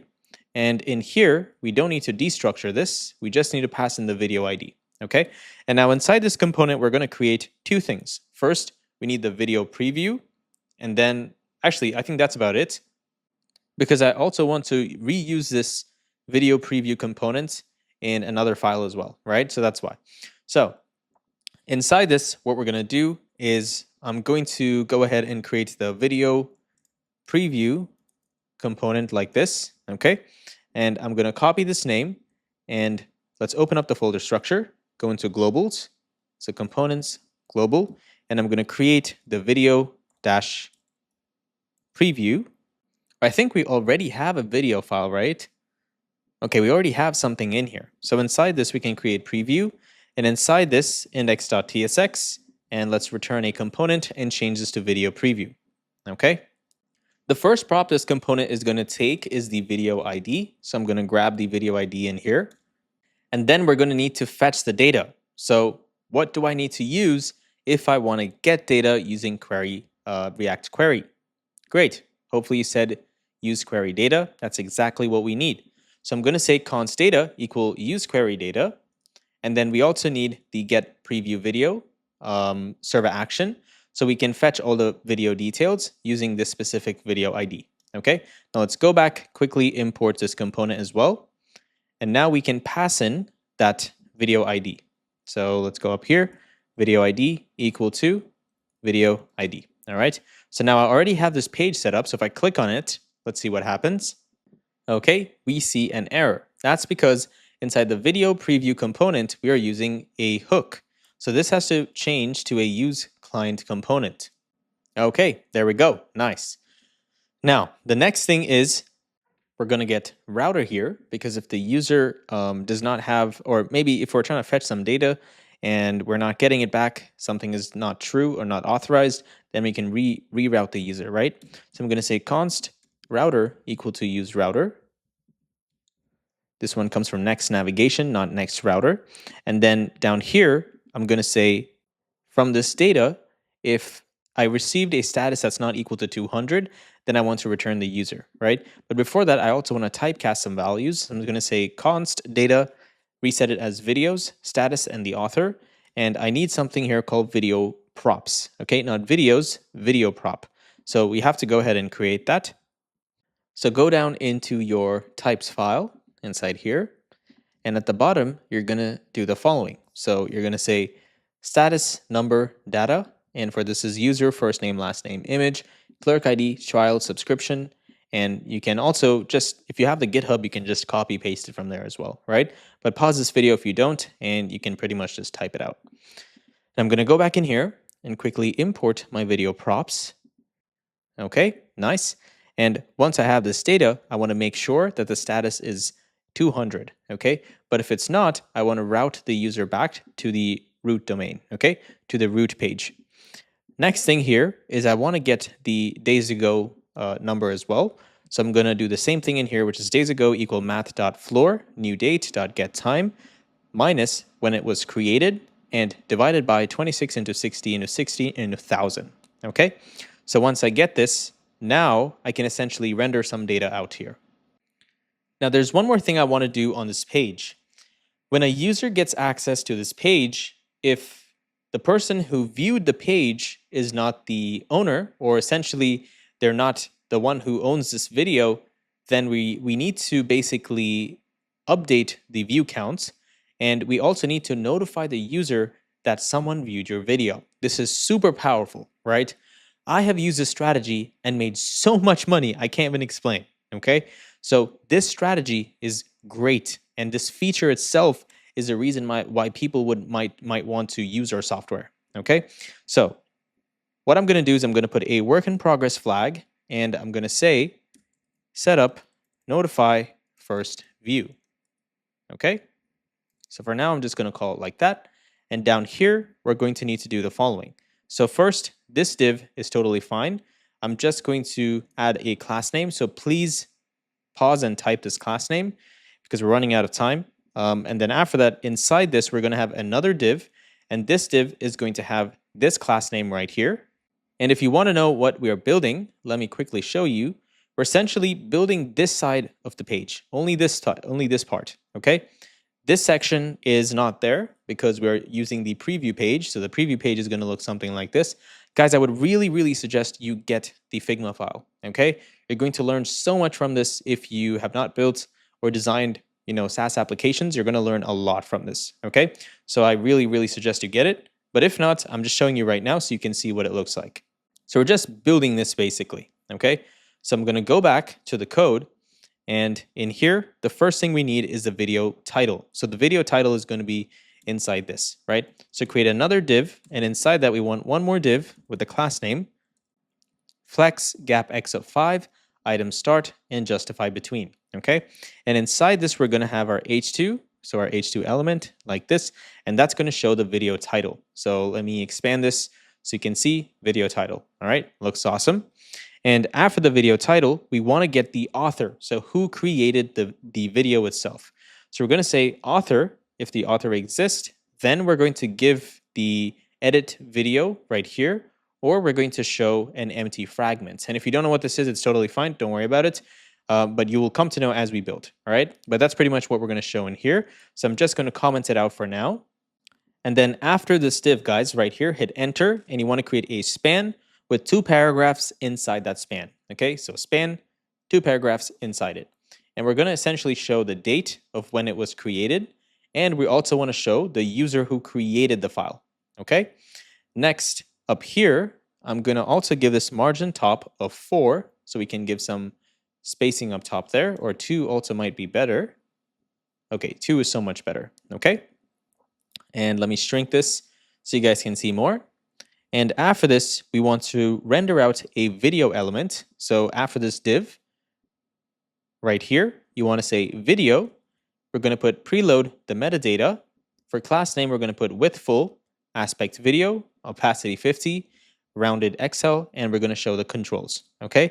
And inside this, we need to provide the source. So go ahead and render out a source element. And the source is going to have this following ID, okay? So all of this is going to come from CloudFront. Remember, that's pretty much how we're getting the video source, right? So we're going to grab all of that from CloudFront, and we're going to also render it with a specific ID, okay? So video source, just like this, #1, and we need all of this stuff for the video to render. So just go ahead, put this in here, and you can copy this. And if you don't have, you're going to have it, but I'm not going to. So I'm just going to go in here and add this to my .environment file so I can store it when I need to. And let's move on to the next part right after this. So after the video file, go ahead and create a div right here. And then inside this, we're going to need one more div. So I'm going to create another div inside. And now first, we need the paragraph to show the description, right? So we're going to say description in here. And then if the user is the author, again, we're going to do the same thing down here. So hit enter. If user is the author, we're going to show the edit video component. If not, we're just going to show an empty fragment. But for now, I'm just going to remove this. And down here, after this div, I'm going to put the video description itself. Okay, so right now I'm just going to show no description because that's the default value. And now after this div, guys, so we have two divs right here. You want to create another div. And inside this div, you're going to create another div inside that. And please pause and type the class names. Okay. Don't expect me to type it, guys. It's very difficult. And then in here, we're going to have the copy link component. So let's go ahead and import the copy link component. We need to pass in the video ID and anything else, whatever components we need to pass in here. And then we're going to need another component in here called the rich link. Okay. So go ahead, copy this rich link component, and you want to open up your folder structure. And let's see where we have our video. So video in here. We have our links in here, right? So I'm going to create a file in here called rich-link.tsx. I'm going to return a component, and I'm going to rename it to rich link. Now the rich link component is going to take a bunch of props. I'm going to provide them right now. And in here, I'm just going to destructure all these values. Okay, nice. I think there's one more. Okay, that's pretty much it. Nice. Now let's go back and also import this component. So rich link, let's go ahead and import this one. And for the description, we're going to essentially use a helper function. And this helper function is called truncate string. So let's go ahead and grab that as well. It's very simple. Let's go to the utils file first. So libs utils. And at the bottom, we're going to say export. So export const truncate string. We're going to receive the string and slice number. And down here, we're just going to say string.slice from 0 to whatever number or 30. And then we're just going to add ... Okay. Or if you want, you can also add the circles, which I did for the sidebar elements. That one works as well. Okay, let's go back in here and I'm going to import the truncate string. And then we're going to have the ID and all the other props that this component needs, right? So I'm just going to pass it in, nothing else crazy.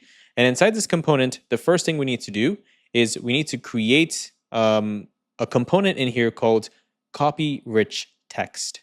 And this rich link is essentially like an embeddable link. Okay, this is super powerful because in emails, you can essentially embed the video itself directly in that email, and your clients can see what that video looks like before they even click on it, right? Even more powerful, you can take this to a whole different level and you can change this into a GIF. And that way your client will see exactly what the video is because it's going to play, right? GIFs play inside an email. So for now, we need to create this rich text template, and just please follow through with me, okay?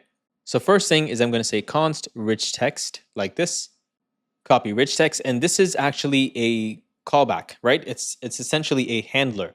And down here, we're going to have the button that's going to help us copy this. So first, I'll say button like this, and I'm going to import this button in here.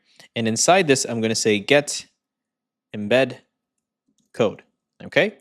And in here, I need the onClick handler. So the onClick handler is going to be the copy rich text that we just created. And this, I don't like that I put a capital letter here. Let me put a small letter. And after this, we want to also have a class name set to rounded-full. All right, nice. So there you go. Now it says get embed code. Okay. Now in here, first thing we're going to do is we're going to get the original title. So I'm going to say const original title equal to the title that's passed in from the props. Next, we have to create a thumbnail, right? So I'm going to say const thumbnail equal to, this is a, we're going to use backticks in here. And please, just if you have the GitHub, open the GitHub and copy this section because I don't want you to waste your precious time, okay? But essentially, it's just an anchor tag that's going to have some stuff on it, like H3, a paragraph, like the description and all that kind of stuff, right? So that's pretty much it. So I'm going to copy this so I don't waste my time as well. And essentially, it's just this, okay? It's just a template. So please go to the GitHub and copy it if you have access. If not, pause this video and type it out, all right? Anyway, so that's it. And after this, inside this, we're just rendering out all of this data, right? Which is the original title and the description as well. And we're just rendering this out so we can embed it. Okay, that's pretty much it. Next, we're going to need a thumbnail. So inside this, or right after this anchor tag, you're going to say thumbnail blob, and that's equal to new blob. And you're going to pass in the thumbnail right here, pass it in here. And the type is text and HTML. All right. Next, we need the blob title. So we're going to say blob title is new blob. And inside that, we have to pass in the original title. And we're going to say text plain. All right. Next, we need we need an array called data, okay? And this data is going to create a new clipboard item, and it's going to copy all of this stuff along with the blob information, okay? That way we can paste it kind of like an embeddable, like an embed itself, all right? So down here, we're going to say const data equal new clipboard item, and you create an object. And for text plain, that means this one, we're going to pass in the blob title. And for text HTML, we're going to pass in the thumbnail itself. Now, we need to do the navigator.clipboard.write, right?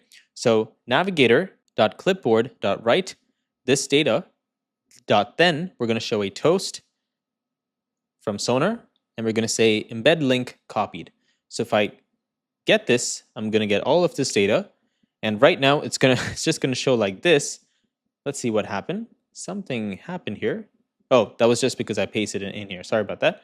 So if I get the embeddable link, I can essentially paste this wherever I want because it's all of this data. Okay. Okay, so I just pasted it inside an email, and as you can see, it put a link with with the elements, the h2 tag, and all that kind of stuff. The only reason why we don't have the video is because nothing is being rendered, right? So nothing is going to work for now because we don't even have the API, the endpoints itself, right? So because of that, nothing is going to show. But I just want to show you what it does itself, right? So this is pretty much what it does. You see, it's putting the entire thing as an embed inside your Gmail. Okay. So let's go back and I'm going to shrink this page. All right. And now I'm going to go back to our, what is this? The preview page and just make sure everything is imported. All right. Nice. And after this, I'm going to have a download button. Okay. Just for it to look nicer, really. Doesn't really matter, right? It's just a download button. You can change the color if you like. Probably want to fix this as well. So this is justify content items center. Okay, that's much better. And I'm going to also change the class name to something a little darker. Okay, so something like this looks much better. All right, nice. So you can also download the file if you'd like. All right, and it's not too difficult to do that. I'll show you how to do that later. Or maybe, okay, we'll just do it later, guys. It's not important right now. We don't even need it as part of the, the feature of the app, right? Okay, so now after this, down here, we have a div here and one more down here. Sorry, right below this one, not the second one, right? Below this, you're going to create another div. And inside this div, we're going to create a tab menu. Okay, so tab menu, which will never show up. Okay, so instead of doing the tab menu, I'll create a custom component and I'll put the tab menu inside that. Okay, so go into forms and I'm going to create a component in here. This is called tabs. And inside this, an index.tsx. And I'm going to say export const tab menu equal to an arrow function. And first thing is this component, or let me actually do it this way. Okay, so first thing is we're going to need some props in here. So the first props are the triggers, the children, and the default value. Okay, the triggers are a bunch of, or it's an array of strings. And children, again, React Node, and the default value is a string as well. So let's go ahead and import, destructure all of these from the prop so we can use them. And next, in here, I'm going to render out a tabs component.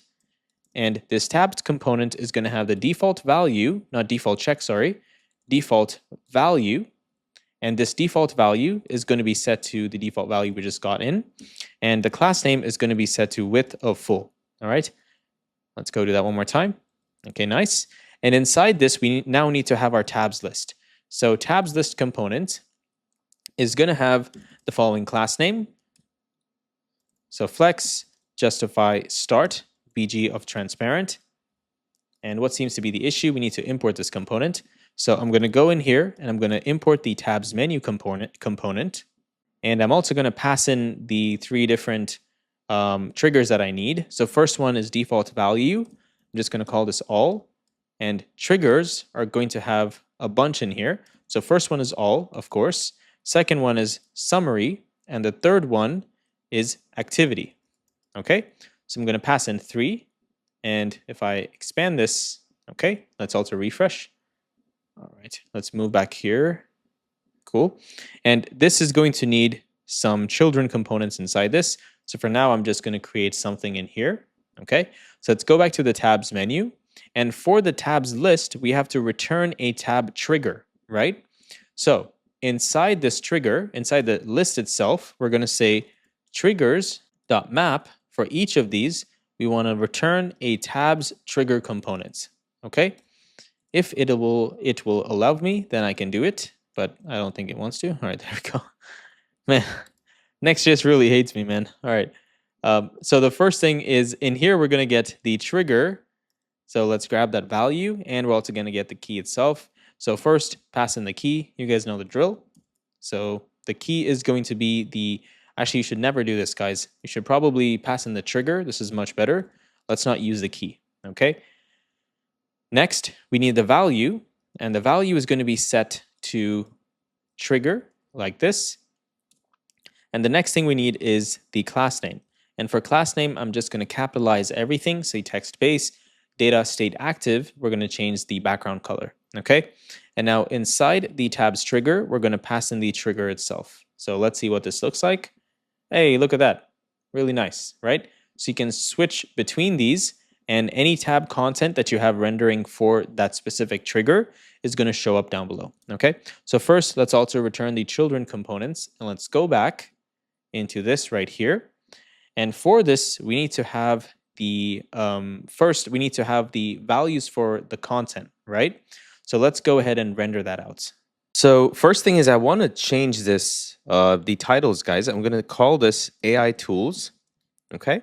And in here, I'm going to call this transcript. And finally, this one can be the activity tab. That's fine. All right. So the AI tools is essentially all the stuff we get, like taking the title, creating a title, the description, and pretty much anything that we're trying to do AI related. Okay.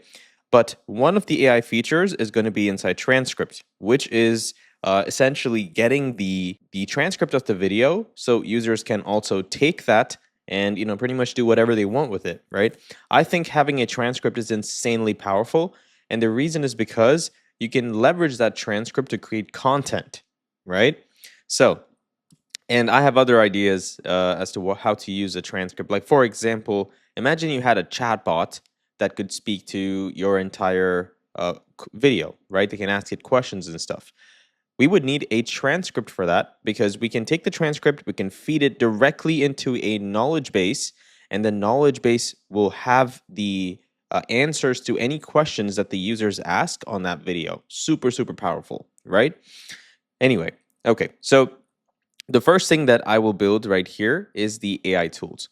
So I'm going to go in here and I'm going to say AI tools like this. It's a new component, of course. So let's go ahead and copy this. And right now, we're not going to be jumping into wiring up Whisper AI or OpenAI, anything like that.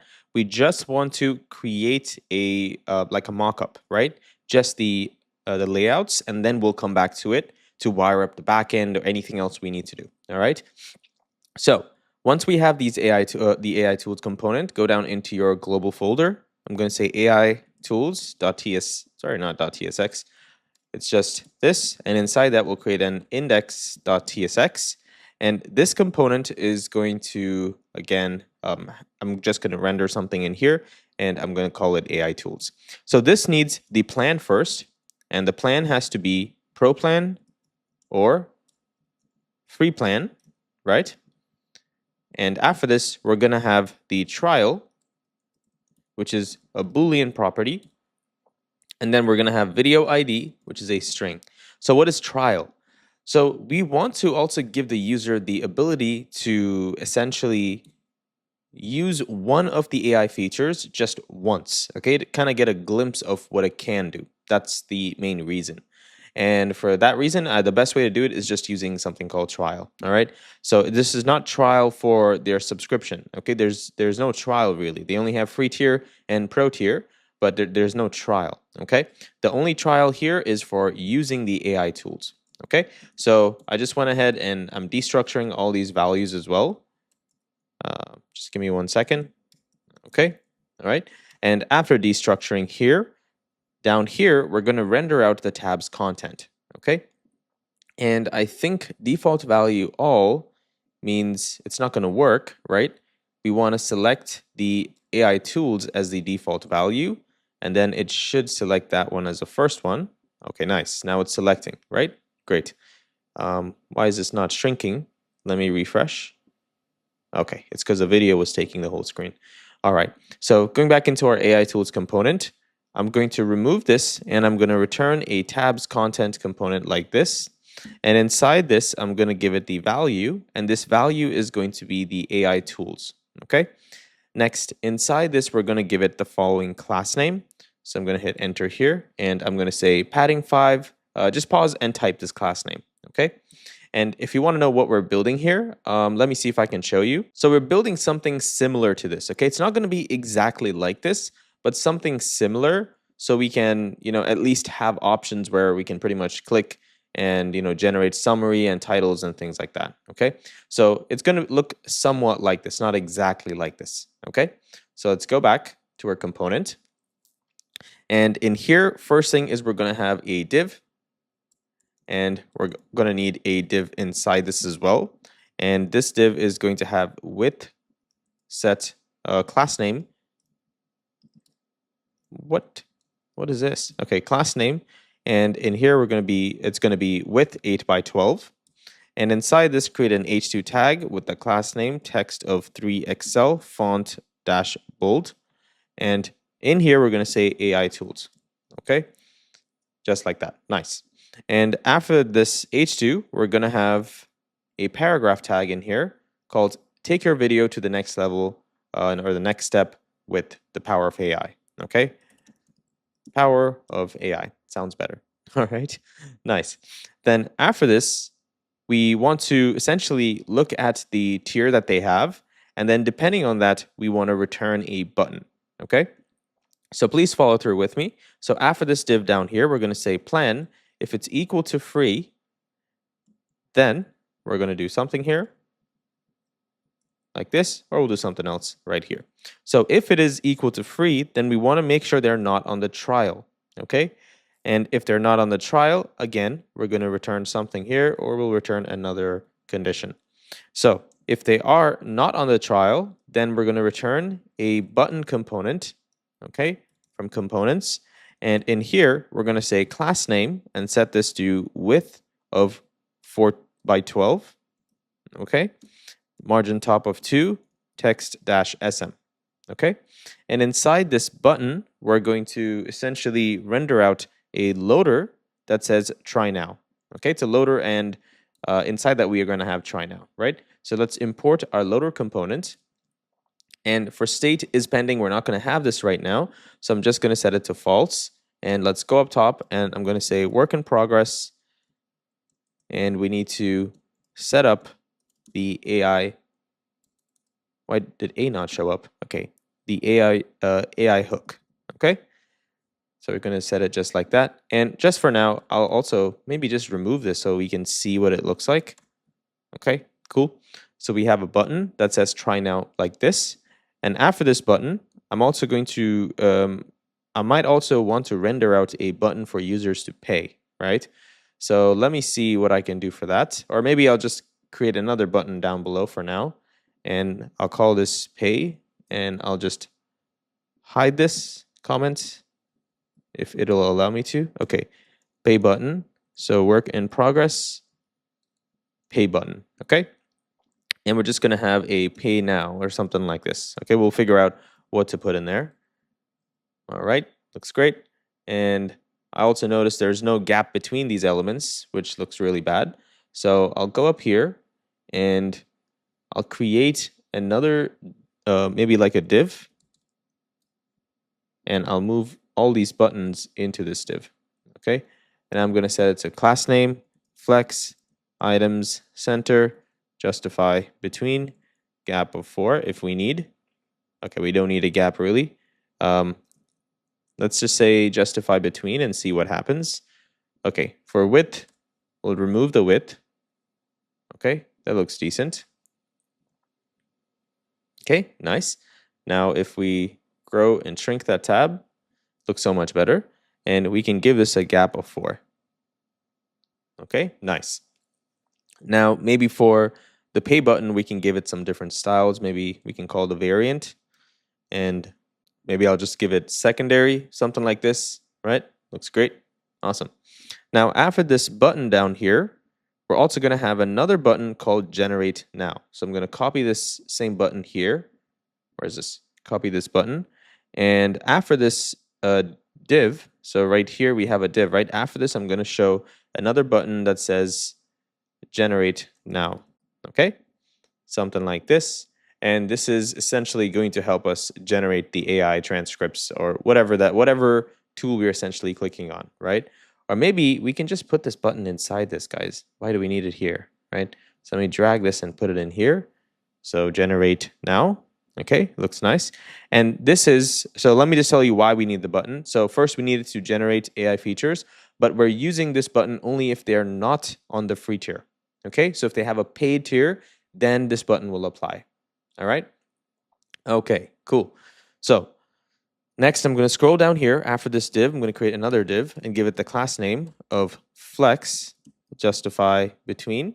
Okay, and inside this, we'll create another div and we'll give this a class name as well. We'll set this to flex dash column items dash center, and then we need text dash center as well. We need text at a different color, so please pause and type the color with me. Okay, and then I'm going to set this to gap y of 2 and then text of sm. I made a mistake here, so let me just fix this. y2 text sm, and this should be good to go. And inside this, I'm going to use my video recorder duotone icon.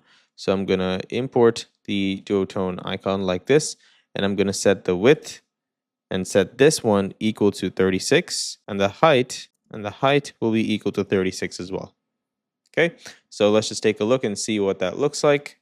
It kind of looks horrible, and I will see how I can fix the design, but let me just get some stuff up and going first, and then we'll get to that. So I'm going to say generate video summary, for example. Okay, and then I'm going to have some more buttons in here. One is going to be the create and read video button. So right after this div, I'm going to create another one for create and read video, and then download icon. Okay, again, this is just for design's sake, doesn't really matter. So I'm just going to import something in here, and let's refresh. Okay, looks great, but I'm going to need to fix the UI. It looks like something is wrong here. So let me quickly fix that as well. Okay, so I just made some changes here, and this makes it stand out a little bit more. And all I did here for the AI tools was I just set a element here, and I gave it a background color, and I just created one div on top to essentially, handle this part, right? And then I created a div to wrap all these elements. So one div for this, one div for this, and one for this. I had a left div and a right div. Okay, left div, right div, same thing. And I just used Flexbox. So you can pause the screen and you can type this out, or you can try to take it up as a challenge and try to build something that looks similar to this, or just use your own design skills. That's fine as well. Or you can just copy it from GitHub. Okay, so now I'm going to save us some time. I'm just going to go back real quick. This essentially does not do anything, so it's just styling, right? So it doesn't matter too much. Just get something in for now. Okay, so now right below this, I'm going to have another component called video transcript. Okay, and this video transcript component is going to have the transcript prop right here. And this transcript prop is going to get the video description. We're just going to pass that into it. So open up your folder structure, create a folder inside your global components called video transcript, and create an index.tsx. And in here, we're going to need the transcript as the prop, right? It's a string. And I'm also going to destructure it in here. And then I want to create a tab content element that goes right in here. And this is going to have the value set to transcript. And for now, all we need to do is render out a paragraph in here that will show the transcript, okay? And right now we have no description, so it's just going to say no description, all right? Cool, that's pretty much it. Also, I realized this weird bug here, and I don't know where this is coming from. It's just something CSS related. I see this thing at the bottom, and I don't know where it's coming from, but if I turn off one of this, it goes away, and if I turn off one of this, it still shows. So is it this? Like, I'm really confused. If it's the video transcript, what seems to be wrong inside the video transcript? Like, I really don't know what's wrong here. It's still a tab content, and I imported it from the right folder. And just not sure what's going on, but it just looks like a bug because I'm able to also kind of swap between elements, right? So something just seems off. Maybe you guys can take a look at it and let me know what's going on, but I'm not too bothered about it. I mean, it's still working the way it's intended to, right? But anyway, yeah, this is annoying me now, actually.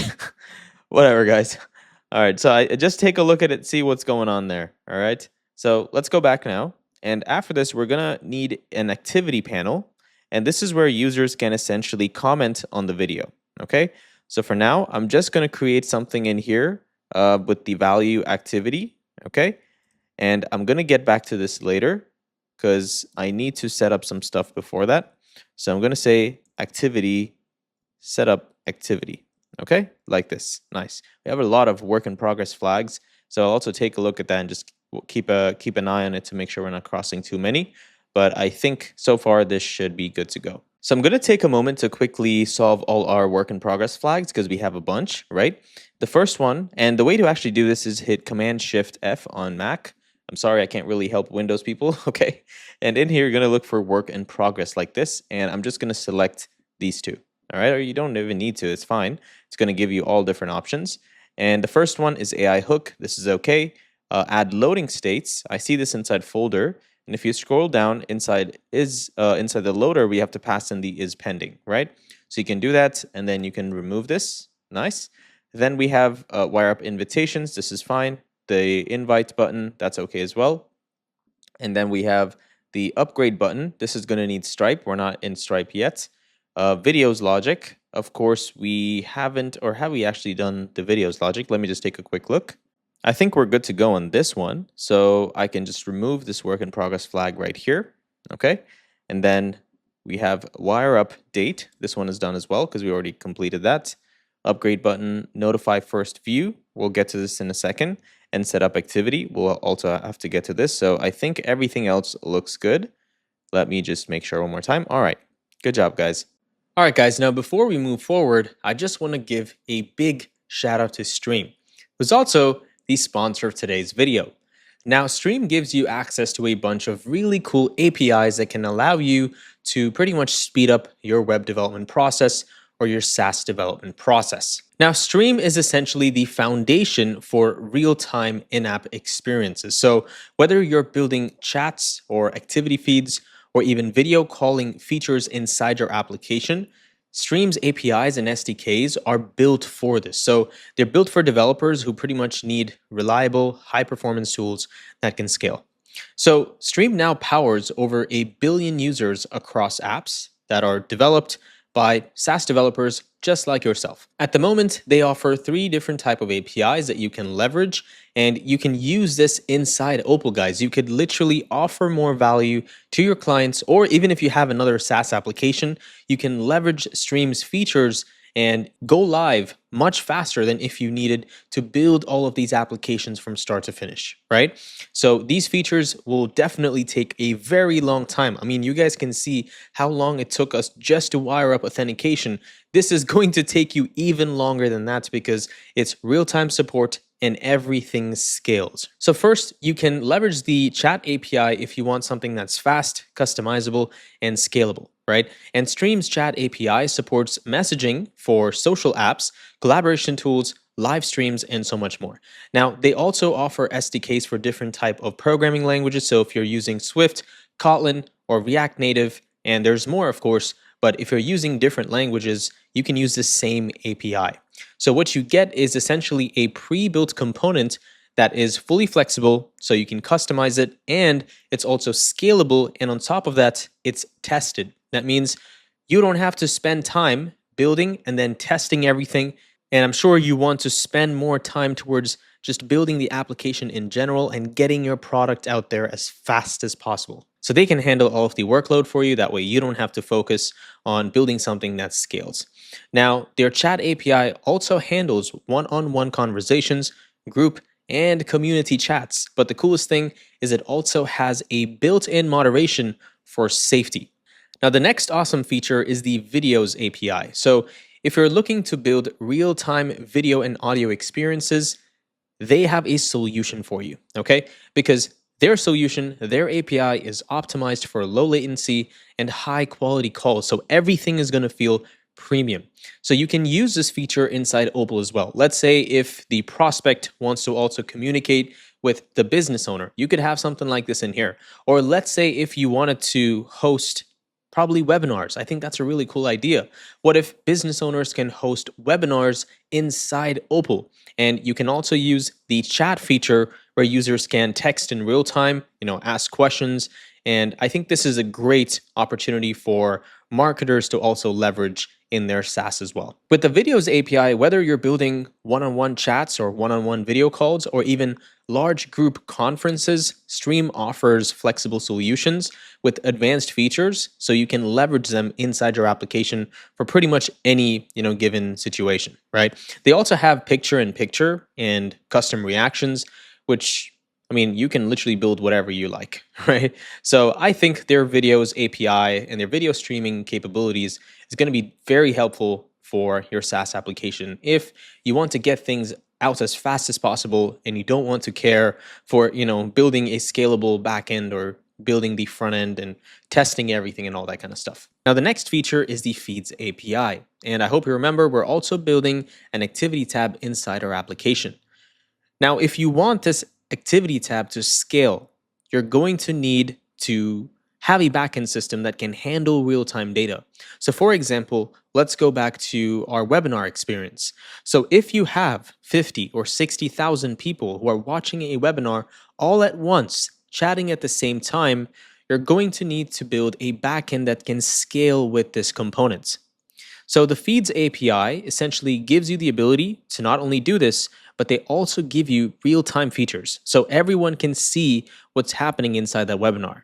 So under the hood, Stream uses Go and RocksDB. So essentially they save your data and optimize it so it's fast and consistent regardless of the load. Now, my favorite part of Stream's SDKs and APIs is they follow a developer-first experience, which means it's flexible, it's performant, and it's made to be easy to understand, okay? You can integrate it into pretty much any stack of your choice, and you can customize all the UI components, and you can rely on clear and detailed documentation. So they show you how everything works, and it's step by step.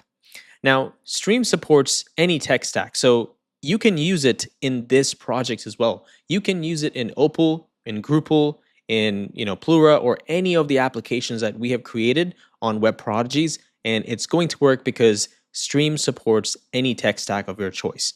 And of course, guys, this doesn't only work for web applications, it's also for native applications as well. So I think how Stream makes this possible is they probably built everything on the edge network, right? So essentially they have multiple global points which give you access to their APIs, and it's almost instantaneous so that your users don't feel the delay at all. And this pretty much gives you like 99.999% uptime, right? So handling millions of concurrent connections in a single channel is not going to be a problem with Stream. And Stream's architecture is designed for this. It's designed for high scale, low latency, because real time should always be in real time, right? You don't want real time to be 5 seconds from now. And of course, they also have security baked in with compliance to SOC2, GDPR, and HIPAA compliance standards. So they essentially offer you the end-to-end encryption experience, and all your data frameworks can trust them, right? But yeah, if you're ready to start and you want to use Stream API for this project, it's completely free to get started. There's a link down in the description. You can click that link and it's going to take you into getstream.io, where you can essentially leverage any of the APIs that you want for Drupal or any of the past projects that we built, okay? All right, now I'd like for you to take up a challenge. Now, of course, if you don't know how to do this, I will show you exactly how to do it. But I want you to also render out the component, which is the video component that we just created inside our dashboard as well. Because right now we only built the preview version. That means when we share a link to someone else, they will see the preview version and not the dashboard version because they're not logged in. So I'd like for you to try to render the same component inside the videos route. So just to give you some context as well, you'd want to create a folder called video inside Workspace ID, and inside that you want to create the video ID and a page.tsx. And our video component should essentially load inside this page.tsx. Okay, so go ahead, pause this video and give it a shot. And if you don't know how to do it, I will show you exactly how to get this answer. All right, awesome. Hopefully you got the right answer. If not, this is exactly what you need to do. Now, the first thing is you're going to notice the video ID is also getting printed in here. And that's a little annoying, I get it. And you could essentially go into the global header and you could change that if you'd like. But for now, I'm just going to keep it in here, okay? Because it shows the video ID and I can also copy this anytime I want. So I thought maybe it might be useful, all right? But essentially, all you have to do is First, you want to go down to your preview, page.tsx, just copy everything in here. Then you want to go into your workspace ID right here, dashboard workspace ID, create a folder called video. And inside that, you want to create the video ID dynamic folder. And inside that dynamic folder, you're going to create the page.tsx. Okay. Now, that's pretty much it. You don't really have to do anything else crazy. The only other change I made was there used to be some padding, and I just removed it. Okay, so I removed the padding of X, which was 10 or 20, and that created some weird indent. So I removed that, and it sort of fixed a lot of the problems. Okay, so you can remove that if you would like. I just removed it so it looks better, but if not, no worries. And that's it. So now you're rendering this component inside the dashboard itself. Now there's one more change you need to make, and that change is when the user clicks on the video itself, right? Because right now, if let's say I clicked on this video, it's taking me into this. That's because I made the change. But for you, it's going to take you into the preview page. So what you would need to do for that is first, you need to scroll down into your video card component. So I'm going to search for video. I'm going to go to videocard.tsx. And down here, you're going to find a preview /props/id, right? Props.id. You'd want to change that to /dashboard /props.workspaceid /video/props.id. So when the user clicks on this video itself, on the video itself, it's going to take them into the video, not the preview link. Okay, hope that makes sense. And that's pretty much it. Okay, so hopefully you made this change, and great job to you if you got the right answer. The next thing I'm going to do here is I'm going to shrink everything. I'm going to go into source, into app, into dashboard, and I'm going to create inside the workspace ID, I'm going to create the billing page, okay, page.tsx. I'm not going to go crazy in this page, but if you want, you can take a look at the design file, the Figma mockup, and I put some really, really nice designs in there, so you can translate that if you want into your application, okay? But for now, I'm just going to call this billing page like this, and this billing page, we're first going to need to get the payment information of the user. Of course, we don't have this set up, but all we need to do is just essentially get their subscription plan. That's it. So we can technically still make this work. So go into user, and at the bottom, we're going to say export const get payment info, which is going to be an arrow function. And in this, all we're going to do is we're going to look at the current user that's logged in. So first, we're going to say try catch. And on top here, we're going to first get the current user. And then if the user does not exist, we'll return 404. And also change this to an async function because we're using awaits here. And then we're going to get the payment from the database. So we're going to say users.findUnique. Okay, so we're going to say const users.findUnique for and await client.user.findUnique. And then inside this, we're going to say for the clerk ID. So where the clerk ID is of type ID. And what do we want to select? Sorry, guys, this is user.id, not just ID. And we want to select the following information. We want their subscription. We want to select the plan info, all right? And we're going to set this to true. So that's how we get the plan info. And then down here, if we received everything, we're going to return 200 and return the data. But if something went wrong, we'll return 404 or 400, sorry. Okay? Now let's go back. And inside this component, I'm going to first get the payment info of the customer. So I'm going to say get payment info, and we need to change this component to an async component as well. And now that we have this data, we can render it out, okay? So first, this div right here, the first div you see is going to have the following class name. So I'm going to say class name, and let me just copy this because it's not too big, but I don't want to type and make spelling errors. But just go ahead and type in this class name to give it some styling. And let's also try to navigate into our billing page. So let's go into billing. Okay, awesome. It took us to the billing page. And I see something is wrong here. What seems to be the problem? Let me just take a quick look, guys. Just give me a second. Okay, so the problem here is inside our global header component, which is under the globals folder right here. We're essentially getting the first element, and the first element is going to be the backslash, right? So we're going to need to change that to the first element. So we're getting the second one technically, and then we need to start from the second element onward. So from the from 0, 1, 2. Okay, so this is 0, this is 1, this is 2. So essentially starting from later on, and that way we're able to remove the backslash and also capitalize the first character. Okay, so let me go back and make sure library is working fine now. This should work good. All right.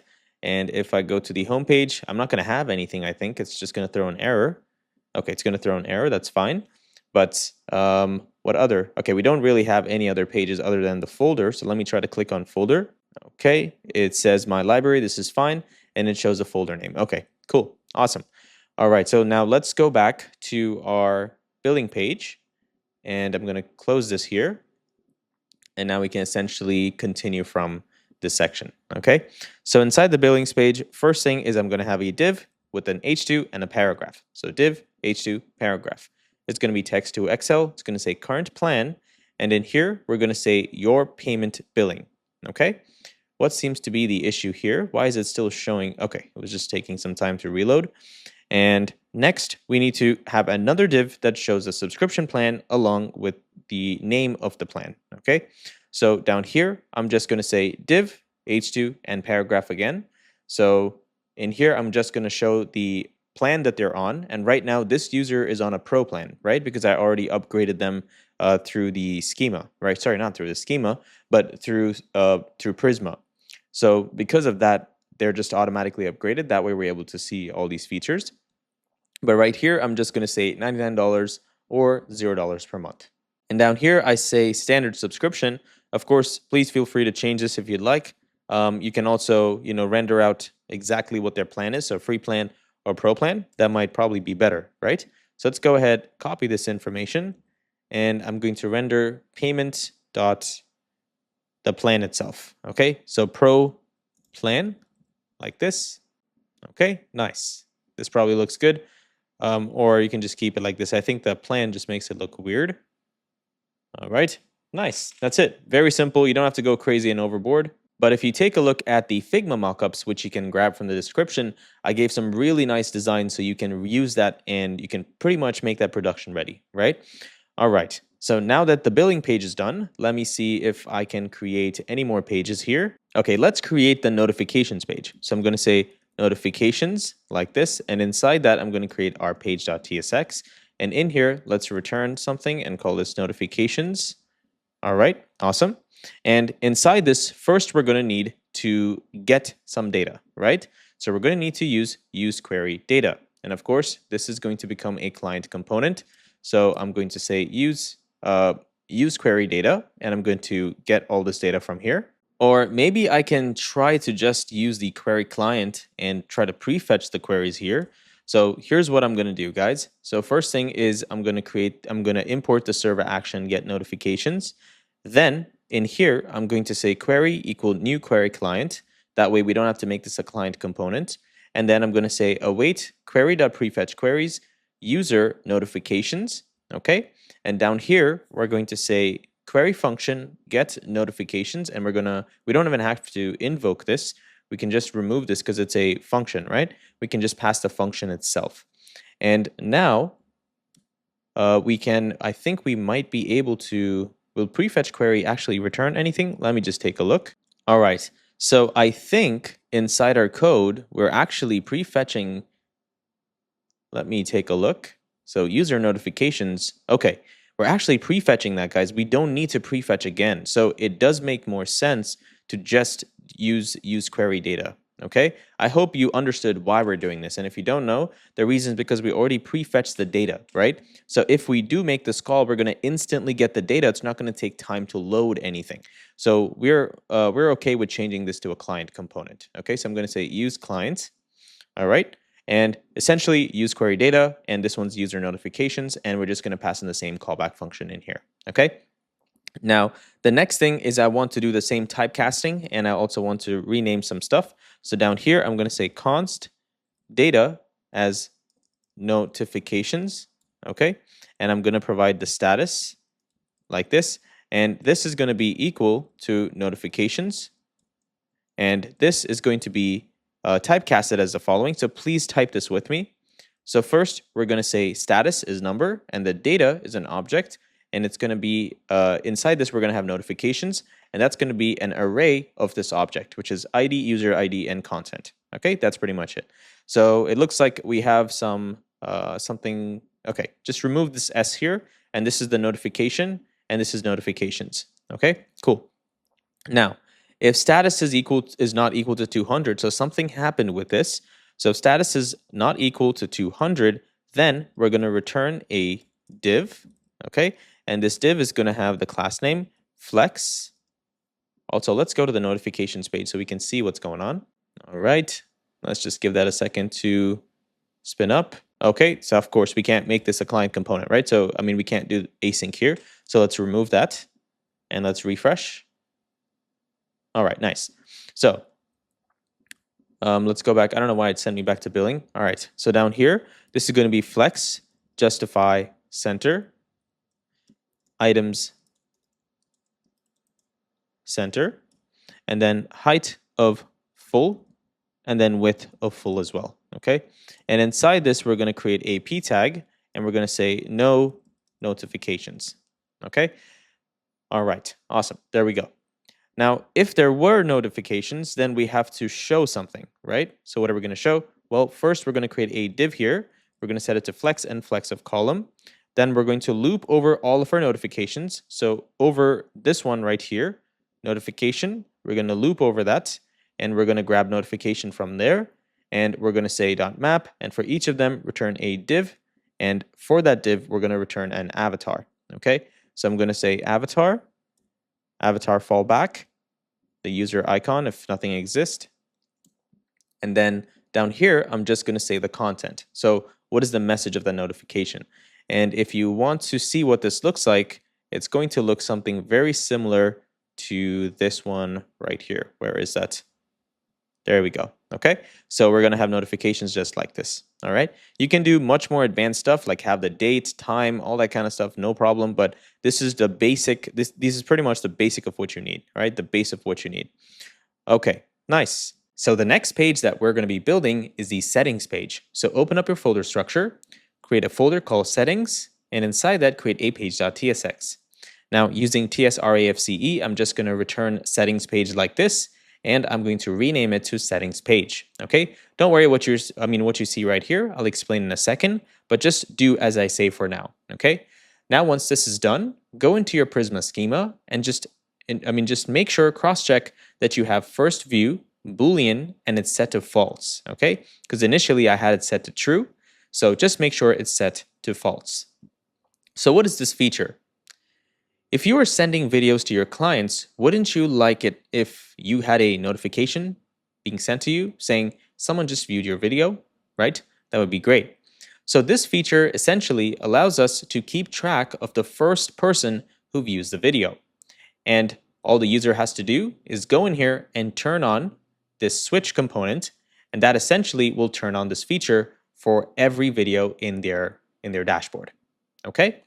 So the first thing is we're going to create a state here. So I'm going to shrink everything so it doesn't confuse you too much. We're going to create a state called first view and set first view as well.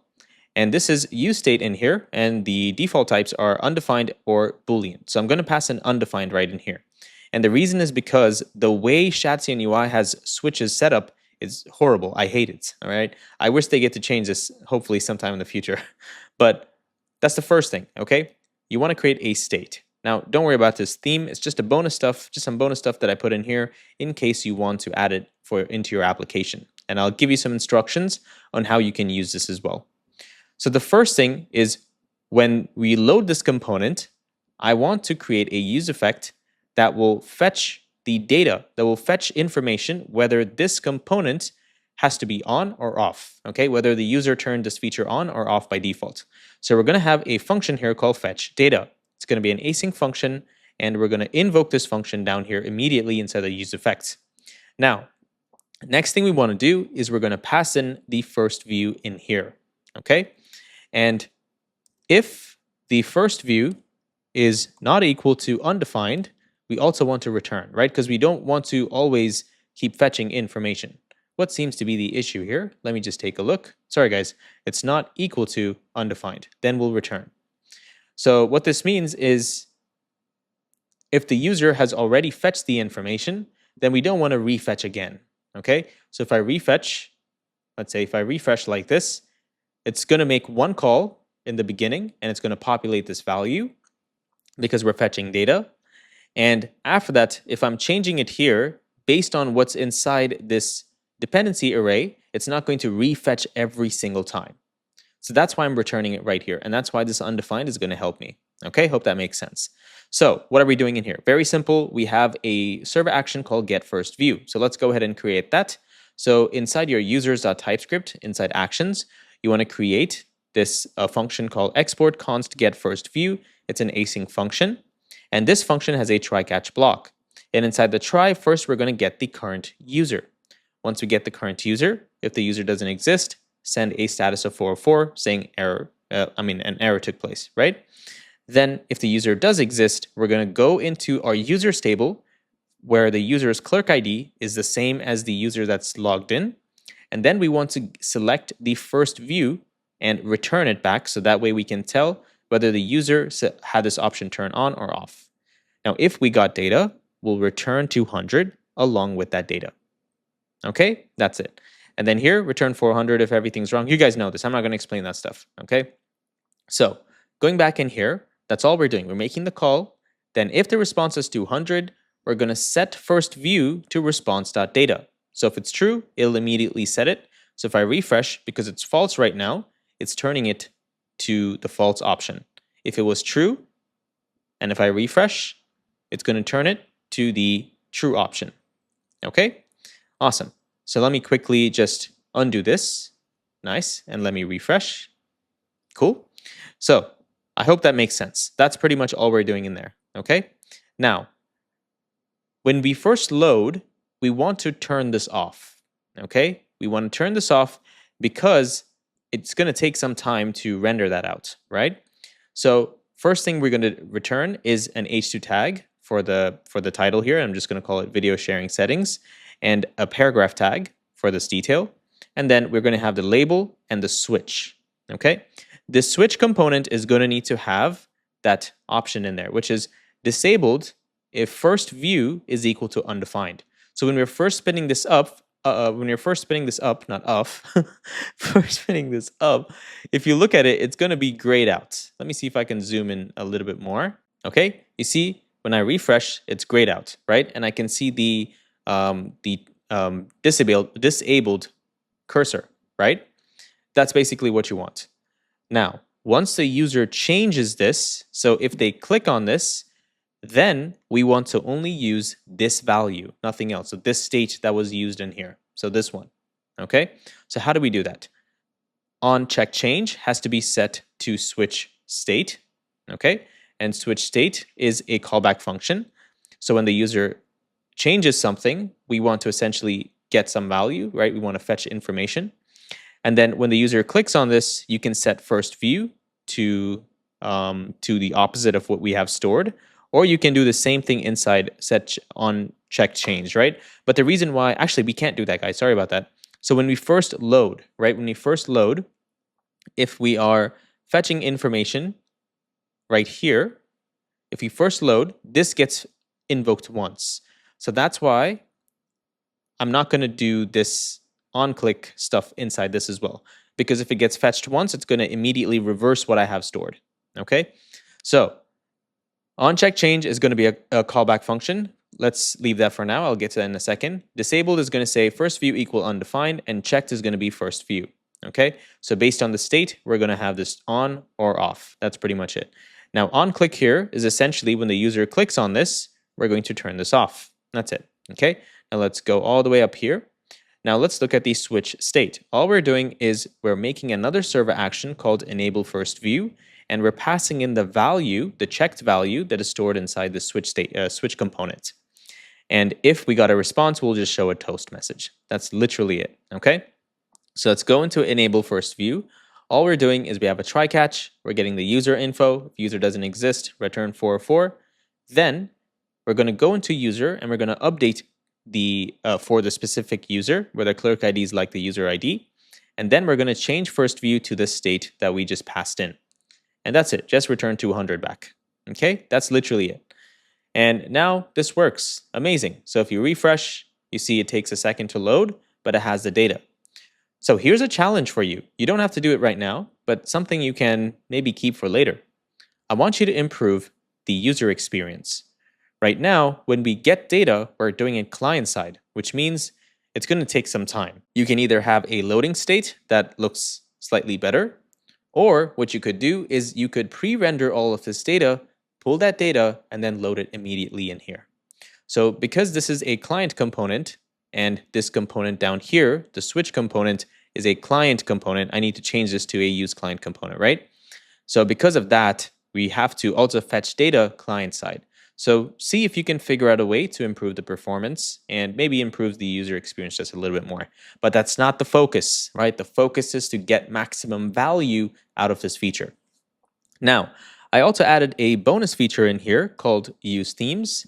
And you will get this, of course, if you're getting the license or you're just purchasing or you're just getting the GitHub repository to take a look at the code, you will get access to this, all right? Essentially, it is a theme creator where, let me see if I can turn this on, and you're going to have 3 different type of themes, okay? Which is system mode, light mode, and dark mode. So you can use this to toggle between them, okay? Looks really nice and looks professional as well, so that's why I just put that in there. We actually use that in one of our past projects, so you can use that for this video, okay? For this project as well. All right, cool. Now, next thing we want to do is now that we have this turned on, let's see if I can complete maybe the activities tab, right? So let's go into my library. Okay, so this is our video file, looks great, but we need to change the activities tab, right? So first thing is I'm going to go into my Prisma schema and I want to add a property. Now I think you will not need to do this because you would probably, I mean, if you copied it from the GitHub, you're probably not going to have this problem, right? But we need to add comment, which is going to have another model called comments, okay? And it's an array of this comment. So let's go ahead and create that comment model as well. The comment model is going to look like this right below here. So we're going to have ID, the comment itself, created at, let me bring this all the way down. We're going to have reply, which is a nested comment. So a reply can have a bunch of comments in it as well, right? And then we want to have the comment. This one is essentially just relation stuff and the comment ID that we're speaking about. And then this is also attached to a user. So we're going to have user and user ID. And then we're going to have video and video ID because the comments are going to be for a video, right? And then that's it. And then the created ad, you guys already know about it. So let's go back. And now that we have that, we have to open up our terminal and we want to say bunx prisma generate. We want to hit enter and then bunx prisma db push. Okay, there we go. All right, I think I made a spelling error. Just 1 second. Okay, it's bunx prisma space db space push. Okay, so once that's done, now all of our schemas will have that value. Okay, next thing we need to do is we're going to create a component in here called activities. Okay, and I'm going to copy this name. Okay, and we're going to open up the folder structure. And let's go ahead and build out this component. So inside the preview tab, you can create, or wherever we have the video transcript.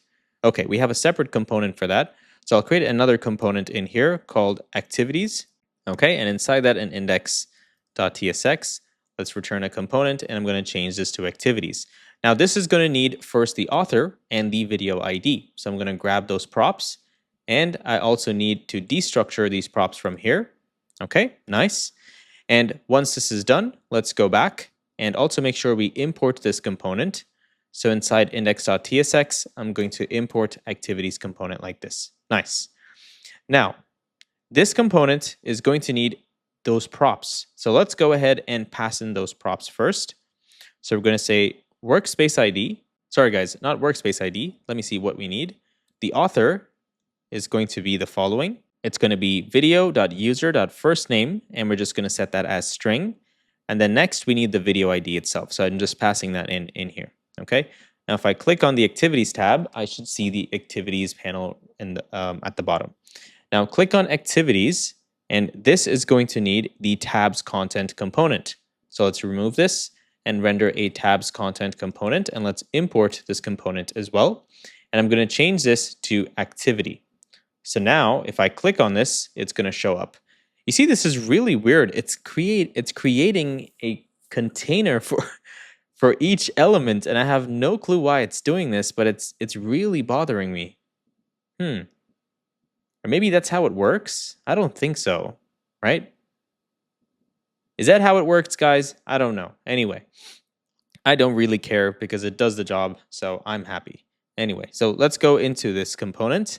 And the first one is we're going to create a comment form, right? We need the input field. So we're going to need a comment form, and then we're going to loop over all comments and render out a comment card. So 2 sections. So first, let's go ahead and say comment form, okay, just like this. And let's go ahead and build this comment form. So copy this title here, open up your folder structure, and in here, I'm going to say comment dash. Actually, inside forms, I'm going to create a folder and say comment dash form. And inside this, index.tsx and schema.typescript. So inside my index file, let's quickly return a component. And I'm going to rename it to comment form. And then I'm also going to go ahead and build out my schema. So for the comment form, we're only going to have the comment, which is a string, right? So I'm going to first import Zod, so import Z from Zod. And next, I'm going to export const create comment schema, which is going to be z.object, and we need to provide comment, which is z.string.minimum of 1 character, and the message is comment cannot be empty. So let's go back and also import the comment form component first. Okay, awesome. This is inside activities. And inside this, now we can pretty much build out the comment form itself. I hope you guys remember, in order to create a form, first, we're going to need to use the useZodForm hook, right? Now, we also need a bunch of other stuff, like the video ID, the comment ID, and whatever we're trying to, like we also need the isPending states, right? Errors and all that kind of stuff. So the best way to do this is, because we're going to need React query and all of this, let's put it into a hook, okay? So scroll down here, and I'm going to create a hook called useVideoComment. So down here, use video, okay? And inside this, I'm just going to call it useVideo, sorry guys. So use video.typescript, okay? Now I'm going to export const useVideoComment, and this is going to be an arrow function. All right, nice. And this arrow function is going to need 2 things, the video ID and the comment ID. So let's go ahead and grab those. And inside this, first thing is we're going to use useQueryData because we need to get some data, okay? So we're going to say useQueryData, and we only want the user profile, all right? So we're fetching for user profile information, and once we get this response down here, we're going to destructure data from this. So we're going to say data is going to be renamed to user, okay? We're going to destructure this, and we're going to also get status from that, okay? And then we're going to typecast this and say status number, data is ID, and image. That's pretty much it. Now after this, we're going to need use mutation data. So let's say const data equal to use mutation data. We're going to invoke this. And in here, first we need our mutation key. This is a new comment. The next one we need, why did this not import? Why is it panicking? Hello? Okay, sorry guys, this is not an object. This is just a function with different parameters, right? And after this, we're going to need a callback function that's going to help us create the comment and or any replies. So I'm going to say arrow function, and I'm going to create a server action called create comment and reply. And I'm going to pass in the user ID, the data and the comment, the video ID, and the comment ID as well, okay? Now, after this, we're also going to need the mutation ID, not mutation ID. We're going to need the, what do you call this one? The query key, right? So I'm going to pass in the query key, which is video comments. And then finally, a server action that's going to help us reset the form, okay? Not a server action, guys, sorry. This is the callback, right? So on success, we're going to have a callback function that's going to help us reset. And reset is going to come from our, from use mutation. Sorry, guys, not use mutation. We're going to get reset from use Zod forms, okay? From use form hook, basically. So right now, I'm just going to say reset for now because we're going to need it anyway. And then I'll come back to this so it doesn't scream at me, okay? So up here, first thing is let's go ahead and use Zod form. Very simple setup. So we're going to say use Zod form. import use.form. And first thing is we need our schema that we just created. And we also need the mutate function, right? Now, where is our mutate function going to come from? It's going to come from our use mutation hook. So first thing is let's move this up top here, okay? And down here, use mutation data is going to give us is pending and mutate. So let's grab this. Now we can pass that into Zod form, okay? Now, we need to also create this server action. So let's go ahead and open up our folder structure, and I'm going to scroll up to users. And down here, I'm going to say export const create comment and reply. And this is going to need a couple parameters. We need the user ID, the comment itself, the comment ID, and the video ID. And in here, first step, you guys know we're going to create the try catch block, right? Why is it not showing? Okay, try catch. And first thing is let's get the comment. So I'm going to say const reply or comment, whatever, that's fine, equal await client.comment. Oh, need to change this to an async function. Okay. Client.comments.update where the ID is equal to the comment ID. And then we want to update some data, not get data. We need to update some data. And the data we're updating here is we're going to set reply, and we're going to create a reply. We're going to pass in the comment. We're going to pass in the user ID, and we're going to pass in the video ID. Okay, nice. Now at the bottom, if everything is successful, the reply was successful right here, we're going to return 200, and we're going to say reply posted. Okay. Now we also need to create a new reply. So essentially, if this reply already exists, then we're just updating that comment, right? But if the reply does not exist, then we need to create a reply down here. So we're going to say new comments equal await client.video.update for this video ID, and we're going to create a new comment. So what seems to be the problem here? Okay, so for some reason, bunx prisma generate did not work. So I'm going to say bunx prisma generate, and I'm going to hit enter. Okay, and then I need bunx prisma db push. So hopefully this does not cause, okay, there are no problems. All right, we're good to go. My server is still running. Nice. Let's go back. Okay, that solved my problem. So it was just Prisma. Okay, so anytime you get this error, just make sure your schema is up to date and you did Prisma generate. Okay, so at the bottom, if we have a new comment, everything was successful in here, then we're going to return this back. Okay, still looks like something is wrong, guys. Okay, so I made a spelling error. Maybe that's what's causing it. So this needs to change to comment. Okay, not comment. It's comment with a capital. All right, I think this is what it needs. And then you're going to create the following data. Okay, I think this is better. All right, and if an error took place, I'm just going to return 400 down here. Okay, nice. Let's go back and let's import our create comment and reply hook. Okay, sorry, server action. Now we need to return all of this, right? The register, on form, submit, the errors, and is pending. So we can grab these states. Let's use that. Let's export it, and now let's use it inside this component. So I'm going to say const some data equal to use video comments, and let's invoke that. And this needs the video ID and the comment ID. So I'm going to go ahead and grab those from the props because that's where we're getting this from, right? So I'm going to say video ID, comment ID, author, and close. Okay. Now in here, I also need to destructure these values. So let's grab that. And I want to make sure I pass in those values that I need into this comment form. Okay. So in here, I'm going to say author and the video ID itself. And that's coming in from props. So just pass that in here. Okay. Now inside this component, we also need to grab all of the stuff that we used from here, right? So I'm going to grab those, and then I'm going to come down here and I'm going to return a form component. Okay, nice, form. And this is going to have a class of relative. So I'm going to say class relative with set to full. And then I want to check if the user has a close function in here. If they have a close function, then I'm going to have an X button that's going to help them pretty much close that element, right? Or basically fire the close function on click.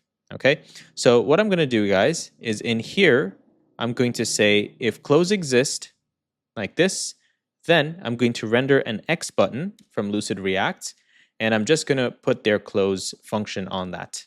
Okay, and that's it. So I just have this in here, and if you don't know what this is, right side, let's see what the error here is. Okay, this needs to change to a use client component first. Okay, now if I click on this, something is still messed up. Let me see what's the issue, guys. Just give me a second. So I figured out the problem. So the reason is because we are using use query data, and use query data is going to look at the data that we already have, and which is a prefetch data, and it's going to try to get it from there. Okay, so you see, if you click on this, you're going to see right side of assignment cannot be destructured. That's because we are not prefetching the data in a different part in our application. So first thing you need to do is go into your users.typescript right up here. We're going to create a server action so we can fetch the user data. So we're going to say get user profile and say export const get user profile. You want to create a try catch, and inside the try block, you're going to say const user await current user. You guys know the drill. And if there's no user, just return 44. Next, profile ID and image equal await client.user.find unique for this specific clerk ID. We're going to select their image and the ID. And then we're going to return this if everything is successful. Okay, so now inside the video file right here, which is video, dashboard, dashboard, workspace ID, and video ID, page.tsx, we're going to create our prefetch request. So we're going to say await query.prefetch query. We're going to pass in query key, which is user profile, and the function itself. Okay, so now we're prefetching this data. So copy the same thing now, and you want to go into your preview folder, video ID, and click on that page.tsx and paste the same thing in here and just import the get user profile. Okay, now once that is done, let's go back into our hook, which is use video hook. And in here, I think now everything should be good. So if I click on activity, now I don't see that error. Okay, the reason is because data did not exist in the beginning. So when we're trying to destructure, we're getting nothing back. Okay, that's the reason. Okay, cool. And also one more thing is in here in the get user profile, just make, in the callback function, just make sure to provide the get user profile as the callback. So now when you click on this, it's also firing that callback function. Okay, now let's go back to our video preview component, or which is the activities tab inside comment form, and let's proceed from here. So the first thing we need here is the form generator component. So I'm going to create form generator, and I'm going to import this register, import it, and I'm going to pass in some props. So I'm going to say register in here, then I'm going to say errors, pass in the error object, the placeholder, which is respond to author, the name is comment, input type is text area, lines 8, and the type is text. So now as you can see, you have a text area component in here, and you can add whatever you want. And if you don't like this, you can also change it to, let's see what else we have, an input field. It's pretty much the same thing, and that's probably what you would want to have, right? So you can have an input field in here, and I don't think we actually need the X button, guys, because I would like the input field to actually remain in there, right? So let's have the input field in here. This should be good to go. And next, we're going to have a button where the user can submit this form. So right here, I'm going to say button. Let's import this button. And then we're going to have a loader component. Okay. We're going to have the send button. Nice. And then we're going to pass in the loading state, which is the is pending.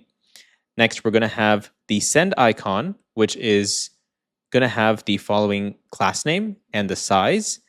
And don't forget to add type submit on the button as well. And don't forget to put these class names as well. Now, I see that we have this here, but it just looks a little out of place. So let me see if I can change this. Okay, so first thing is I changed bottom 2 to top of 1 pixel, and that just brought it right in there. So that's pretty much all I need. I don't really need anything else. And then right 3, this is good to go. So cool. Now, on the form element, we also have to pass in our on form submit. So I'm going to say on submit, and I'm going to pass in the onFormSubmit function. Okay, so now when I click on the submit button, it's going to submit this data. So now let's go back from the form, and if there's no point in adding any data right now, so I can't really test it because we're not rendering all the comments, right? So right below the comment form, we just have to render out a small component called the comment card. So let's go ahead and build that out. So down here, I'm going to loop over any comments, or actually, since we don't have any comments for now, I'm just going to create a comment card just like this. And inside this, actually, first, let's go ahead and create the comment itself. So go into global folder. I'm going to create the comment dash card, and inside this, an index.tsx, and let's return the comment card itself. Okay, nice. Now, inside this, we're going to need some props. So let's go ahead and first grab those props. So first, we're going to need the comment itself. We're going to need the author, which is image, first name, and last name, the video ID, the comment ID, and the reply, which is going to be a custom type, which we'll create in just a second. And then we're also going to need the is reply. Okay.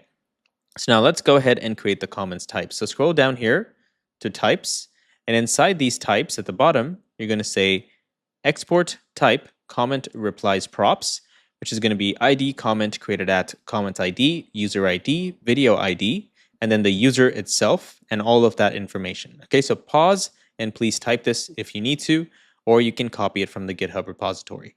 Now going back here, I'm going to import our comment replies props. All right, awesome. And after that, down here, we're going to need to destructure all of these values. Okay, so let me go ahead and destructure. Nice, cool. Now let's go back and make sure we've imported the comment card component, and that should solve this bug right here. Okay, awesome. And now if I click on this, I can see the comment card. Nice, so let's go back into the component. And now first thing we need to do is we need to create a state here. And this state is essentially to keep track of replies, okay? So it's not all the replies, but it's just the reply itself. So if something is, if we're essentially replying to something, then we're going to have a button, a state here that, you know, pretty much keeps track of if we're replying or not. And then based on that state, we can render out some data. So first, I'm just going to create the state called onReply. So let's invoke useState and pass in Boolean for now. So this is going to help us keep track of that, okay? Next, we're going to need to create a card component. So I'm going to remove this and create a card component. And let's also import cn function. And this card comes from components UI. And if this specific reply is a, or this comment is a reply, then we're going to give it the following styles, which is we'll kind of indent it a little bit more from the left side. And we'll give it border of none, okay? If not, we'll give it border 1 pixel and the specific border with the padding, okay? Nice. Now, inside this, we're going to first create a div, or this is actually for the avatar, right? The avatar section. So inside this, hit enter, and we're going to create a div, and inside the div, we're going to have avatar and the user's name. So div, avatar, and the user's name inside a paragraph. So go ahead and import this component as well. Just like this, nice. And please pause and type these class names as well. But here we're just going to have the author's image itself in there, so we can show what the user's icon looks like. I see an error here, so let me try to see if I can solve this error. Undefined is not an object. Author is not being passed in. So let me go back and let me quickly pass in these props so it doesn't scream at me anymore.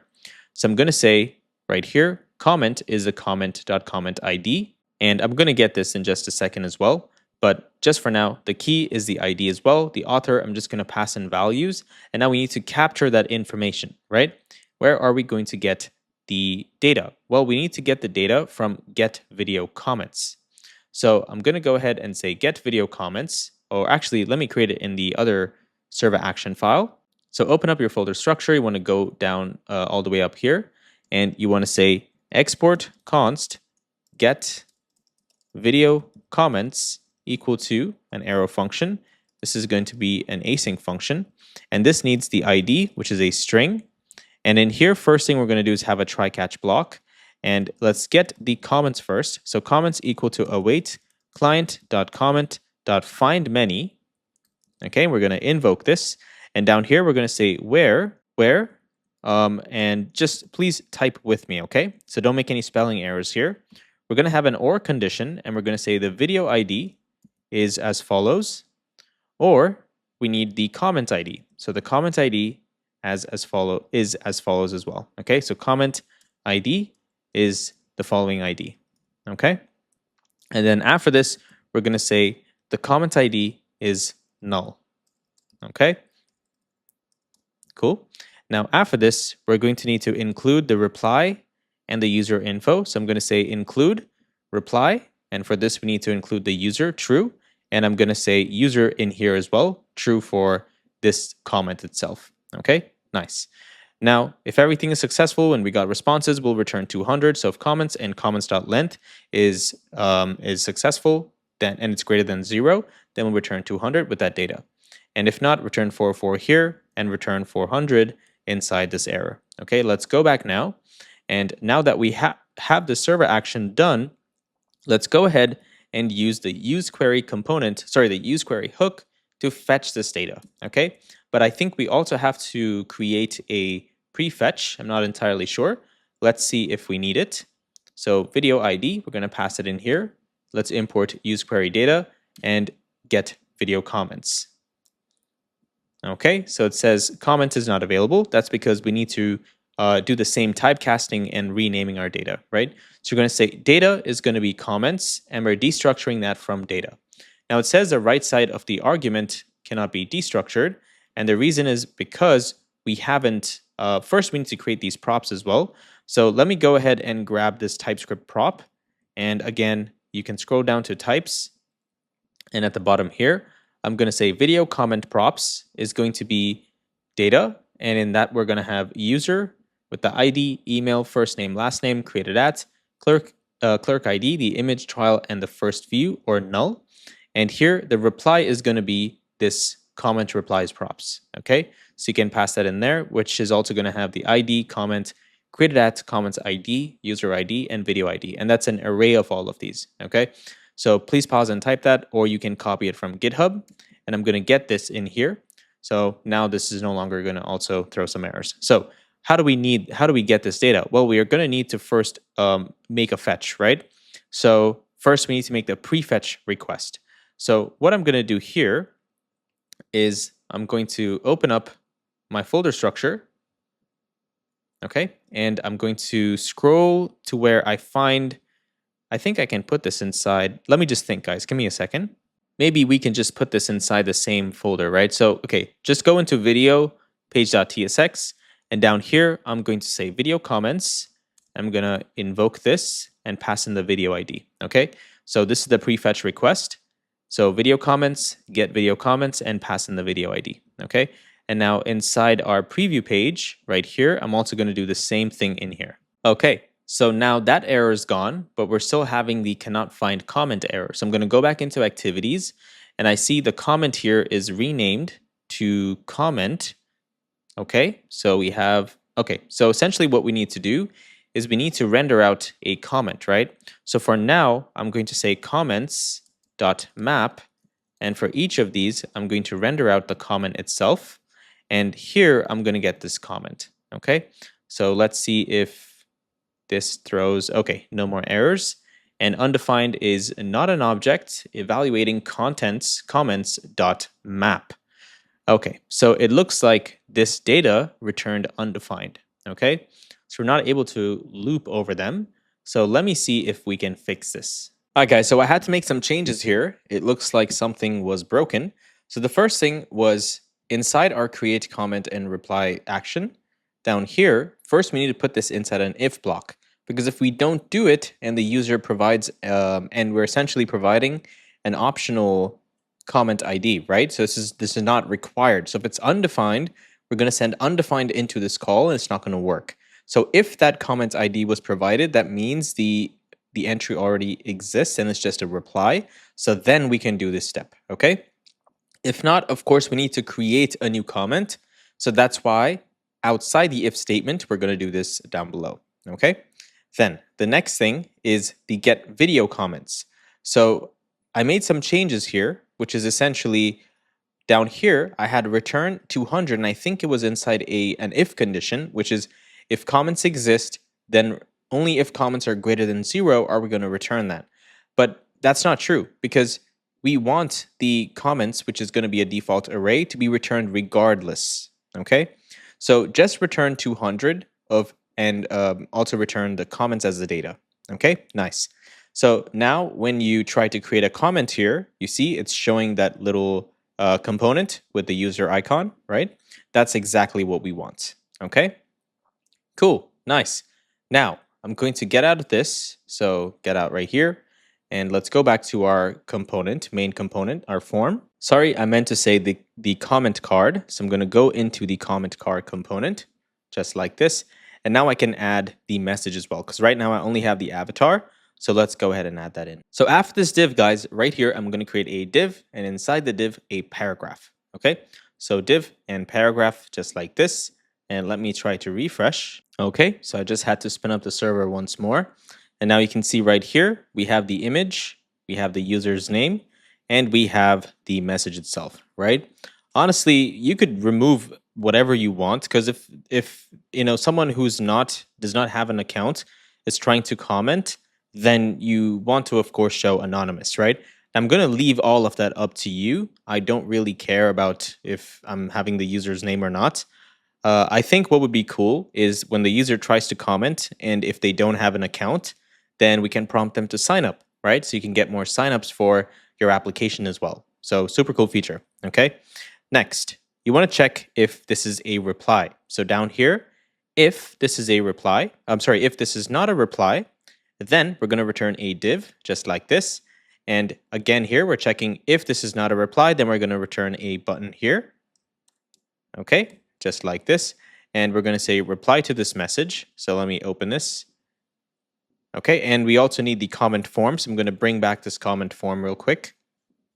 All right, and it says use date picker. Why do I have this component? I'm not actually using this. Okay, so first thing is I'm going to change this component to use client because I'm using some use states in here. Not sure if that's causing the issue or not. That's probably not it. Let me see, guys. Just give me a second. Okay, the button is from the wrong folder. It's supposed to come from components folder. Okay, so let's go back into the activity. So you see, I can click on this, and when I do, it's going to open up the response or the comment form. That's pretty much it. Okay, nice. So let me go ahead and refresh again. The next thing is I also changed the width and height here to 6 pixels, with 6 and height 6 on the avatar, so it's slightly smaller. And for the reply button, I'm trying to see if I can put it. Just give me a second, guys. Let me see what I can do here. All right, never mind. Well, I thought I could put this reply button up here, but then it's just going to change a whole bunch of stuff. And looking at the Figma mockups, it looks a little similar, so I think we're good to go. Okay, so if you click on reply, it's going to show a message here, and now you can respond back to this one. Okay, so again, in here, if this message is a reply, then we're going to be rendering this. And if the user tried to click on the on reply button, then we're going to be returning either the comment form, or if they haven't yet, then we'll show the button itself. Okay, cool. Next, if we have some replies, we also want to map over those responses, and we want to render them out down here, maybe with a small indent, right? So we're going to say reply.length if it's greater than 0, then we're going to show a div in here, and then we're going to say reply.map, we're going to get the reply in here, and then for the comment card, we're going to provide is a reply. And for reply, we're going to set it to an empty array, or maybe I might need to change that. Let me see right here. So reply is going to be comment reply props. I don't think we really need it because we're recursively rendering out replies inside, right? So I don't think we need it really because, yeah, okay, that's fine. And inside that, we're going to put in the comment ID, video ID, key ID, and then the author who created it, okay? So let me go ahead and refresh, and let me test this out.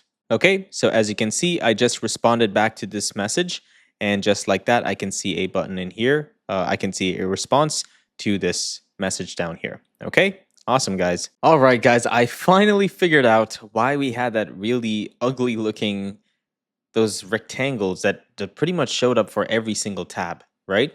So first thing is you want to go into each of these elements, right? So let me go back and show you right from here. So first, click on AI Tools, and why is this not taking me inside? Okay. And you're going to find a class name, right? Just remove this class name on the tab content. So essentially the tab content was rendering, I guess, but it's also rendering for, I mean, it's showing a background color. I don't know how that works. But if you remove the class name, you remove the background color, it just removes the padding and everything that created that element itself. So it's still like magic to me. And I don't know, I think it's just how the component works. Okay, so remove that class name. Then you want to go into video transcript. You remove it from there if you, I mean, remove only the background color. Then same thing for the activities. And here, remove the background color as well. Okay, that's pretty much it. So there we go. Great job. Now, I just want to quickly finish up the work in progress flags because we only have a few more things and the payment option, and then we can move on to our Electron application and the Express app. Okay, so in here, first, I'm going to click on the first one that's called AI Hook. All right, and then we have the pay button, send invitation. Okay, let's do that one. Okay, so wire up sending invites to customers or to team members, sorry. So first thing I'm going to do is I'm just going to skim over this so I can see what I have missed out in here. Okay, and I'm going to change my workspace from my personal workspace to a public workspace. Okay, so I'm going to go into Prodigy's University. That way I can see this invite to workspace modal. And if I click on it, now I can search for users and pretty much invite them into the application. So let me quickly go ahead and create another user inside my app, and then I'll see if I can invite them into this specific workspace. All right, so just to test if our search functionality is working, I logged in with a different user and I created a bunch of users inside our database. And now if I switch to a public workspace, so I'm going to switch to Prodigy's University, now I can click on invite to workspace and I'm already seeing 2 users right away. So I can go ahead and let me see if my search functionality is also working. Awesome, there we go. So this way you can select users and invite them. But of course we don't have the invite button set up. And I can tell based on the invite button because there's no on-click handler. So let's go back here. And inside the search component, if you scroll down, you're going to notice when you click the invite button, there's nothing happening on the on-click handler, right? So we need to complete this functionality right here. So what we're going to do is I'm going to scroll up top right here, and where I have this mutation, the use mutation data, I'm going to need to first uncomment this. Okay, so I'm essentially calling this use mutation data so I can make that call, that API call. And to make that, I also have to pass in the server action to get the user, right? So I'm going to create invite user. This is another server action, or invite members. And I need to first invoke this. Let me also shrink the screen a little bit. Okay, invite members. And I'm going to invoke it. And inside this, I'm going to pass in all of the values that I have here. Okay, so first I need, actually, let's first go ahead and create this. Sorry, guys. So go into actions, and I'm going to go into user. And first thing is I'm going to say export const. I'm going to put this arrow function. And this arrow function is going to take the workspace ID, the receiver ID, who's essentially the user, right? User ID, and then the email ID itself. And in here, first thing is we need to do try catch. So I'm going to call try catch like this. And first I need to get the current user. And because I'm using await, I need to make this an async component. And after this, if there's no user, I'm going to return status of 404. And next, I'm going to look in the database and search if the sender info exists. So I'm going to say const sender info equal to await client dot user dot find unique. I'm going to invoke this. I'm going to say where for the clerk ID, where the clerk ID is equal to the user dot ID. Okay, and I'm going to select their ID and set this to true. All right. So now that I'm getting this information here, I can see if I can say if the sender's information exists and the ID exists on the sender info, then I want to do the following. So in here, I'm going to first grab the workspace. So I'm going to say const workspace equal to await client dot workspace dot find unique. Sorry, this is dot find unique. And I'm going to simply pass this in. So I'm going to say where the ID is like workspace ID. And I want to select the following info. So I want to get the name. Okay. So I'm going to say name true. Next, right here, I'm going to say if the workspace data exists. So if workspace exists, then I'm going to first create the invitation. So I'm going to say const invitation equal await client.invite.create. And in here, I'm going to essentially pass in an object and I'm going to create the data. So I'm going to say data like this. I'm going to pass in the sender info, which is basically the sender info.id, right? And this is right up here, basically the user that's sending the request. Then I'm also going to pass in the receiver's ID. And then I need to pass in the workspace. So which workspace we're inviting the user into. And then some content. So I'm going to say you are invited to join this workspace and workspace right here. Click accept to confirm. Okay.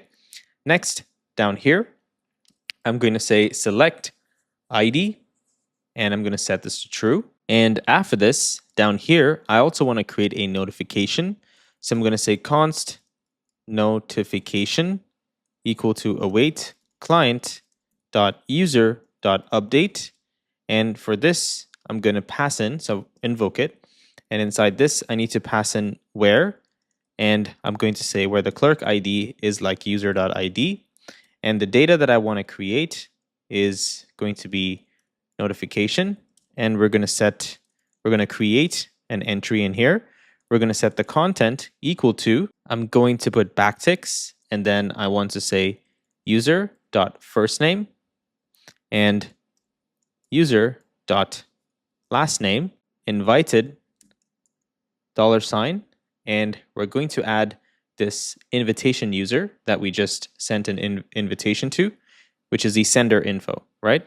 So sender info. And what else do we have here? Let me just take a quick look. Let me see if I can get some more information. So maybe I can get the first name, right? And last name as well. Set this to true. And now I can go down here and I can say sender info.firstname. Okay, into this workspace. So I'm going to say $workspace.name. Okay, it's not required, but I just want to show you that you can send notifications just like this. Okay, and we don't really need to save this, so I'm just going to remove it. But yeah, that's pretty much it. Now we have created the first entry, but I mean, we have pretty much sent the user an invitation, but now we have to send an email so the user can click on that email and then join, right? So how do we do that? I'm going to show you in just a second. So right after this, the notification one right here, I'm going to first check if invitation is successful. Right after this one, guys. Sorry, I made a mistake. I put it inside the object. So if the invitation is good to go, we're going to be using NodeMailer to essentially send an email. So open up your terminal. I'm going to open one right here, and I'm going to say bun add NodeMailer like this, and go ahead and hit enter. Okay, awesome. And now that we have that installed, I'm going to create another server action, and this server action is called send email. Okay. So you can scroll down, or actually scroll up top all the way to the top of the file, because we might need this for any other server actions, right? And I'm going to say export const send email. This is a server action. And this one is, well, it's not really a server action. It's just inside the server action file, but it's a helper that's going to help us send an email, okay? And in here, we're going to need 4 different parameters. So first we need the to, subject, the text, and the HTML, okay? And inside this, we're going to first need to create our transporter, okay? Now the transporter is also going to need an email and password, and that's some setup that I'm going to show you later on, because we have to populate our .environment file, okay? But essentially, what we need to do in here is we're going to say const transporter equal to node mailer, and we have to also import node mailer. So I'm going to say import node mailer just like this. What seems to be the issue here? Okay, so it's telling me to add this types for node mailer. So I'm going to open up my terminal. I'm going to say bun add. I'm going to paste exactly what they gave me and hit enter. Okay, and let's just give this a second. All right, that solved our problem. Awesome. Now I'm going to say node mailer dot create transporter, not create account, create transport. And inside this, first I'm going to create a host, and this host is going to be smtp.gmail.com. And then down here, we're going to have the port, and this port is going to be set to 465. Then we also need secure set to true. And then we're going to need the auth credentials, okay? Now for now, I'm just going to pass in the user, which is the node mailer email, and the node mailer password, okay? But again, we need to populate these values because we don't really have them, but I just want to provide them in here so that way we can go to our environment and we can populate it with those two values, okay? Next, I'm going to create something called mail options. Just put all these values inside this so I can return it back. And I'm going to return the transporter along with the mail options. Okay, so let's scroll all the way down here into invitation. And inside this invitation, now I can use that send mail function, helper function that we just created. So I'm going to say const transporter, or first let's say send mail, send email. Let's invoke that. Okay, and now the second one is going to be mail options, and the first parameter is, let's see, it's the 2. So I'm going to put the email ID, and then I need to put the subject, right? The subject and then the text.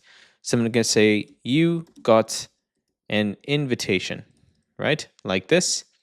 And next, I'm just going to create another string in here, and this is the text itself. So let's go ahead and put something in here. Okay, I have a huge space here, so let me fix that. Nice. And then I'm going to need to put something else after this. What is this? Let's see. We need the HTML, okay? And this is going to be a link tag that's going to take the user to a special page called invitation inside our application. Okay, we'll create that as well. But in here, first, I'm going to create an anchor tag. Just pause the video and type with me. Okay, I'm also going to explain, don't worry about it. But essentially, it's anchor tag like this. And we're going to have href set to $process.environment.next public host URL, because when we deploy, we want to use this URL, right? And then we're going to use /invite invitation.id, and the style is set to background color. We're just going to use black for now, and then just padding 5 pixel, 10 pixels right here. This is top and bottom. This is left and right. Okay. And if you don't know the syntax, that means you don't know CSS. All right. It really sucks that Tailwind has really changed a lot of stuff, but this is the traditional CSS, guys. Okay. Hope you remember. And then here is border radius. I'm just going to set it to 10 pixels, and I'm going to say accept invite. Okay. You can make this as pretty as you want. I don't have too much time to waste here, so this is more than enough. Okay. Now, once this is done, we have to go ahead and send this email. So right here, after this const, at the bottom, I'm going to say transporter.sendMail, and I'm going to pass in the mail options. And it's going to take in a callback function here. So I'm going to create an async function. And inside this, I'm going to get access to the error and information. So let's grab that. And first, if there's any error in sending this, then I'm going to console.log. And first, I'm going to put a little red icon like this. And after this, I'm going to say error.message. Okay, error.message. Awesome. And if not else, we're going to say console.log. And I'm going to pass a green icon. So I'm going to say, or just say check for now. And I'm going to say email sent. Plus, we also have to have the info. So I'm going to pass in the info as well. Cool. Now, after this, down here, I'm going to return a 200 saying invitation sent. And after this, for 400 saying invitation failed. And after this one, 404, saying workspace itself is not found. And after all of this down here, I'm going to say 404, recipient is not found. And down here, I'm going to say 400, oops, something went wrong. Now let's unlock this browser. And now we can go ahead and use this hook in here, or use the server action. So I'm going to import the server action real quick. And now inside this, I have to pass in first the workspace ID, workspace ID. Then I need data.receiver ID, and then I need data.email. Okay, so I'm going to pass all these values in here, and that should be it. Let me also check the spelling. Invite member. Okay, good. I don't want to mess up any of the query or the mutation keys. Okay, so now that this is done, if we scroll all the way to the bottom here, in our onClick handler, we have to essentially pass in the mutate function, right? So I'm going to invoke mutate like this, and I'm going to pass in the receiver and the email, okay? And behind the scenes, it's going to use that, and it's going to send that for us. Now for this, I'm going to change this to is pending, okay? And is pending comes from here. So let's just give that a second to, okay, cool, nice. So now we pretty much have this set, but again, we need to set up NodeMailer on Gmail, right? We need that email and the password stuff. So let me go ahead and show you how to get all that information. Please follow these instructions. This is how you can get your app password, because we are going to be sending emails through our Google accounts, okay? So first thing you need to do is, of course, get your email, right? Get that ready. Then you want to sign in to Google, and you want to click on the Manage Your Google account. Now, please keep in mind, this might or probably hasn't changed, but this might change in the future, okay? All you have to do is just make a Google search and you'll find it, okay? It's not the end of the world, all right? It's still going to be there, so don't be confused if something changed, okay? It's the same exact idea. All you have to do is create an app password, okay? So click on Manage Your Google account. And then the next page is it's going to take you into the Google account itself. So click on Security right in here. Then it's going to show you, if you scroll to the bottom, it's going to show you this two-step verification. You have to get this set up, okay? This is done to prevent people from spamming or some fraudulent abuse, and that's why they have two-factor authentication here. So go ahead and set this up. If you don't set it up, this will not work, okay? Just keep that in mind. So once you set up two-step verification, of course, you're going to see a green check mark, like I do right here. And then you're going to go back to your Google account, same way. So go back here and click on Google Accounts.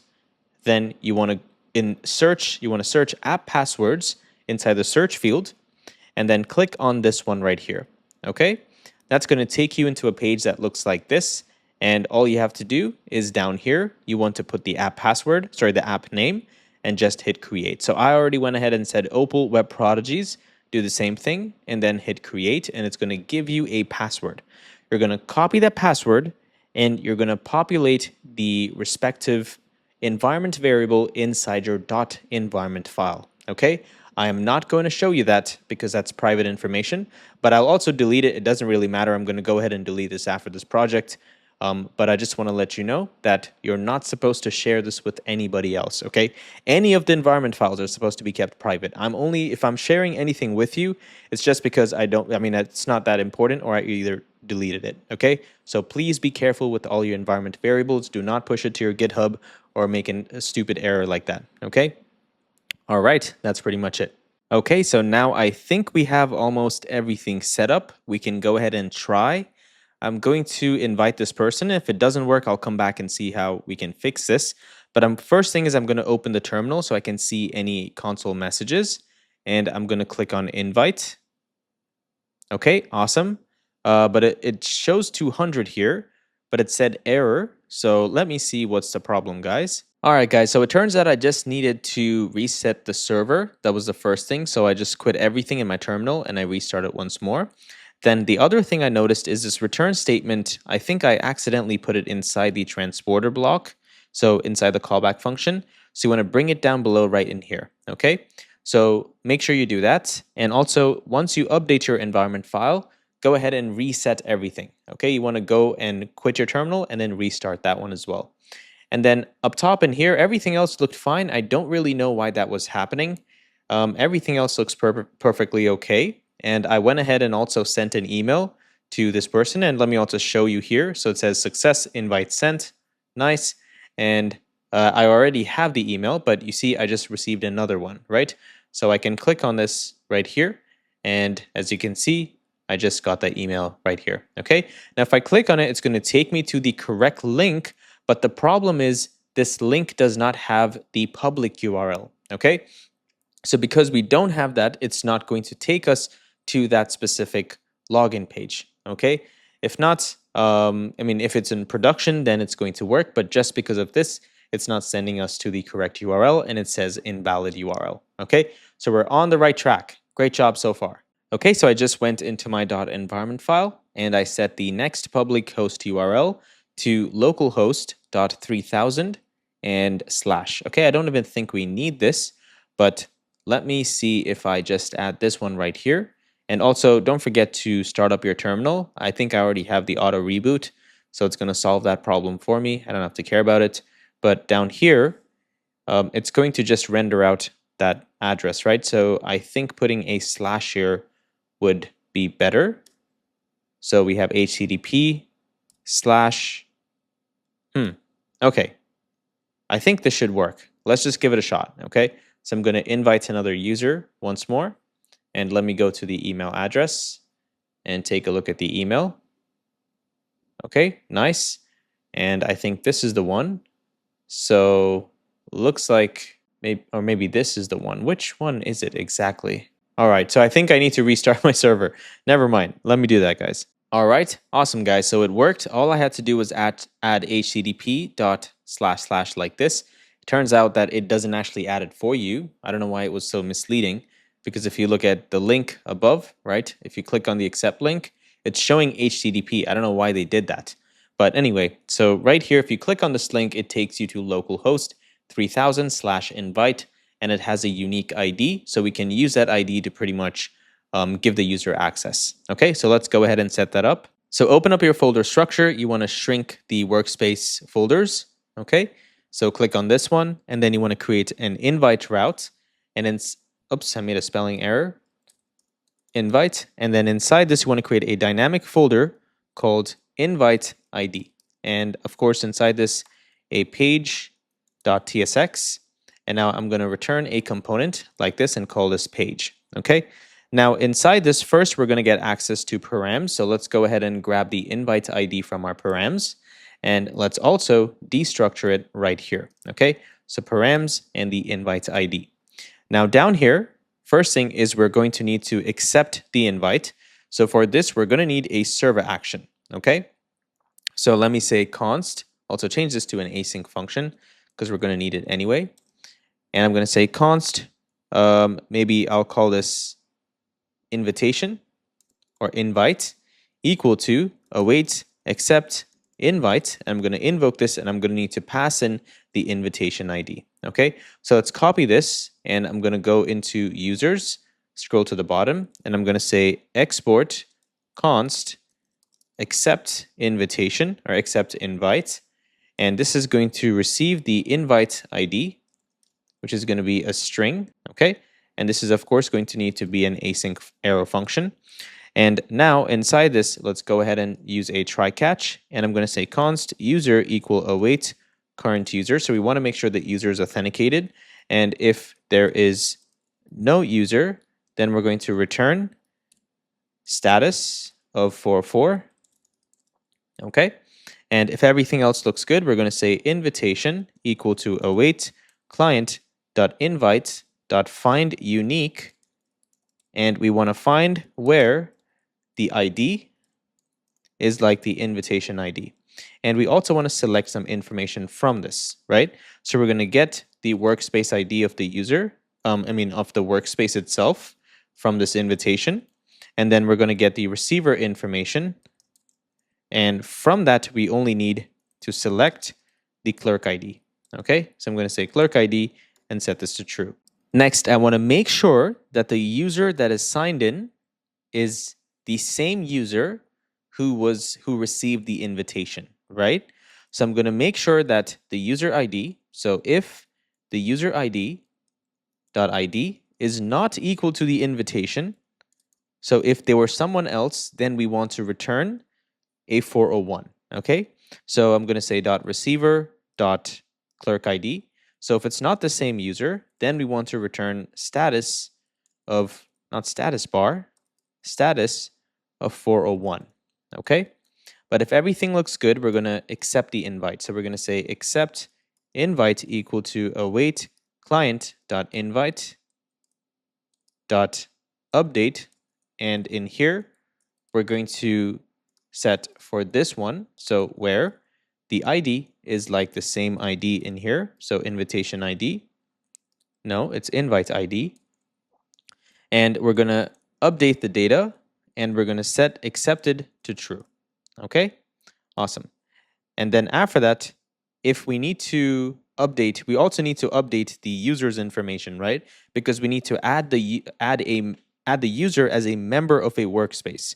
So we're going to say const create member or update member equal to client or await client dot, or I have a better way to do this, guys. Let's use a transaction because we don't want this to end up in a race condition, right? So we're going to say client dot user dot update, and we're going to update this user info. So where their clerk ID is the same as the user.id. And for data that we're going to update, we want to specifically update the members, and we want to add, that means we want to create a new workspace under their membership. So workspace ID, and we're going to set that to invitation.workspace ID. Okay, nice. Now down here, to avoid this race condition, we're going to use a transaction. And if you don't know what this is, you can take a look. You can research in Prisma. Okay, so I'm going to say members transaction. Okay, and this is equal to await client dot $ transaction. Why is that not showing up? Okay, $ transaction, and you have to provide an array of different values, right? So here we made 2 calls, so let's go ahead and pass those in. So accept invitation and create member. Sorry, not create member, it's update member. Okay, update member. Nice. So, and make sure this one has await as well. Okay, now if we have a response here, and the response is going to look like this, we're going to say if the members transaction is true, we're going to return 200 response. Okay, if not, we'll return a 400 and a 400 right here. Now let's go back to our component and let's import our accept invite server action.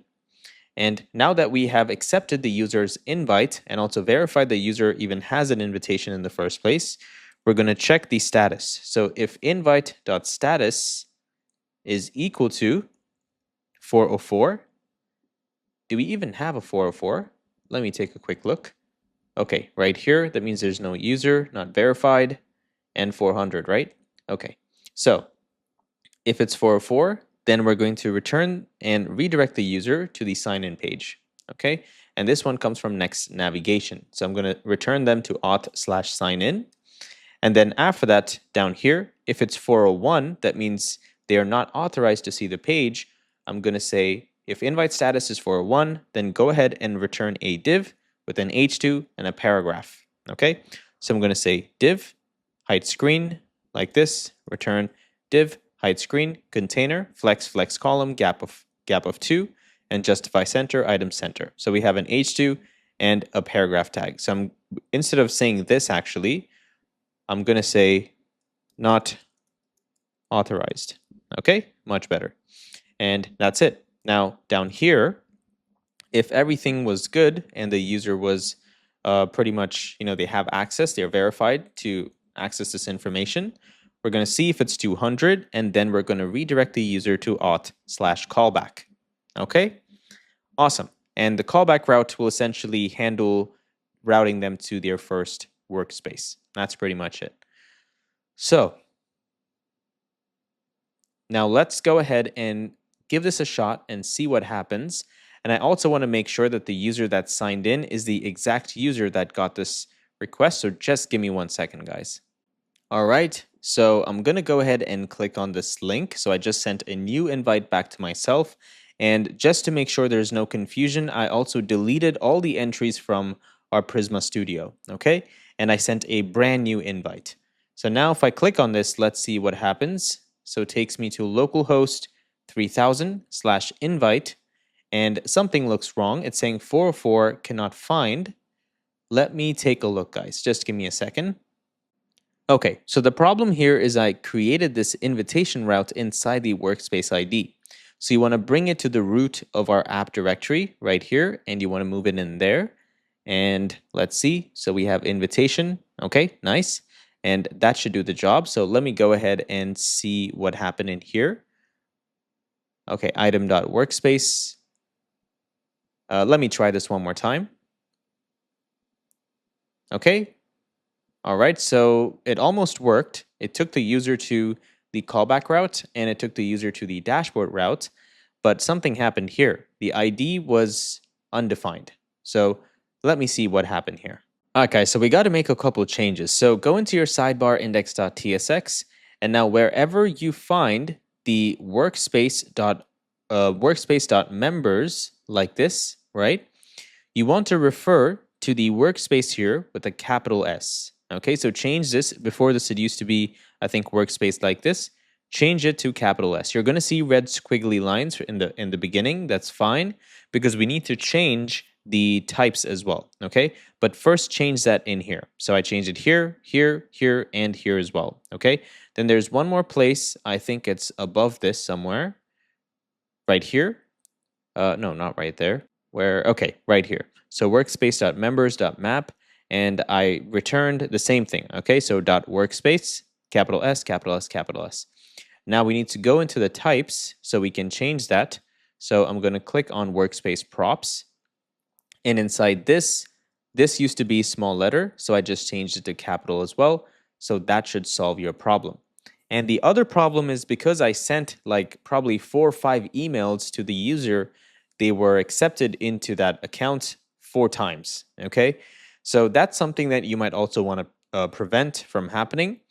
But apart from that, everything else looks great. So great job so far. So for example, if I create a folder inside my Prodigy's University workspace right here, just like this, and if I go into the other user, you're going to see, they're going to see this in here as well. Now, this is not real time. Okay, it's not real time. The reason is because we are using React Query. Okay, React Query is super, super powerful. It's just a little annoying to work with, just like Redux, but the benefit of it is much more than if you were just using Axios. So essentially, if you hop out of the page or if the screen goes out of focus, it refetches data, right? So it almost feels like things are in real time.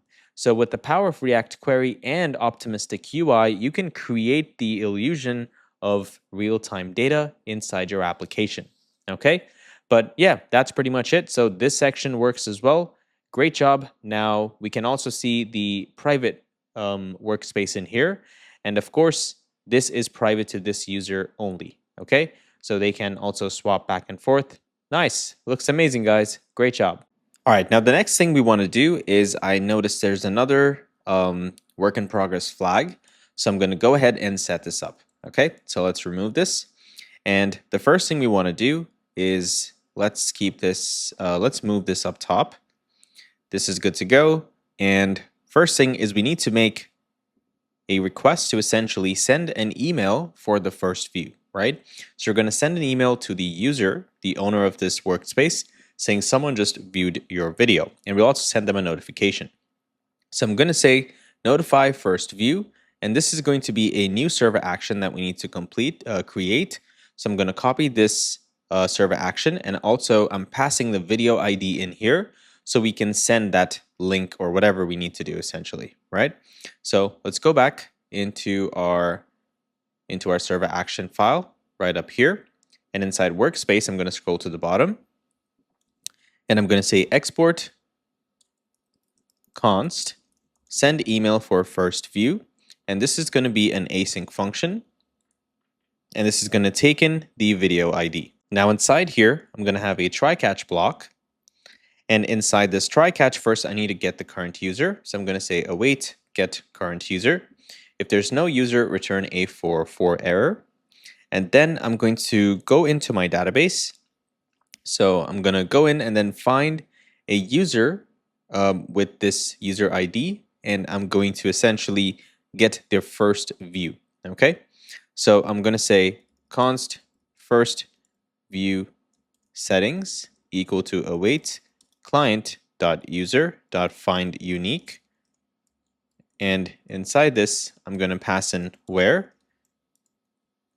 and I'm going to say clerk ID is user.id, and down here I'm going to select the following information. So I need the first view, and I'm going to set this to true. And now I can look into this and say if the first view settings dot first view exists, sorry, if this does not exist, then I'm just going to return a 404, right? Or just return this is fine as well. And if everything else, I mean, if essentially we need to set that, then here I'm going to update that video, okay? So I'm going to say const video equal await client.video.find unique. And for this specific video ID, I'm going to update the following information. Or actually, I'm not updating, guys, sorry. I'm going to grab the video itself, all right? So sorry about this. So I'm going to say select, and in here, I need the following information. So I need title. I also want the views of the video. And then I also want the user information, and I'm going to get your email, okay? Then after this, I'm going to check if the video views are 0, and there's something in here, and the video views are 0, then I'm going to update the views, okay? And I'm also going to send a notification to the user saying that someone viewed the video. So I'm going to say await client.video.update, and inside this I'm going to say where the ID is video ID, and I'm going to update the data, and I'm going to set the views. Why is this not? Okay, sorry. Okay, let me do this, and I'm going to say views in here, and essentially I want to add this. So I'm going to say video.views hello +1. Okay, nice. The next thing we got to do in here is we have to send that email. So I'm going to say send email, and I'm going to import this. Okay, and okay, so I think this is a slightly different version. So just give me 1 second, guys. Okay, so first thing is I have to say await here. So await send email, and now I have to pass in this data. So if there's no video, then I'm going to return here, and I'm going to say video.user, and we're going to get the email. Then we're going to send what is this called essentially? I think this is the subject, right? So we're going to send the subject, and then we're going to send some text. And you can send HTML if you want. I'm not going to waste any time, but that's pretty much it. And now we have to send this email, right? So this was setting up the settings, getting mailing options, and the transporter. Now we need to send the email itself. So we're going to say send mail. And let me see if I did it the same way in the other component as well. Okay, so I said transporter. Oh, this is a different one. Okay, transporter.sendMail. All right, and then, okay, cool. So transporter.sendMail, we're going to pass in the mail options, and we need a function in here. So I'm just going to call an arrow function, and this is going to give us access to error and the info. Okay, and now inside this, I'm going to say if there's an error, we're going to console.log the error.message, right? And after this, I'm going to say else, and in here, I'm going to say const notifications, notification equal await client.user.update, and in here, I'm going to say where the clerk ID is like user.id, okay? And what's the issue here? Okay, this needs to be an async function. And after this, if there's no error, then down here, we're going to need to also update some data. So I'm going to say data is going to be notification. And in here, we're going to create the following data. Why do I keep typing P? My fingers are mismatched, guys. So I'm going to say content. And in here, I'm going to say mail options dot text. Okay, nice. Now that I have this, if the notifications exist, so right after this, then I'm going to return 200. So notification, okay, cool. And that's it. And then if there's an error, I'm just going to print this error out so I can see what's going on. And that's pretty much it, okay? So let's go back now to this component. And this is our sidebar component, actually. So I'm going to go into the send mail, okay, this one, which is a video preview component. And I'm going to import this server action. Next, we're going to have a use effect down here that is essentially going to look for the video views. And depending on that, if it's equal to 0, then we're going to notify the first view. So we're going to call this function in here. Okay, so I'm going to say use effect like this. And if it's equal to 0, notify, and then we're also going to return this. That's pretty much it. Okay, so I'll try and see what happens here. Let me just take a look. So right now I'm on this account. Let me go into Prodigy's University, or I think I have one in here, right? Okay, cool.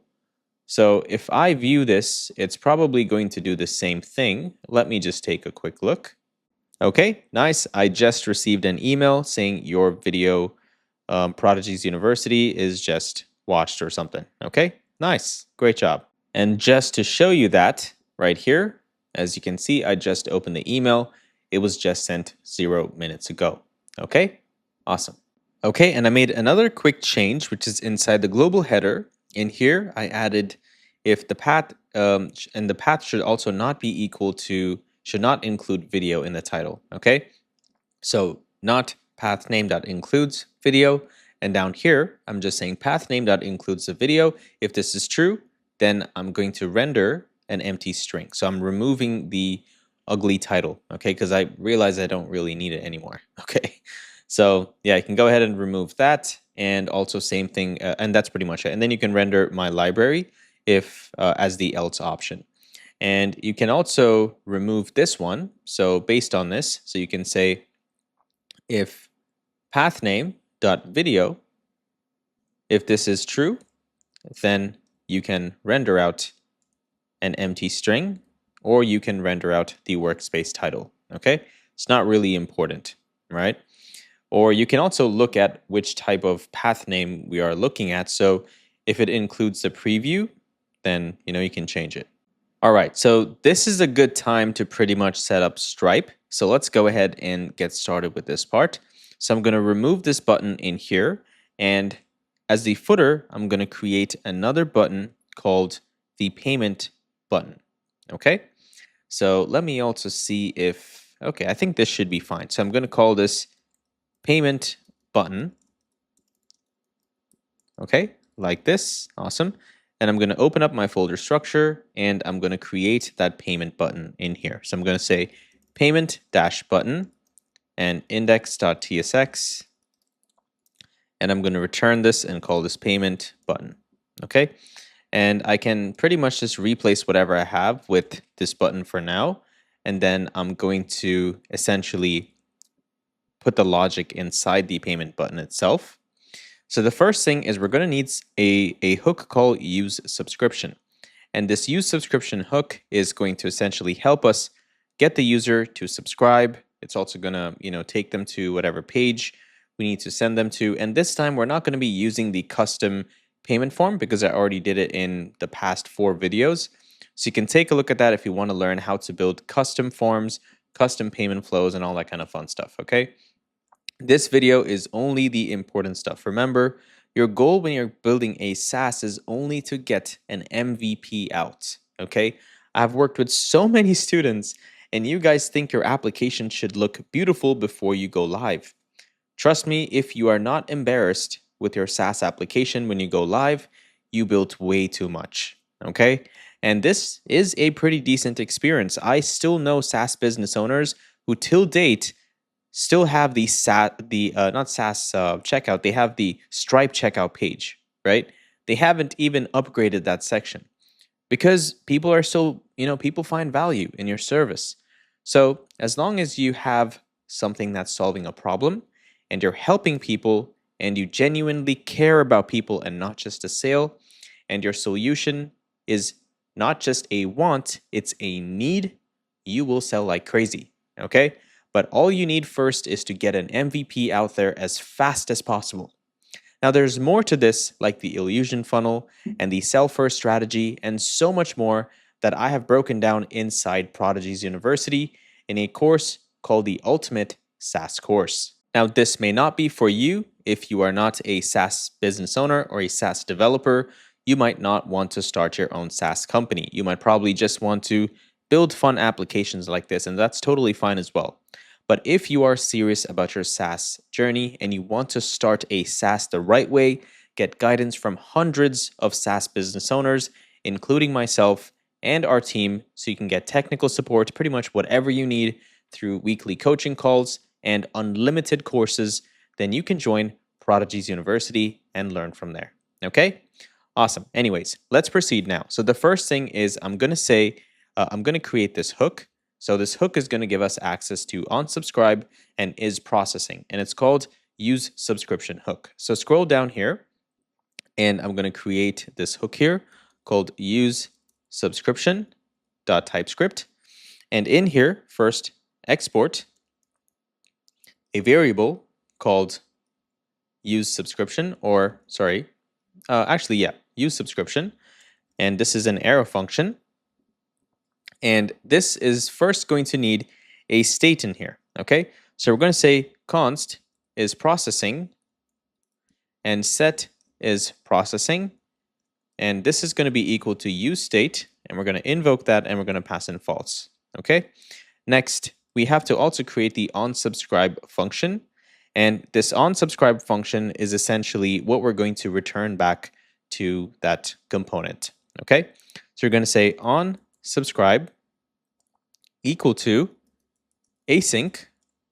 And in here, we want to pass in the following. So first, we're going to set is processing to true. Okay, awesome.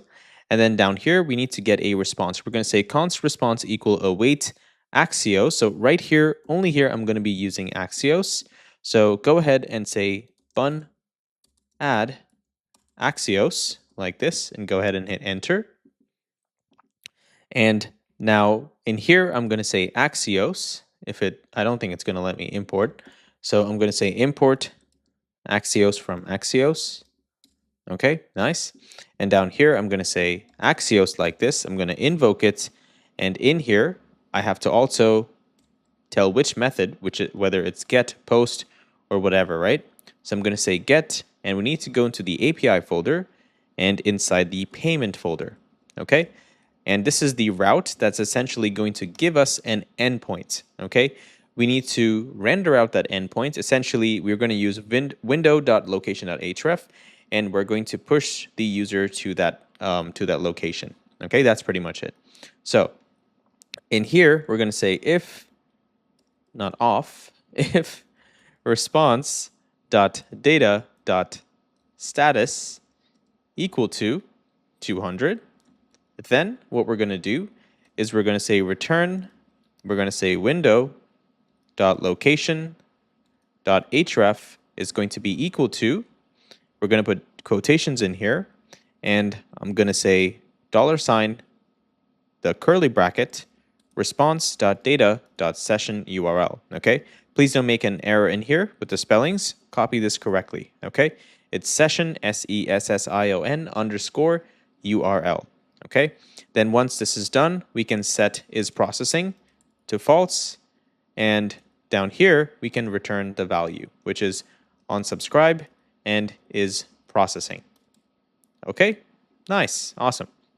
Now let's go into our folder structure, and I'm going to go into our API folder, if we have one. I don't think we have one. All right, I thought that actually comes by default. Anyway, so you're going to go ahead and create an API folder in here. So under app, I'm going to say API, just like this. And inside that, I'm going to create a folder. And this folder, what did I just do here? I opened the settings file. Sorry about that. So inside this API folder, I'm going to create another folder, and this one is called payment. Okay. And inside this, we need a route.typescript file. So inside this file, all we're going to do is first, we're going to get the current user, and then we're also going to get our Stripe keys, right? And I'll show you how to do all that stuff. Don't worry about it. And once we do that, we're just going to create something called as a checkout session. Okay? We're going to pass in all the values that we need, such as the mode, the price, the quantity, all that stuff. And then we're going to essentially create a checkout session and return that session with the session URL to the front end. Okay, that's pretty much it. So this is going to be a get endpoint. So don't forget about that. So export async function. Why can't I type today? Okay. Function. And this is going to be called get. Okay. So function like this. Nice. Let me shrink this so you guys can see clear. And first thing is I'm going to get the current user.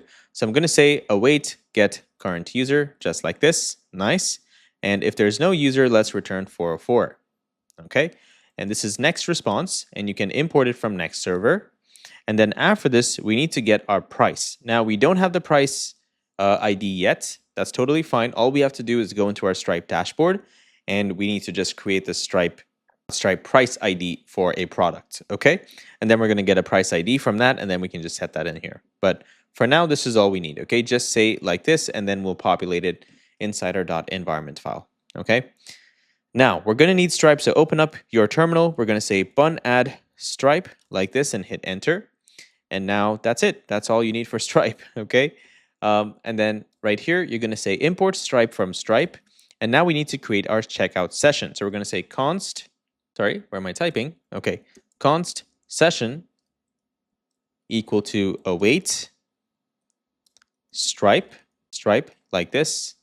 Okay, and oh, I need to first create a client, guys. Sorry about that. So const Stripe equal new Stripe, and I'm going to invoke it. And of course, we don't have this right now, but I have to pass in our Stripe client secret key. Okay, so I'm going to say process.environment client secret key as string. Okay, next down here, I'm going to invoke, I'm going to call Stripe, and I'm going to say checkout.sessions.creates, and inside this session, I'm going to say mode, and I want it to be a subscription payment. And next, I'm going to create some line items, and this is going to be an array of multiple items or just one. So we just need one right now. So for this, I'm going to pass in our price and the quantity. So price, quantity 1. That's it. Next, after this array, we need to pass in the success URL. So once everything is completed, we want to send the user back to the payment page. Okay, and this is a custom page, of course, which we haven't created, and it's going to be inside our main route. Okay, so inside the root, inside app. So success URL is going to be our public host URL / payment session ID, and that's going to be equal to the checkout session ID. Okay, and this checkout session ID is essentially what we get from Stripe. Okay. Next in here, we're going to take the cancel URL and we're going to pass this in here as well. This is just the payment and cancel set to true. That's it. Okay. Next, if the session exists, we got everything and everything's successful, we're going to return a next response, and we got to return JSON data, sent status 200, the session URL, and the customer ID as well. If none of this was successful, then we're going to return a 400 response. Okay, simple stuff, not too complex. Why do I see something red in here? Okay, it's because I haven't completed this section yet. Sorry about that. So let's go back into that component. And first thing is I'm going to need to pass in something, right? Use subscription. Okay, I don't think it needs, oh, it doesn't need anything. All right, we're good to go. So it gives us access to this. All we have to do is get on subscribe. And I'm going to set on click on this button to on subscribe. So when you click on this, it's essentially just going to render out that page, right? And now we also have to pass the is processing inside our loading state. Okay, nice. And now we have our endpoint set up. We can go ahead and import this payment button just like this. And let me see if we need to pass some props. Okay, no props for this component, so nice. All right, now all we need is, let's go ahead and grab our Stripe keys and our Stripe ID. So I'm going to open up my API right here, go into route so I can keep this. First thing I need is a price. So let's go ahead and do that. Now, before we go into Stripe, I just want to show you a Stripe quick link guide that I created. I put it up for the cheapest price I possibly could, okay? So you can go ahead and grab this right now. It's essentially all the links that you need for every single page or integration type in Stripe. And trust me when I say this, Stripe is massive. You literally need to know how to look and where to look inside Stripe in order to find what you're trying to look for. Okay, so that's why I went above and beyond and I created a simple document. It's not too complex. It's just straight to the point. For example, if you're trying to do how to accept a payment, we know exactly where to go, how to create a direct charge, how to create subscriptions, and how to do Stripe Connect stuff. So this took me literally 2 weeks to find out, and I just put it in a simple document so it can save you a ton of time. So if you click on that, you can purchase it. It's right here. And inside this, I also have a bonus Stripe direct support link where essentially you can get 24/7 support from their private Discord chat. Okay, so you guys are not going to find it very easily if you try to search for it, but this is the best support I've received from Stripe. And I've put the link in here. It's a little secret link. If you click, it's going to take you directly into their support channel and you can get support from their tech leads. Okay, awesome. So I went ahead and logged into Stripe and I also made sure that I turned it on to test mode. Okay, now first thing is I'm going to go into products. And as you can see, I've created a bunch of products right here. I'm going to create another product and I'm going to call this Opal Paid Tier. Okay, not TEA. Okay, and or just say Opal Paid, or just say the price, right? I think our platform is, how much are we even charging? I'm just going to set $99 to make it easy and simple. All right, that's what everybody charges. So it's at $99 for Opal. So I'm going to say Opal 99, and down here I have to charge $99 every single month. Okay, now go ahead and add this product. It's going to create the product for you. Click on the product, and then it's going to take you into this section right here. Now we're going to notice a new price called this was created, right? You can go ahead and copy this price ID. So let me make sure it's the exact same price ID, 107 or 1Q7 and ends with 23, 1Q7 and ends with 23. Okay, so if it will let me copy this, oh man, why can't I even copy this? See all lines. Okay, I have to copy it this way. Great, nice. So now that I have copied this, I can go into my .environment and I can populate that. Okay, so go into your .environment file and you're going to scroll down right here. You're going to find something called price ID and just put it into that. Okay, and once you're done with this, you're going to go back into your dashboard. Okay, and if you have the document, you can directly click on the Stripe link, which is the dashboard link to get the API documentation. If not, this is what you have to do. So first you have to look up for developers, then it's going to take you into this page. Just note how there's no way you can access this page, right? So you have to search for this, so don't forget, okay? Then you're going to click on API keys and you're going to find a bunch of stuff right here. First, copy the publishable key, okay? And paste it in here. I'm going to put it inside quotations. And then you're going to have a secret key. So you can delete this and you can pretty much create another key if you want. But I already have a test key, so I'm going to copy this and go into your Stripe client secret key and you can paste this in here. Okay? Awesome. Now that we have all these values, I'm also going to make sure my Stripe publishable key has the right ID. Let me go ahead and take a look. Just give me 1 second. Okay, so we don't need that because that one is only for if we're using custom Stripe forms, okay? We're just using the custom, the default Stripe page, so I don't think we need that. But it's okay for now, I'm just gonna put it in here, okay?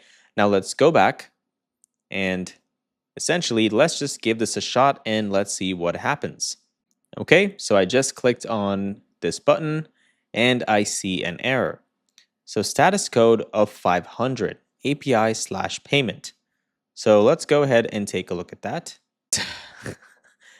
Man, I hate this, dude. I literally spent a whole day trying to figure out the solution as to why I'm not able to upgrade a user to a pay tier. And if I tell you the problem, you're going to laugh at me. But what I did wrong was down here, I had the same key duplicated twice, and one had a value and one did not. How stupid is that? Okay? And because of that, the terminal was throwing a 500, and my app was throwing a 500, and I went into Stripe documentation. I went into every possible resource on the internet to get you guys the answer because I was so determined that that I have to give you guys the answer to this problem. All right? Well, I've also done this in the past, the same exact issue, and it turns out I did it again, but I just wanted to say that was the problem, okay? See, my goal here is I don't care if I have to go above and beyond and spend an extra 2-3 days of sleepless nights to get you guys to your goals, because my goal is I want each and every single prodigy, every single person who's watching this video, to have the ability to monetize their code.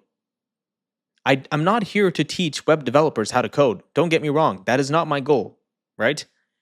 My goal here is to give you, SaaS developers and SaaS business owners, the ability to finally quit your job, because you can monetize your passion. You can monetize your code. You can monetize your SaaS. And it is the best business model to start today, because next year is going to be the great bloom of SaaS. And I'm making this prediction right now itself because there's a sudden trend in AI tools. And you guys know about this, right? Ever since, 2023, right? 2022, we had this sudden spike for SaaS and AI tools.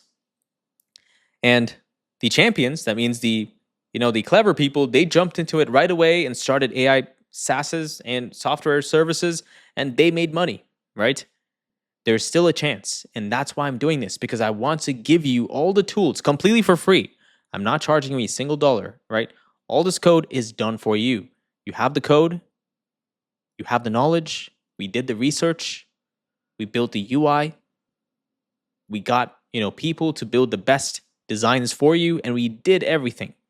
All you have to do is the other tiny portion that's left. Market. Start today. We have done every single thing. You have no excuse if you say, I don't know what to do. We have done everything for you. All you have to do now is get the application, go live, and make money. Okay, that's literally it. Because I really want each and every single one of you guys to experience what it feels like to not have a 9-to-5 job. Okay?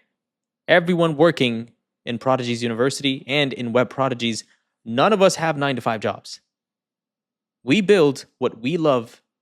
We work on things that we love. We wake up every single day and we love the things that we do. And I want you to experience that as well. I don't want a single prodigy around the world to ever wake up on a Monday and wish it was a Friday. Never.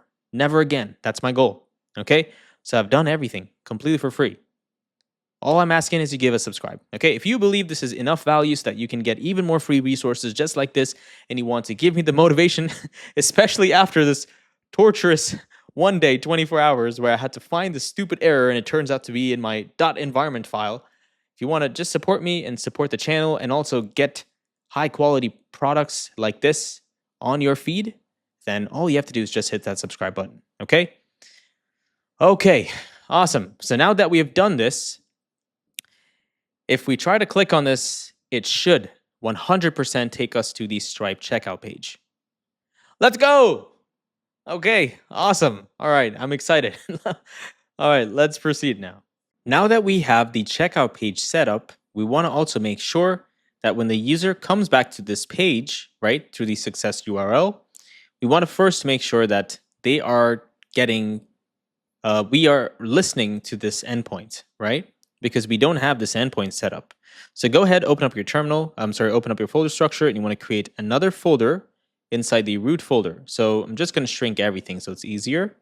Inside app, you're going to want to create another folder right here, and you're going to call it payment. And inside that, you're going to create a page.tsx and a loading.tsx. Okay, it doesn't really matter, but I'm going to also have a loading page in here. And this is basically a spinner component. Okay, so I'm just going to import spinner from our components, and I'm just going to render out a div.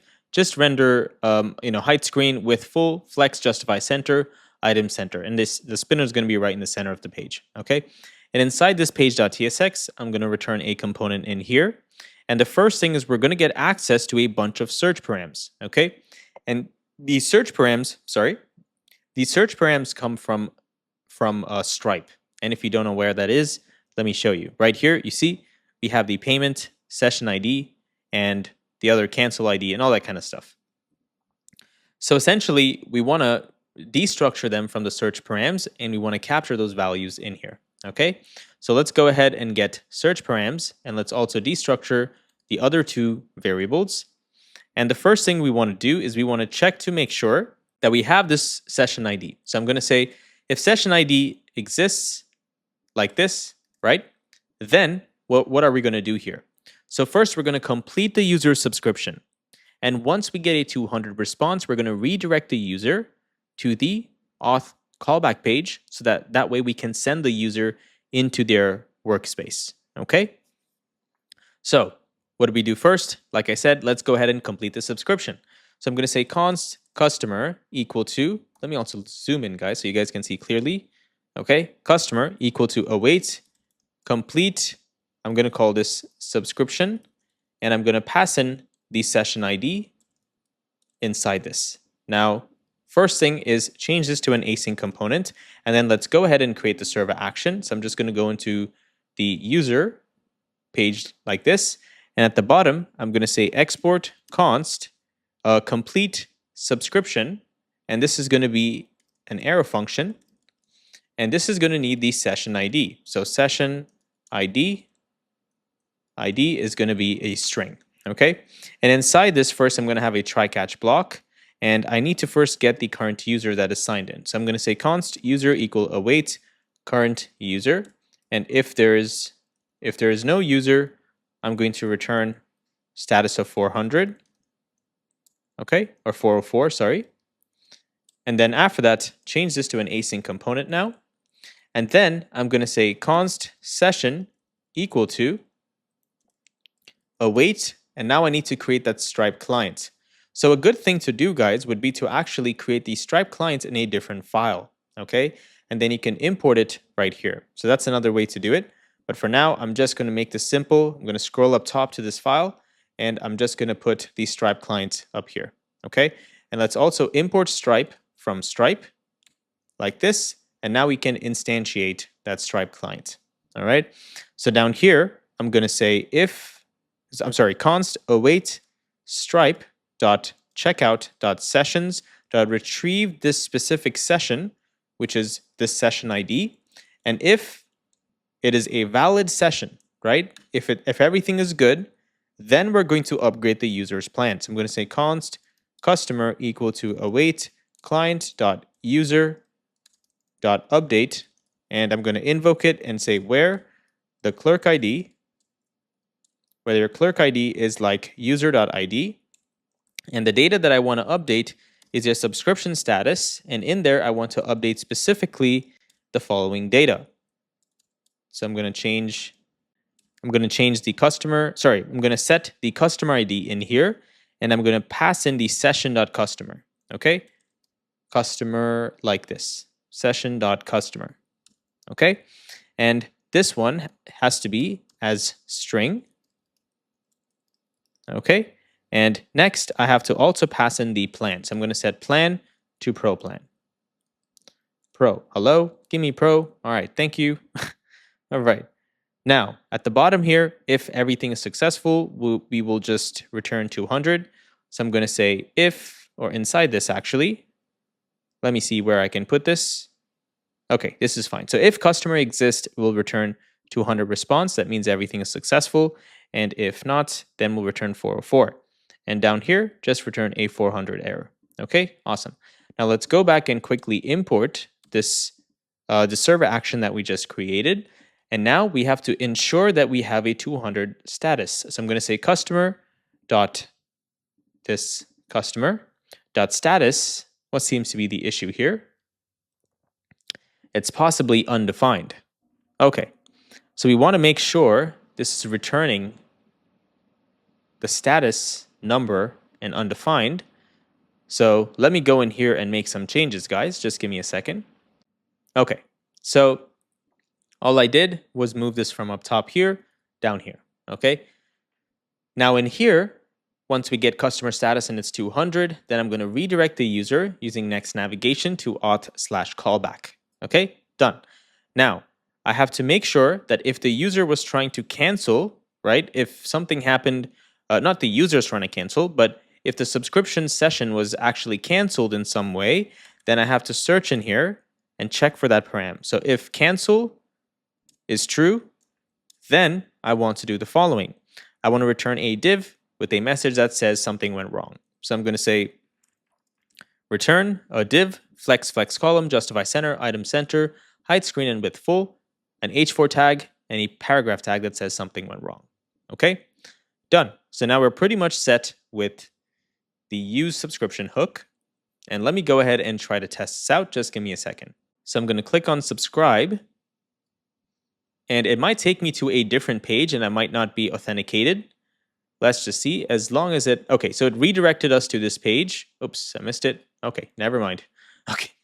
But yeah, that's it. So now this user is no longer a free tier member, right? As you can see, we lost access to that banner down here.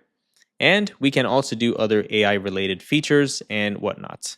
Great job, guys. All right, guys. Now we come to the fun stuff. We will be building an Electron application, which is a desktop version of Opal.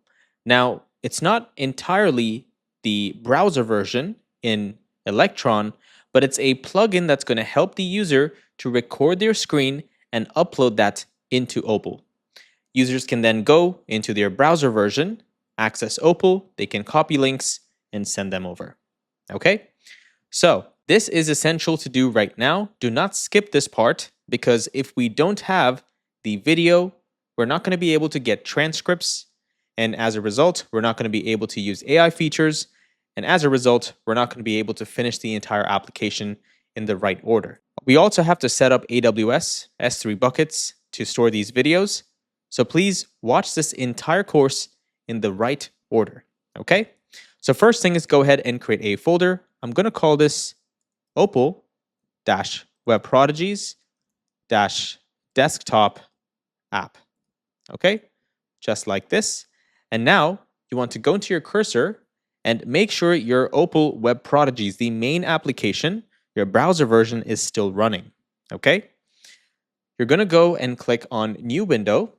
That's going to open up a brand new cursor window, and I'm going to move it all the way right here. And now I'm going to move my Opal application, the Electron application that I just created, inside this folder. Okay? Now open up your folder structure, and I will be using npm for this because Bun is not truly optimized. So I don't think it's a good idea to use it inside an Electron application. Okay?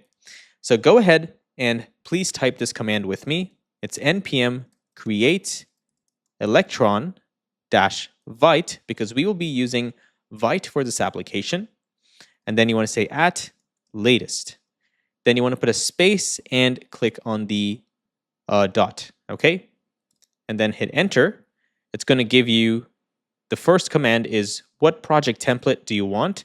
We are going to be using React, okay? Please do not do vanilla, then you're not going to be able to follow with the course. So click on React, and it's going to give you a full native React application. And this Electron version is just using React, and it's combining it with standard Electron stuff, and it's connecting all of the files and building us an Electron version of a desktop app that can work on any device. Okay? Now, of course, there's a disclaimer I want to point out. You will have to also make some changes for every device, right?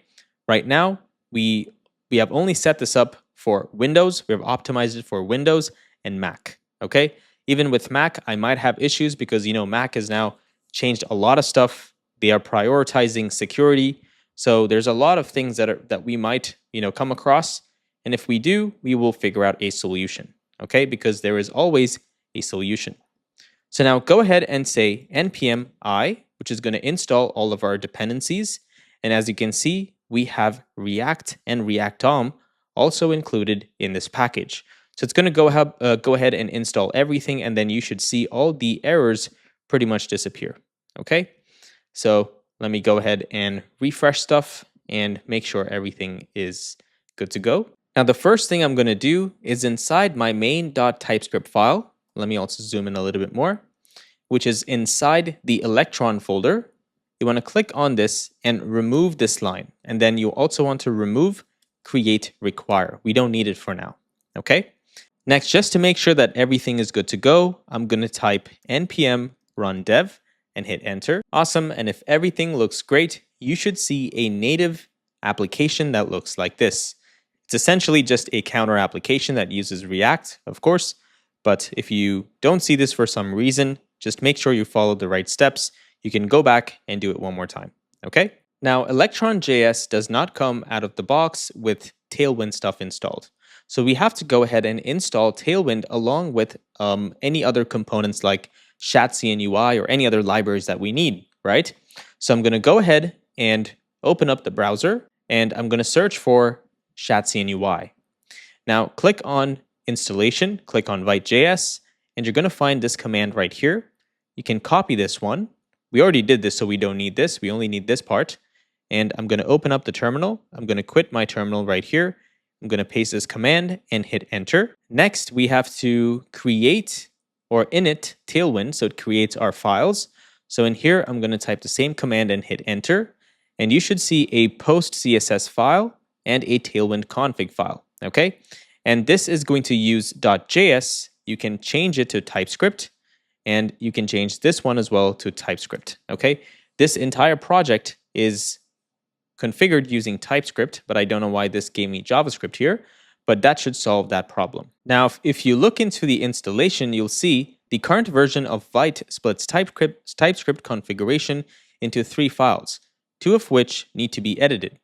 The base URL, the paths and properties to the compiler options, and also the TypeScript configuration and this ts.app.config file as well. Okay, so go into your tsconfig.json file, which should be right in here, and we have to essentially make these changes. So I'm going to copy this, and I'm going to go into my TypeScript configuration file, and in here, I'm going to add my new compiler options. Okay, so I don't really have to do this. Instead, I can go up here because I already have the compiler option, right? I just have to provide the base URL and the paths like this. Okay, nice. And that's pretty much it. Okay, now let's go back here and see. It also says we have to update the TypeScript config.app.js. So let me search for that real quick. Okay, so I'm not able to find this file. I think they probably removed it, right? I'm not sure if we even need it. So if it's supposed to be there, then you can update it. At the moment, I don't find this. So I'm just going to skip over this. And if any errors take place, then I will come back to this. Okay, so go ahead, open up the terminal, and you're going to type in the following command, which is this one right here. So I'm going to type this in and hit enter. And now we can copy this right here. And we have to add this to our file. So define config right here. At the bottom, you can hit enter right after this, and you can put this inside. Actually, not right here, guys. It's after this bracket, okay? You can put the resolve path right in here. Next, let's go ahead and initialize ShatsCN UI. So I'm going to open up my terminal once more, and I'm going to say npx ShatsCN at latest init, and it's going to ask me, ask me some stuff. I'm just going to hit yes for this, and let's just give that a second. Okay. It looks like no Tailwind CSS configuration was found. And I think the reason's probably because it was looking for, Tailwind. Let me just take a quick look at this. All right, so there was some error, which was essentially telling me that it could not validate the Tailwind CSS, which is really weird because it already generated the Tailwind config file. So first thing I did was I just changed this to .js, I don't think it actually matters. You can still keep these two as .typescript. And the next thing I did was inside my tsconfig.json, I added the paths, and this is something that ShadCN is giving me inside the documentation. So make sure you add this in here. Next, inside the tsnode.json, you want to add the base URL like this, and you want to also add the paths like this. Same thing, okay? Next thing is inside the vite config, I added the resolve alias, and I passed in the @ right here, and I set the source as the path to resolve to, okay? So make sure you type this out as well. And once this is done, I took a look into my index.css, and for some reason, it did not install any of the CSS related stuff in here. So what I did was, when I ran the command, it said, click on this Tailwind configuration to learn about how to wire up Tailwind. And I noticed the first thing is it said, well, do all of this, and we already did this clearly. It's telling me to configure the template. So I'm going to copy this right here, and I'm going to go into my Tailwind config file. I'm going to remove content, and I'm going to replace it with exactly what I found. Okay. Then I'm going to add one more in here, and it's called, what is it called? I think it's called dark mode, or okay. I don't think it's giving me that, so it should be fine for now. But let me take a look. All right, it's working. So weird. All right, dark mode. Okay, so go ahead and say dark mode, and you want to pass in an array and pass in class inside it. Now, if you click on this, it's showing nothing is in here, right? So if you scroll down, it says you have to copy these 3 utilities, and you want to go into the CSS, you want to remove everything, and you want to paste this in here. Then it tells you to run dev, but before that, I want to also do npx shadcn latest at latest and init. And if you hit enter, it's going to give you this part saying it validated the Tailwind CSS file. So now go ahead and click on neutral and New York, and for yes for CSS variables, and it's going to go ahead and do all the CSS stuff, Tailwind CSS stuff. Okay, nice. Now the next thing is I also want to install components in here. So what I'm going to do is, well, you could either just install all the components, or you could just do only the components you need. And for this project, it's a very small project. The only thing is we just need 3 windows, a recording screen, access to, stuff on the computer, and that's pretty much it. And we only need 3 components, like the popover, button, and sonar. So we should be good to go. But I want to just get everything just for the sake of it. So let's go ahead and do that first. So I went into ShadCN UI, and the same exact thing. You want to copy this command, and I'm going to open up my terminal. I'm going to paste this, but instead of button, I'm going to remove this and just say add. Okay, then they're going to ask me which component do you want. I'm going to hit A, and I'm going to pretty much install everything. But before that, guys, I also want to make sure, okay, let's just do this and see if it installs it under the correct directory. And hopefully it works, and we'll get back once this is done. Okay, awesome. It went ahead and built a components folder, and it also built a hooks folder with the hook that we need, which is use toast. So that looks great. Now let's go ahead and say bun run dev and hit enter. Okay, something looks wrong here. Sorry guys, it's npm run dev because we're not using So something is wrong. Okay, let me go ahead and fix this. Okay, so nothing was wrong really. It's just that we had the .js files for these, and if you want to do that, you also have to go ahead and configure your tsconfig file to essentially use the TypeScript configuration types. Okay, so tsnode. So I don't have time for that. So what I did is I just changed this to JS, and now if I do npm run dev, that should spin up an application for us. Okay, there we go, guys. Great job. The next thing you want to do is we are going to install Clerk inside our application. Okay, so for that, we're going to need 2 environment variables. So inside your .env.example, inside the GitHub repository, you can find this, you can copy it and paste it. If not, no problem. All you have to do is you have to create your .env file. So I'm going to say .env like this in the root, and then also in .gitignore, we want to go in here, and at the bottom, we want to say .env. Okay, nice. And the next thing is I went into GitHub and I created a new repository, and I just copied this line by line right here because this by default does not come with the GitHub repository. Okay, so I just copied this, the git init, one line by line, and just hit enter, and that essentially installed my GitHub repository into this. And you'll notice your .env file will be pretty much grayed out like this. Okay, this is exactly what you want. I just did that right now, so that way I know my git ignore is actually working. Okay, so now I'm going to close this. I don't really need this terminal, so kill this terminal here. Okay, and the next thing is I'm going to go into my .example, and I'm going to copy the URLs right in here, and I'm going to paste it. Now I'm going to go into my other application, which is our web application, and I'm going to copy the clerk publishable key. Next, let's go back into this, and I'm going to paste that publishable key in here.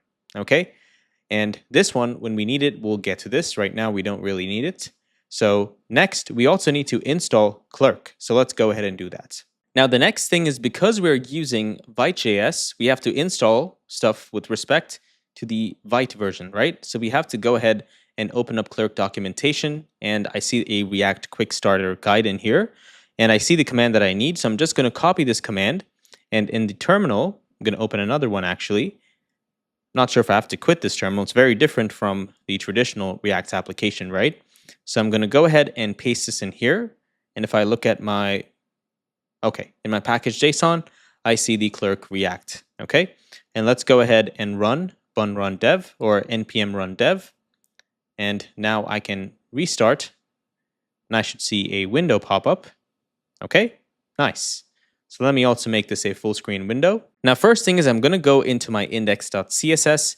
If you have the CSS file from GitHub, you're good to go. All you have to do is copy it from there, and you can paste each and every class. We're going to need these classes to essentially make each of our windows draggable, okay?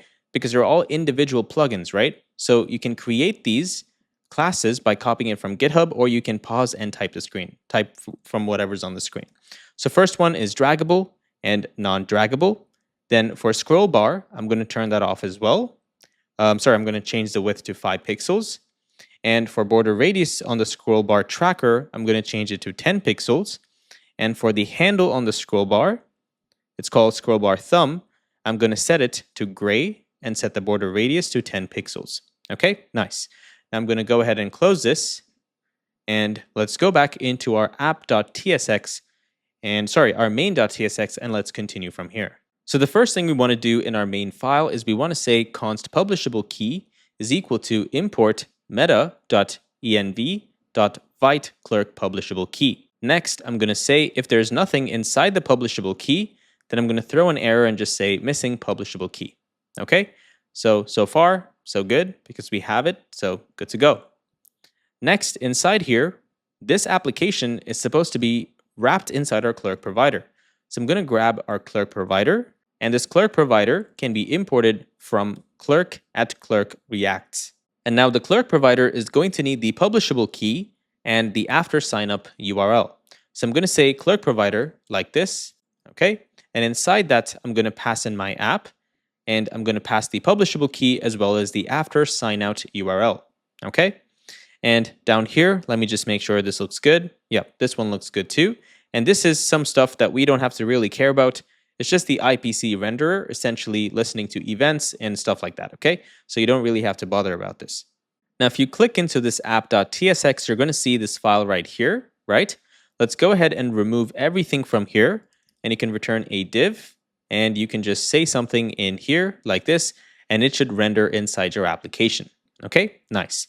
Now, the next thing is we are going to need our React query and our client inside here as well. So let's go ahead and grab that. Okay, so I'm going to copy this command right here, and inside my terminal, I'm just going to paste this, and that should install React query for me. And now that I have that installed, I can import it from here, say import query client and the query client provider, and now I can do whatever I want in here. Okay, so first thing, go ahead and remove the state. And since we don't need the state, I'm also going to remove this import. And now I need to first create a client, right? So I'm going to say const client equal to query client. And then I also need to wrap our application inside this query provider. So I'm going to say query client provider. And inside this, I'm going to pass in our new client. So I'm going to say client equal to client, just like this. Okay. Now, in here, we need to have essentially our auth button, the widget, and the layout for this application. But if we're using toasters, we also need to import the toaster component. So I'm going to grab that as well. And the toaster component comes from Sonar. So let me go ahead and install that. So toaster, just like this. And I'm also going to render out toaster in here. Nice. Now I don't need these, so I'm also going to remove this so it doesn't throw any errors. And you shouldn't have any problems with your application as well. So inside your folder structure right here, you're going to create something called layouts. Okay. And inside that, you're going to create a control-layout.tsx. Now, usually in a React application, I like to name everything with capital letters. Now, this is totally up to you.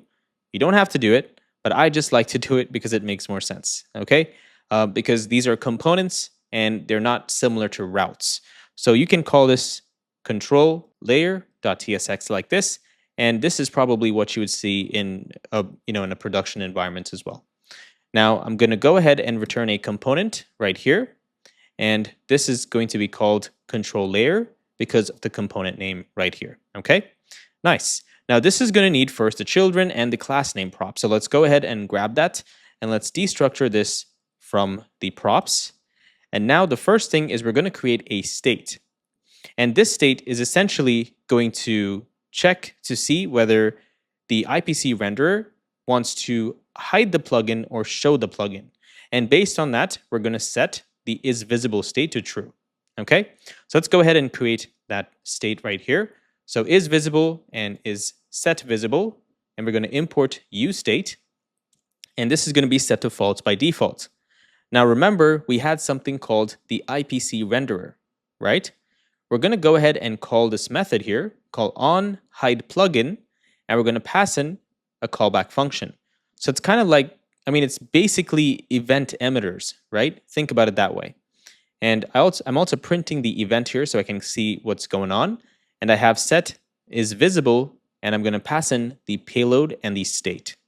Okay, nice. So now once this is true, down in here, I'm going to render out a class name. So I'm going to say class name, and I also need the cn function. So I'm going to say cn. I'm going to invoke it and pass in anything that was passed as a prop for the class name. And now if it is visible, then I'm going to set invisible to true. Okay, so if isVisible is true, we'll render this. If not, we'll render invisible right here. Okay, nice. And then after this, we want to also pass in the default class names. So I'm going to put a comma, and I'm going to say the following class, which is bg of this color, flex, px of 1, flex column, rounded 3xl, overflow hidden and hide screen. And inside this, let me see if I just return something. Okay, it's not going to return. And the reason is because I have to render out this component. So let's go back one step. And inside our app.tsx, before the toaster, we're going to render out our controlled layout. Okay, so our control layout is going to come from this folder. So let's go ahead and install that. And down here, I'm going to go ahead and render out this component. And the toaster can be outside. That's totally fine. Okay, and now inside this component, we can render out the anything else that we want. So now let's go back into our control layouts. Okay, so it looks like there's a problem with the imports, right? Because I'm getting this from a different file. So I'm going to change this to controller layer or controller layout. Okay, so there seems to be a problem with the spelling errors.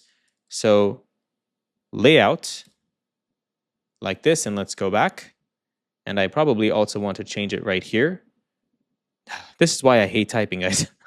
I make so many spelling errors, it's crazy. But it's okay, everybody makes problems. Everyone makes errors, right? So what's the issue? Let's see. So this is a default export. So we don't really need this. Okay, nice. And now this needs children and the props, and we'll go ahead and pass that in. So in here, right now we need to first create some components, but let me make sure, okay, we still haven't completed our layout. So let's go ahead and complete that first. So inside this, we're going to create another div, okay? And this is going to have the following class name: flex justify between items dash center and padding of 5. And then also we're going to make this element draggable, okay? So let me change this padding of 5, and I'm going to change this to draggable, just like this. And then I'm going to have our user button. So I'm going to say span, and inside that, I'm going to change this to non-draggable, and I'm going to import our user button component, which comes from clerk, okay? Nice. Now the next thing is I'm also going to have an X button right here. So after this span, we're going to show an X button like this, and that's going to have a callback called onCloseApp. And let's go ahead and create that one as well. So inside your libs folder, you're going to find something called utils. And inside the utils, I'm just going to create this one in here, okay? So essentially, anything that we need for our app, we can put in here. Now, just keep in mind, guys, this in no way is a production-ready, like structure or anything for our Electron application. I'm just getting it to work as fast as possible, all right? So you can go ahead and create all the folders, whatever you want, because I just showed you probably a 10-hour course on how to do this. And I've also created more than 100 plus hours of free courses that teach you how to create a good folder structure and maintain a production-ready approach to your application.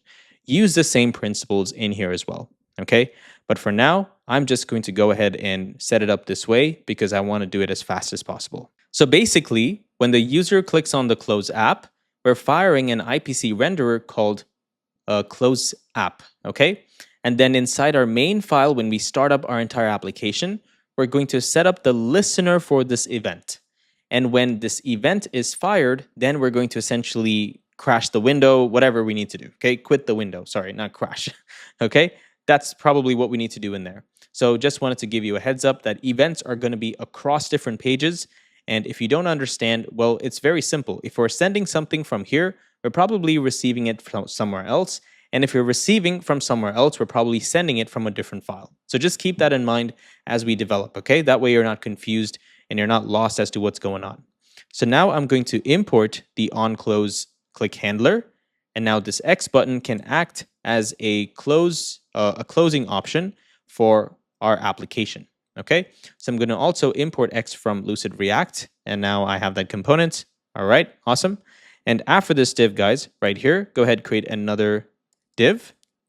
And inside this, we're going to say flex-1, height of 0, overflow of auto. And inside this, another div, okay? And this one is going to have padding of 5, flex with a full. And now one more div inside this, and this is going to have image. So image tag, and the source is going to be the Opal logo. And right now, of course, I don't have this. So I'm going to go ahead and grab that. So open up the old code base and search for the public folder and click on Opal logo and just copy this file and you can paste it inside your public folder. Okay. So yeah, so now I can copy this directory and in here, the path, sorry, I can just paste this in here. I'm going to say /logo.svg, and that's pretty much it. Okay, for alt tag, I don't really know if it matters, but I mean, sure. So I'm just going to say app logo. Okay. All right. Now after this, I'm going to create a paragraph and I'm going to say Opal, and this is going to have a class name of text-white, text-2xl. Okay. And that's it. That's for the starting part of our application. Now, as you can see, we have this window like this with Opal right here, right? I also made a spelling error somewhere. So flex, where did I make that spelling error? Let me search. Okay, let me just change this to flex, items center, and gap x of 2. Okay, all right, nicer. So this is essentially going to be one part, right? So it's kind of like the login screen. And if you close this, it's going to fire that event. And I'm not sure if we can see this here. Probably can't, right? But essentially, you'll be able to close the application. So one more thing I want you to keep in mind is in our application, we're going to have 3 different entry points, okay? Because all of our apps are handled as separate React applications. And this is some custom configuration that we need to do, because technically, whenever you show an individual window, it has to be an individual React application in itself. Okay, so it's going to have its own index file, its own app file, all that kind of stuff. So this window right here, it's essentially a layout for our controller, right? So we're going to have the type of, the audio files, or the audio, devices, the screens, and all that kind of stuff inside this one, okay? And also the login screen. So that's why we have this X button, because this is the only component that you can close the entire application with, okay? So let's go back in here. Now that we have this, let me see what other errors we have. Okay, we also have to render out the children elements. So inside this, you see this height of 0, right? Let me do one thing. Let me remove this, and I'm going to paste this after this. Okay, and in here, we're going to render out all of the children elements.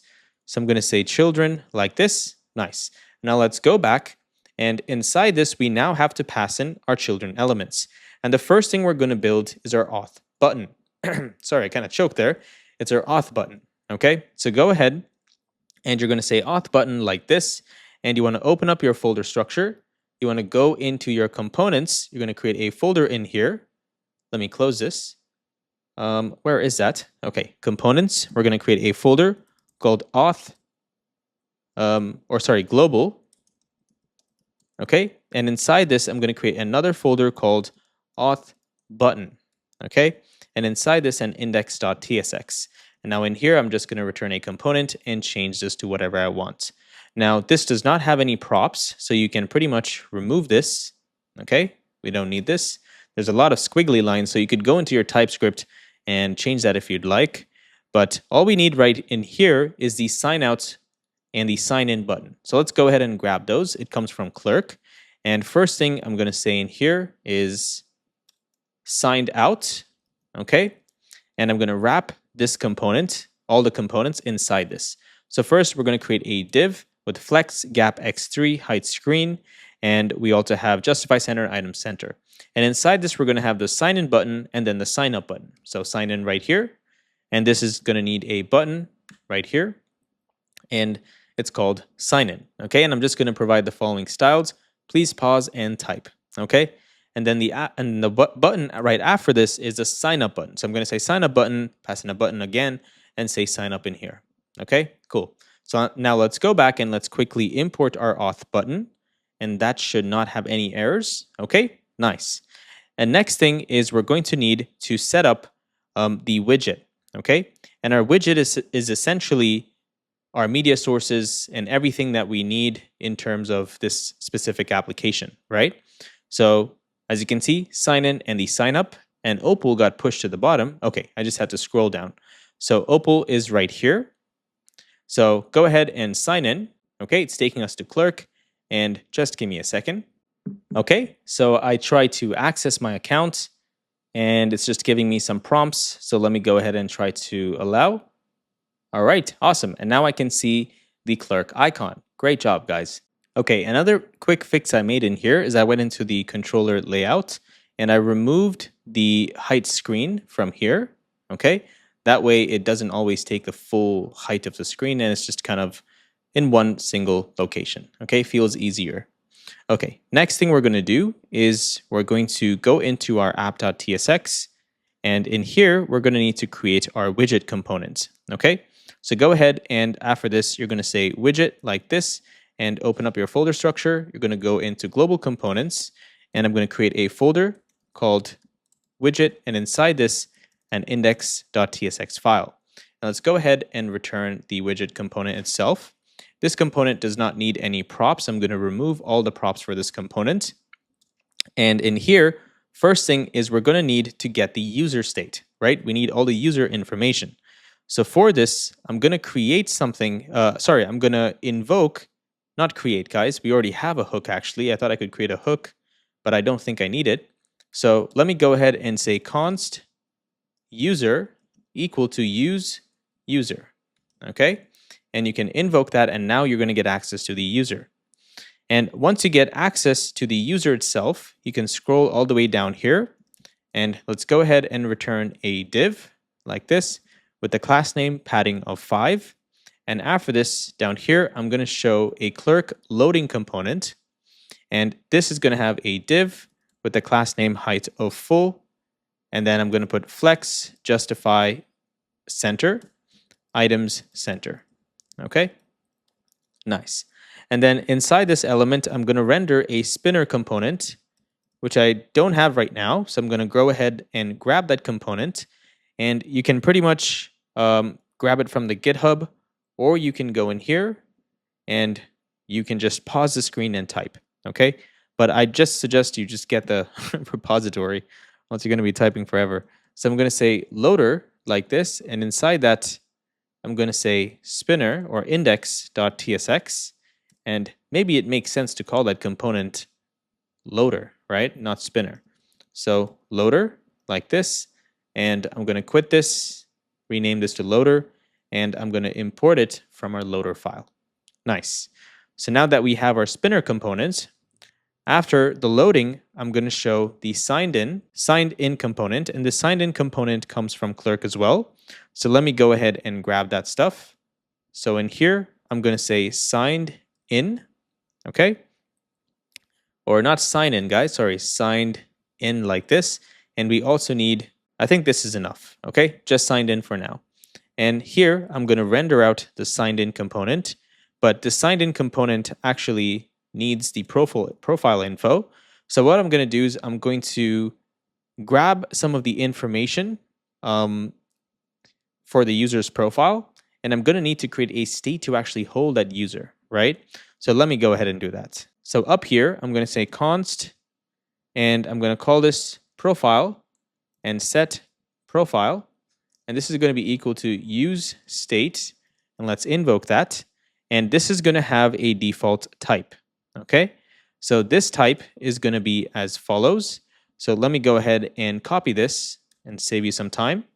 So it's going to look like this, right? We have status, the user, and this is going to have the subscription plan, pro or free, and the studio information, which is all the settings, right? So the ID, the screen, the mic, the preset, everything that they need, including the camera and the user ID. And then we also have the user information in here, which is the string, email, first name, last name, created at, and clerk ID. Or this one will be null, or this entire data will also be null, okay? And by default, I'm just going to set this to null right now, okay? Now you can take this and put it into a different file, but I'm just going to keep it in here. And the next thing we want to do is we need to have a use effect that can fetch this information, right? So I'm going to say use effect like this. And in here, I'm going to return an empty dependency, or actually I'm going to pass in the user information from here, right? This is right here. And I'm going to pass that in here. And first thing I'm going to do is I'm going to say if the user exists and user.id exists, then I'm going to do the following. So I'm going to say fetch user profile info like this. And it's another, basically a request, an API request that we need to make. So we'll do this inside the utils file. But first thing is this is going to need the user.id. And then I'm going to say .then. So once this is completed, this is going to take a callback function. And all I'm going to do is set the profile to the profile we get. Okay. And all right. So for now, this should be good. So let's go ahead and create this. So go into your libs folder and click on utils. And in here, you're going to go ahead and say export const fetch user profile equal to an arrow function. And this is going to be an async function that takes in the clerk ID, which is going to be a string. And in here, I'm going to say const response equal await HTTP client. Okay, and the HTTP client is not showing up. Okay, so weird. So I'm going to say HTTP client dot get. All right, so let's do this instead, guys. So open up your terminal, and we're going to say npm I Axios. Okay, and go ahead and hit enter. And right here, first thing is I'm going to say const HTTP client equal to Axios, and Axios is going to get imported from Axios. So I'm going to import that right here. And I'm going to say dot create, and I'm going to pass in some options. So I'm going to set the base URL equal to import meta.environment.vite host URL. Now, of course, we don't have this, right? So we'll create that in just a second. But for now, I think we could just pass in the, I think we could just pass in localhost URL, right? So let me go ahead and do that. Okay, so I said http:// localhost 3000. And let's go back now. And where do we have that call? Okay, we have the call done right here. So in here, I'm going to say the following. So I'm going to say await http client.get. We're going to invoke this, and we're going to pass in the auth route. So we can say auth /, and this is going to be the backtick, sorry. And I'm going to say $clerk ID, this one right here. Okay. Now, if this is good, also we have to pass in some headers. Sorry about that. So after this, go ahead, pass in an object, and I'm going to pass in the headers, and I'm going to say content type application.json. And after this here, I'm going to return this response.data, just like this, okay? Now, the first thing to keep in mind is if we need to make requests between this application and the other one, we have to create something called as a proxy, okay? So let's go ahead and set up that configuration. So right below this, right here, I'm going to say the following, and I'm also going to quit my terminal so I don't get any errors. And guys, this is something that you can't see in real time, right? We can't, because it's going to keep constantly refreshing the entire application, and it's going to keep navigating me to the app, okay? But this is just configuration stuff. So for now, we're good to go. So the first thing we're going to do is we're going to set up our proxy. So we're going to say server, and this is going to be an object, and I'm going to put a comma after this. And in here, we need our proxy itself, and we're going to set the proxy settings like the following. So I'm going to say / in a string / API. What just happened? So it's okay, / API. And this is going to be an object. And this object is going to have first the target URL. And the target URL is going to be localhost 3000 / API. Okay?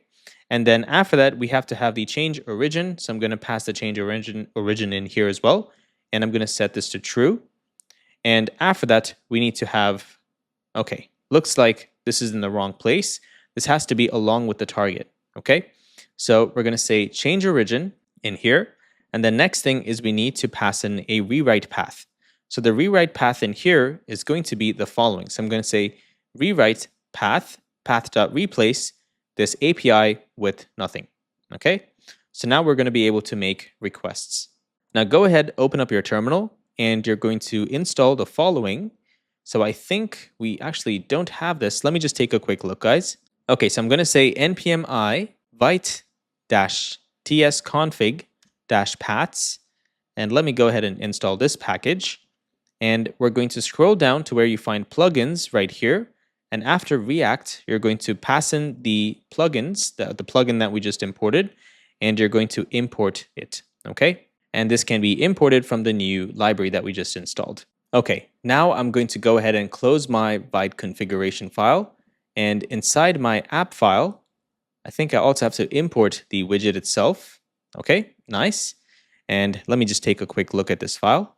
Okay, so we can now import the fetch user information. And that's it. So now we have the user's information right here. And we also have to use this profile, right? So let's go ahead and do that right below down here. So inside the signed in component, we're going to say if profile exists, then we're going to need to render out a component called the profile the media configuration. Okay. So media configuration like this. And if not, then we're going to render something else. And here, we're just going to render a div. And this div is going to have a class name of width full, height full, flex, justify center, and items center. Okay. And inside this div, I'm going to pass in our loader component, and I'm going to set the color to white. Okay, nice. Now, for this component, we can go ahead and create it, but we're also going to need another server action, right? Sorry, not server action. I'm so used to saying server actions, but we're going to need to create another hook, and this hook is called use media resources, because we want to essentially get all the resources that the user had, and we want to render their devices in here, right? So I'm going to scroll up top right here, and I'm going to say the following.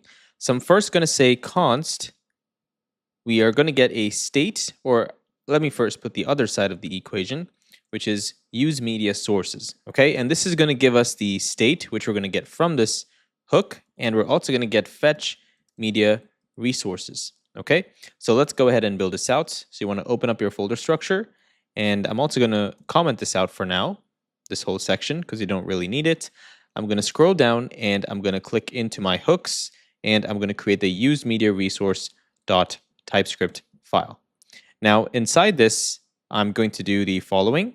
So first I'm going to say export const use media resource, and this is going to be an arrow function, and we're going to use the use reducer right here to essentially create a getter state, and also pass in some reducers like get devices and anything else if you want to expand on top of this.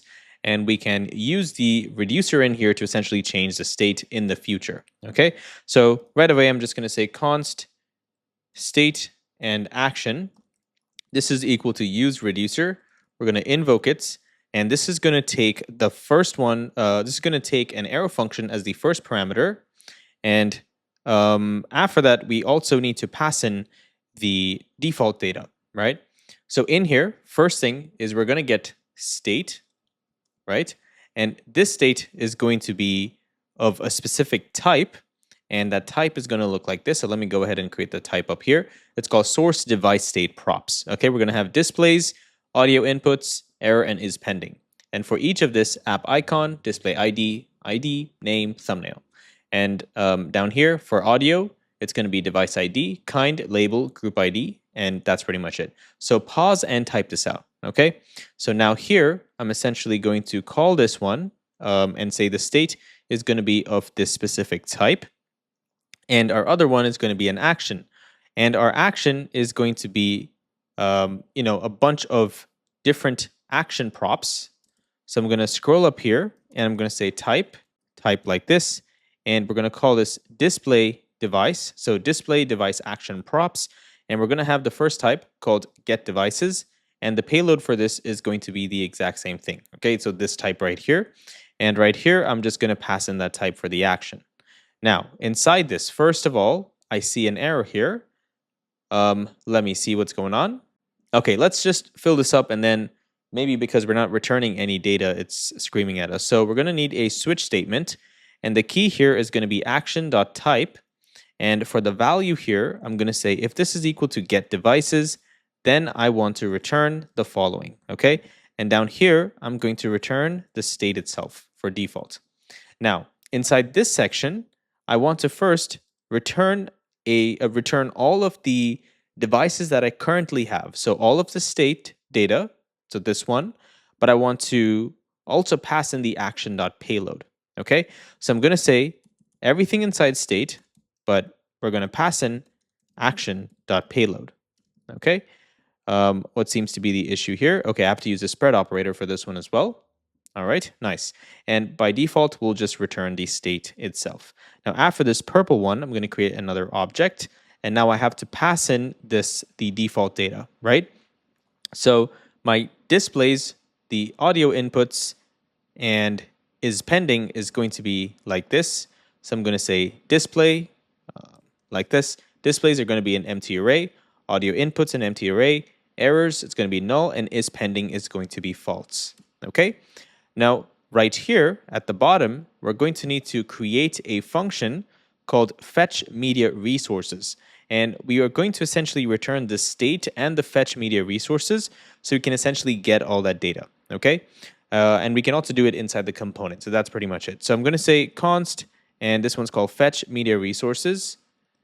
Okay, this is equal to an arrow function, and this arrow function in here is going to essentially invoke this action, and we're going to fire this specific type. We're going to dispatch an action to this reducer.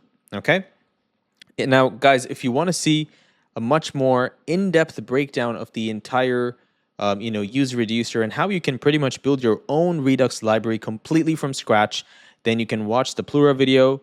And pretty much any video I've created in the past. So I've done this 1,000 times, and I've explained it in great depth. The Plura video is going to pretty much explain everything for you, okay? So you can watch that video if you want more guidance, but right now, this is the simplest way for us to set this up. So I'm going to just invoke the action, and I'm going to pass in the type in here, and the type is going to be get devices, and then I have to pass in the payload as well, and my payload is going to be an object with is pending set to true, okay? And then down here, I'm also going to return an object first so I can get rid of these errors and the fetch media resources. Okay, much better. And now after I invoke this action, I want to essentially call another function that we're going to create from our utils folder, and that is called the get media resources. Okay, it's essentially an API request. So I'm going to say get media resources, and let me go up top here. And first, let me just go into the utils file, and I can create this. So export const get media resources is going to be an async function. Okay, and inside this, we're going to make that request. Okay, so first thing we're going to do in here is I'm going to say displays equal await window.ipc renderer.invoke get resources. Okay, so let's go ahead and say this just like this. And then after that, we have to say const enumerated devices is equal to window.navigator.mediadevices.enumerate devices. Okay, we're going to invoke this. Now, guys, this is all syntax stuff, so don't worry about it. Just keep typing. Even I was completely clueless because Electron is very new to me, and I had to make this work. So I found the code. Just use this, and since you have cursor, you can highlight everything, and you can ask Cursor AI what it does. Okay, but just follow through with this. We're going to be here forever if I explain every single thing. So next, we need the audio inputs, right? So I'm going to say audio inputs equal to enumerated devices dot filter, and we're going to filter for this specific device. So it's a callback function, right? So this is going to give us the device itself. So I'm going to say device here, but if the device dot kind is equal to audio input, then we're going to return this. Okay, and make sure there's no spelling errors here, right? Don't take this one. It's audio input, not audio output. And then you can console.log a message here that says getting sources. Okay, so we know what's going on. And then you want to also return some data. So I'm going to return this right here saying displays set to audio. Okay. Oh, sorry, guys. Displays like this. So this displays right here. We're going to return that. And the audio is going to be as follows. It's going to be the audio inputs. Okay. Awesome. So now we can go back and we can import the server action. Sorry, I keep saying server action. We can import this API call, and then we can say .then. And in here, we're going to get access to a callback function. Okay. So now, first, we're going to get these sources, and inside this, we're going to say, also remove this, guys. This is not an action in here, right? We're returning something. We're returning data. So let me just bring this back. So in here, I'm going to return action. I'm going to invoke it, and in here, I'm going to pass in the type. I'm going to set it to get devices, and then I want to set the payload, and the payload is going to be displays set to sources, which we're getting from here, right? Sources.displays, and then we also need the audio inputs. So let's go ahead and say sources.audio, and I also need is pending, and I'm just going to set it to false. Okay, nice. Now let's go back and let's invoke this hook right here, and now we have some data. Okay, so let me go ahead and also console.log the state and the let me just console log state and see what's going on. All right, so one more fix we need to make here, and I totally forgot about this. If we're trying to fetch the user's information, if you see right in here, we have the fetch user profile. We're making an API request to auth/some ID, right? So now if we don't have this set up on our code, in our code base right here, we're not going to be able to listen to it. So we're not going to get any data back, okay? So we need to fix this first. So what we're going to do here is go back to our code base, which is our browser, our web application. And in here, we're going to create another route called auth.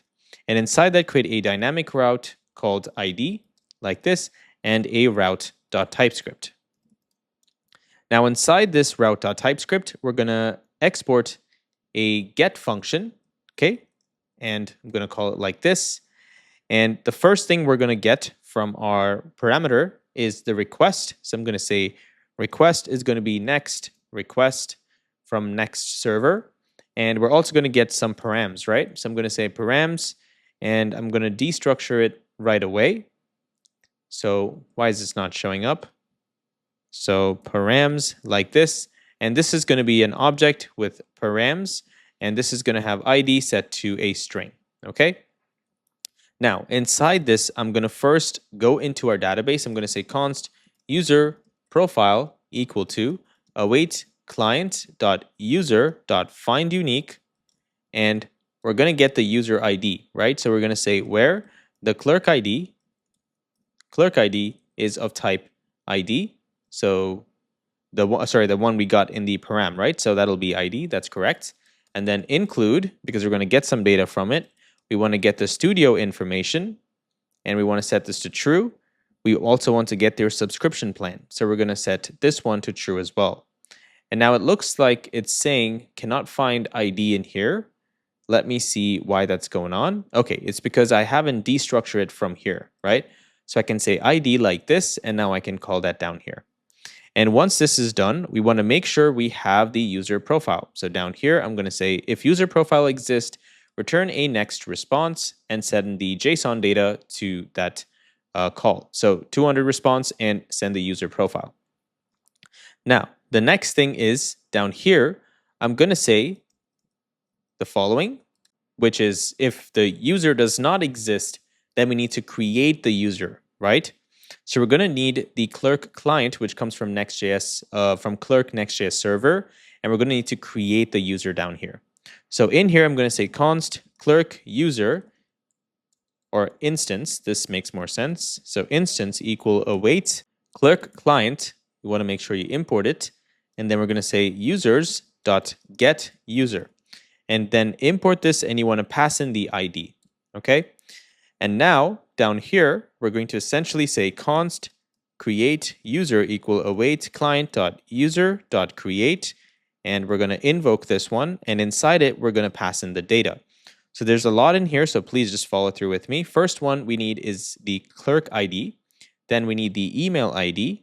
Next, we need first and last name, so let's go ahead and pass that in as well. Then we need the studio information. So I'm going to say studio, and we're going to create an empty data, so all the default data.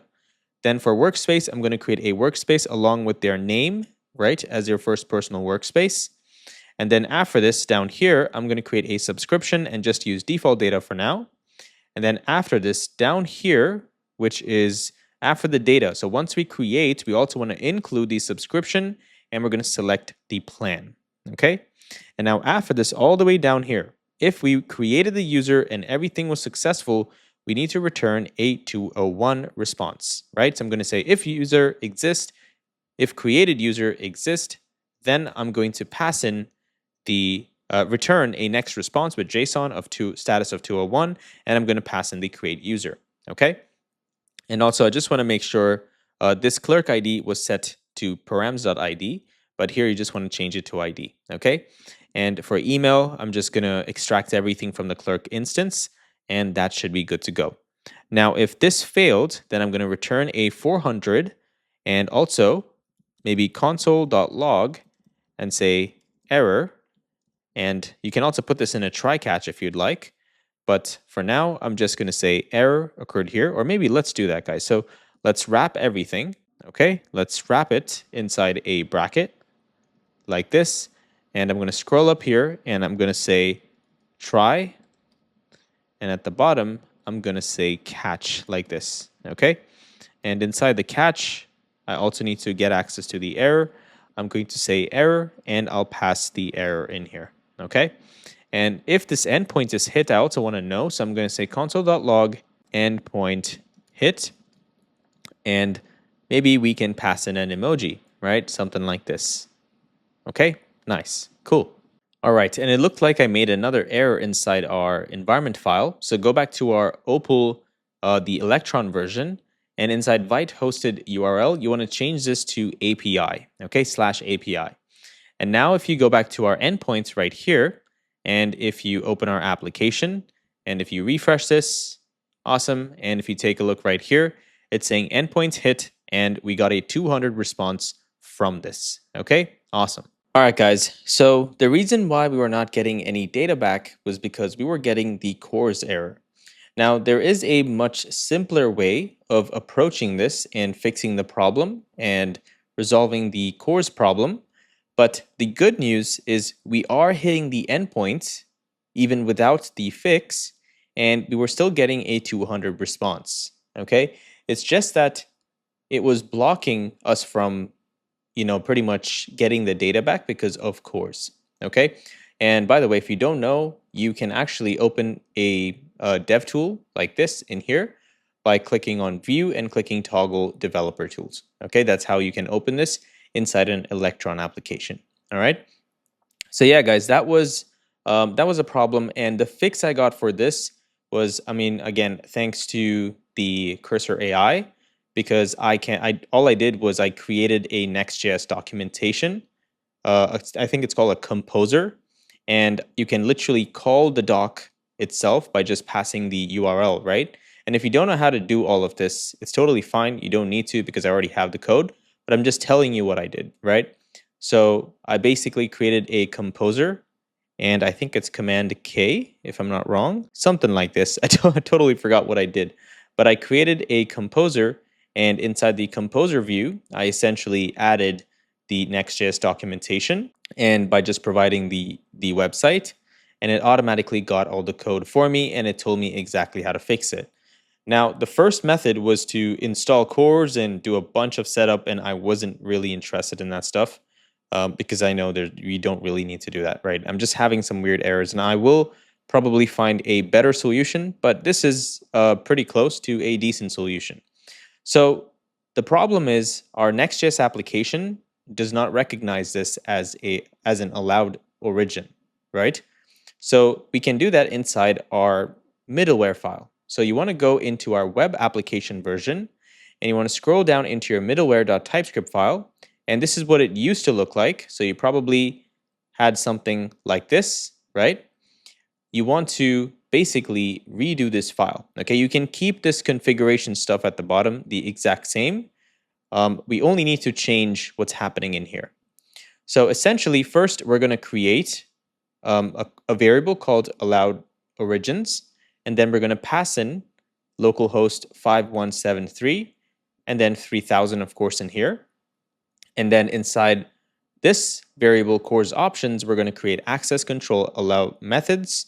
We're going to say get, post, put, delete, and options. And same, the control allow headers now. This was methods, this is headers. And we're going to do content type and authorization. Okay. So once you have these CORS options, next down here, this is by default, it's already there, I guess, right? Yeah, you see this, we already have this. It's essentially just the protected routes. And inside the clerk middleware, we're going to have this callback, right? The exact same thing as the previous one. But inside this, first we're going to check the origin. So we're going to say request.headers.getOrigin, and we're going to see if it is an allowed origin. So allowed origins, this one dot includes the origin that we just got. If it's a part of that, then we're going to handle pre-flight requests. And how do we do this? Well, pre-flight requests are essentially the first request that's made, right?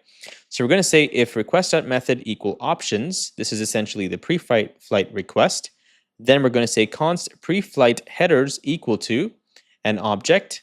And in this, we're going to conditionally destructure right here. We're going to say is allowed origin. If this is true, then we're going to conditionally render out, return this object with access control allow origin, and we're going to pass in the origin, okay? And then all of our CORS options that we just created up top right in here, okay? Cool. And then we have to return next response.json, and we're just going to pass empty in here, but we're going to pass in the headers, and this is going to be our pre-flight headers. Next, we're going to handle any protected routes, and this is by default already done above, right? So if this is basically for a clerk, so we already had this before. So if it's a protected route, then we're going to say auth.protect. Okay. Next, for simple requests, we have to say const response equal next response.next. And then if this is the allowed origin, then we want to say response.headers.set, and we want to say access control allow origin, and we have to pass in our origin right here. Okay. And then object.entries is going to essentially get us all of the key and values, right? You can read this. If you don't know, this is just JavaScript stuff. And we're going to pass in our CORS options in here. And for each of them, we're essentially going to set a response header. That's it. So we're going to grab all of these values, right? These, key and value, each of these, and we're just going to create a header for it. So response.headers.set, the key and value. That's it, okay? And then return response. And this can stay as is. And now if you go into our application and you refresh the Electron version, you're going to see status of 200, and you're also going to see all the information of the user, okay? Great job. So let's go back to our app. Let me search. Okay, so this is the desktop app. So this is good. So in here, you're going to find the app.tsx. I'm going to go into the widget. And down here, I essentially have this part where I was rendering something, right? So now I can remove this. And basically, by default, it used to show that loading icon, but now it's no longer going to. But the problem here is I don't have this component yet, right? Which is the media configuration component. So now that we have all this data, we can go ahead and create this component and pass all the information, okay? So first thing you're going to do is you're going to go ahead and open up this component. So let me go in here and I'm going to create a page in here. First, a folder called media configuration, okay? And inside that, an index, a page called index.tsx, okay? And you can put the same thing in here if you want as well, but let me change the spelling here. Okay, nice. I'm going to return a component and I'm going to rename this. And we're going to have some props here. Now, please pause the screen and type this. I will go absolutely crazy if I sit and type everything, okay? But basically, this is the type that we're going to get, just the user and the state. That's it, okay? Pretty much the same thing as the previous one. And let's go ahead and get our source device state props as well. I'm going to import that. Okay, nice. And down in here, I can essentially destructure these values, which is user and the state itself. Okay, nice. So inside this component, all we're gonna be doing is just check to see if the user has a source. If not, then we're gonna use the first source that we're gonna get from their, from all the what do you call that? The media files. Sorry, the media devices, right? And we're also going to render all of them out inside here, okay? So let's go ahead and do that. So let's go back and quickly import this component right here. And inside this, we also have to pass in this prop. So let me go ahead and say user and state like this. And now I can create a form element inside this. So I can create that, pretty much the drop-down items for them to select from, right? So inside this, I'm going to say is pending. So if we're still fetching for something, or actually, I don't think we need to do this yet. Let me just think, guys. Give me a second. Okay, so we have to do this right now. And it's a hook that's essentially going to give us all these studio settings, okay? So for example, which screen, the mode, such as HD or whatever mode the user needs, we're going to get all of that information. And we're also going to get use mutation and pretty much set up all that stuff in here, so we can basically send API requests to update these studio settings as well every time the user changes stuff, okay? So there's a bunch of things we need to do inside this hook. So let's go ahead and set that up. So first thing I'm going to say is const. I'm going to create this object here, and I'm going to set this equal to use studio settings. And guys, there's a bunch of other setup that we also have to do, and such as rendering the right files and stuff. I mean, Electron is crazy, okay? It's not very simple. Things are just all over the place, but that's just how Electron works. I mean, it's a desktop application, right? So go ahead, copy this. We're going to open up this folder structure. We're going to go down to hooks. We're going to create another hook. We're going to call it use studio settings, just like this. And first, let's go ahead and export const use studio settings, which is an arrow function. And I'll also zoom in so you guys can see slightly clearly, much more clearly. And why is this not going away? Okay, just close this. Nice. And now inside this, we're going to get some props. So let's go ahead and grab those props. Sorry, guys, not props. It is the parameters that are being passed in, right? And next, we're going to need the use Zod form hook, okay? So use Zod form is essentially going to help us, I hope you remember, it's essentially going to help us register the input field. So go down into hooks. We're going to create use Zod form, okay, .typescript. And in here, I'm just going to do the following. So essentially, I'm just saying use Zod form, and we're using generics here, so you don't really have to care about this stuff. AI pretty much helped me get it, perfectly typed, okay? So essentially, it's a function which gets the schema and the default values, and we're using the use form hook, right, from hook forms, and we're passing in the resolver and the default values, and we're just returning the register, error, handle, submit, watch, and reset, okay? So let's go back, and now we can use this in here. So I'm going to say use Zod form like this, and I'm going to import this form. And next, I'm going to destructure and say give me register and watch. And of course, this one is the schema which we have to create, but we're going to need to also pass in a schema in here. And for the schema file, you can just open up your folder structure, and I'm going to shrink everything, and inside source, I'm going to create another folder called schemas, okay?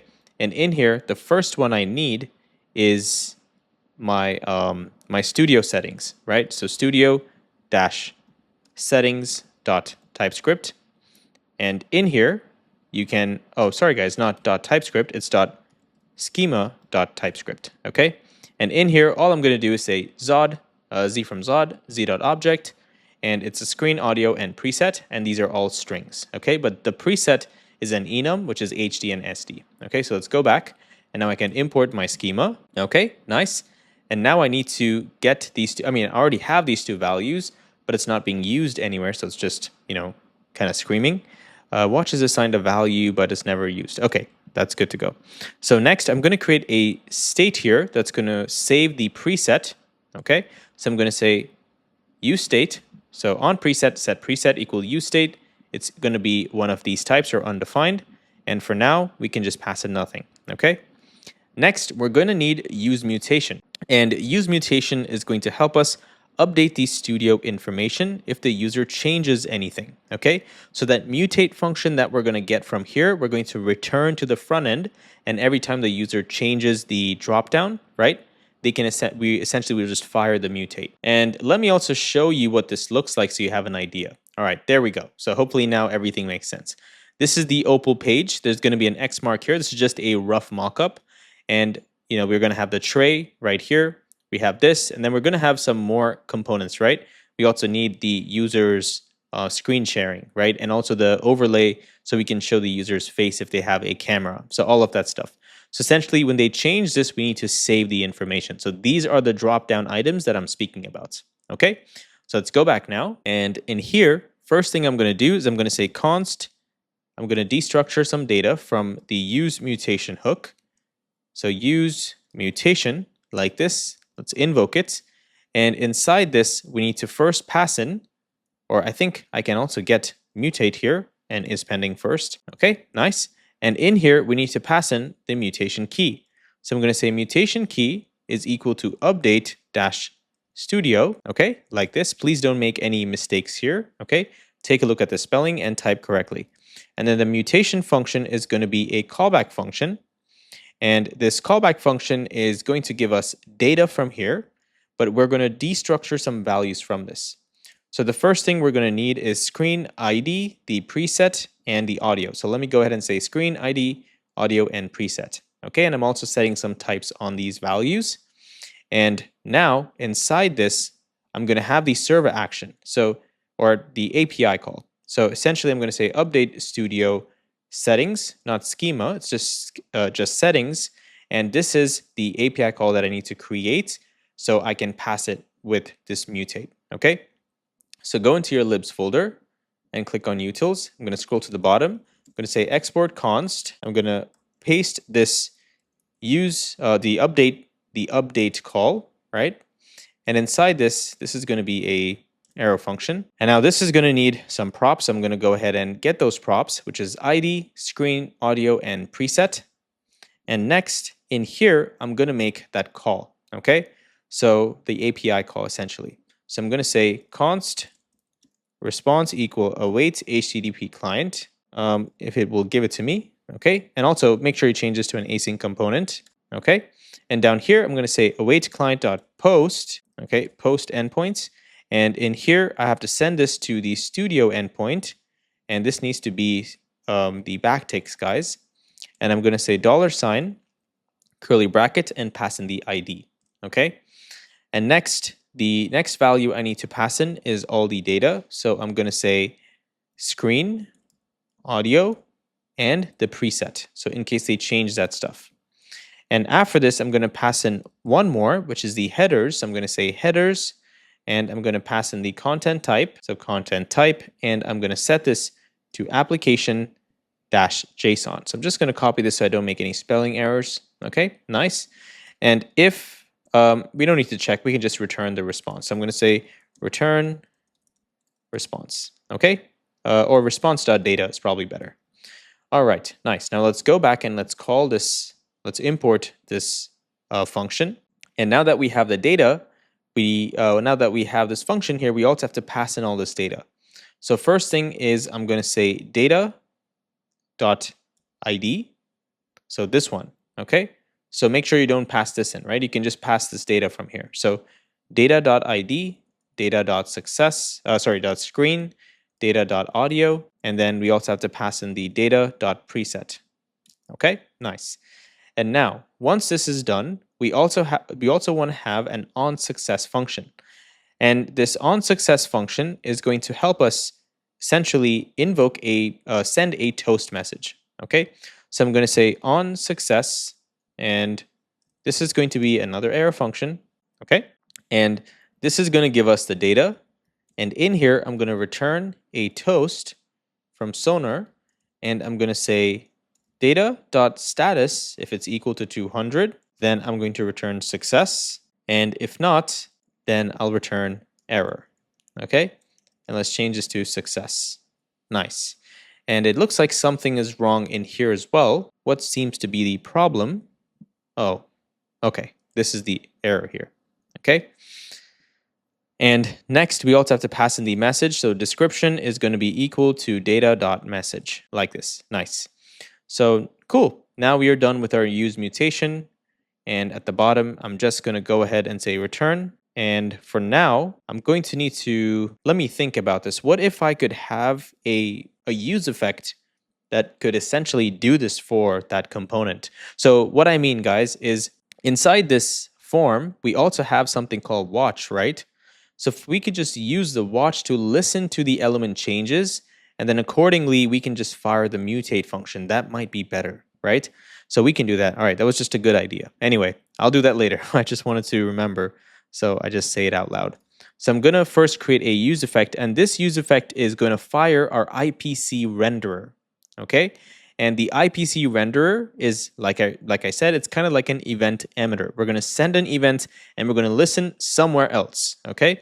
And I'll tell you where we're going to listen to this specifically. We're going to be listening to this inside our main file, okay?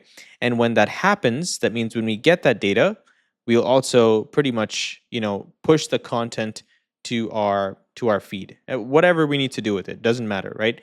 We just need to know that we're sending data from here. That's pretty much it. So let's create a use effect to do this, okay? And we're going to pass in an empty dependency array. And in here, we're going to say if screen exists first and the audio file exists first. So not audio file, audio device. And then the preset exists as well. Then down here, I'm going to say window.IPC renderer, not Windows Store, guys. Sorry about this. Let me go back one step. Window.IPC renderer.send, and we're going to send media-sources, okay? Don't make any spelling errors here. And next, we're going to have an object where I can just pass in all this data. So I'm just going to say screen, ID, audio, preset, and the plan, okay? Done. Now let me do that other use effect here. So essentially all we have to do is we have to listen to watch, right? So I'm going to say use effect, not use reducer, use effect, and this is going to have a callback function. And in the array, we're going to need to pass in watch. Okay, so now we can listen, and based on this is going to invoke again. Now we need to create a subscription. So I'm going to say const subscription. Well, technically the watch is a subscription. So I'm just going to say subscribe equal to watch, and I'm going to invoke it, and I'm going to pass in the callback function. Okay. So keep in mind, this in itself is a subscription. Okay. We don't have to create another one. And in here, I'm going to need to first set the preset value. So I'm going to say set preset, and I'm going to invoke it and pass in the values. And the value that I can get the value from here. So I'm going to say values in here, and I'm going to say values dot preset. And next I need to fire the mutate function, right? Because every time they change it, we want to fire this. So I'm going to say screen, okay? And this is going to be equal to values dot screen. And I'm just going to put this exclamation point right here. And then ID is going to be like this. And then we need the audio, which is going to be values dot audio. And then we also need the preset, which is going to be values.preset. Okay, awesome. Now after this, we're going to essentially send the user ID to the second screen. Okay, so this media resource right here is pretty much the screen that we need to, where we need to listen to all this info and then render the information out, right? So we need to send that info to that screen again. So we're going to make another call right here. Sorry, another IPC render event trigger, and we're just going to send the same information. Okay, so inside this use effect, I'm going to say window.ipc renderer, and I'm going to say .send, and I'm going to pass in media dash sources, same exact thing. Okay, and in here I'm going to pass in the I'm just going to copy this. Where is that? So screen. Oh, okay. I might need to. Okay, this is fine, no problem. So I'm just going to copy this. And here I'm going to say screen from here, okay? So copy this entire event and move it into this watch, okay? And inside here, we're essentially going to pass in these values. So values.screen, and this one is going to be ID. This one's fine, no problem. So let's set this. Then audio is going to be values.audio. Then preset is going to be values.preset, okay? And then plan is going to be values .plan, or actually we can just pass in the plan that we have above. Okay, cool. Next, we need our cleanup function. Okay, and in here I'm going to say I'm going to return the subscription and I'm going to unsubscribe. Okay, awesome. Now finally, I need to return all of this. So because we're doing the watch thing in here, we don't need to return the mutate function. If not, we would have to do this inside the component. So it doesn't really matter, but this is probably a better approach. And in here, I'm going to say is pending, and then I'm going to pass in the return the on preset as well. All right, let's go back now and call this use studio settings hook so I can do all of this magical stuff behind the scenes. And now down here, first thing is I'm going to get access to is pending, on preset, and register. So I'm going to get those.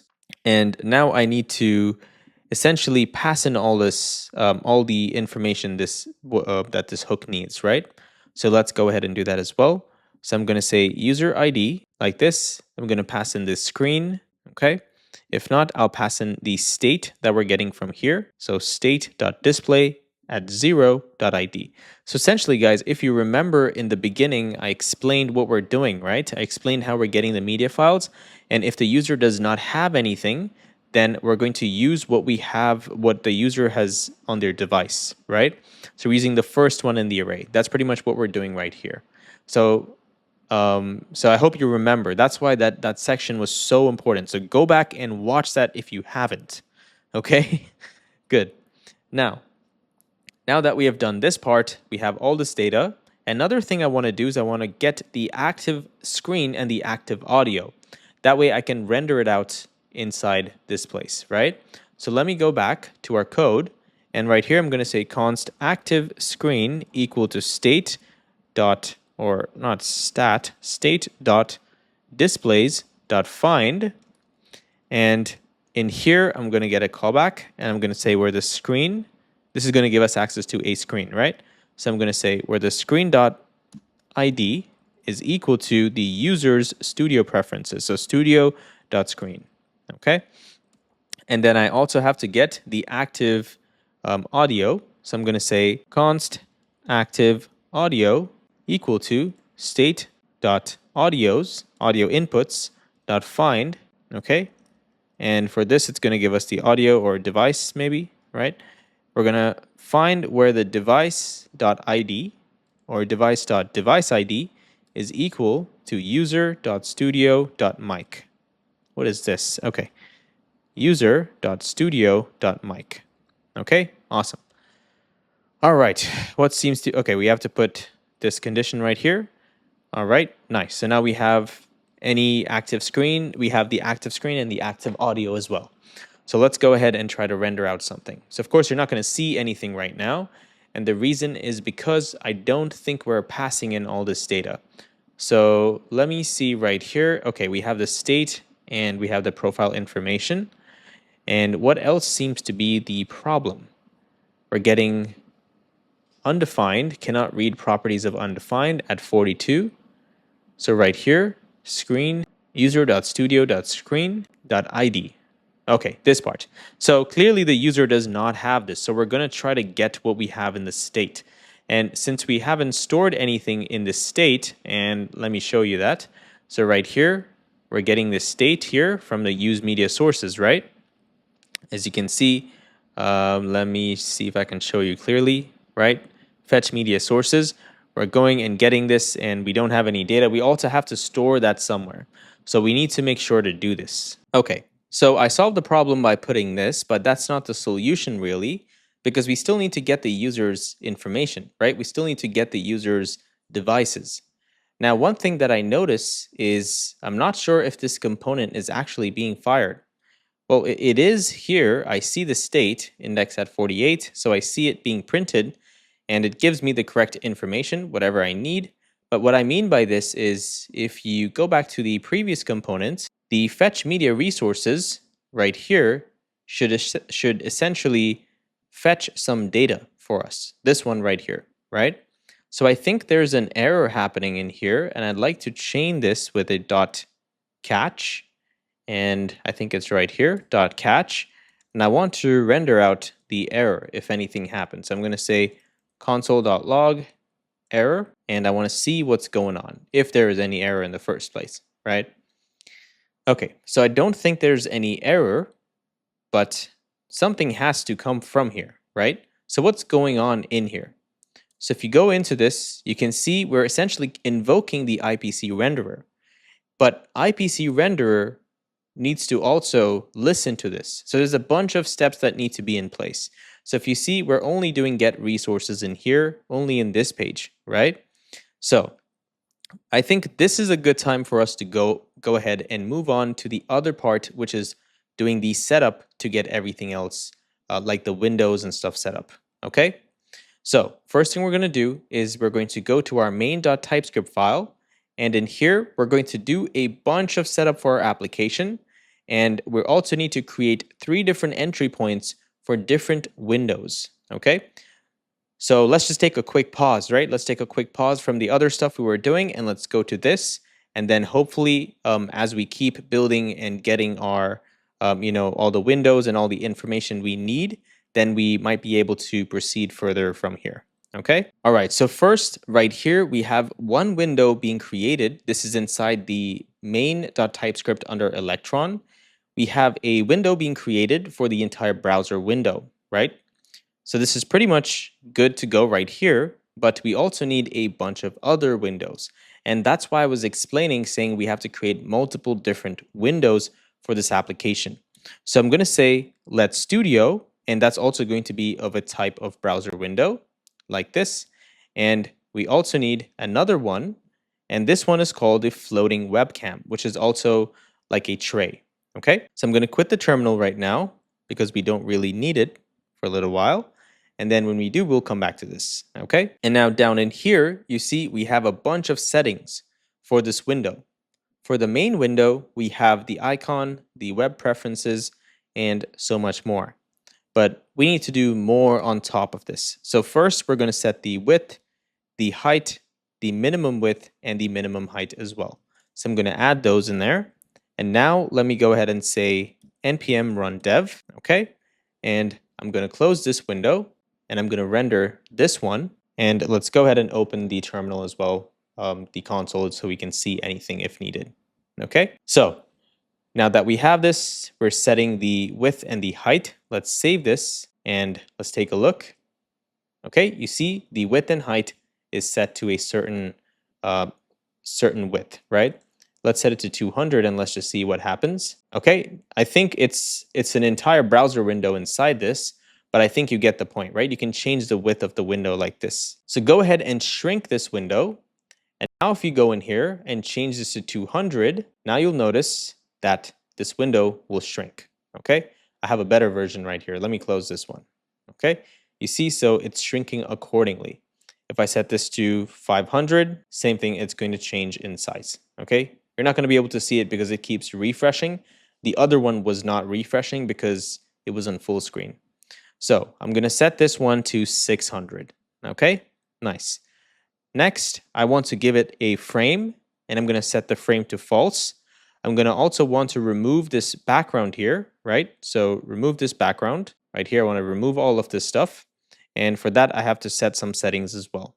So I'm just going to copy this once and for all because it keeps throwing me back and forth between different windows, and it's hard for me to show you guys, right? So first thing is I'm going to copy this and then I'll explain what we did in here. It's very simple stuff, okay? So let me go ahead and copy this and let me paste it in here. So first thing is we set width, height, minimum height like this, the min width to 300, frame to false, transparent to true, always on top to true, focusable to true, and the icon is the same thing, and the web preferences, we're going to add DevTools true, context isolation true, node integration false, and preload, we're going to set this to preload.mjs, the same thing that it had before. All right, so the cool thing now is this window can be placed on top of any other window, okay? So it's going to be like a layover. But you notice we still have this white border. So it turns out the frame is actually the one with the menu options, right? Like cancel and shrink, right? And even if I set the background color to anything, it doesn't really matter, it doesn't change anything, okay? So that's something to keep in mind. So how do we do this? Well, we can go into CSS right here, which is inside our source, and you should find your index.css file inside here. And we need to change the background color right here, okay? So I'm gonna set this to transparent, and that should pretty much, okay, looks like it's not removing it. Give me 1 second. Okay, it did remove it, but the problem is you need to refresh, right?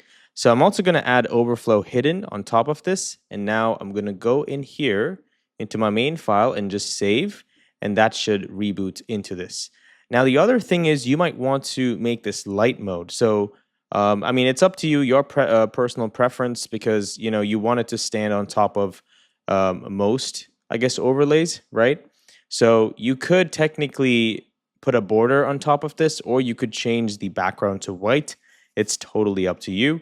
I'm going to go do some modifications to this, and I'll tell you how you can improve it. All I did was I added a border, and I did that inside the layout file. So I went into layout right here, and inside this I added border 2, border neutral of 700. Okay, so that's going to look like this. Now, if you're wondering why is yours not mounting to the top of the screen, well, the reason is because we haven't done that part yet. Okay, I did it on my end just to test it out.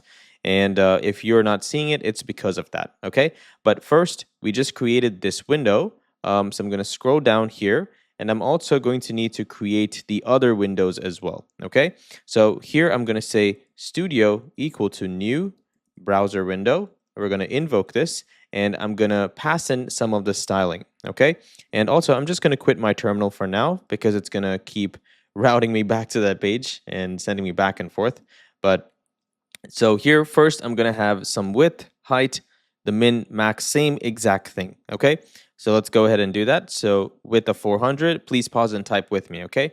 Height of 50, min height of 70, max height of 400, min width of 300, max width of 400. And for this as well, we're going to say frame false, transparent true, always on top true, focusable false as well. And now for this, we're going to need an icon path. Well, I'm just going to use the same thing that I have above here. And we also have to add the web preferences, right? And it's pretty much the same. So node integration, the same thing as false, true for this, true for DevTools, and the path is going to be preload.mjs, okay? Now for the next window, this one is called the webcam, right? So let's go ahead and say floating webcam equal to new browser window. Let's invoke that. And for this, we're going to pass in the following style. So I'm going to say width, height, min max width, max width and frame. I'm going to set these values, and let me close this. And after this, I have to also put the same thing, which is the transparent true, always on top true, focusable true, and icon path like this. Now, if you're wondering, even though we're saying always on top true here, why is it still not working? Well, the reason, like I mentioned before, we have to essentially let it know that even on the full screen, we want it to be visible, right? Right now, we haven't done that. So we'll go ahead and do that once we're done with this window, okay? And finally, I have to add the web preferences. So I'm going to say same exact thing, okay? Copy and paste this down here. Then after this, now we're going to essentially tell all these windows to load on the main screen, okay? So for this, first I'm going to do the window for the window itself, this one right here, WIN, right? So I'm going to say window like this. Also, I made some errors here, guys. Let me make sure I use the right. Okay, it's just not used somewhere. That's why it's throwing that. Okay, so first, window.set visible on all workspaces. We're going to set that to true, visible on full screen, and set that to true. So now this will pretty much put that window on the main screen, okay, even on full screen. And then down here, for this, we also have to add another setting, which is set always on top. So on top of everything, this component, this window will always show, okay? Then for Studio, we're going to do the exact same thing.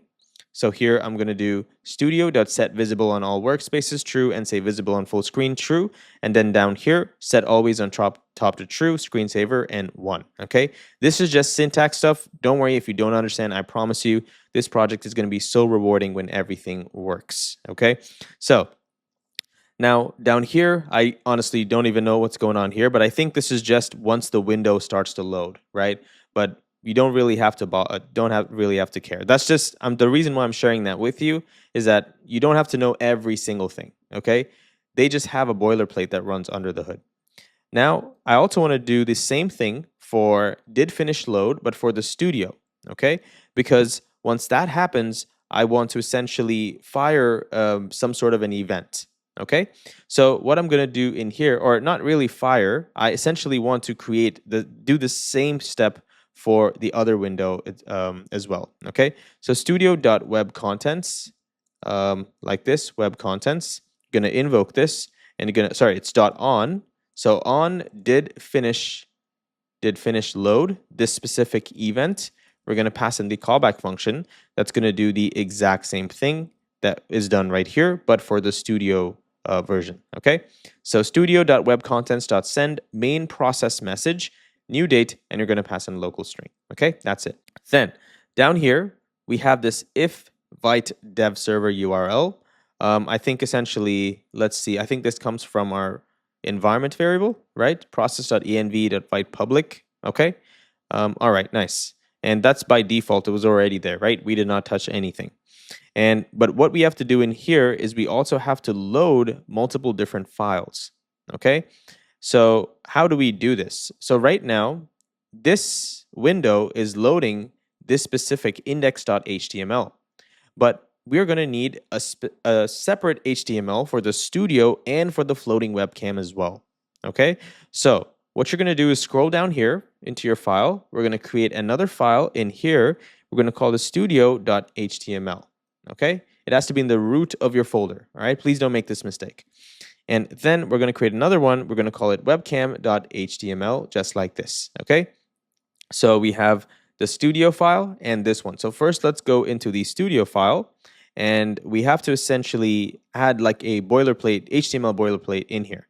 And I think we can do this with doc5 or I used to have a I forgot. Anyway, we'll just type it out. So first thing, or let me see if I can do HTML Oh, I used to use a snippet to give that for me, but anyway. So I'm going to create an HTML tag right here. I'm going to say language is English, and inside this HTML, I'm going to pass in the head tag. And in the head tag, I'm going to say meta character set UTF-8, the link for essentially, for the icon. So link relation icon, type image SVG plus XML, href is vite.svg, and the a meta tag in here that says name viewport, and the content is going to be width equal device minus width, and initial scale is going to be 1.0. Okay, and for the title, you can set it as whatever you want. Right now, since this is the studio, I'm going to say studio, okay, like this. And then we need to have a body tag. So after the head tag, we're going to say body. We're going to create the ID root, because React is going to need this root element to pretty much render, right? And now we have to provide the script as to where it has to load this file from. And the file it's going to load all this React stuff from is source/studio_main.tsx. And of course, we don't have that, right? We don't have that file, but we're going to create that file eventually. And inside that file, we're going to have all of the React related stuff. And by React related stuff, what I essentially mean is we're going to have the one for the studio. Okay. So down here, we're going to create another file. So I'm going to say like this, and this is inside my source, right? Root of the source folder.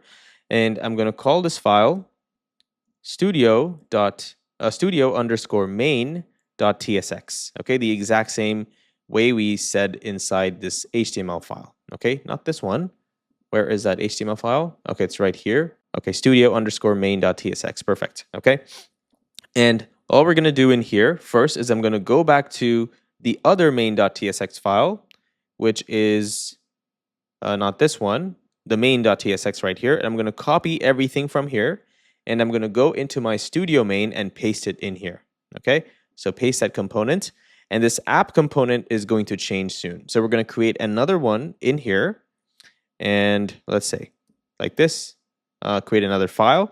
We're going to call this studio_app.tsx. Okay, and now we're going to go into this component, and instead of importing this from the app.tsx, we're going to import it from a different file. Okay, so dot slash, and I need to add the studio app.tsx. Okay, looks like I'm making an error here. Sorry guys, I'm in the wrong file. I have to go in here and then make the change inside this one. So here I'm going to change this to /studio app.tsx. Okay. Now, of course, nothing is being exported from here, so we have to go ahead and export that. So I'm going to click on the app.tsx in here, copy this component, click on studio app.tsx, and paste it in here. So it just solves that error for me. Okay. Nice. That's it. Okay. Now, inside this component, we're going to have a studio tray component. And the studio tray is going to render, our pause, the square button, all that kind of stuff, right? Remember I showed you the design? That's pretty much it. So what I'm going to do here is, for now, I'm just going to remove this, and I'm just going to have an H1 tag, H1 or H2, or H1 actually. And inside this, I'm just going to say studio component. Okay.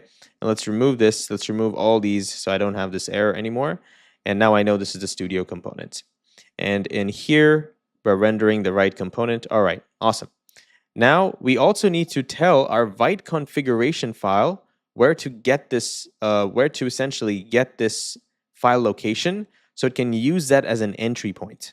Okay, so click on your vite.config file, and I'm going to hit enter here. And during build, I'm going to tell it that you are going to get these entry points from these specific files. Okay, so the empty out directory, we're going to set that to false, and we're also going to set manifest to true. Then the out distribution folder or output directory here is going to be, for now, I'm not sure if it's going to be dist electron or dist, but I'm just going to put dist because I think when we build, it's going to create another folder for us. And then we have to get rollup options. Okay, And if you don't know what rollup.js is, you can take a look at it. And let me see if I can open it and give you some information on it as well. So rollup essentially is a module bundler. So very similar to something like Webpack and other type of bundlers that we have. Rollup is essentially used inside Electron.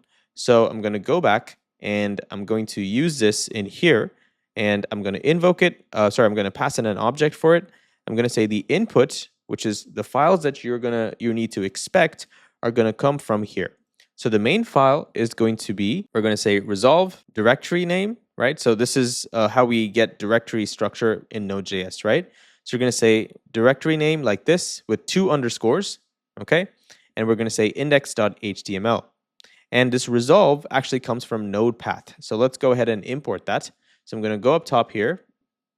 Okay, so I've already imported path, so I need to just get the resolve from this as well. Okay, nice. And after this, we need the other studio input as well. So we're going to say studio like this. Nice. And now we can go back to our main.typescript.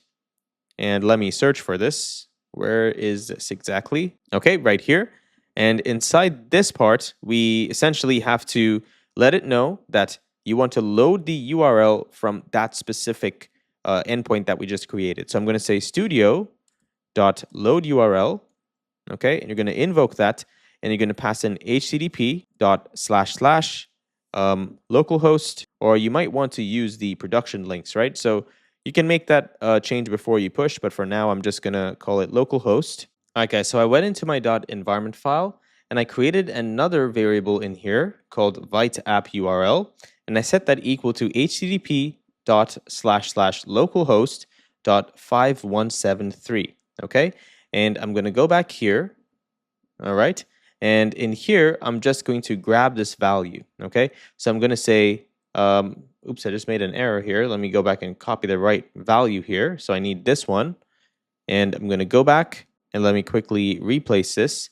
So in order to import a environment variable, you have to say import meta.env and then the value, right? So I'm going to paste that in here. So import meta.env, and I'm going to pass in the other values that I need as well. Okay, and now if you run the dev server, you're going to see 2 things in here, okay? You're going to first notice a window that looks like this, and for some reason I'm able to kind of scale this and drag it up and down, but this is going to be our tray, and this is going to be our main window, okay? The reason why it's showing up like this is because we just copy-pasted some stuff, right? So I just wanted to show you what that looks like. Anyway, so let's move on, and I'm also going to quit the terminal so it doesn't keep sending me back to a different screen. And in here, after this part, now that we have loaded the studio, we also want to load the floating webcam. And for this, first I'm going to do this in here, and then I'll go create my environment file.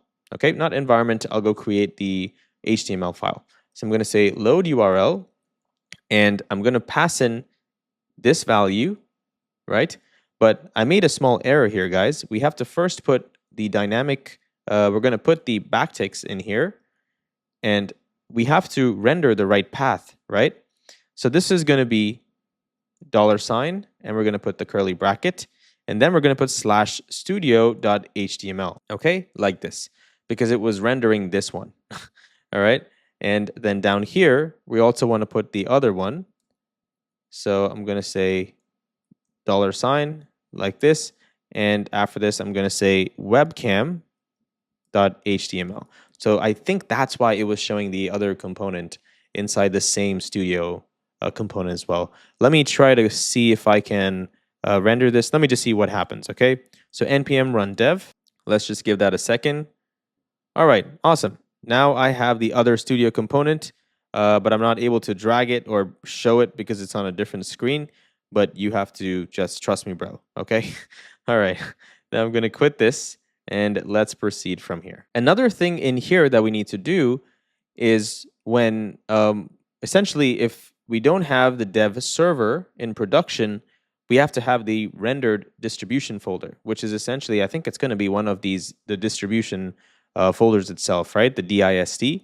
And from there, they're getting index.html. So we have to do the same thing for the other folders as well, the other files as well. So here I'm going to say studio.load file, and then floating webcam.load file.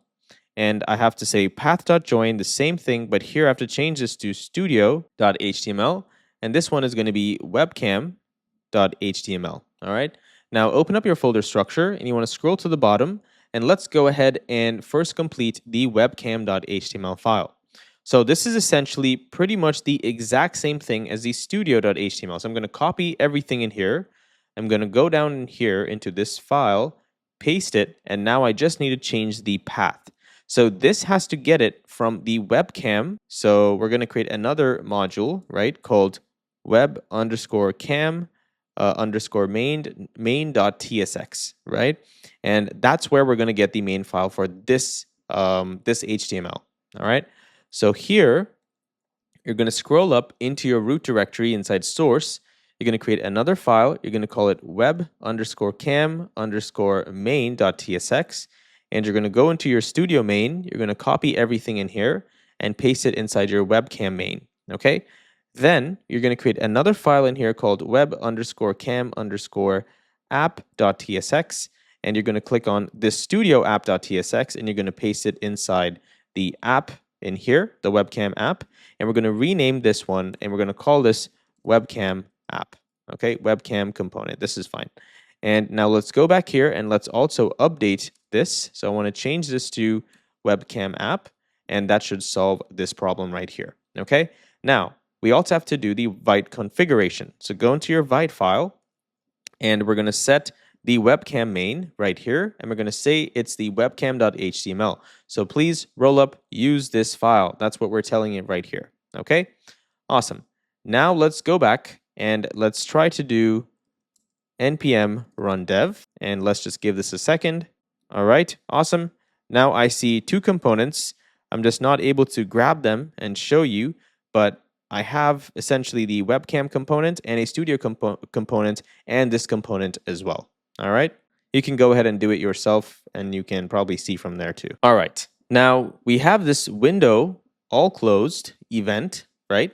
And if you remember, we also fired this from our main file, right? From our main.typescript. Let me see if I can show you. Sorry guys, it's not window all closed. I got the wrong event. The event we're firing is called close app, right? And you can find this inside our file because we are firing it when the user clicks on the X icon on the app, right? So this is going to do something else. This is behind the scenes, but we also need to create an IPC main listener. Okay, so this comes from Electron. Let me just make sure. Yep, it comes from Electron, and I'm going to say dot on, and I'm going to listen for close app. Okay, and when this happens, I'm going to pass in a callback that should get fired. And all I wanted to do is I want to search and check if the platform is not equal to Darwin, like this. And down here, I'm going to say app.quit. Going to quit everything. And then I'm going to set window equal to null, studio equal to null as well, and then the floating webcam equal to null as well. And I'm going to copy this step, guys, right here. And I'm going to replace exactly what I have in here with the same thing. All right, so that's essentially going to help us close the application in itself. So I'll go ahead and test that out now to see how that's working.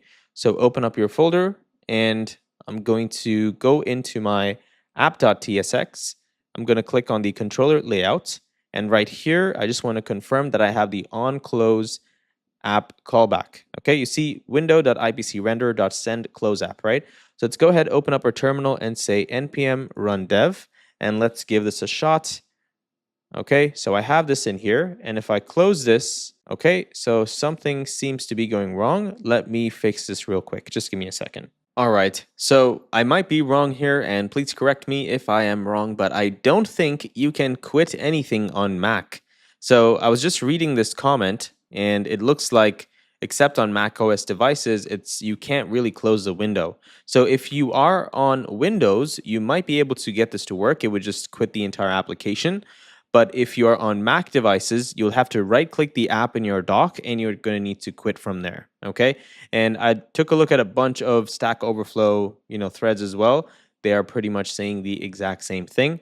And another way to simulate it is you can hide it. And I think That's how Mac actually does it. It doesn't fully close the app itself.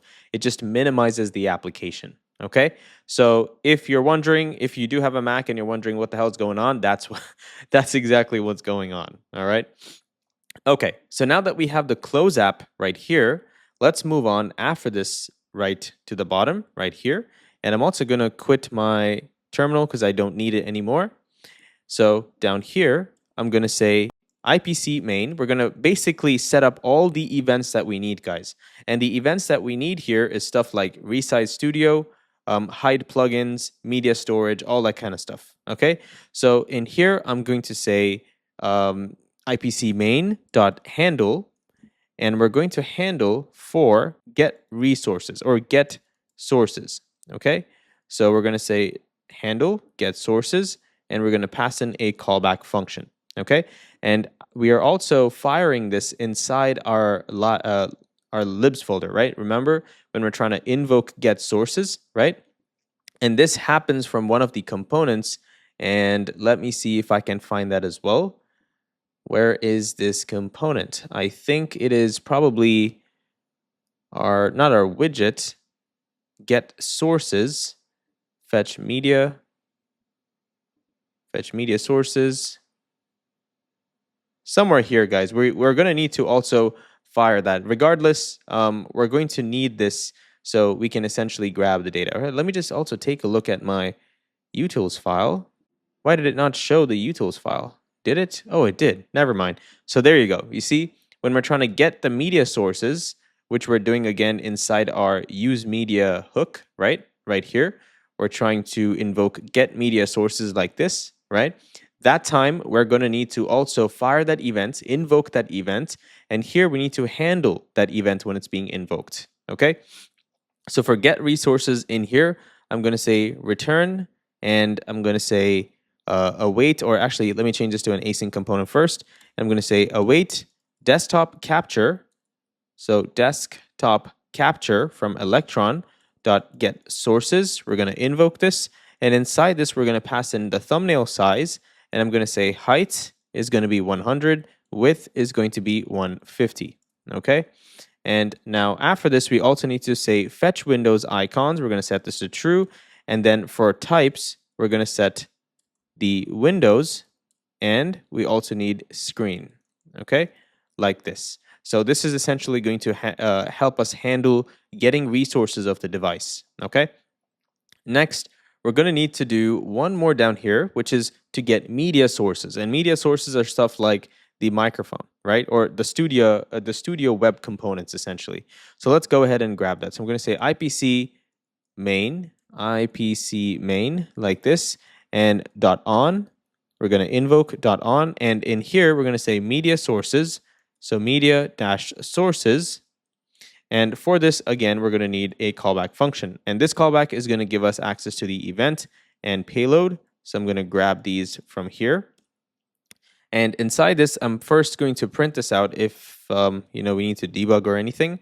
And down here, I'm going to say studio.webcontents.send, and we're going to send profile-received, and we're going to pass in the payload. Okay, just like this. Awesome.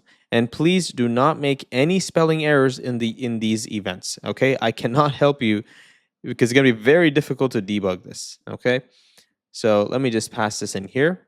All right, nice. The next one is another event called resize studio, and it's like this: IPC main.on resize studio, and the callback, we're going to essentially print the event. We're going to say if payload.shrink studio.set size to 400 and 100, and you can take a look at what this is, so width and height. And then if payload is not equal to shrink, then we're going to say 400 and 250. Okay. Then we're going to have another IPC event here called hide plugin, and in here we're going to say window.webcontents.send hide plugin. Okay, that's pretty much it. And we have the on ready at the bottom, so when ready.then, and we're essentially creating the window itself. Great job. Now, if you try to run the application, it's going to tell you that an error occurred inside the get resources. And I think this is because we have to respond to this, right?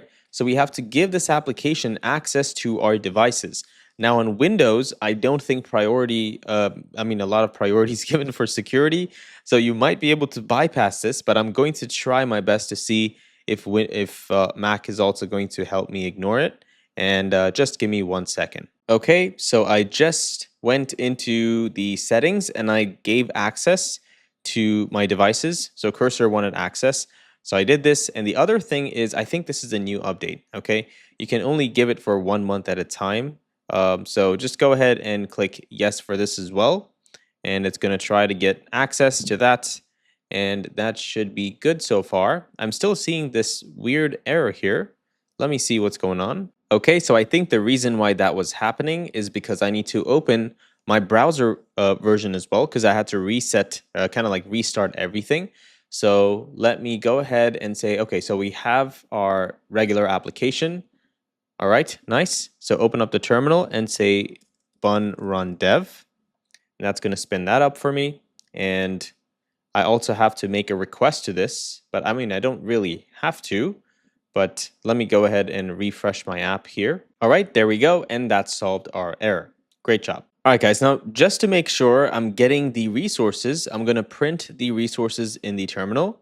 And if you can see in here, let's open our terminal. If you scroll to the bottom, you're going to see that we are printing each and every single screen. Okay, so this looks like it's working. So nice. All right, if you don't see this for some reason, again, guys, just reach out in the Discord and the community will help you. Okay, so now that we have this, let's move on to kind of getting our resources set up and the components itself.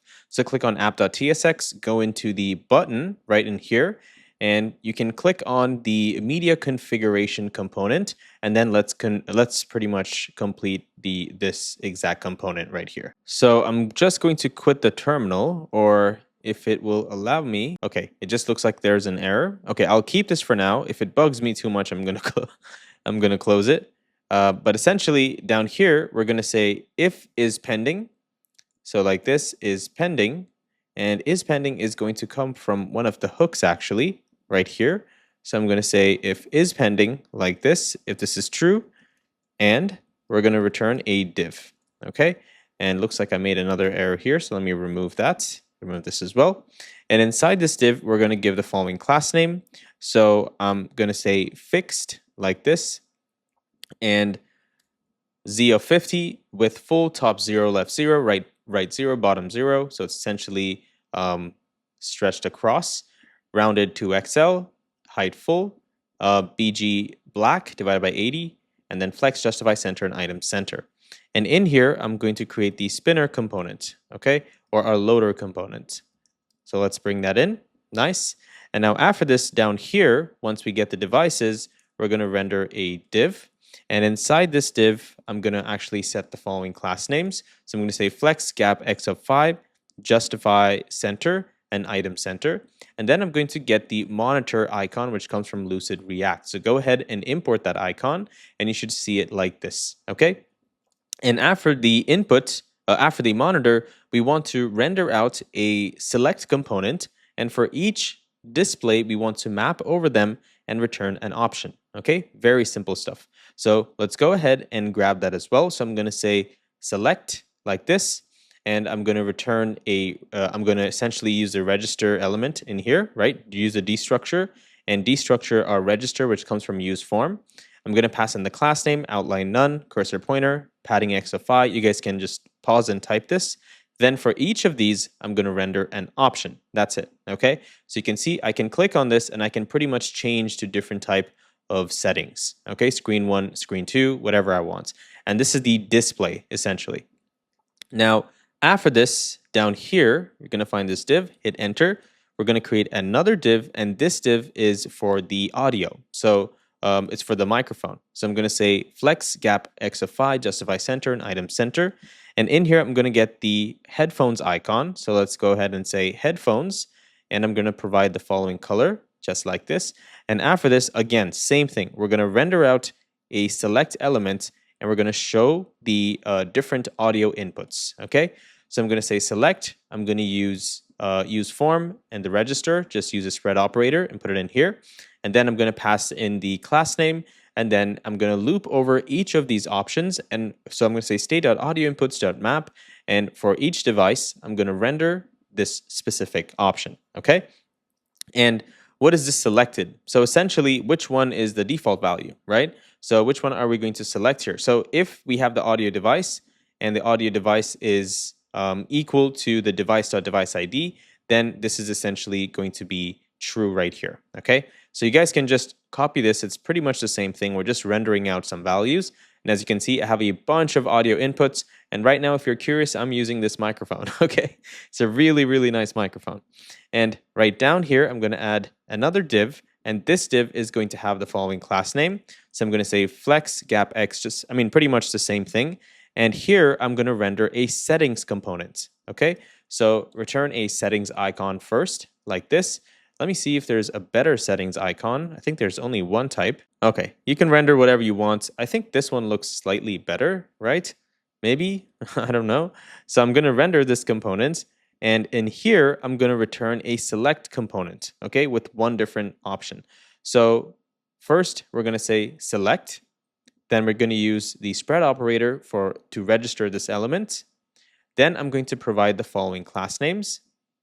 And after this, I'm going to create an option in here, okay, that shows 720p or 1080p.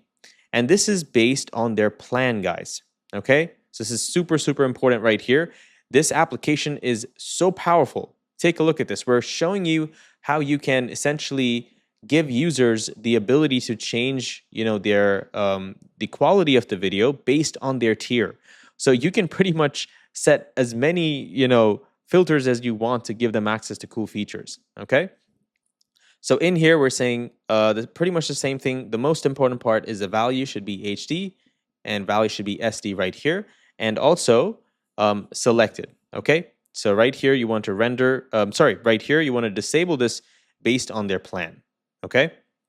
So for example, if this was set to true, like this, then if we try to hit this, you see, we can't select that item, okay? So that's pretty much it. And that's it. That's all for this component. Simple, right? Now let's go back and let's see if we can create anything else left in here. Let me take a look. All right, nothing else left in here. So let's go back to the other windows and let's complete those as well. So go ahead and click on the Studio app.tsx. And in here, we're going to remove this component and we're going to return a new component called Studio Tray, okay? And go ahead and copy this. You want to open up your folder structure and let's scroll into global components. I'm going to create another folder called Studio Tray. And in here, an index.tsx. And let's also return a component and rename this component as well, okay? So the first thing we're going to do in here is I don't really need any props. So I'll just remove this for now, okay? Because we're going to get a bunch of build TypeScript errors because of ESLint. So go ahead and remove that. And first thing is I need to get an initial time. So I'm going to say initial time equal to new date, okay? And I'm going to render this initial time inside this component itself, okay? You'll pretty much see where it's gonna show up. Now I don't have a design for this, so I'm not able to show you guys what it looks like, but just keep building with me, and then eventually you'll see the design just kind of come in picture, okay? So I'm going to create a div in here, and I'm going to set flex-column, justify end, and I want to set gap-y of 5 and height of screen, okay? And now let's go back to our Studio Tray component, and let's import this component itself. And now if you're running your terminal, you should see that component show up, okay? And I'm going to add draggable. What was the class name that we had for that? Okay, you don't have to do this. I'm doing it right here because I want to show you that the component it exists, okay? It looks awful, but I promise you it does exist. So you can do this if you want as well. And the main reason is because it shows up on a different monitor for me. So that's why I have to kind of bring it up like this. Okay, I think I might have solved this problem. I'm not entirely sure, but we'll figure it out. But as you can see, I have the webcam component as well showing, okay? It's just not placed on top, but eventually we'll get to all that stuff. But that's it. So now you see we have this component right here, right? Okay, cool. Now let's go ahead and continue. So inside this div component, we're going to render out a video component, okay? And this is going to have the following. So we're going to say autoplay like this, and we're going to say ref is going to be a video element. And this video element is going to come from a ref element. So let's go ahead and say const video element equal use ref, and let's import that. And inside this is going to be of type HTML video element or null. And for now, I'm going to set this to null, okay? And inside this video, I'm going to essentially have a class name. So let's go ahead and also I'm going to change this to a closed component. I'm going to say class name, and I'm going to need cn for this.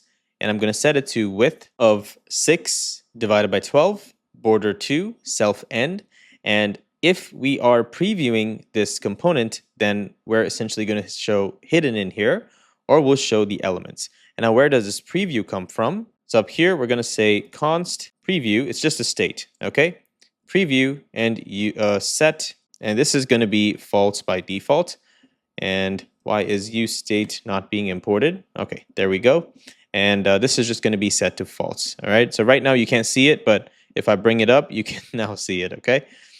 Now, next thing is down here, inside this, after this video component, not inside, right here, I'm going to hit enter, and I'm going to create another div, and this div is going to have the following styles.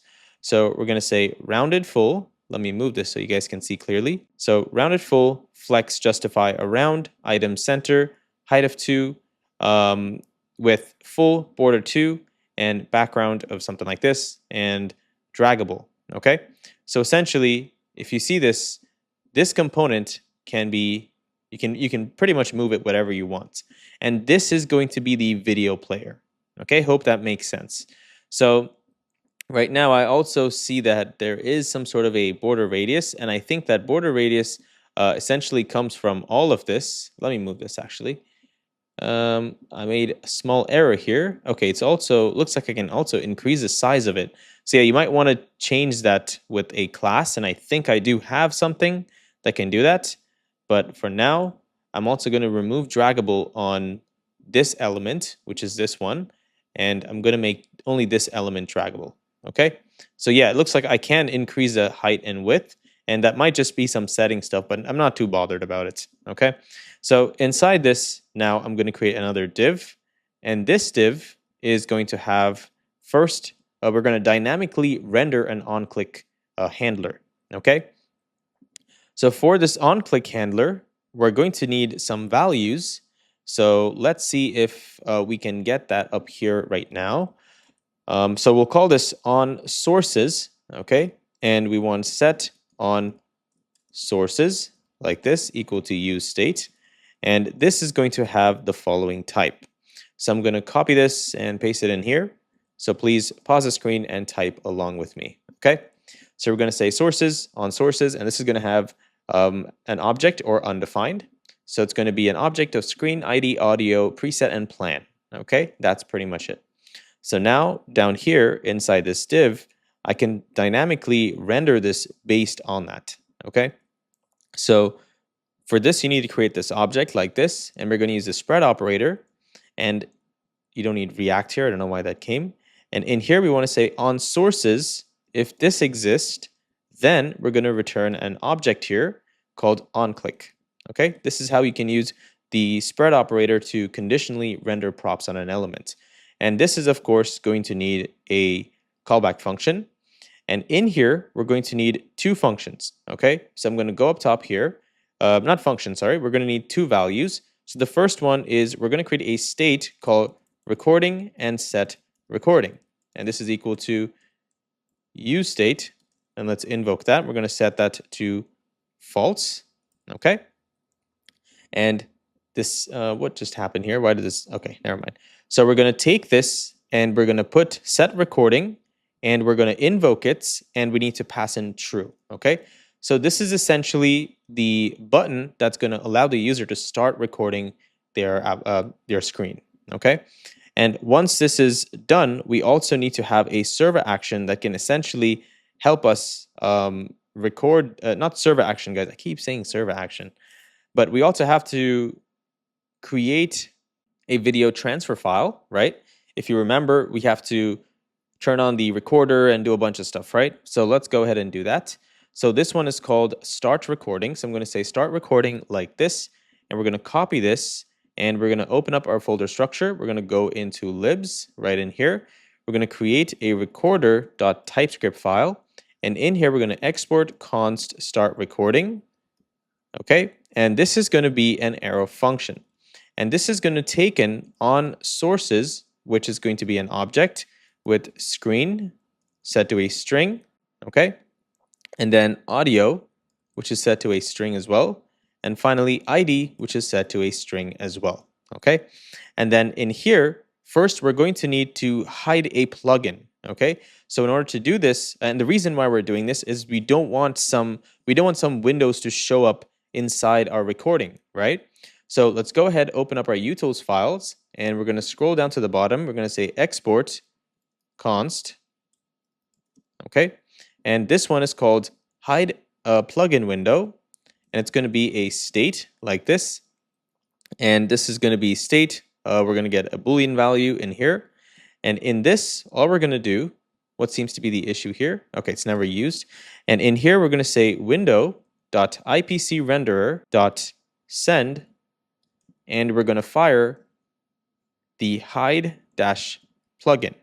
Okay, and in here we're also going to pass in the state. Now, if you take a look at this inside our main file, we're also listening to this event, and we are sending some events from here as well, right? So ipc.on, this hide event plugin, we're saying window.webcontents.send, we're sending this exact data in here. Okay, so let's go back now, one more file. Okay, and inside our on sources, we're going to first invoke the hide plugin. So we're going to say hide plugin window.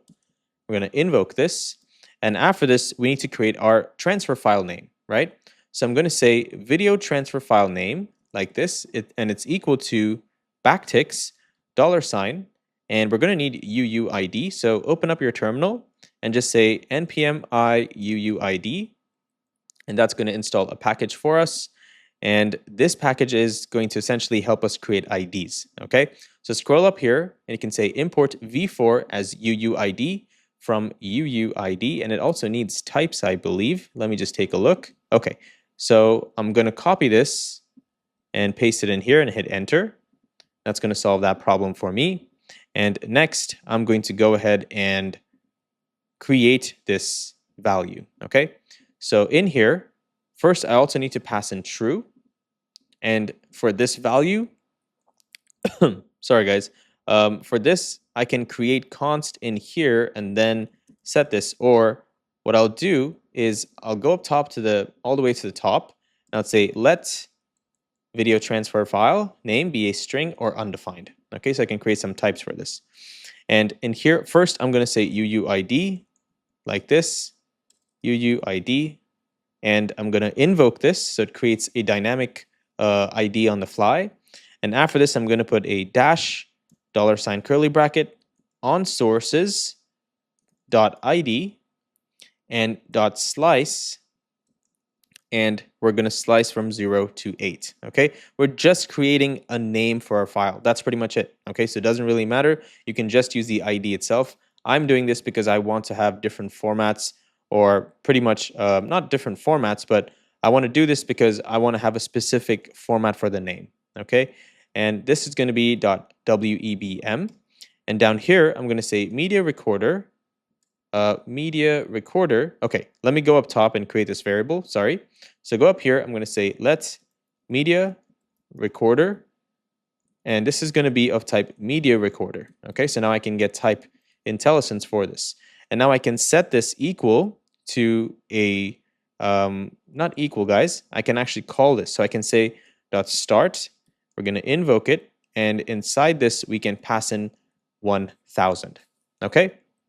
Awesome. Now let's go back. I think I made an error here. What seems to be the error is declared, but its value was never used. Interesting. Okay, it's because we're just setting it here, right? We're not actually using this value. So that's probably why it was giving that error. I mean, that is why it's giving that error. So let's go back and now import our start recording function. And we need to also pass in on sources inside this. Okay, cool. Now, where are we getting the on sources? So scroll up here, and we're going to essentially listen to our IPC renderer. And on the event called profile received, we're then going to set our resources with the payload. So let's go ahead and say window.ipcrenderer.on. Okay, invoke this. We're going to say profile-received. Okay, and in here, we're going to invoke this and pass in a callback function, which is going to give us the event and the payload. Sorry. And in here, we're going to say console.log event if we need to see. And then I'm going to say set on sources, and I'm going to set this to the payload that's being passed in. So we're getting all our sources from this event. And if you don't know what this is, you can literally take a look at where we're firing this event, right? And then you'll come to know. But yeah, that's it. So we're just passing this and getting the payload for the profile information, and we're just setting the sources in here, okay? Now, let's go down. And now that we have our sources, we also want to make sure we have the sources before we render this, or we're going to have an error, right? So what we'll do, guys, is wrap this, right? Or let me do this instead. So I'm going to say return if no on sources, right? If this is true, we're going to do something. If not, we'll do something else. So copy this entire thing right here, remove this, and we're going to paste this right here, okay? And for if this statement is true, then we'll just return an empty React fragment, okay? Now let's scroll down here. And I also want to pass in some class names on this div. So I'm going to say class name, no draggable, okay? I'm going to set it to rounded full, cursor pointer, relative, hover opacity 80, recording. If this is true, then we're going to make it red color. If not, we'll make it this kind of like salmon color, okay? All right, so I went ahead and fixed this bug. And essentially what was going on is right here, when we are trying to set, let me see if I can show you so you can also see it, right? So this is how this works. Initially, when we start our application, this is the main window, and this does everything, right? This is going to send all of the resources to all other windows through events, okay? And of course, some of them we're also listening to on this place itself. So for example, the media sources, right? If you take a look at where we're firing this, you'll notice that we're doing this inside one of the this component, right? There's a hook called use studio settings, and that's firing in this component. So when that's being fired, the first problem is right here, the user does not have any kind of preset, right? We had something called add and preset right here. But when we're getting data from the database, the user does not have that preset by default. So because of that, it was never entering this IPC render.send event, okay? And so that's the first thing. So once I solved this problem, that means I removed it, it was then running the use effect itself. So that's good news.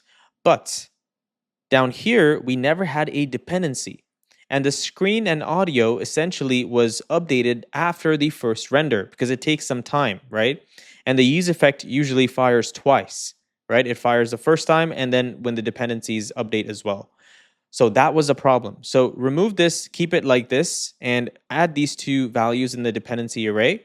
And now just to show you that it actually works, I'm going to quit this, and I'm going to go ahead and say npm run dev.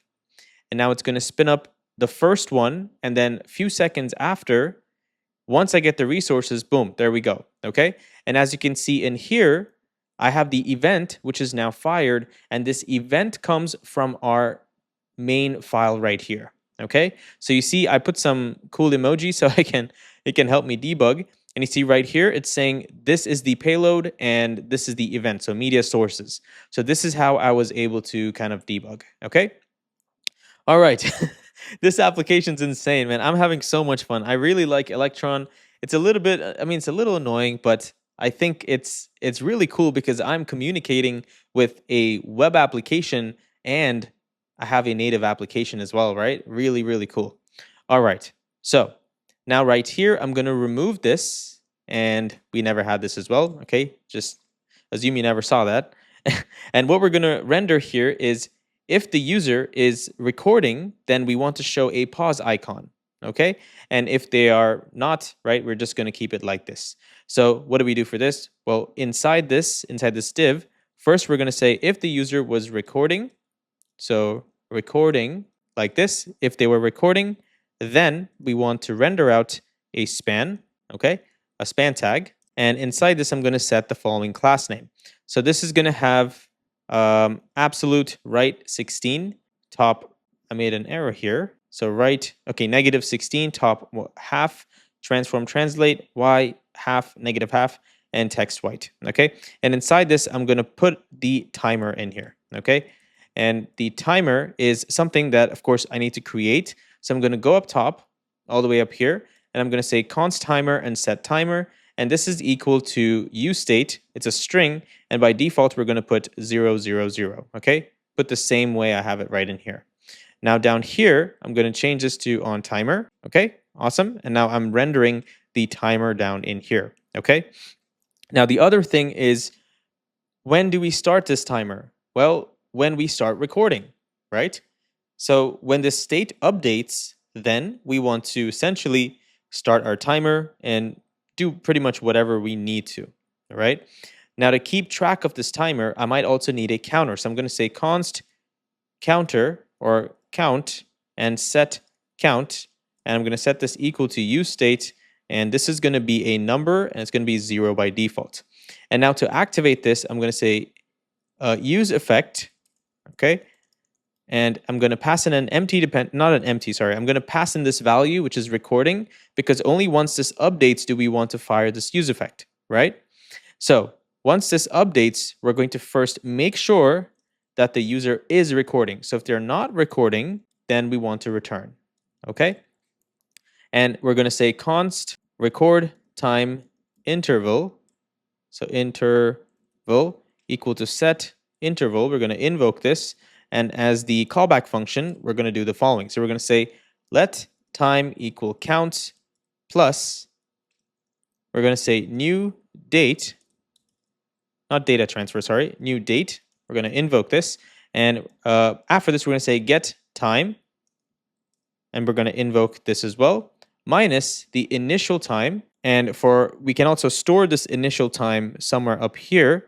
So let me go ahead and create a value all the way up here. And I'm going to say initial time is new date. Okay. So when we start the application, we're going to essentially subtract. We're going to create this new time here. And then down here, we're going to subtract this from it. So I'm going to say initial time dot get time like this. Okay. And then I'm going to set the count to this time. Okay. What seems to be the error here? Use const instead. Oh, okay, cool. Well, it just wants me to do that, no problem. And then I'm going to also need to essentially get this in terms of in like a format, right? So I'm going to use a helper function, and this helper function is called video recording time. So let's go ahead and open up our utils folder, our utils file, okay, right here.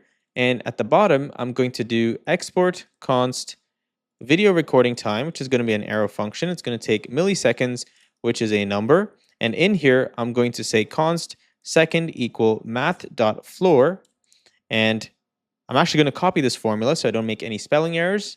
But I'm going to say math.floor milliseconds divided by 1,000 divide percentage 60 dot to string dot pad start 2 to 0. Okay. And next, just copy this, guys. All right. This is just like a formula. It's not important. I'm just going to paste the minute and hour as well. Pretty much the same thing. Just make sure you make these adjustments.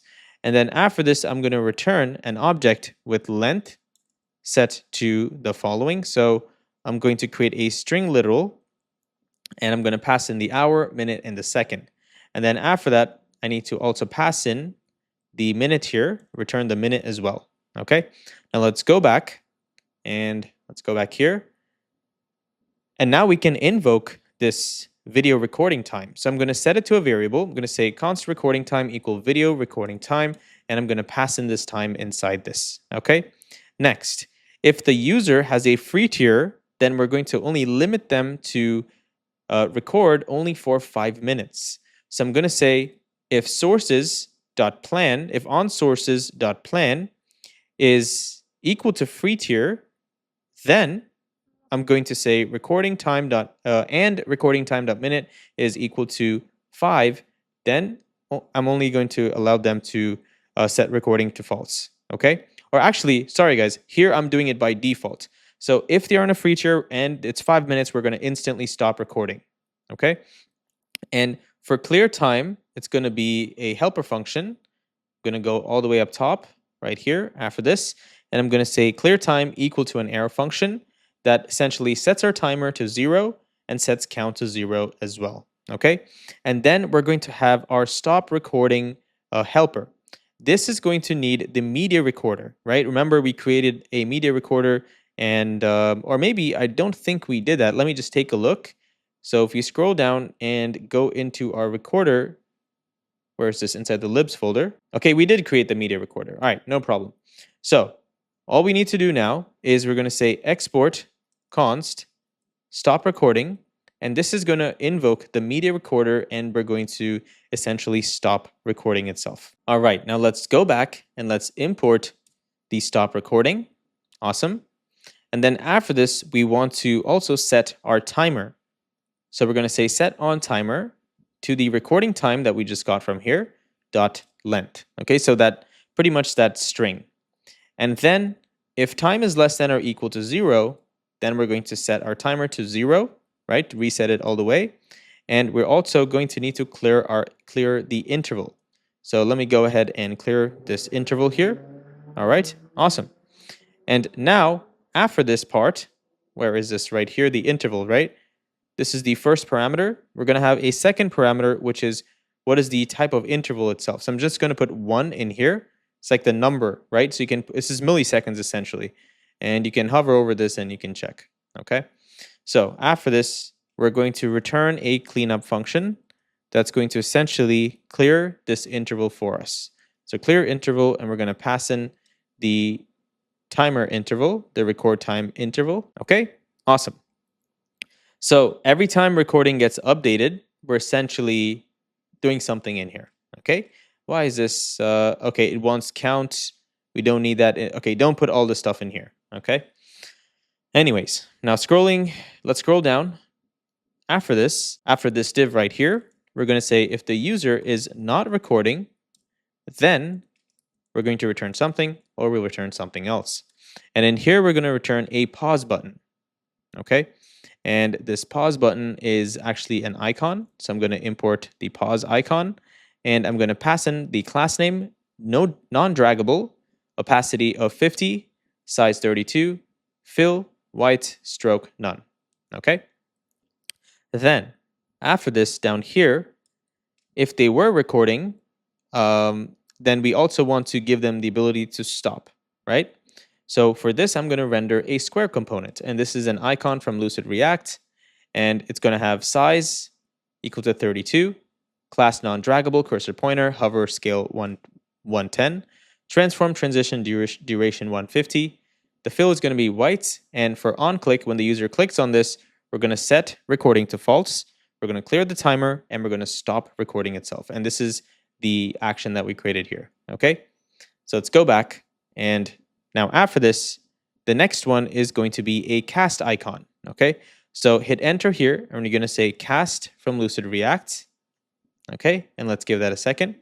And in here, we're essentially going to pass in the on-click and the size 32, fill white, non-draggable, and cursor pointer hover, opacity of 60, and then stroke white. All right, guys. Now, it turns out that this is technically, it is still there, but sometimes this is kind of like you can change the height and width, and I don't really know why that's happening, but let me just take a look at our main file, and in here we have our studio settings, right?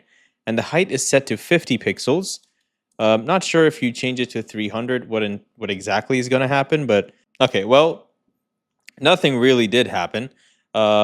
It looks good, so you can set it to 300, and then if you click on this, you can see the preview, okay? And if you're seeing a little square, what I did was inside here, which is inside the studio tray, I just removed this, and I put this behind a preview flag, okay?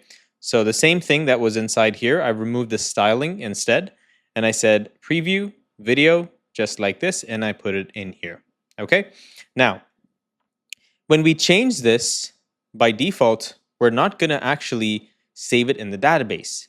That's because even though we are making the on change right here, so for example, inside the widget, media configuration, when we're making the change right here, you see we are actually firing this behind the scenes because we are using the watch function, and with the help of watch, we are, firing the mutate function, right?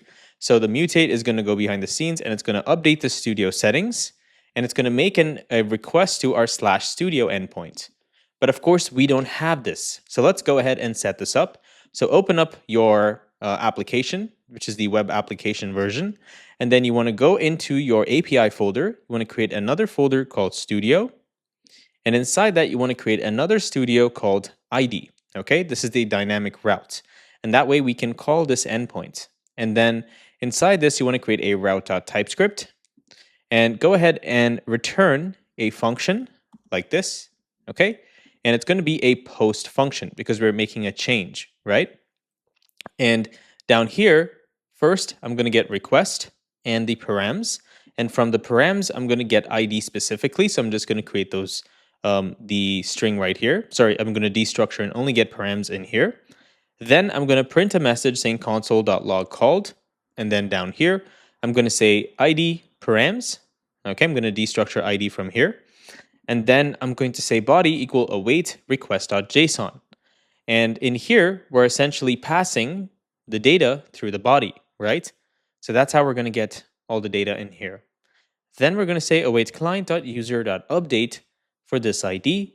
We're going to update the studio settings, and we're going to update the screen, the mic, and the preset. And then we'll return a 200 response. And then in here, once this is successful, because we're using the use mutation hook, we will essentially fire a toast message. So that's it. And then here you can return a 400 message if something went wrong.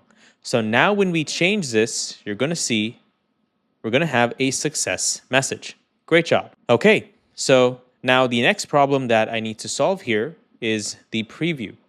I want to essentially render our video or the screen or whatever we're recording on this page. So let me go ahead and do this next. So in order for us to render an element inside this, we could either make the call here to get all of our media resources, and then we could send that into this ref, right? The video element itself.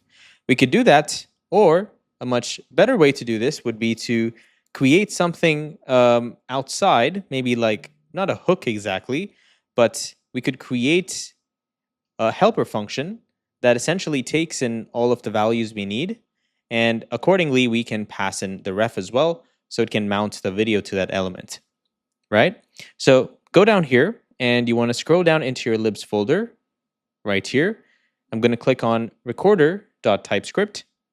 And inside this file, I'm going to create a function here called select sources. So I'm going to say export const select sources equal to an arrow function. And this is going to be an async function that's going to take in the on sources. Okay, SOU. I think I made some spelling errors. Okay, like this. And this is going to be an object. It's going to be of the three types. The first one is screen audio ID and the preset, which is HD or SD. Okay. And then inside this, we're also going to get the second parameter.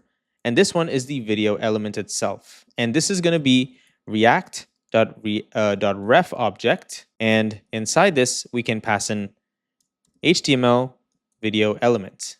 Okay, nice.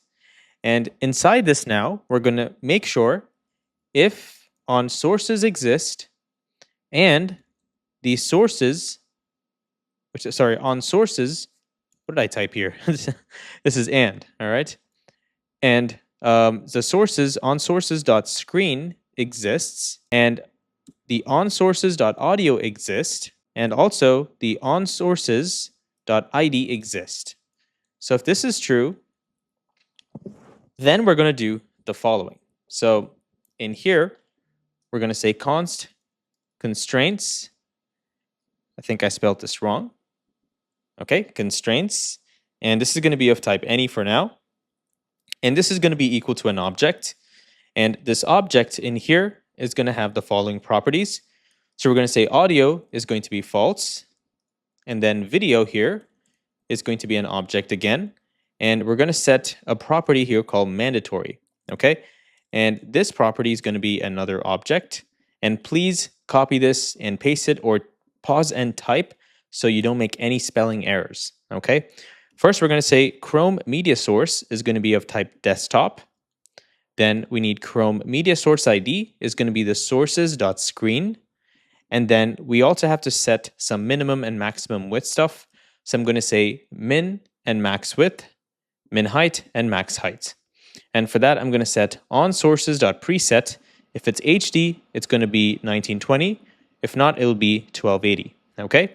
And for height, it's going to be 1080 or 720. Okay. Next, frame rate is another property that we're going to create here. But for now, I'm not limiting the user on frame rate. I'm just doing 30 frames per second. But you could go ahead and do whatever settings you want. And down here, I'm going to say user ID is going to be equal to, or user ID, not use ID, equal to onSources.id. Okay, I'm just going to store it in here. Why is this not setting? Okay. And this user ID is going to be a variable that I'm going to store all the way up top right in here. Okay. Awesome. So now that we have this user ID, first we're going to create the stream. So we're going to say const stream equal await navigator dot media devices dot get user media, and we're going to pass in all of our constraints. Okay, so I'll put some notes here for you as well. This is creating the stream. Okay. Next, we're going to get the audio and the webcam stream. So audio and webcam stream.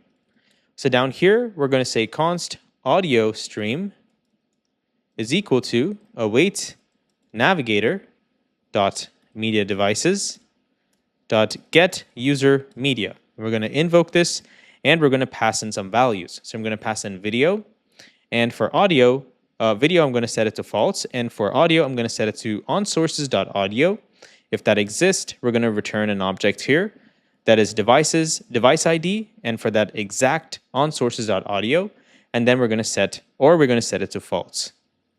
Okay, now after this down here, we're going to say if the video element exists, and this video element, because it's a ref, we want to make sure .current also exists. So we're going to say if video element and video element.current exist, then we're going to say video element dot current dot source subject is equal to the stream.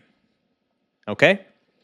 And then down here we're going to say await video element dot current dot play. Okay? Awesome. Now down here, go ahead and hit enter. And now we need to combine our streams, right? The tracks, the audio tracks, and the stream itself.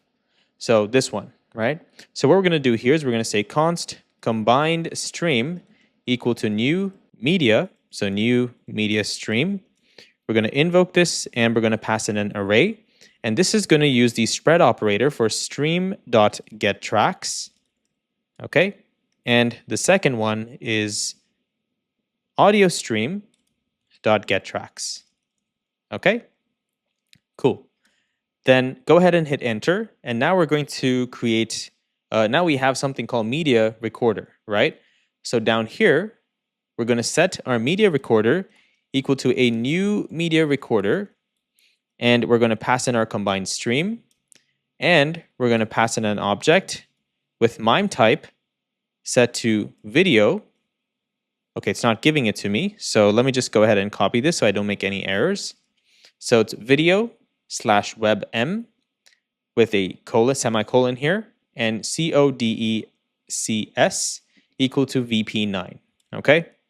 And then I'm going to say on data available. So we're going to say media recorder dot on data available equal to on data available. Where do I have this one? Okay, so before we create the on data available, we want to make sure that our socket is set up. Now, this is why I said the first video is so important, okay? So go back all the way to the starting and watch that video. If you skipped it, it's still not late, go watch it, okay? Only after you watch that will all of this make sense. So, first thing is we're going to need socket IO. So let's go ahead and import the socket IO package. And let me go ahead and grab that real quick. So go ahead, say npm I, and I'm going to say socket IO client like this, and then go ahead and install that. And I don't think we need anything else. All right, no big deal. If we need something, we'll just go grab it, okay? And what we're going to do now is we're going to scroll up top, right here, and I'm going to say export const on data available. So data available equal to an arrow function, and looks like there's another arrow here. Okay, let me just comment this out for now. So this is an arrow function, and this arrow function is going to get a blob event, okay? So we're going to say blob event, like this as a type, and inside here, we're going to essentially emit this event with socket IO. So let's scroll all the way up top, and I'm going to say import IO from socket IO client, and I think we might need types. Okay, we don't need types. All right, that's cool. And down here, we can essentially emit that data. Okay, so we're going to say socket, or first we need to create a client. We need to create a socket client, right? So let's go ahead and do that. So down here, I'm going to say const socket equal to IO, and we're going to import IO, invoke IO, and then in here we have to pass in our URL. That is the vite socket URL. Okay. And our vite socket URL is pretty much the same thing as this one, I believe. Let me just take a look. So inside our environment file, we're going to create vite socket URL, and we're going to set it to http localhost /5000, okay, .5000 and /. You can add this or remove it, that's fine, but don't forget to put it in here. So let me bring this in here so we can see this. Now on top, we're going to instantiate socket IO by saying imports.meta.environment vite socket URL as string. Okay. Now that we have this, let's scroll all the way down here. Okay. So we need to create our media recorder. So first thing I'm going to say is let's uncomment this media recorder dot on data available. And let me make sure I didn't make any spelling errors. Okay. This is equal to on data available, what we created up here. Okay. And inside this blob, we're essentially going to do the following. So we need to first say socket.emit, and we're going to send something called video-chunks. Okay. Again, please do not make any spelling errors. Even I'm going to copy this and paste it. Okay. And we're going to get an arrow function as a callback. So we're going to get this, and actually, sorry guys, not an arrow function. We have to pass in an object, okay, with the data. So the chunk in here, so chunks is set to e.data, and we're getting e from this blob. And then the file name is going to be set to the video transfer file name, okay? Essentially what we created up here. Sorry, right here, okay? Cool. Now let's go down, and where we're saying on data available, after this, we're going to say media recorder dot on stop. We're going to say equal to stop recording, and stop recording is going to be another helper function. So scroll up top right here, and you're going to say const stop recording equal to an arrow function. And in here, we're going to essentially use the hide plugin, and we're going to set it to false, right? And we also need to emit a socket event. So I'm going to say socket.emit, and I'm going to pass in process-video. And the object for this, or the data for this, is going to be file name, and we're going to pass in the video transfer file name and the user ID. Okay, user ID like this. Awesome. Now let's go back to our component. I also see an error here. Okay, it's just some TypeScript stuff. So I'm just going to do @tsignore for now. And it looks like expect error instead of this. We'll do nothing. Okay, so let's add that. Okay, this did not do anything as well, so we can just ignore it. Okay, it shouldn't cause any problems for us. Now we have to go ahead and invoke the select resource, right? We have to call this. So let's go ahead and on top here, right above this use effect, I'm going to create another use effect. So let's create our callback function, and this is going to be a dependency array with onSources passed into it. And in here, we're going to say if onSources exist and onSources.screen exist, then we're going to invoke the select sources and pass in onSources as well as video elements. Okay, nice. Now we also need to return a cleanup function. So I'm going to say return, and inside this, I'm going to say select sources, and I'm going to invoke it, and I'm going to pass in the sources as well, and the video elements too. Okay, and you can put this in here if you see an error. Okay, nice. Now let's scroll down or just restart the server. And when you click on this button, it's going to ask you for access. So I'm going to say allow, and there we go. Now we can see our screen. How awesome is this? And you can change to whatever screen you want. So if I change to screen number 1, as you can see, I don't think you can. Well, you can see you can probably see the cursor, right? It's moving in there. So it is a screen recording itself. And you can also change this to screen 2, so we can record this screen. And again, you can see the cursor on this screen as well. Okay, awesome guys, looks amazing. Now another thing is inside our main.typescript, if you scroll down, you're going to find something called resize window. Okay, so essentially when this is being fired, we want to set the studio size to the following. So let's go back and also fire this event. Okay, and for that, we're going to need a helper called resize window. So I'm going to create a use effect, and inside the use effect, I'm going to pass in preview like this. And in here, I'm going to say if, or actually we don't need to check. I'm just going to create the resize window helper and pass in preview for now.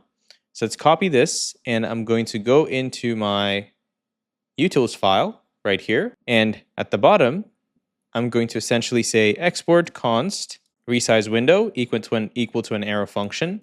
And we're going to have a Boolean here called shrink. And inside this, we're going to send the event with the IPC renderer. So we're going to say IPC renderer.send resize studio, and we're going to pass in the Boolean. Okay. Now let's go back in here and let's import our resize window helper. And we also need to, well, since it's an event handler, or I mean, it's an event emitter, I think we also have to return this, right? So I'm going to say return and invoke resize window and pass in the preview. So now that I look at this, you may not actually need this, because the reason why I needed this in the first place is, and again, guys, the whole confusion is happening because of different devices, right? First coded this in Windows, so we're going to have that discrepancy. So if you can see here, if I click on this, essentially what we're doing is we're firing this at preview. And that's going to invoke our resize window. And essentially we're accommodating for the square. That's basically what's happening. So technically speaking, you don't even need this, right? And I'm just going to select something in here for now. So it brings us up. And the reason is because we can essentially click on the, we can click on this. Oh, I think I accidentally moved. Okay, so you can click on this and you can drag it, or you can set the height or whatever you need, right? Oh, also we need to refresh everything. So now you see it does not remove it. So completely up to you, it's just personal preference. I think this looks great, so I'm going to keep it like this. Now the other component or the other file that we need to load is the webcam, right? So let's go ahead and try to set that up as well. So first thing is we're going to go into our webcam main.tsx and click on this app right here. And now we need to build the component itself, the webcam itself inside this. So remove whatever's in here. And let me increase the screen size so you guys can see clearly. And I'm going to call this Webcam. Okay, so let's copy this, open up our folder structure. And inside global components, I'm going to create another folder, call it Webcam, and then index.tsx file. And inside this, I'm going to do the following. So the first thing is I don't need any props. So I'm going to remove this. And in here, I'm going to say const cam element equal to useRef, not useReducer, it's useRef, like this. And we're going to invoke that, and we're going to pass a null. And this is going to need a type, right? So the type is HTML video element, or it's going to be null. So essentially what we're doing, guys, is we're just going to render something exactly like this, but it's not like we're individually recording that element and then streaming whatever's coming through the webcam, but we're just placing it like an overlay, okay? But this will be hidden, I believe, and this one will not be hidden, right? So essentially all we're doing is we're placing the camera and we're just kind of making it an overlay, all right? So next thing is in here, I'm going to say const, or let's just go down here first and let's return the video element, right? So I'm going to say video like this, and inside this I'm going to pass in my ref. So the ref is equal to cam elements, and I also need a class name. So my class name is going to say height screen, draggable like this, okay? We're going to say object cover rounded large, aspect video border 2, relative, and border white. And now if I put something in here, you may not be able to see this. Let me see if I can find this element. Okay, so I need to first import this component, right? So once I imported it, now I can see it, but you're not able to. Let me go ahead and show you. All right, there we go. Looks awesome, right? So it's going to show up kind of like in the bottom left corner or something like this, okay? All right, now the next thing you're going to do is go into your main.typescript file. And if you scroll up top right here, essentially we say window.setVisibility on all workspaces, and also we put it on full screen devices. We need to do the same thing for our floating device, okay? Floating webcam. So you're going to say floating webcam like this, copy this and do the same thing for this as well, okay? Now I'm going to give it a second to spin up and I'll show you what it does as well. So as you can see, when all our resources show up, now we have this circle, right? And all we have to do is do exactly what we did with this part, which is fill it with the video. That's pretty much it, okay? So let me go ahead and do that as well. So inside this webcam component, essentially when it spins up, we need to have a use effect that will stream our web camera into that element, right? So first thing we're going to do is we're going to create a use effect like this, and we're going to give it a empty dependency array. And when it first streams, when it first gets set up, we have to call a function called stream webcam. So I'm going to go ahead and call this, and this is of course the helper function that's going to do all of this. So right here, for now, I'm going to say const stream webcam equal to an arrow function, and this is going to be an async function as well. And in here, I'm going to say const stream equal await navigator dot media devices dot get user media, and I want to invoke it, and I'm going to pass in some information. I'm going to pass in the video, set it to true, and the audio itself. Okay, so it's already calling this, so I'm just going to hit allow, okay? And I also want to set the audio and set it to true as well. So it might ask for that too. Okay, it's not asking, good to go. And down here, I'm going to say if we have the cam element, right? So there's something inside cam element.current, then we're going to say cam element.current.source object equal to the stream. And then we're going to await cam element.current.play. Okay? Very similar to what we did for the other for streaming the video cam as well. And there you go, guys. That's me. How's it going? So as you can see, the camera is also set up. And if you got that prompt, just make sure to click allow, okay? If that goes away, then make sure you go into you want to go into your settings and you want to change it from there. Okay, so I'm going to move this now. All right, awesome. Our application is working amazingly well. Now, the next thing we need to test, which we haven't tested yet, is our socket, and to see whether it's emitting all of these values. Now, I know for a fact that it's going to, because socket does work, okay? Socket will do what it's intended to do, which is it will just simply emit this event.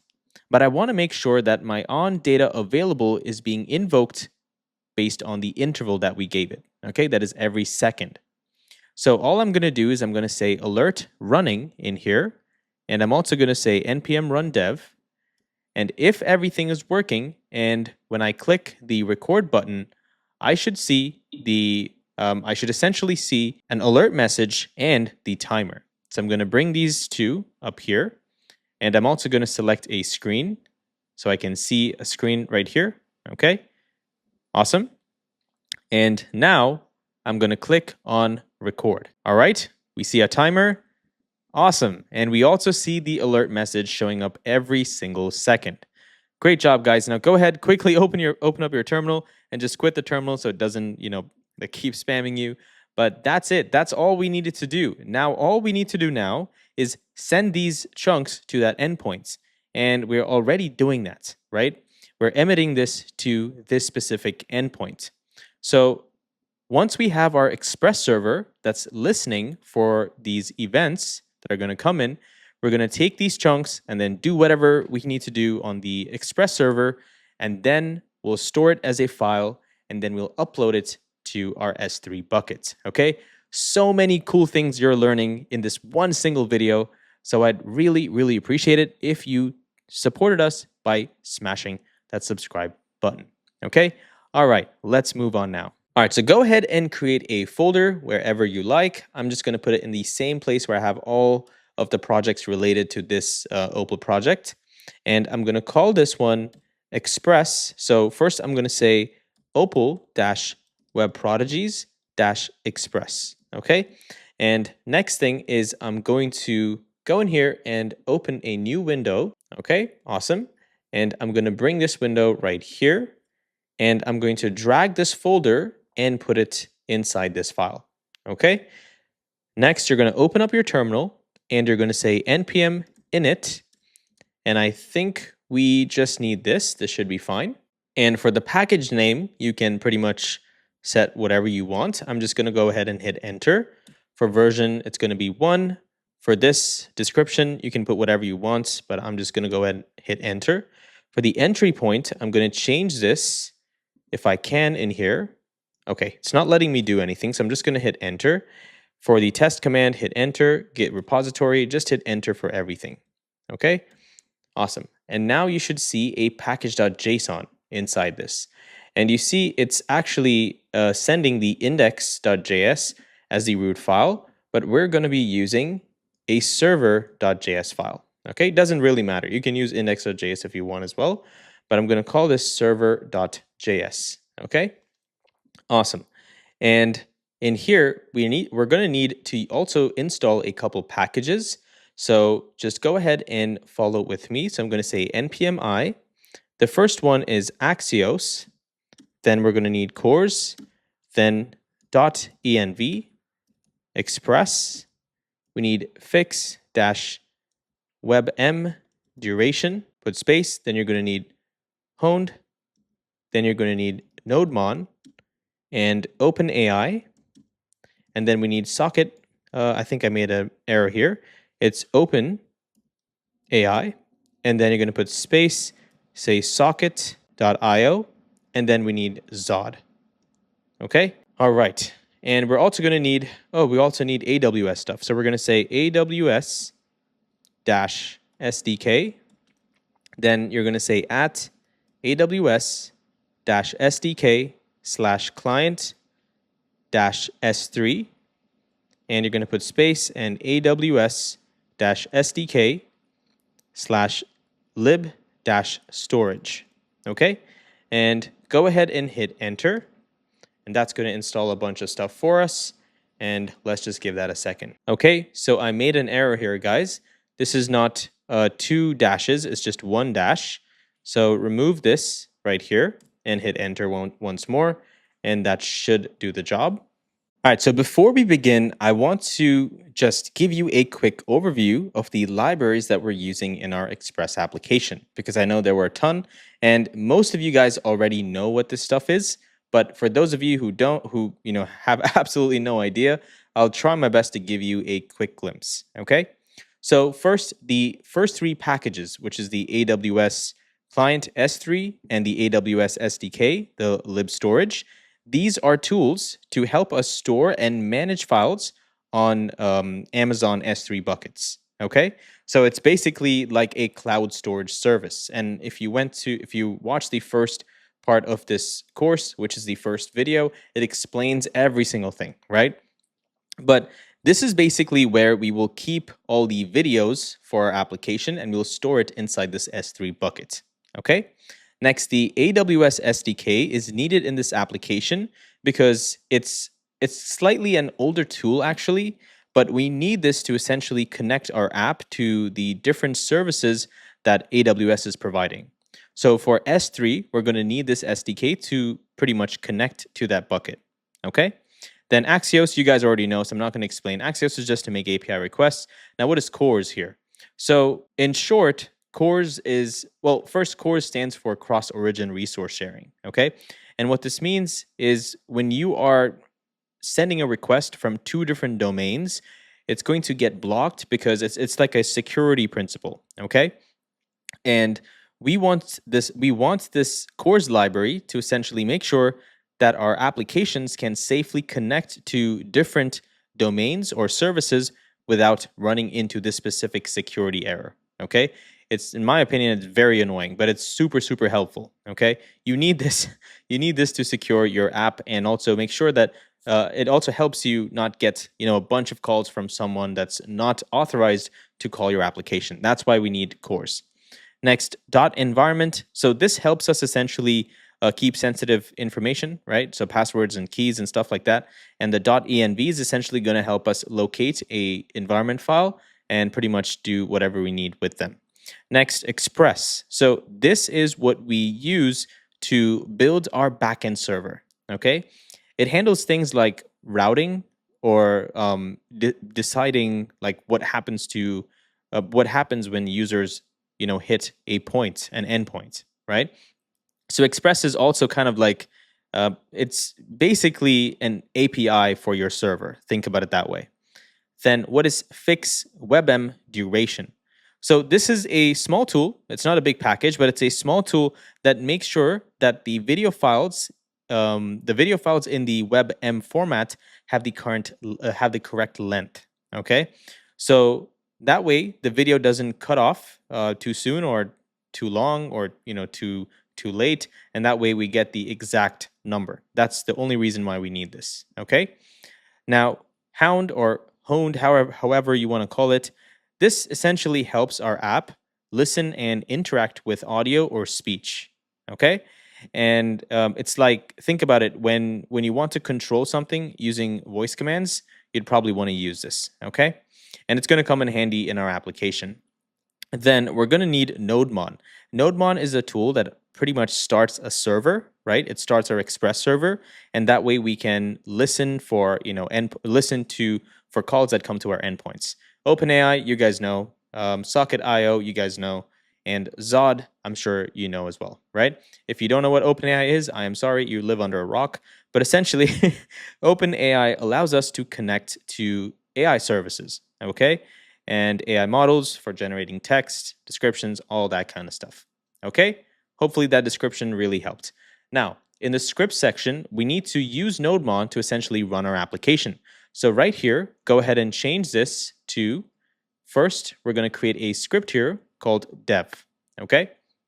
So you're going to say dev, and this one is going to say NodeMon server.js, and we're going to have one more script that's going to essentially run node server.js, and this one is called start. Okay, so let's go up here and put a comma after this, and you don't need a comma after this. Okay, so make sure you add that.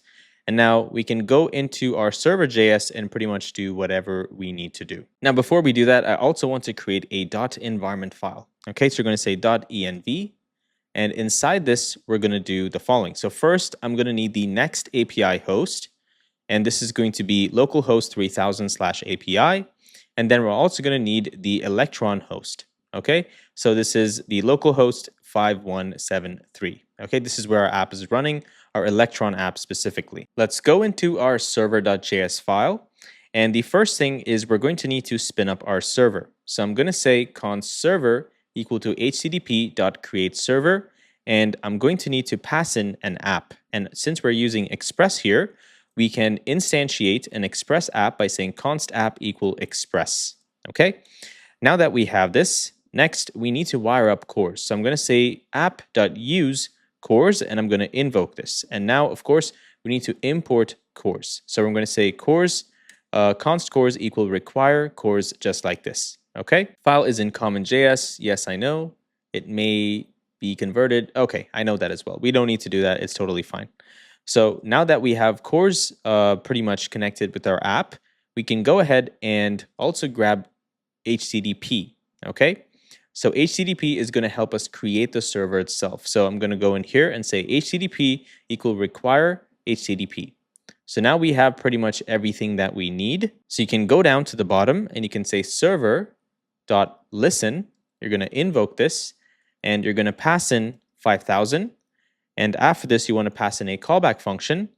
And in here, I'm going to say console.log, and I'm going to pass in a green icon. So I know that everything is good. Let me say green like this, green circle. Okay.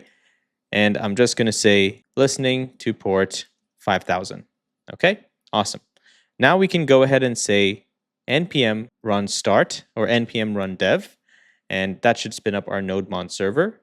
Okay, so it looks like something went wrong with Express. Let's just take a quick look. Oh, all right. Turns out I did not even import Express in the first place. So on top here, we're going to import Express as well. And now nodemon is going to automatically spin this up. So let me go ahead and see what our next error is. Okay, so this is already in use. So let me quit the server. Okay, so I think this is because I'm on Mac. And if you have AirPlay, for some reason, 5000 is taken. Now, this is what Stack Overflow says, even though I think 5000 is not taken. But if it is, all you have to do is change the port number. So I said 5001, and now you see I'm listening on 5001. And because we made this change, we want to go into our Electron application, and we also want to change it in here. Okay, so now that that is done, our application is essentially listening. Nice. So now let's go ahead and import our socket. So I'm going to say server equal require socket.io. And let me also increase the size so you guys can see clearly. Okay. And let me shrink this a little bit more. Nice. So now we have this server and we can create that instance of socket.io. So down here, after the app.use, I'm going to essentially say const io equal to new server. We're going to invoke this and we're going to pass in our server that we just created, and we're going to pass in some properties, some options. The first one is cores. So for cores, we're going to set the following. So origin is going to be set to process.environment.electron host. Okay, and just to make sure we have electron host in here. Awesome. And now that we have this, the next one is the methods. So for methods, we're going to set get and post, because that's all we need for now, right? So now essentially socket.io is creating, we're creating an instance in here so we can use IO inside this application and listen for events. So first event we want to listen to is on a connection. So I'm going to say on, and it's for a connection specifically. And for this connection, we're going to get a callback function. And this callback function is going to give us access to the socket itself. Now, once this is connected, I'm just going to show a message saying console.log. Okay.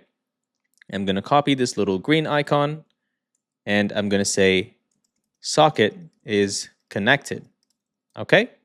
So now let's go ahead and try to connect socket with our application. All right, guys. So the reason why we're not able to connect is because we did not invoke .env.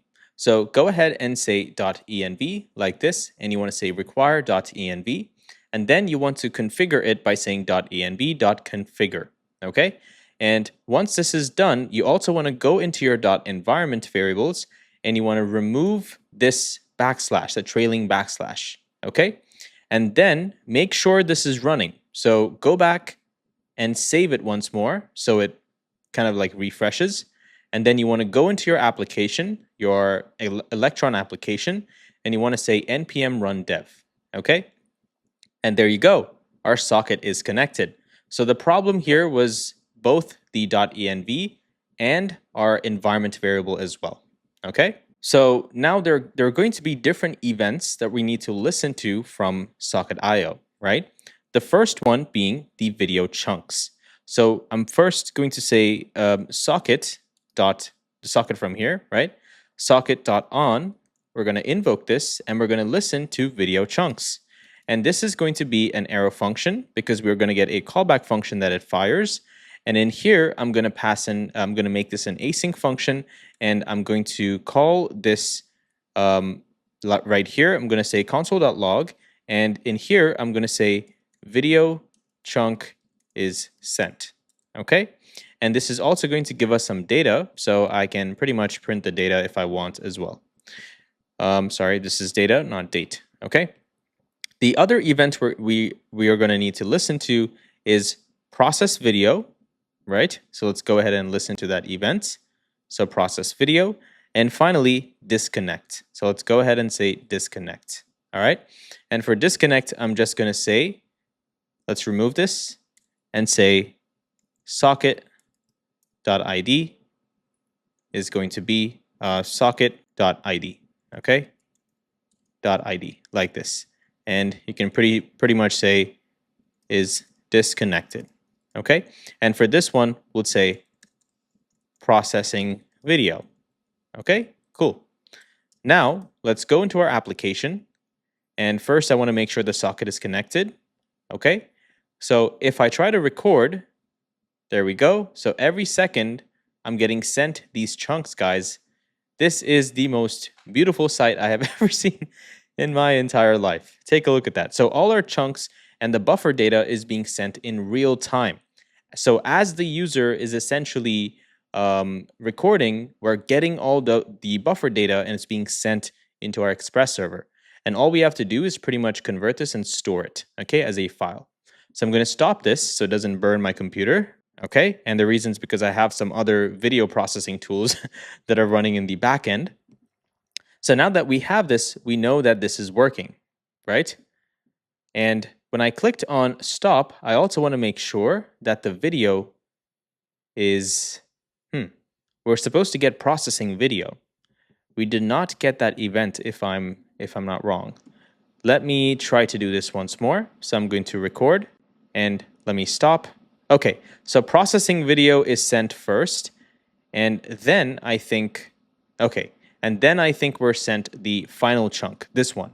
So I don't think we're going to need to care too much about it. And if we do, of course, we'll come back to it. Okay, so now let's go ahead and first handle the video chunks being sent. Okay, so in here, first thing is we're going to need to create a write stream. So I'm going to say const write stream is equal to fs, and fs is file storage, right? File system. For that, we're going to need to go all the way up top and require or import our file storage. And down here, we're going to say fs.create write stream, and we're going to invoke this. And now essentially we have to pass in all of the data, right?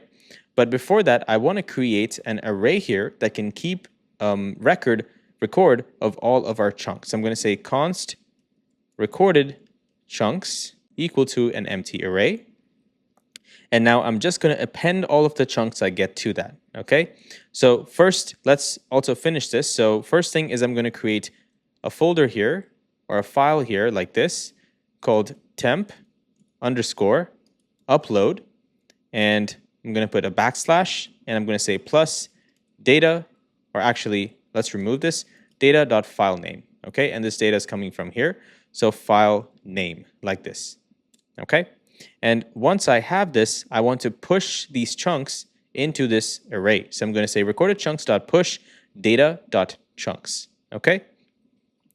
Next, we're going to need to create a blob. So let's go ahead and say video blob equal to new blob, and we're going to pass in the recorded chunks, and we're going to say type video WEBM, and we're going to pass in the code CS of VP9, okay?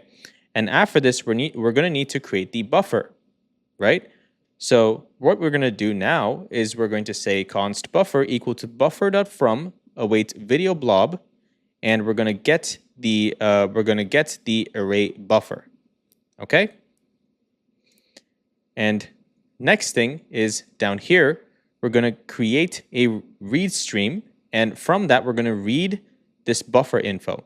So you're going to say const read stream, okay, equal to readable. Is it giving it to me? Okay, it's not giving it. Okay, so I need to get readable from the stream package. So I'm going to go up top and I'm going to say readable equal require stream, like this, okay?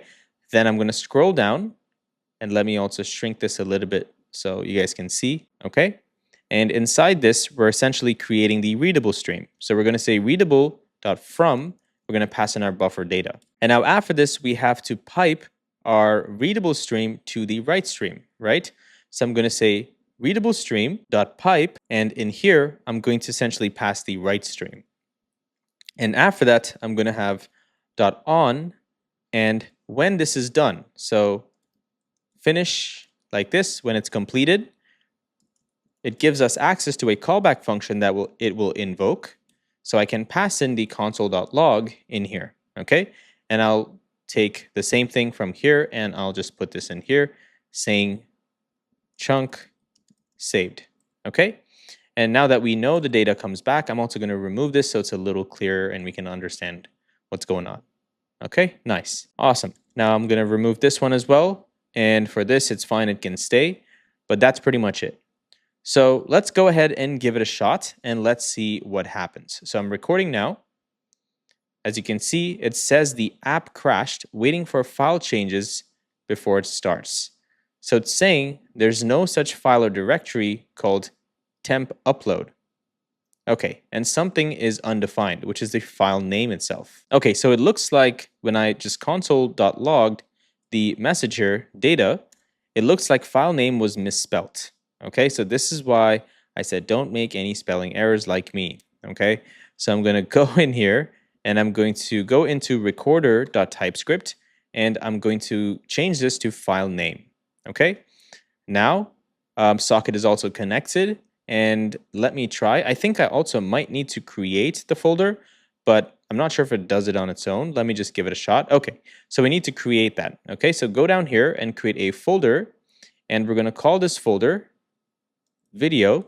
Sorry, we're going to call it temp underscore upload, and that's pretty much it. Okay, and let's go ahead and try to record now. Also, we need to save our application. So let me go ahead and save this, and there we go. So it saved some files. It looks like I did it twice, so it kind of created two different files. So I'll delete this, and I'll delete this one as well. And now let's go ahead and start from the top. So I'm going to save this so it starts all over again. All right, socket is connected, and it looked like it created two connections, and the reason's because I went in here and I used the hot reload, right? So I'm going to quit this app. I'm going to redo my nodemon, okay? And now I'm going to open up the app once more. All right, socket is connected.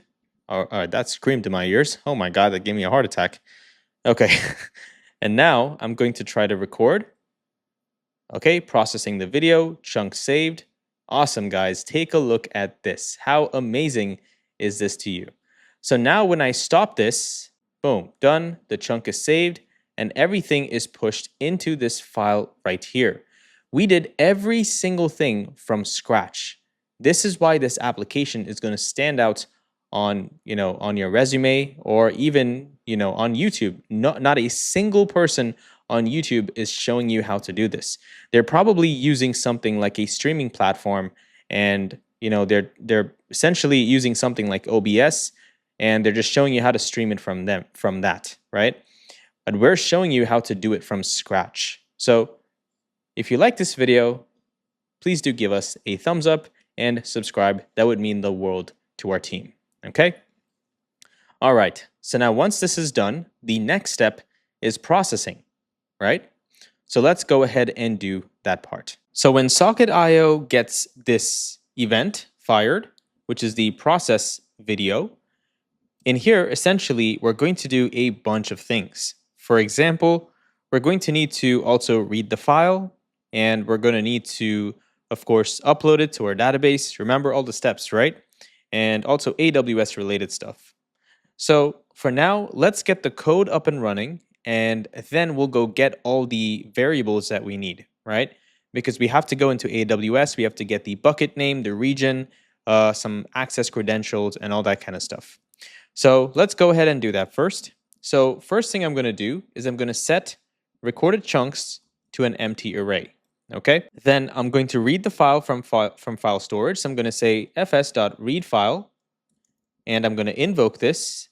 I'm going to say temp temp underscore upload. I'm going to put a backslash, and then I'm going to say plus data.filename, and this is going to give us a callback function. So I'm going to make this an async function like this. And this is going to give us any error or the file itself.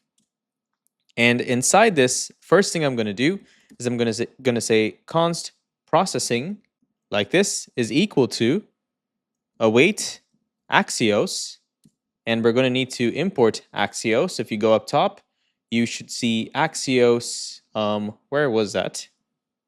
Let me do it from scratch, actually. So I'm going to say const Axios equal required Axios. Okay. And now let's go down. And after this, we're going to say Axios.post. Something seems to be wrong, guys. Just give me a second. Okay, I think everything is correct. I'm not sure what's going on, but I thought it would give me some type IntelliSense, but I guess we're not getting anything in here, so it's fine. No problem. Now we're going to say .post, and we're going to put the endpoint. So we're going to say $, and make sure you have the backticks, process.env.next API underscore host. And inside our .environment file, we have the next API host variable in here. Okay? So now inside this, we're going to say recording, okay? And then slash $, like this, data.userid, and then slash processing. Okay? Cool. Awesome. Next, after this, we're going to say if we're processing the data. So this has to be inside this, guys, or maybe, well, yeah, it has to be inside it. So let's move this inside this. So if processing is equal to, or if processing.data.status is not equal to 200, then we want to return console.log, and I'm just going to put an emoji in here, maybe a red color emoji, and I'll say error, something went wrong with processing, with creating the processing file, okay?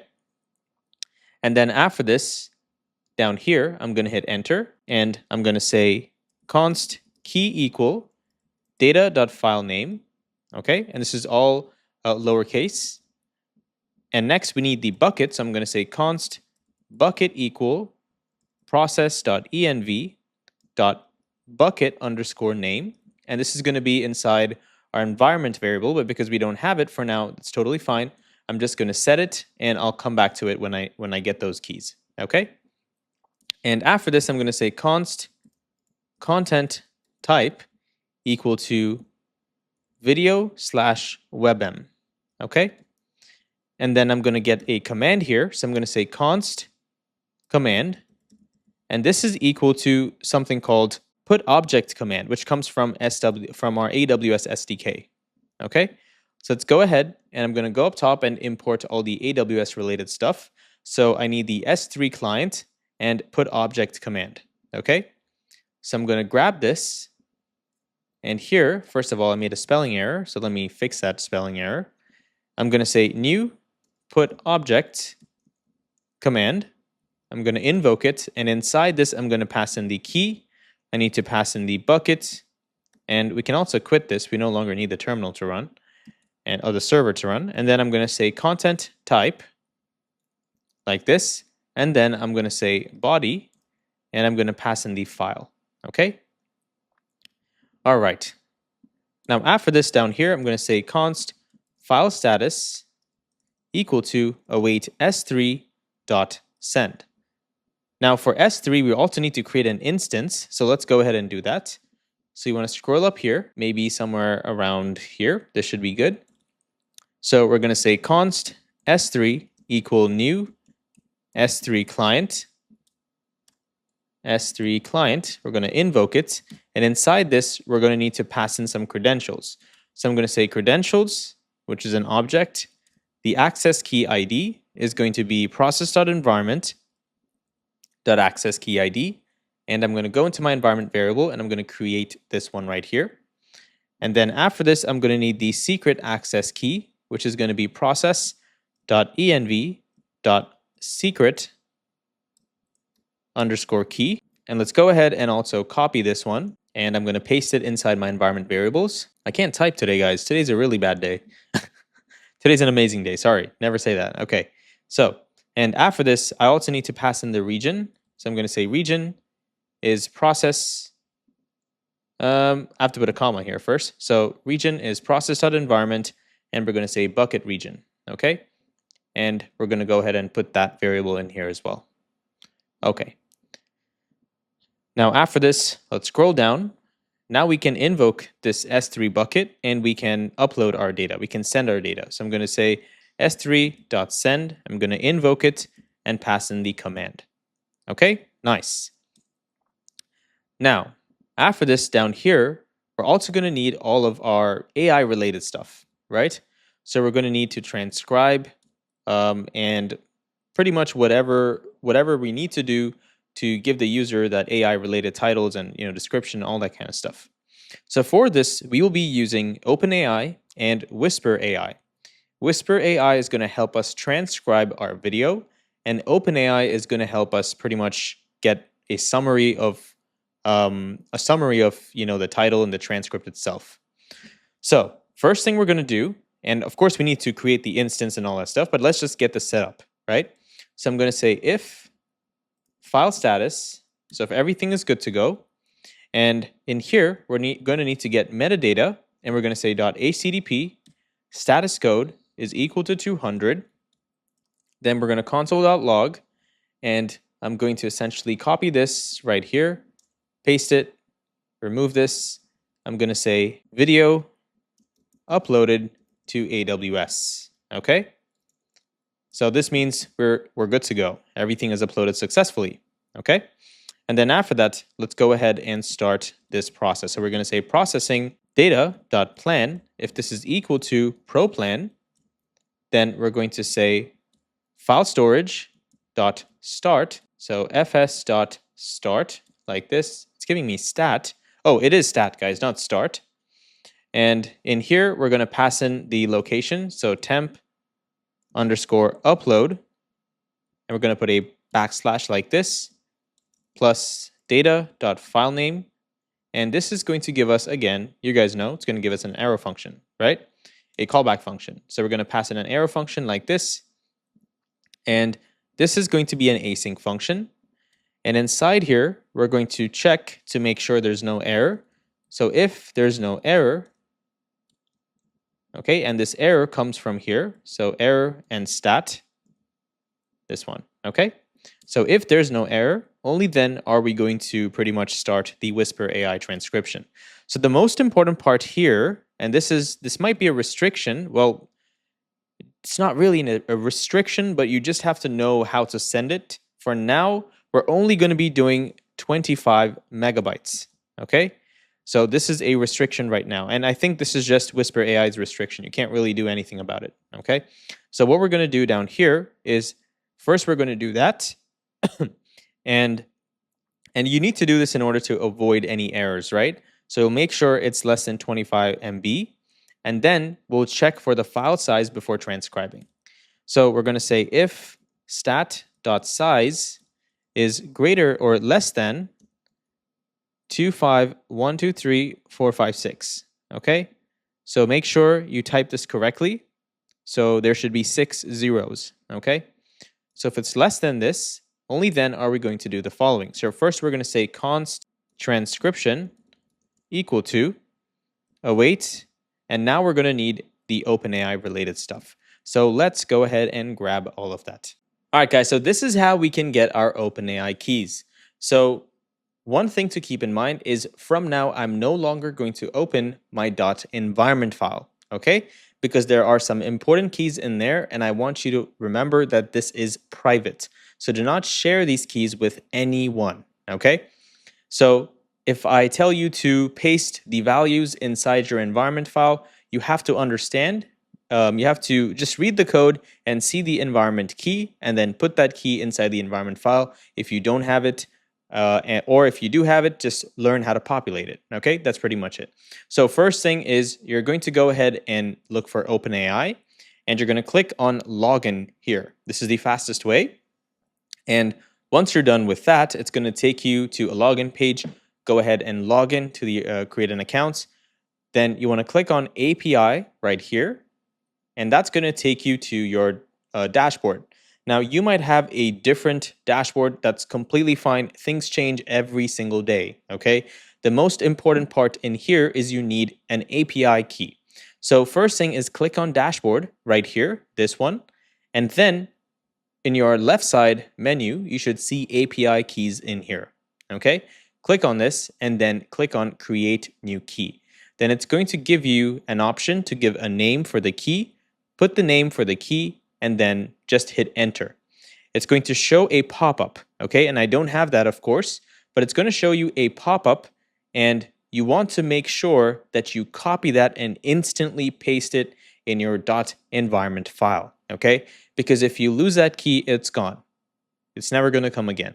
So you'll have to delete it. If something happens, you can always go delete that API key and bring up, create a new one, okay? But like I said, just copy that key and paste it in your .environment file, all right? Then the next thing is you want to go ahead and put in your credit card. So the first thing I would suggest is you want to click on, let me see. Okay, click on settings here. And once you click on settings, you should find limits. So click on limits and then scroll down and you see something called usage limits, right? You want to add $5 as the monthly budget and $5 here as the email notification threshold, okay? So if your organization exceeds this threshold, you will get an email, and that way they'll tell you, hey, you crossed $5, right? But we already set this $5 budget in here. So any API requests that go higher than this will not be considered. Now you need to put a minimum of $5. I think this is how it works. So just put 5 here and put 5 right in here as well. Okay, awesome. Now don't be afraid to just invest $5 on yourself. Trust me, it's going to be worth the $5. Okay, you're going to learn so much more, and your $5 are going to do absolutely nothing in your bank account. All right, so get your credit card and put it in here. You're going to learn so much more than just having $5 and spending it on stupid McDonald's or something. Okay, so put 5 here and 5 here. Don't forget this step. Okay, then you're going to click on billing, of course, and then go in here and add a payment method. Okay, put your credit card, and once you're done, you should get a confirmation. Everything should be good to go. And now that you have your API key, you can go back to the code base, go to .environment. Of course, I'm not stupid to open it, but go into your .environment file and paste the API key. And you're going to call the variable, if you don't have it, you want to call it OpenAI key. Okay, it's this one right here. So OpenAI key, and you want to set it to that value that you just copy pasted. Okay, that's pretty much it. So now that we have our OpenAI key, we can go ahead and start our transcription process. So in here, you're going to uncomment this, and we're going to say await. And now we need to create the OpenAI object, right? Instance. So you want to scroll up top all the way here, and below the .env.config, and you probably want to move this to the top. I think that's better. So let me move this here and move this here as well. And the app can be here. This is fine. Okay. And actually, the app should be all the way up top. This is usually how I do it. And everything else should be okay. So now, first thing I'm going to do is I'm going to say OpenAI equal to new. And now we need to get the OpenAI API, right? We just imported that library. So we're going to go up here and we're going to say OpenAI like this. And let me make sure I actually install this. So we have OpenAI. Okay, awesome. So import that from your import it like this. Okay, and you want to say OpenAI require OpenAI. Then down here, we're going to invoke this. And inside this, we're going to pass in an object. And we have to pass in our API key. Okay? And our API key is going to be that new value, which is process.environment.openAI key. Okay? Don't forget, if you make a spelling error, I cannot save you. Okay? Of course, you can show up in the Discord and the chatbot should help you get everything up and running if you find any errors. But just try to not make any spellings, please. Okay, don't be like me. Now I'm going to copy this OpenAI and I'm going to go all the way to the bottom here. And now we can make this request. So the first thing I'm going to say is await OpenAI .audio like this .transcriptions .create. And I'm going to invoke this. And inside this, I'm going to pass in the file. Okay. Why is this not entering? Okay. I have to pass in a file actually, but let me just make sure everything is good to go before we do that. So we have OpenAI, we're importing it. Okay, this should be good. Usually it should give you some sort of type IntelliSense, but if it's not, that's totally fine. But let's go back down. So we're going to say create, and in here, I'm going to create the read stream, okay? So I'm going to say file is fs.createReadStream. I'm going to use the backticks and say temp upload $data.filename, and down here I have to say the model that I'm using, okay? And the model here is Whisper AI1, okay? Actually, it's Whisper 1, so WHISPER 1. This is what they have right now. You can take a look at their API and change it if it ever changes in the future, or you want to use something even more powerful, okay? And then I'm going to say response format is going to be text. Now, after this, down here, inside this if condition itself, right? We're doing it inside this orange bracket. We're going to say the following. So first thing is we're going to say if transcription. So if transcription exists, everything is good to go. Then we're going to do this. So we're going to say const completion equal to await OpenAI dot chat dot completions dot create, and I'm going to invoke this. And inside this, I'm going to pass in GPT, okay? And the model we're using is GPT 3.5 Turbo. So I'm going to say model GPT 3.5 Turbo. And the response format is going to be JSON object. And then we're going to need a message, right? So we have to send this into our GPT engine. And it's kind of like a prompt, right? So we're going to tell it that you need to generate a title and a nice description using, the speech to text, all that kind of stuff. So right here, I'm going to say messages. Actually, let me copy this so I don't make any errors here. So I'm going to say messages, and it's an array, and it's going to take in an object. And in here, I'm going to say role system like this. What seems to be the issue here? Okay, this is any type. That's fine. So system, and here you are going to generate a title and a nice description using the speech to text transcription provided. And the transcription is this. So inside this $ and curly bracket transcription, and then return it in JSON format as title like this, okay, the title you gave, and summary, the summary you gave. Okay, that's it. Next, we're going to hit enter. So inside this if condition itself, so we're going to hit enter after this, and we're going to say const title and summary. So title and summary generated right here, and I'm going to say this is equal to await axios.postRequest. And inside this, I'm going to need to pass in our API endpoint. So I'm going to say $process.env.nextAPI post like this. And then after this, I'm going to say recording slash $, like this, data.userID slash transcribe. Okay, and let me make sure I don't make any spelling errors here. All right, nice. So essentially, we're sending an API request to our Next.js application to save all of this data in the database. That's pretty much it. So we're going to have an API endpoint in there. Okay, and after this, we're going to also need to pass in the data itself, right? So after transcribe, we're going to create an object like this. And inside this object, we're going to pass in the file name, all in, small letters and lowercase. So data dot, where is the data? Okay, data. So we're going to say data dot file name. And inside this, we're also going to need to pass in the content. And content is going to be completion.choices@0.message.content. And then the transcription is also going to be passed in here. Okay, I made an error here. Let me fix this. And cannot find transcription. I think I just completed transcription. What seems to be the error? So I made an error here, guys. I made a spelling error, and this is why I say you should never do this. And this is why I hate typing, okay? But transcription here, okay? So make sure you have the correct spellings. And this one is transcriptions, okay? So now that we have passed in this transcription, it's so weird I have to say it that way. I'm going to say if the title and the summary generated .data.status equal to or not equal to 200, then we're going to say console.log something went wrong. And I can use the red emoji I got from here.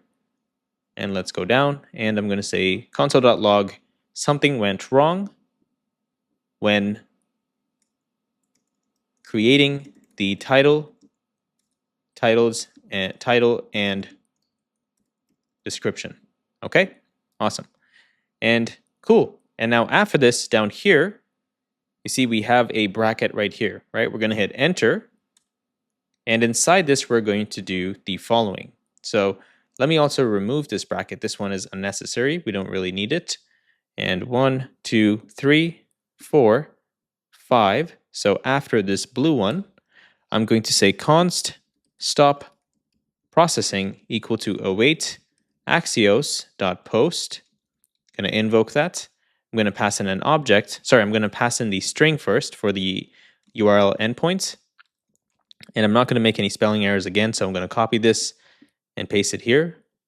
Okay, and this one is process.environment.nextAPI host recording, and we're going to pass in the data.userID /complete.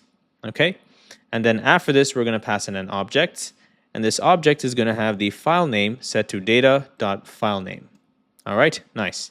And now after this one, I'm going to hit enter here. Okay, and here I'm going to say if the status is not equal to 200, again, I'm going to copy this and say something went wrong during processing. Okay, so when we're trying to complete the video. So something went wrong when stopping the process and trying to complete the processing stage, something like this. Okay, and after this, I'm going to hit enter, and I'm going to say if stop processing dot status equal to 200, then we're going to basically unlink the file. So I'm going to say fs dot unlink. Okay, I'm going to invoke it, and we have to give the folder. So I'm going to say temp underscore upload slash plus data dot file name, and this is going to take in an arrow function. So let me also make sure this is the right place. Okay, this should be correct. And this is going to essentially give me the error message. So in here, I'm going to say if there's no error, then, sorry guys, this is not like this. This is ERR. I'm going to say console.log. Okay, that was so laggy. So console.log, and I'm going to say data.filename plus just a space plus another string here, deleted successfully. Okay, awesome. And let me copy a green emoji and put that in here as well. Where is that? Okay, nice. Cool. Now after this, so we have this if condition. After this down here, we're going to say else, or actually not this one. It's for this, all right? So else, we're going to say console.log, and I'm just going to say something happened, all right? So error, upload failed, okay? Process aborted, okay? And I'm going to make sure I have this correctly written. So this is here. Let me see, where's the if condition for this? All right, I think this should be good to go. So that's pretty much it. Now we also have our AWS stuff pretty much set up, and we also have the OpenAI stuff also set up. So let's go ahead and grab our AWS keys. What's up, Prodigies? Just a quick reminder, the remaining 8 spots that we have left to get unlimited lifetime access to mentorship and every single premium course we ever create in the future, including the Prodigies University community, is going to expire soon. Now, the last time we did this, we ran out of spots in less than 3 minutes. So if you're ever looking to join Prodigies University and get guidance from SaaS developers and business owners that are making over $60,000 per month, this is your opportunity to join. So by joining today, you're paying a one-time fee, so you never have to pay on a subscription base, and you get unlimited access to weekly coaching calls and every single premium course we ever create. And just as an added bonus for this enrollment period, for the 8 people who sign up today, we're going to give you unlimited lifetime access to a CRM software that costs $497 per month. This software is going to help you run your entire SaaS business, including unlimited funnels, unlimited websites, unlimited automations, unlimited email marketing, forms, and so much more. You're going to need this anyway. You might as well invest now. Join today so you can get access to all of this bonus value. Please keep in mind, this is only for now. So if you're joining in the future, or you saw this video maybe 2 years from now, we probably don't have this offer out. So the best way to figure out what we have in today's offer is to click the link in the description and take a look at our website, webprodigies.com, and you can see what we have to offer. So if you want to join, this is the opportunity. Click the link and get started, and I will see you inside Prodigies University. All right, guys, now let's go ahead and set up AWS and our S3 buckets and CloudFront and everything we need to host and stream all of our videos. Now, AWS is one of the most requested features on the last poll. And if you don't know what this is, you are missing out on the opportunity to get your ideas featured on Web Prodigies, okay? So I know you already subscribed, but if you don't click the bell notification, there's no point, because the whole point in this is to get notified when that poll comes out, okay? And that poll is super valuable because people jump in there and they suggest the features that they want in the next project, okay? And we also show you what the different options are, the different ideas that we created, which we believe that are going to be amazing for YouTube and for your learning career as well, okay? My goal is to give all of this away completely for free because I want you guys to succeed. I want each and every single prodigy here to quit their 9-to-5 and pretty much run a SaaS company, because anyone can do it. Okay, that's my goal. And where I come in is when you're ready and you want to kind of scale your SaaS. If you're already at around $20,000 to $30,000 per month, and now you want to make more money out of it, then I can come in there and pretty much help you guys scale. Okay. That's my goal. So that's why I'm giving you all of this value completely for free. So go ahead and turn that bell notification so you can get all that value when it comes out on your feed. Okay. So first, look up AWS. All right. Now, there's a reason why I cannot actively search and show you in real time, because I'm going to end up leaking some very important credentials that are crucial, and you're not supposed to share anything from AWS with anybody. Okay. I'm just showing you because I want you guys to learn, but I'm not going to be able to show you the keys, of course. So just understand, and I'll also give you some guidance, okay? So look for AWS, and it's going to take you to a page like this. Go ahead and create a free account, all right?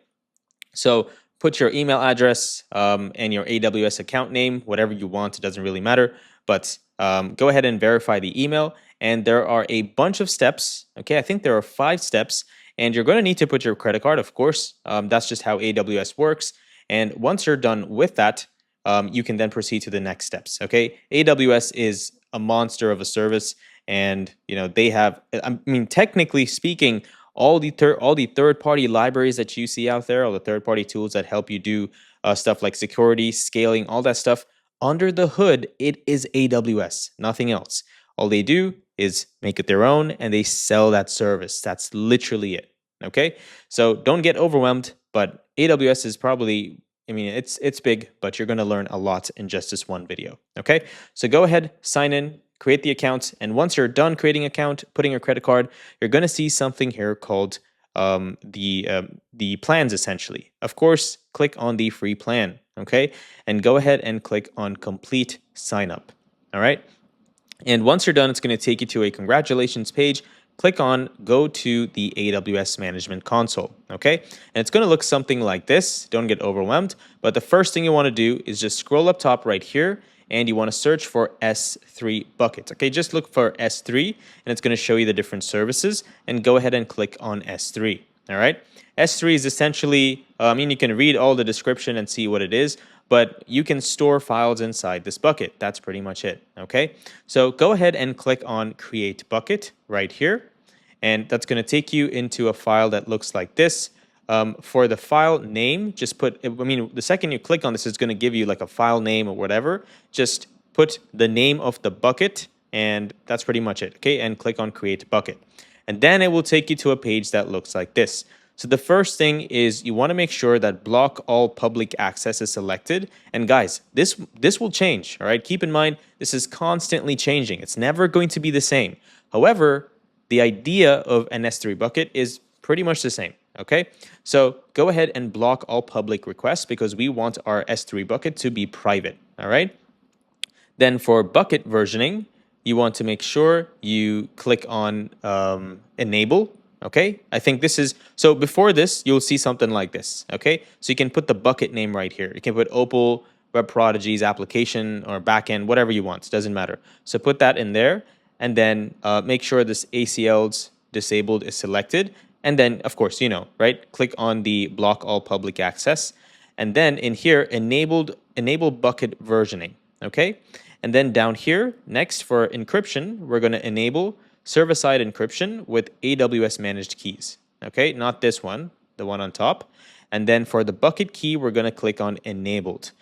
Then that's pretty much it. Everything else can stay as is. Just go ahead and click on create bucket. Do not click on anything else, all right? Click on create bucket, and it's going to take you to a page like this, and it'll show your bucket in here, okay? Next, we're going to need CloudFront. So click on the search bar and just search for CloudFront, and then click on this one, CloudFront right here. And that's going to take you to a page that looks like this. But first, before we create CloudFront itself, we need to actually create an origin access distribution, and CloudFront will use that distribution to basically distribute content, okay? So click on this sidebar, and down here, you're going to click on origin access, okay? That's what we're creating. So go down, click on this, and then it's going to take you into a page like this, and then you want to click on no origin controls, okay? So once you're done clicking on this, oh, sorry guys, you want to click on the create control settings. I was actually reading this and I accidentally said that. So yeah, you want to click on create control settings, and that's going to take you into a page that looks like this. So go ahead, put the name. I'm just going to call it video streaming OAC, okay? Origin access control, right? That's it. So put something for the name, and here you want to click on sign in requests, okay? So click on this, and here the origin type has to be set to S3. And then go ahead and click on create, and that's going to create our distribution, sorry, our origin access like this. And now that this is done, you can click on distributions, and then we can go from there, okay? So click on distributions right here inside the navbar or sidebar, and then that's going to take you back to CloudFront, okay? So once you're on this page, now you can click on create CloudFront distribution. Now, if you've already used all of this, you probably are not going to see this introduction page, right? You will just see a table that looks very similar to something like this, and just click create on the side, okay? So click on create CloudFront distribution. It's going to take you into a page that looks like this. the first thing you want to set is the origin domain. So for this, you're going to click on the drop down and you're going to click your S3 bucket. Okay, so click on that. And next, if you scroll down, you're going to find this origin access right here. Click on origin access control settings. Okay, and then down here, you're going to hit this drop down and you're going to create that origin access that we just created. And the second you do that, it's going to show a message that looks like this that says you must update the S3 bucket policy. And don't worry, we're actually going to do it later, not right now, but just make sure you change this one, the drop down right here, to that new OAC that we just created. Then down here, I think everything else should be fine. You can leave this stuff. Okay, so for viewer protocol policy, you want to set it to redirect HTTP and to HTTPS. Okay, that's just a secure way, and that's what I recommend you do. And then in here, you're going to have web application firewall. Now this is I think this was a newer UI. Previously, they never had this, but I just selected do not enable security protection. And if you want to learn about this, guys, in AWS, I mean, AWS is pay as you go for everything, right? But usually when you're trying to click on something, you don't know what is paid and what's not.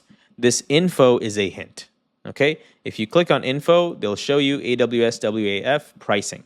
And that way you can see what's the pricing involved and all that stuff. Anyways, it's just like a couple cents and stuff like that, so you shouldn't really matter. Again, read that, and then that's the true source of all truth, okay?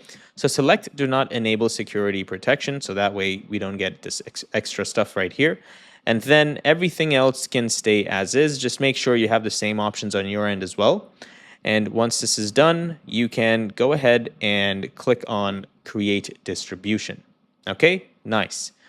Now, it's going to take you into a page that looks like this. Okay, this is where your distributions are.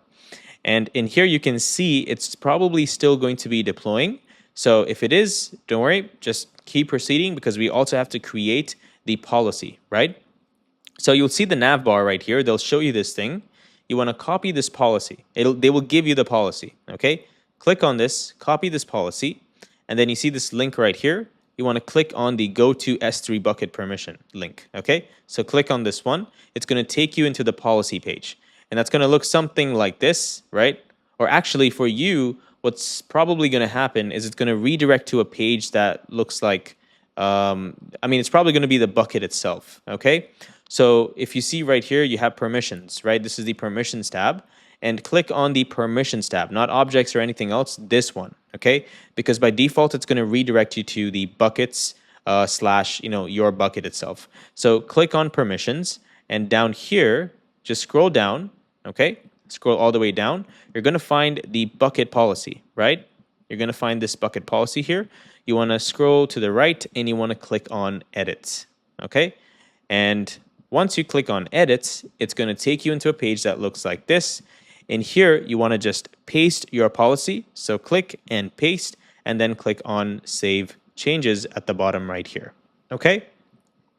And once that's done, let's go to the next page. Okay? Once that's done, it's going to take you into a page that looks like this. And this is essentially the policy, and this is basically your distribution. And as you can see, now mine is already completed. For you, it might take some time, right? But now it's completed, and now that it's done, we can go to our bucket to essentially upload a new video if you want, okay? So if you click on the, let me see right here. Okay, so switch the tab, right? Or you can go to buckets. You can go back to S3, click on the search, go to S3, and it's going to take you to Amazon buckets, right? Go back into that, and then you click on objects. And once you click on objects, now you can go ahead and upload a video. But we don't really need to do this part because we're going to be uploading everything through our API, through the API and the SDK, right? But if you wanted to test it out, you can do this if you want. But don't do anything right now because the next step is we need to get all our API keys from this and the access key as well, okay? All right, guys, so now that we have set up our S3 bucket and CloudFront, we're going to need an access key and a secret key, okay? So please follow this from start to finish, And again, do not share these credentials with anyone else. Okay, so you're going to go back to your AWS console. All right, you can just click here, or if there's a go back home button, something, just click there. So it takes you here, or you can just use the search field and you can look up users. Okay, and that's going to show you IAM feature, IAM. Okay, click on this. All right, you want to click on users, click on this one, and it's going to take you into a dashboard that looks like this. Okay, IAM stands for identify and identity and access management. Okay, so we need to essentially create a user that can get access to our AWS console. Okay, so you're going to go in here and you're going to click on create user, and that's going to take you into a page that looks like this. I'm just calling this super admin. You can call it whatever you want. I'm going to call it super admin, and then I'm going to click next.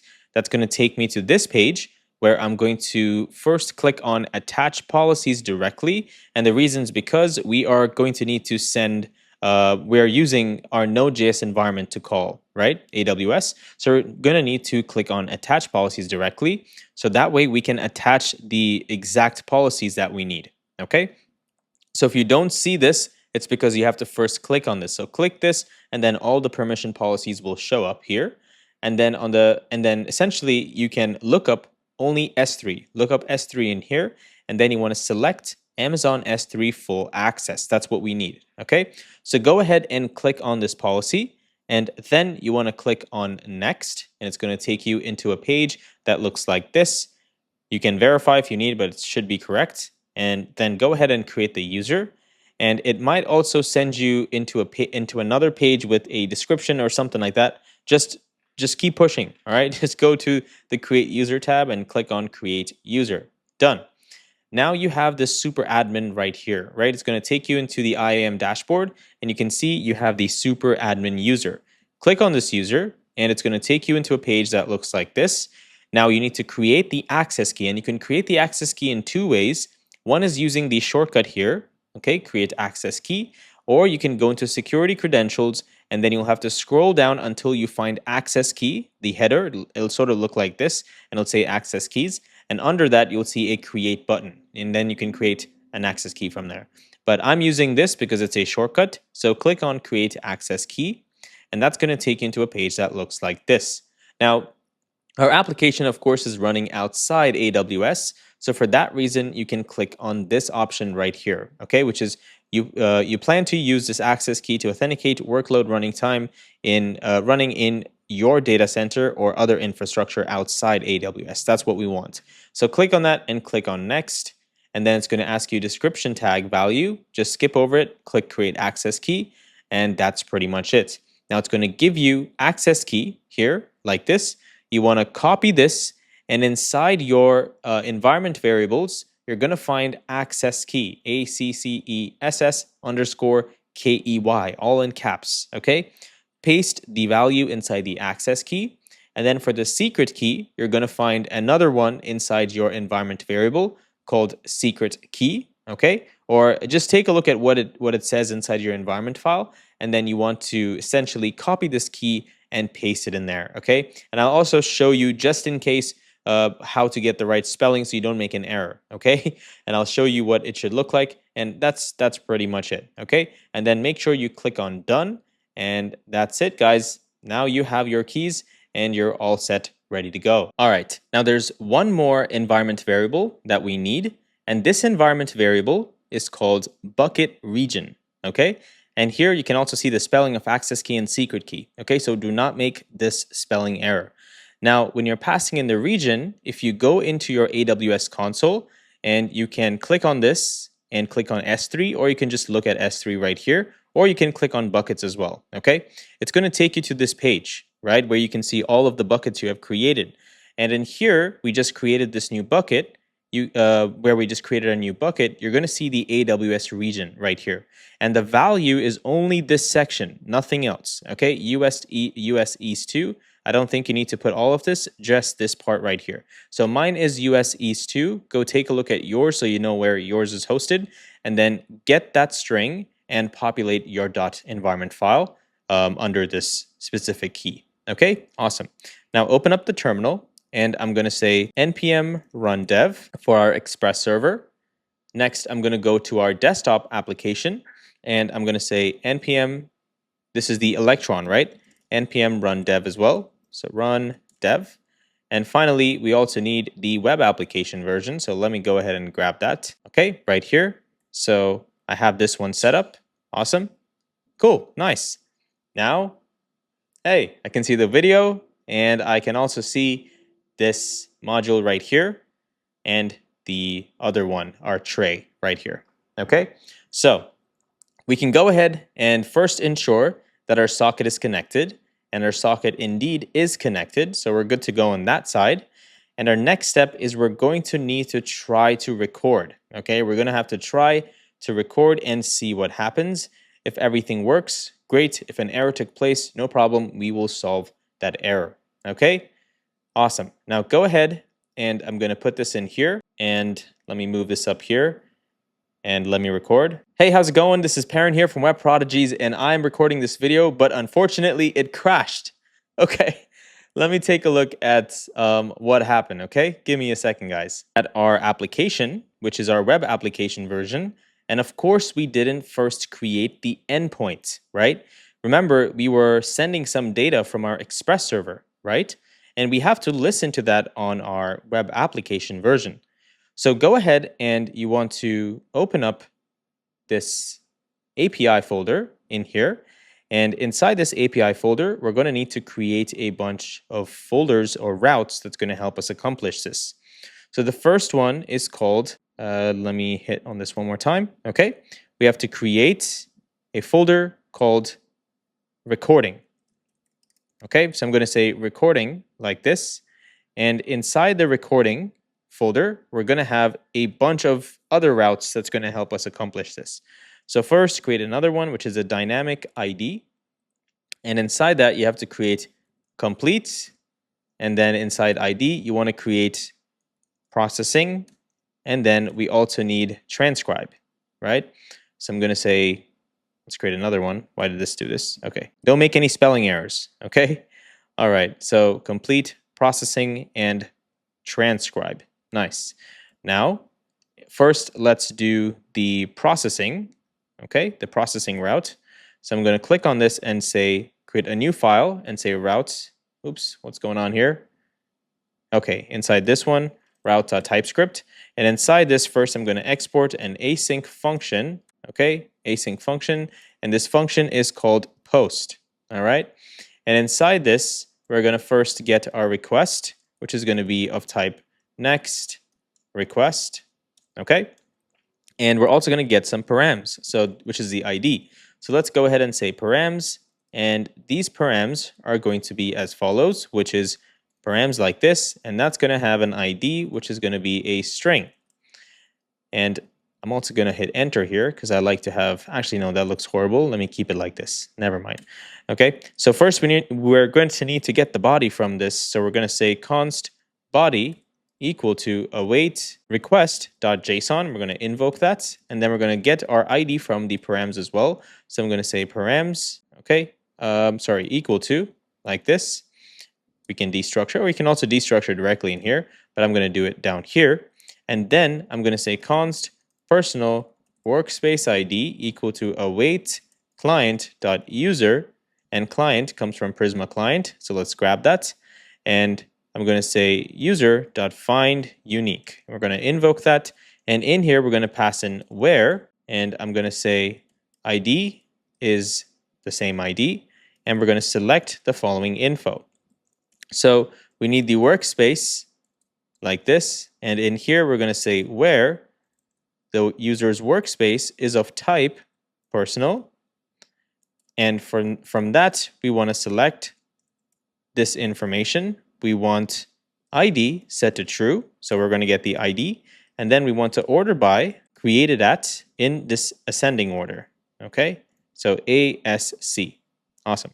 Now scroll down here, and after this, and guys, also, you should definitely put everything in a try-catch block, okay? I made this error before, and it was just really annoying. It doesn't, I mean, it's not going to break anything. I mean, it is going to break something if you don't have try-catch, but it's going to make it so much easier to debug, right? So in here, you see we can just console and print the error, right? So I'm going to copy this and I'm going to print saying error in processing, okay? Or let's remove this so we know this error is coming from this endpoint, right? So error, or I'm just going to keep it, error in processing video, okay? And let me go in here now and also print the error. So I'm going to say error like this. So after this, hit enter, and we're going to say start processing now. So start processing video equal to await client.workspace.update. And now what we're going to do is we're going to say where, and we're going to say ID is personal workspace id.workspaces at 0.id. Okay. And then the data we want to update is for videos, and we're going to create a placeholder, right? So we're going to say the source is going to be body.filename, okay, all lowercase, and then the user ID is going to be ID, okay? And after this green bracket, or after, let me see, so this is a green bracket, this is a blue, okay, so after videos, right here, after data, you want to say select, and in here, we're going to select the user, okay? And from user, we're going to select the subscription, and from the subscription we're going to select the plan itself. So plan is going to be true, okay? And now after this down here, you're going to say if start processing video was successful, then we're going to return next response.json, and we're going to invoke that, and we're going to pass in the status of 200, and our plan is going to be start processing video dot user dot subscription dot plan, and if nothing happened here, we're just going to return a status of 400. Okay, awesome, cool. Now that we finished the processing route, let's finish the transcribing route. Okay, so we're going to click on transcribe, and inside here we're going to create route.typescript. We're going to export an async function called post, and this function is going to do the following. So first we need the request, so I'm going to grab that, so it's of type next request. All right, and inside this I'm going to also we're also going to get the params, right? So params, and this is going to have params, which is going to have an ID of string. Okay, and now inside this function I'm going to say const body equal await request.json, and then I'm going to destructure ID from the params, okay? And once this is done, I'm going to say transcribe. So const transcribed equal await client.video.update, and in here I'm going to say where our user ID is going to be ID, and the source is going to be the body.file name, okay? But we want to update the following data. So we're going to say data is title, and this is going to be the content, and this content is going to come from our body, right?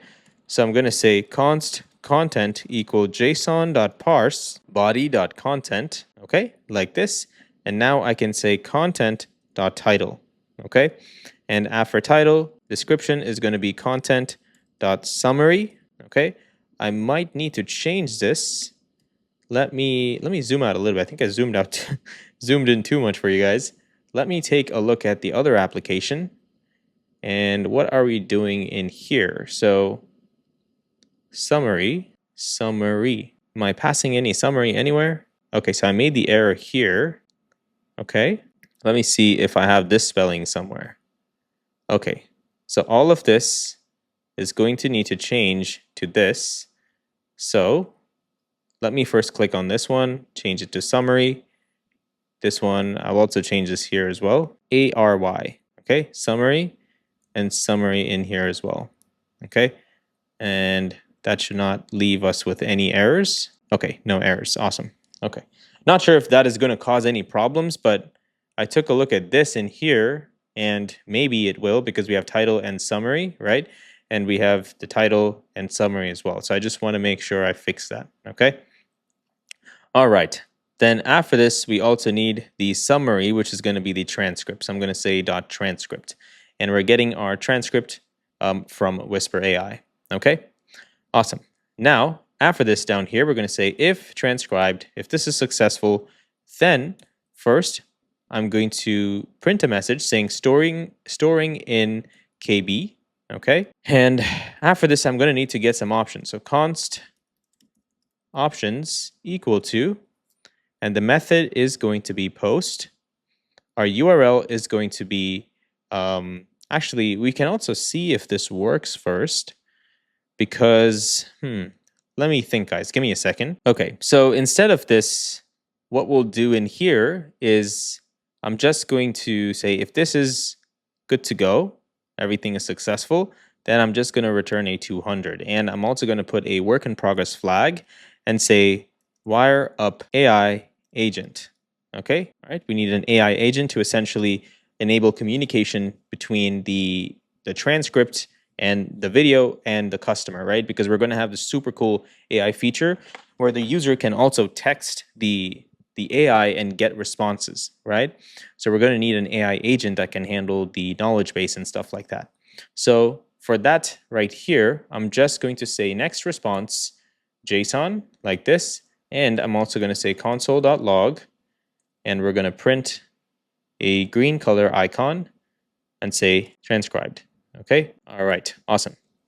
So now that we created this, let's also do the complete process. So inside complete, route.typescript, I'm going to export an async function called post. We're going to invoke this, and in here, we're going to pass in the following. So first we need a request from the params. I'm going to say request is next request, okay?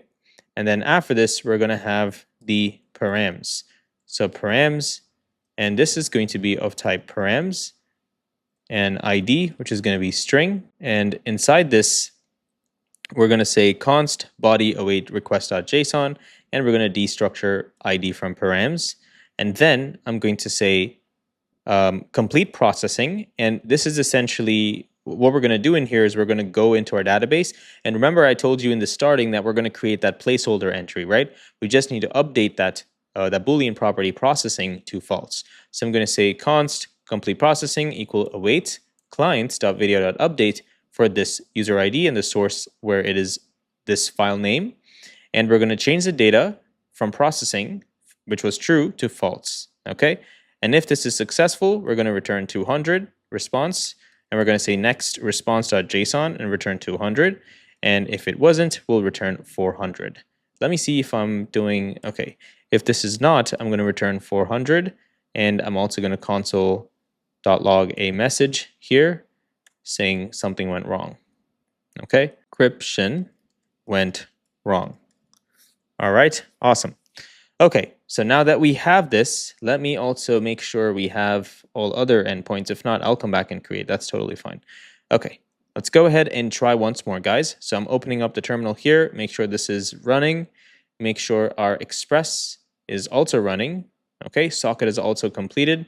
And I'm going to save this once more and try to connect the socket again. All right, nice. Or I might need to quit first, guys. Sorry, let me first quit, and then I'm going to restart. So npm run dev, you're going to see a sudden burst in volume. Give me a second. Okay, all right, cool. Now that we have this, I'm also going to show you, so everything is running here. Okay, and we can try once more and see how it goes. So you see socket ID was disconnected, nice, and we connected a new socket again. All right, so this is the video, and I'm going to go ahead and try to record. So I'm recording with this device, and the screen that I'm recording with is going to be, let me change it. Well, not screen, okay, screen 2, not screen 1. Okay, cool. Is it recording? All right, it is recording, cool. All right, guys, ready? 3, 2, 1. App crashed again. Waiting for file changes before starting, and it said status 500, so I'm going to stop this. All right, guys, so something looks wrong. I need to go ahead and fix this first.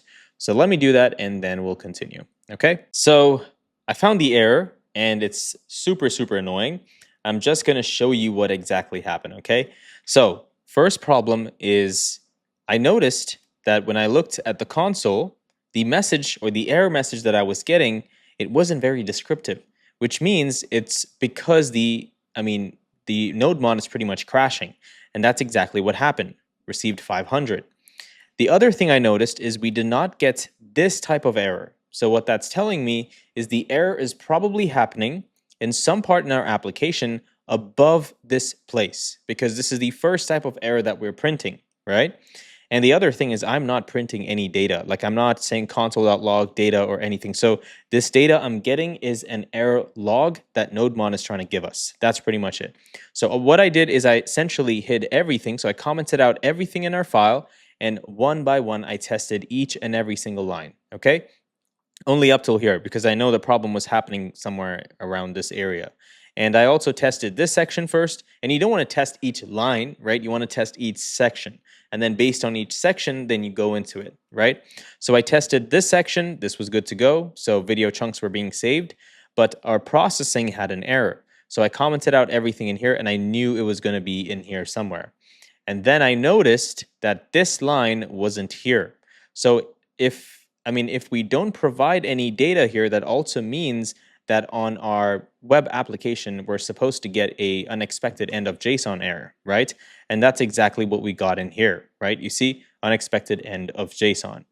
So the fix here was just to say file name, data.filename, and you want to pass it in here. And that's pretty much it. That was the fix, okay? So I'm going to try once more. I'm going to scroll all the way to the bottom. Want to make sure I'm recording the right screen. All right. And my socket is connected. Awesome. And now let's go ahead and record. Hey, how's it going? This is Perrin here. I'm recording this video to show you the power of Opal. Now, you can use Opal if you want to just send a friend or a family a good message, or pretty much whatever you want. You can also use it for client outreach. And in fact, that's what I use when I want to help out clients in the field of SaaS. Okay? Awesome. So if you like this video and you like the software, you can go ahead and you can go to Opal Web Prodigies on YouTube, and you can learn more about how we built this full stack application. Okay, so I closed it, and if you take a look at the file structure, we see a temporary file, okay? And it looks like it also deleted it, or did it? So video chunk was saved, something. Okay, let's just take a look. Let me go into my AWS console, and I'm going to do that off camera, of course. So just give me a second. All right, guys. So I found the problem. So you see here, this is the order. First, we need to get the first chunk, right? So socket connected, then first chunk, then the chunk has to be saved. And then every chunk that comes in has to be saved accordingly, right? In the right order. And then when we hit stop, the video should pretty much stop, and we have to process the video and then upload it to AWS, and then also delete it from the file structure. This is what we should do. Now, if you look inside our code, you're going to find this beautiful error that we made here. This right here was renamed to onStart. So what we did is we passed the stop recording function, which is right here, which essentially emits the process video event. We assigned that to the onStart instead. So when we were recording, what was happening is it was instantly stopping the video.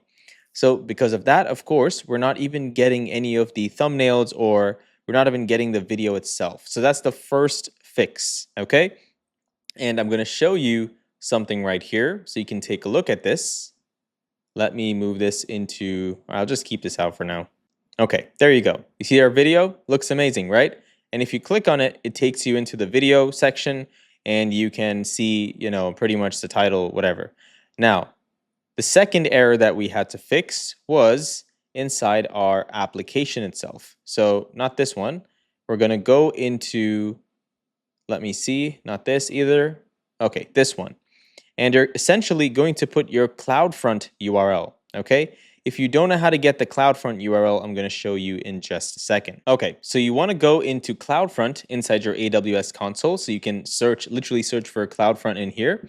And then you're going to find this option, click on it, and then you want to click on the distributions. So it's going to take you into this page, and then you want to click on your distribution, okay, the one you created. And this right here is your CloudFront URL, okay? So copy this URL, and then you're going to go into your .env. and you want to add that URL without the trailing backslash, okay? And that's essentially going to help us render the video in the first place. So that's why we weren't seeing any video, okay? I'm seeing this error, so I'm just going to refresh my front end, and let me go ahead and say run dev. I can't type, okay? And let's also refresh this and let's give it a second. Okay, there you go. Awesome. So that fixed our problem where the video was not being saved. And that's why if you had an opportunity to take a look at your dashboard, you would find the video being created because we were processing it first and then we were saving the chunks. Okay, so the video itself wasn't getting pushed to AWS. Okay, it was only like the first section itself because when processing gets fired, it does everything. Okay, now the other problem I found is with the microphone. So you're going to notice that the AI is still working. It's working, it does its job, but there's no transcript for our video. That's because I think there's no audio, okay? So you see right here, I'm recording something and I was singing a song, but nothing was working, okay?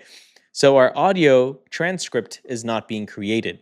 So that's the next bug I need to solve, which is why is it not even sending? And I think it's something to do with Electron. And after that, I think all the major bugs are pretty much solved. And then we can move on to hopefully no more bugs. Okay.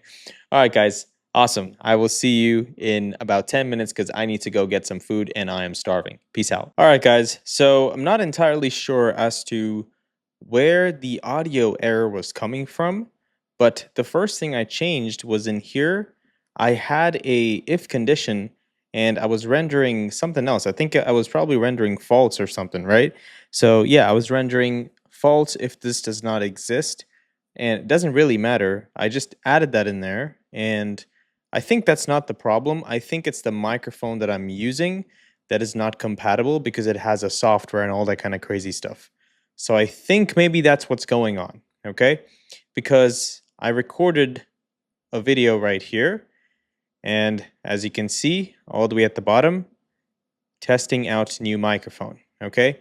All I did was change my microphone input and that just fixed the problem. So that's probably what's going on, okay? Now, if you click on it just to show you that it works, okay, it looks like I also got, oh, I'm getting this because I'm out of memory. My entire computer is getting fried. Let me go ahead and spin this up again. Okay, there we go. So, first thing, title. It's exactly what I was talking about. Then we have the description, which is pretty much, it's pretty decent. It does the job, okay? And if you click on transcript, you can see it's giving us the transcript as well, all right? So a bunch of stuff is going on, and I think the transcript might be wrong. I think what I'm doing is I'm setting the transcript, and I'm kind of mixing the transcript and the description. So that's something that I might need to change. But apart from that, if I click on this, hey, how's it going? Just testing out the microphone. There you go. You can hear it's a horrible microphone. Okay, I'm just using the MacBook microphone, but you can see it works. Okay, so that's it for this part. Now we have a couple more things we need to fix. Let me also go ahead and see if I can fix the description and the transcript bug, okay? All right, guys, now go ahead and quit your NodeMon server and also your Electron server as well, okay? We don't really need it for now.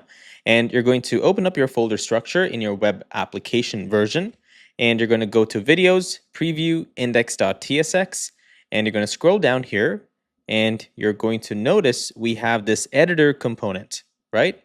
So go in here and uncomment this, okay? And if you don't have it, just go ahead and type this out. And essentially, we're going to build out this component. And one more thing is scroll down here. And if you notice inside transcript, this was actually .description. You want to change it to .summary, okay? And now let's go up all the way up here. And we're going to copy this. And we're going to open up our folder structure. And inside the videos component, we're going to create edit.tsx. And now inside this, I'm going to return a component using tsrafce, and let's rename this component. Now this is, of course, going to need those props that are being passed in. So we need the title, description, and the video ID. And I'm also going to go ahead and destructure these values. And inside this component, we're essentially going to render a modal, okay? And this modal is going to have a form where you can pretty much edit the video elements. So let's import this edit video component. Let's go back into the component itself, and now we can render out this component. So let me see if I can, okay, here you go, edit video. You see this, right? Awesome. So let's go ahead and return a modal component, okay? And this modal component is going to need a title and a description. So I'm going to say title, and I'm going to set something, edit video details, and, description as well. Doesn't really matter, just put something for now. And then we need the trigger. So for trigger, I'm going to set this to a button component, and this button is going to have a variant of ghost, not value, variant of ghost, okay? And then we also need class name, so border2, like this. And inside this, we're going to create an edit button, okay? So I'm going to use the edit icon, so it just shows like this, and you can give it a dark color if you'd like. Let me go ahead and set one right now, okay? And you can also we can probably just remove this border, right? It looks horrible. And maybe we can change this, make it slightly darker. Okay, all right, that does the job. I think people understand, right? So when you click on it, we can show all the details and we can go ahead and edit these items, okay? So the first thing is we're going to create a component inside this modal called edit video form. Now, I'd also like for you to take up a small challenge. Now, the ideal user experience would not be this experience right here, which is basically, having a modal and the user has to update the information through the modal. Remember how we had the rename functionality for folders? That would be the best experience, okay? So I'd like for you to try to see if you can create the same experience for this. And what that means is when the user double clicks the title here, they can directly change it, and when they click outside, it saves, okay? And the same thing for the description as well. So I think this would be a great feature to have, and I personally love it when I have to do that, and I hate modals, okay?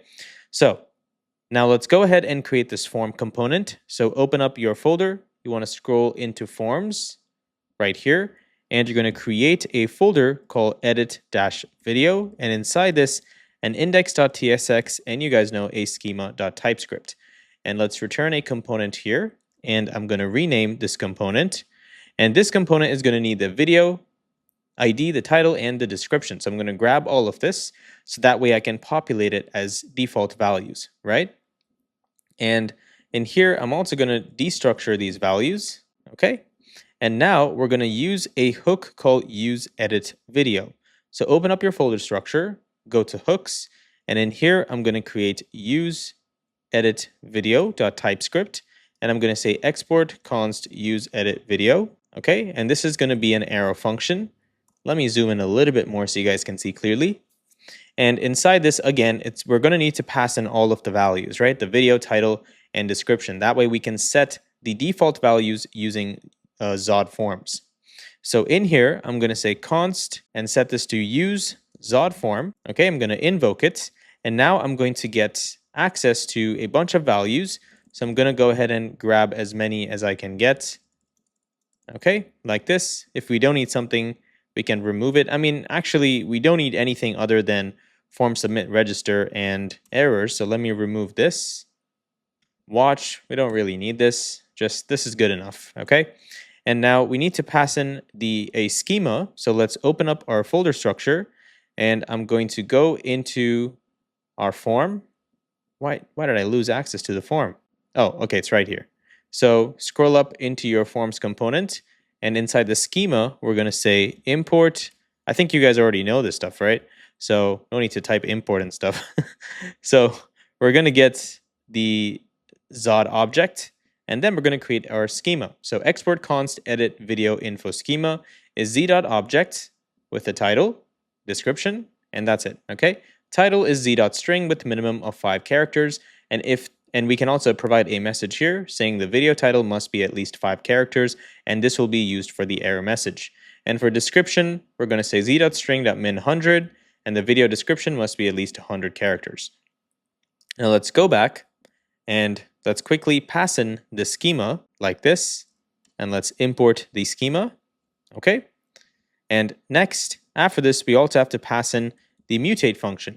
Now for mutate, we're going to get it from use mutation data. So I'm going to say const use mutation data, and we're going to invoke that. And now we're going to get access to mutate and is pending. So let's grab these values, and now we can pass those values in here. So after this, we can say mutate like this. And then we're also going to need to pass in some default values, right? So I'm going to pass those in as well. So I'm going to say title and description. Okay. Now for the use mutation data in here, I'm going to pass in the mutation key first. So this is edit-video. And then we're going to need a callback function. And this callback function is going to give us access to data, which is going to have our title, which is going to be a string, and our description, which is going to be a string as well. And after this, we're going to basically pass in a server action that's going to help us change this data. So this server action is called edit video info, okay? And we just need to pass in the information that we have so far. So first thing we're going to need inside this server action is, of course, the video ID, so we can update for that video ID. Then the next thing that we need is the data. So data.title and data.description. Okay, awesome. So now that this is done, let's go ahead and create that. Also, we need to just pass in the key for the mutation, not mutation key, but the query key. So I'm going to go ahead and say preview-video. Okay. All right. Now let's go ahead and build this out. So I'm going to open up my folder structure. I'm going to go into actions, into workspace, and inside here, I'm going to say export const edit video info, which is going to be an async function. And inside this, first thing we're going to need to do is we're going to need to capture the user information, right? Or actually, we don't even need to do that. What I would suggest, guys, is you take this server action and try to figure out a way to just put it in another server action so we can just fire some default data, okay? Like verify user, okay? Something like that. So down here, I'm going to essentially get those values that we're passing in as arguments, right? So let's grab those, and then I'm going to pass in a try catch. And inside the try catch, I'm going to say const video equal to await client.video.update. So essentially, first we're trying to essentially find this video with the video ID that's passed in, right? So you're going to say where the video ID, where the ID is like the video ID that's passed in. And after this, we want to pass in data. And for data, we're going to just pass in the title and the description. So these are the fields we want to essentially update. And after this, if we got a response and everything is good to go, we'll return 200 and say video successfully updated. If not, we'll return 404 and say video not found. Or in here, we'll return another 404 as well. Okay, that's pretty much it. Now let's go back and import our beautiful server action. Did we already have this? Of course, I don't think we have it. Yeah, what am I saying? Never mind. Okay, I just thought I saw something. I was a little confused there. Okay, so now that this is done, this hook is created, we also have to return all this data. So I'm going to say return, and in an object, on form submit, register, errors, and is pending. Okay, now let's go back, and now inside our edit video form, we can use our new hook. So const, we're just going to use this for now, and then I'm going to say use edit video, and now we can destructure all the values. So error is pending on form submit and register. And now I need to pass in our video ID, the title, and the description. So once this is passed in, I can now create my form. So form like this, if it will give me. Okay, thank you. Now I have to pass in my on submit, which is going to be the on form submit, and the class name is going to be flex dash column gap dash y dash 5. Okay, and inside the form element, or the form itself, we have to first have input fields, right? So the first one is called form generator. You guys know this magical component that we created, right? So let's go ahead and import this form generator component. We need to pass in the register. Let me also open this so we can see what's going on. Okay, pass in register, and is it even rendering anything? I don't think so. Okay, that's because we haven't imported it. So let me go ahead and import this component. So now we can see what's going on. Okay, nice. So we have the form component, form generator component in here. And for register, we're going to pass the register that we just got from our hook. Errors, the name, which is title, input type, the type, which is text, the placeholder, and the label itself. Okay, so now when you click on it, you see, there you go. Now, for some reason, default values is also not being set, but that's something that you can just look into if you'd like. But I think it should technically do it because of register. Let me take a look, guys. Give me a second. So use Zod form. I have handle submit in here, default values. Okay, so if you want, you can technically pass in default values into this. Just take this. You see the third one. So schema, mutation, and default values, right? So schema, mutation, and default value. So why is this not really working? It should work. Okay, I think I know why. All right, it's not too big of a deal. You can take a look at one of the last videos. I think I have a better approach to it, but because you have to reset some values and stuff, right? I'm not really bothered too much. I just want to make sure that our elements are working as fine, right? As intended. So the next one is the register, again, for the description. So register, label, errors, name, input type is going to be text area, and the number of lines, you can reduce this to 4 or 5. I'm just going to put 7 here, or 5 sounds better. And then placeholder, we're going to say video description. So the user can also update it directly from here, okay? And this is not hap, this is gap-y of 5. That's it. So now you can also update the elements of these the video file itself. Okay, great job. So now let's go back into our component right here, because we need to pass in our props, and we're going to pass in the video, title, and description. Oh, that was okay, never mind. Thank God. I thought I had to go ahead and set up reset form values or on all that kind of weird stuff. But okay, so it's working. Sorry about that. It's just because we did not pass in the video ID and the title and description here. Again, apologies on that. Okay, so let's go back. And if you scroll down, you're going to find another edit video right here. So go ahead and unmute this one as well. Okay.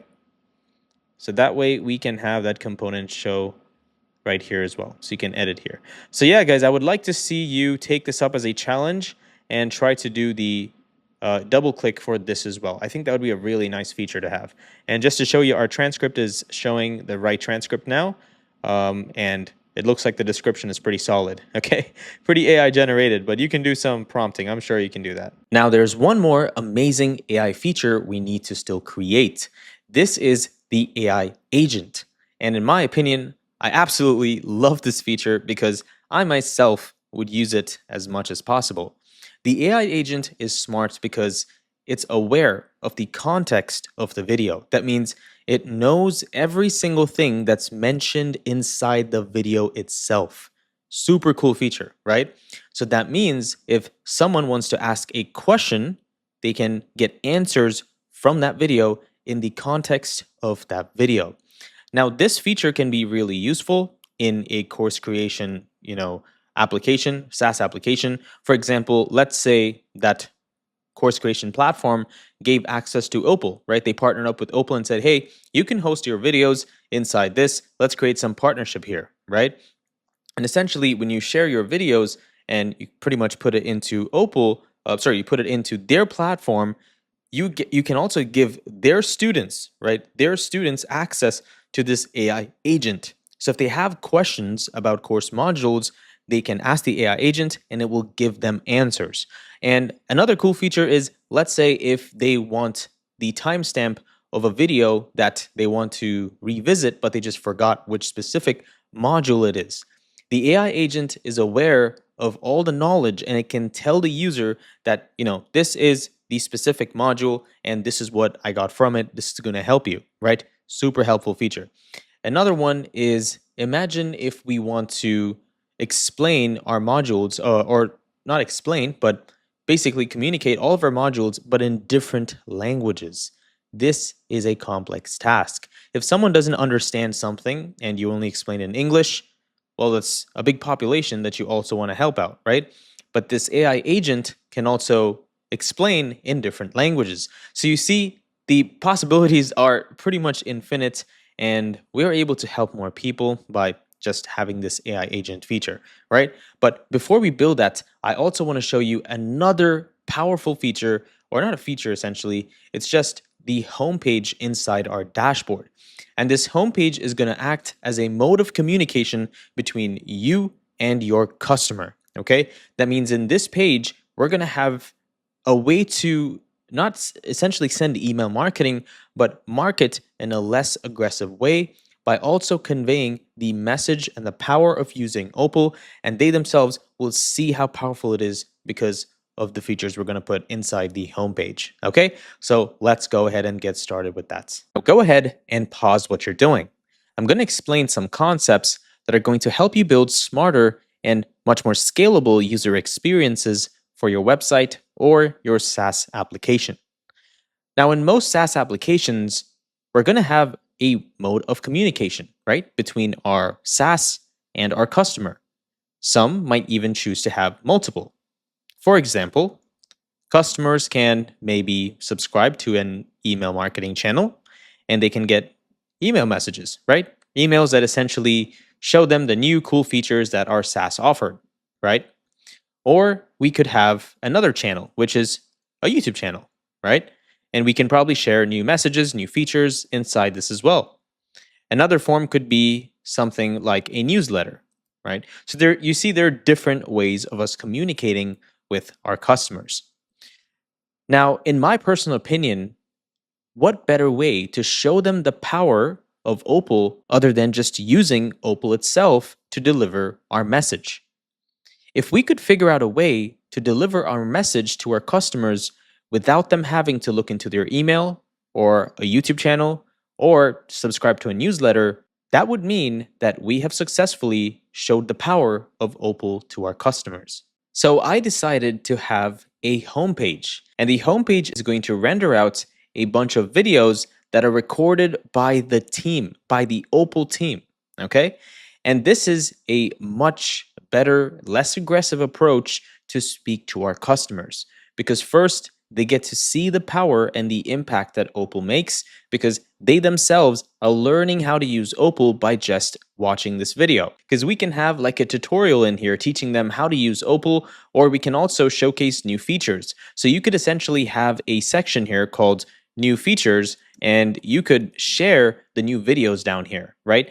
This brings infinite possibilities, and also you're able to build something a little more interactive, right? It's not just, hey, here's an email, take a look at it, this is a new feature, go buy, right? Nobody cares.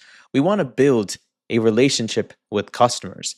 And what better way for the CEO to literally take a video and say, hey, this is me using the software. I just want to show you the power of Opal, and I just want to send a message across to teach you how to use it. That would make a big difference. And we need to make this work inside our application. But there is a problem. Sure, we can go ahead and just create a video, and then we can store all of those inside a separate table inside our database, and we can render out that data on the homepage. We can do that, of course, but that brings a lot of restriction to what we can show on this page. First, we would need to either build a full front end, right? That means we would have to have a whole different page, or like sort of like a dashboard, like an admin dashboard to give access to different entries, right? We can have different entries in this table, and the user or the admin would have to go in there and populate it. But now, essentially, we're creating a whole different application. So we would need to build a whole team to essentially handle this aspect which is our admin dashboard, because our other dev team is going to be focusing on building the product, which is basically our primary source of income. And we're also going to need to make this admin dashboard secure. That means authentication is going to need to be strict. We're going to need to test it. We're essentially pushing ourselves back probably 2-3 months, just putting in time and effort into something that's not a direct return on our investment. And if you ask me, I'd rather have my team focus on building a stronger product, delivering a powerful message, and improving the user experience, providing more features, and in turn, increasing the lifetime value of my customer than just creating something that doesn't do anything. And there's a lot more things that we're going to need to do in order to manage this data. And the other option is the user can one of our admins can go directly into the database and populate the database itself. But that in itself just doesn't sound like a good solution or something that can be scalable. What if you have a content marketing team or someone that knows how to manage the content on your website? You would also want to give them access to that portal or to that admin portal so that they can go directly in there and change whatever data they want, and the data will automatically populate on the front end. I'm sure you guys know what I'm talking about, but this is CMS, which is a content management system that can essentially help us manage data in a user interface and also populate the data on the front end. That means it's sort of like a no-code solution, but that brings up another problem. If we need to render this stuff on our web application, we're going to need to connect the CMS itself into our application. And usually this is a restriction with most CMS providers. And what I mean by that is, usually what you find online is they give you access to a website hosting service or some sort of a web builder or something like that, where you cannot extract this feature in itself and use it inside your web application. And that's when Wix Studio comes in. So Wix Studio is also supporting this video, so that's why I want to give them all the support by showcasing their amazing CMS features. So with the help of Wix Studio, we're going to get access to a CMS feature that is standalone. That means we don't have to leverage their web pages, right? We can use our own web application because we get access to the Wix Data API. And because we're getting access to this, we can essentially communicate with their CMS, but we can also make queries, we can filter and sort data the way we like. And since we're already powering up stuff with AI, we can also use this feature and we can connect it with AI and get much more tailored responses. And I've also taken a look at other options out there for CMS, and Wix Studio does a pretty good job because other CMS providers, you're going to need to upgrade in order to get maybe 5,000 or even 10,000 or even 50,000 items. But Wix Studio can get you up to 100,000 CMS items. That's a lot of data, and we can pretty much render every single page inside Opal if we were just using Wix Studio's CMS offer, right? And yeah, guys, they also have plans that have unlimited bandwidth, so you can pretty much handle all the traffic that comes into your CMS, and you probably don't have to care about scaling and stuff like that as well. And again, Wix Studio offers so many more features, of course, but another great feature is you can connect all of your Wix applications into your web application as well, right? So for example, there is something called Wix App Collections inside the CMS, and this is essentially like a database that gets added to your site or to your app, where you can essentially get Wix applications inside that, right? So an example is Wix stores, which basically come with product collection. So you can essentially create a product store and you can put that on your website, right? And another example would be Wix bookings. So essentially, you are getting access to all these applications that you can leverage using this API. Another great use case of Wix's CMS is, what if you are using a custom form? Wix Studio also has a custom form offering. That means with the power of custom forms, you can leverage that and embed it directly into your site. So you can capture user information and you can store it inside CMS items, and you can give access to your team so they can essentially probably do email marketing. Imagine this, right? Imagine if clients signed up and instead of you sending an annoying email marketing campaign, you had someone that's in charge of client relations, and they send an Opal video to every customer. That's crazy, right? That's so nice. No one's ever doing that. So we will be leveraging Wix Studio to build out this section inside our homepage. This is going to give us the ability to launch campaigns, introduce new features, or even have an onboarding experience to teach our customers how to use Opal. And the best and most important part is we can outsource all of this work to another member of our team who gets access to a beautiful dashboard and a beautiful CMS UI, right, that comes from Wix Studio, and they can just go in there, change all the data, or launch new campaigns, and that's going to instantly update our homepage. Okay, so let's get started. All right, guys, now go ahead and scroll to the description. You're going to find a link called Wix Studio Dashboard. Okay, and this is going to take you directly into our dashboard, which is the Workspace dashboard, not the website dashboard. Okay, then you're going to go ahead and click on Create New Site and click on Studio Project. Okay, Studio Blank Project, and that's going to spin up a project for us. So let's just give that a second. Okay, now that is completed, we can go ahead and instantiate CMS items inside our project. Now, the cool part is you can use the website and also render the CMS items on that, or you can use the power of the JavaScript SDK, and you can essentially, access the Wix data directly in your code. Okay, so first thing, click right here and then click on Add CMS Items, and that's going to add CMS into this project. And once this is done, just like that, you can go ahead and close this out, and you can click on Dashboard if you like, and I'll show you where you can go to essentially access your CMS items. So down here, you're going to find a link called CMS. Okay, you can click on this and you can basically start creating your CMS items. But I also want to show you another documentation page so you can read more on this, or you can follow along with us. Okay, so you can quickly search up Go Headless on Wix Studio documentation, and you're going to find a link to this documentation page. And you can click on this tutorial called JavaScript SDK Tutorials, and then click on Data Quick Start. This is what we need to essentially set up Wix Studio inside our application. Okay, so the first thing I'm going to do is go back to our CMS items. All right, right here. And my website is essentially called my site number 6. So you can change it if you want. I'm just going to keep it like this. And I'm going to create a collection. Next, click on Start from Scratch. Click on Next. And the name of this collection is Web Prodigies Opal Videos. Okay. And you want to copy that, or let me just make it short. I'm just going to call it Opal-Videos. Okay.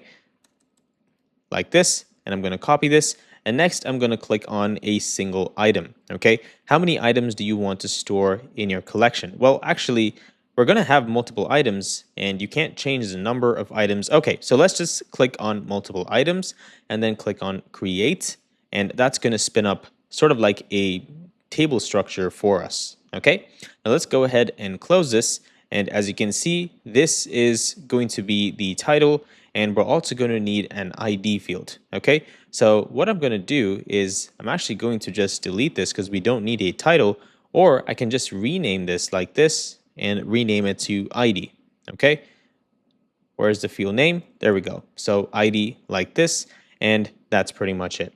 Now, there also is an ID field, but that's only a number, and what we want is essentially to host not the video, even though you can actually do that in here, but we want to just store the ID in here because we're using Opal itself, right? So we're just going to have this one field, which is ID, and we can create multiple, collections or whatever you want to call that. You can essentially create multiple entries, right? That's pretty much it. So now let's go back to the documentation, and I'm going to open up my terminal. I'm going to open another tab right here. And first thing is I'm going to install these two packages. So I'm going to say bun add, copy this one, Wix SDK, and I also need the other one, so I'm going to copy this one as well. So I'm going to say bun add Wix/data, and that's going to install the two packages that we need. Okay, if you're using npm, pretty much the same thing. Then we are using JavaScript, so we don't have to pretty much do anything else. We are using React, so we don't have to install React, of course. And we also, I'm not sure if we're going to need the JS cookie, let me just make sure, because it looks like if you want to handle session cookies, you're going to need to use it. So let me just take a quick look. Okay, let's just go ahead and install it. Okay, we might need it. So bun add JS cookie. All right, awesome. And now you can go ahead and create a collection, and you can select multiple items. They're pretty much the same exact thing. And you can add the fields or pretty much whatever you want. Okay, awesome. So the next thing I'm going to do is I'm going to go back into my dashboard, and I'm also going to keep my Opal dashboard ready to go. And all we have to do now is populate these with different video IDs. Okay, now you can go to a whole different level, and you can essentially use an extraction tool or a helper function to basically extract the URL, right? You can extract the ID from the URL, and you can do whatever you want. But we are just going to make it easier just for now, and we're just going to copy this ID from the URL itself. Okay, so once this is done, let's go back into our CMS collection, and I'm just going to paste it in here. So I'm going to create, it's saying add a field. So let's go ahead and add, actually, we don't have to add a field. We have to add an item, right? And I'm going to go ahead and add this right here and click on save. All right, awesome. There we go. We just created our first CMS item. Okay, now we can go into our code and pretty much render that route. So open up the folder structure, and you want to scroll up. Actually, I'm going to shrink everything, and then I'm going to open up the components, app folder, dashboard, workspace ID, and inside this, I'm going to create a home page. And let's also create a page.tsx, and essentially in here, we can render out whatever we need to.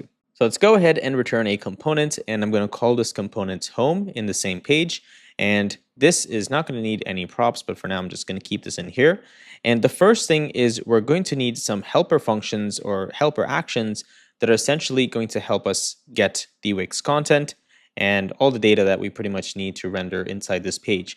And we're going to use some more cooler tools to render more data in here. But for now, we're going to just use this one, right? So let's just finish this part, which is const videos equal await get Wix content. And this is a server action that we need to create. And I'm also going to change this to an async component. And let's go ahead and open up the folder structure and scroll up into actions. And you can create a new file, but I'm just going to put it inside the workspace action right here. So I'm going to say export const get Wix content. And this is going to have a try catch block inside here. And the first thing is we're going to need to create a Wix client. Okay, so let's go ahead and say create client, but this create client actually comes from Wix SDK. So I'm going to scroll up top, and I'm going to import the following. So I'm going to say create client and OAuth strategy, and we're going to import those from Wix SDK. And down in here, we're going to say const my Wix client equal to create clients. We're going to invoke it, and we're going to need to pass in the modules. And in here, we're going to need to pass in something called items. And these items come in from the Wix data, okay, the package we installed. So let's scroll up top, and we're going to say import items from Wix data. And now let's scroll all the way back down, and let's pass in items in here. Okay, awesome. So now that we have this, we also need to pass in the OAuth strategy. So I'm going to say auth in here, and this is going to be OAuth strategy. We're going to invoke this, and in here, we're going to pass in the client ID. Now, this is going to be an OAuth key that we're going to get from our dashboard. So let's go ahead and grab that key. So I'm going to go back into this documentation, and in here, they show a page called headless settings. Okay, so you can find the OAuth app client ID inside the projects settings. So I'm going to click on headless settings and let it take us to this page. Okay, so we see the My Site 6. I'm going to click on this site, and it's going to take me into our dashboard. And inside settings, I can essentially create these API keys. But what we need is not this API key, actually. We just need the headless client, because it says create a client to connect to external interface via the OAuth app, right? And use client IDs and install SDKs to authenticate your visitors and whatever. So I'm going to go ahead and click on create new client, and it looks like it needs an OAuth name. I'm just going to call it Opal. Go ahead and create the new client. and hopefully that gives us an ID. Okay, there we go. We have an ID in here. Let's go ahead and copy this ID. And I'm not going to show my environment file because remember I had a bunch of important values in there, but you're just going to create a value like this. I'm going to say process.environment env.wix auth underscore key. That's it. Okay, and set this as string and go ahead and add this value right here to this key inside your .environment file, and we'll go from there.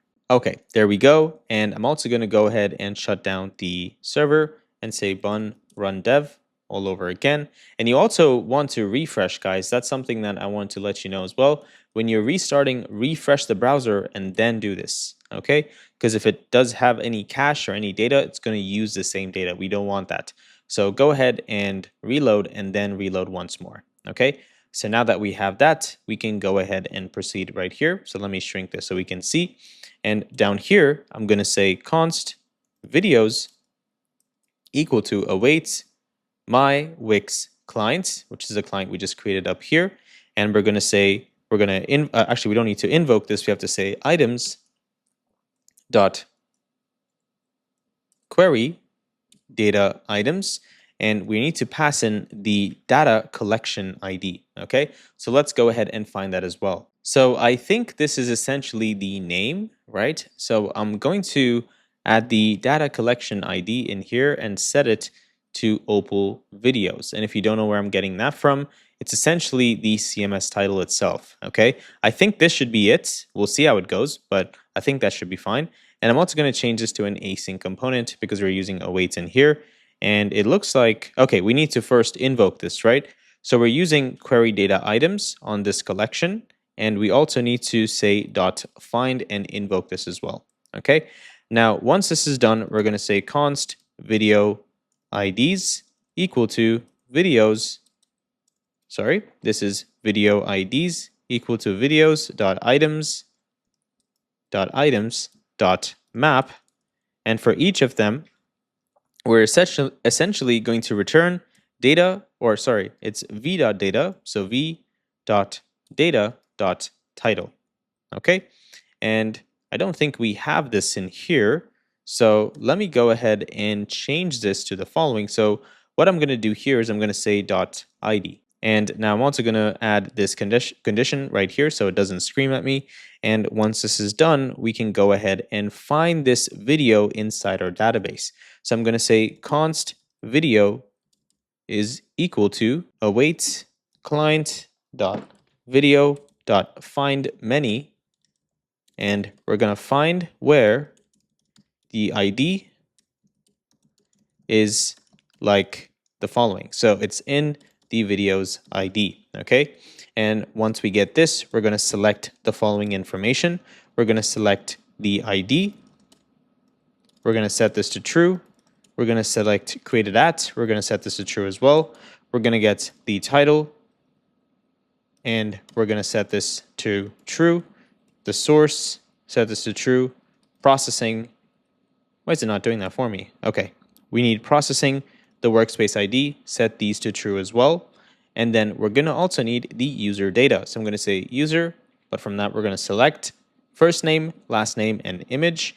And then we also need the folder. So down here, we're going to say folder, select ID, and the name. Okay. And after this down here, if everything was successful, we're going to say if video and the videos.length is greater than 0, then we're going to return 200.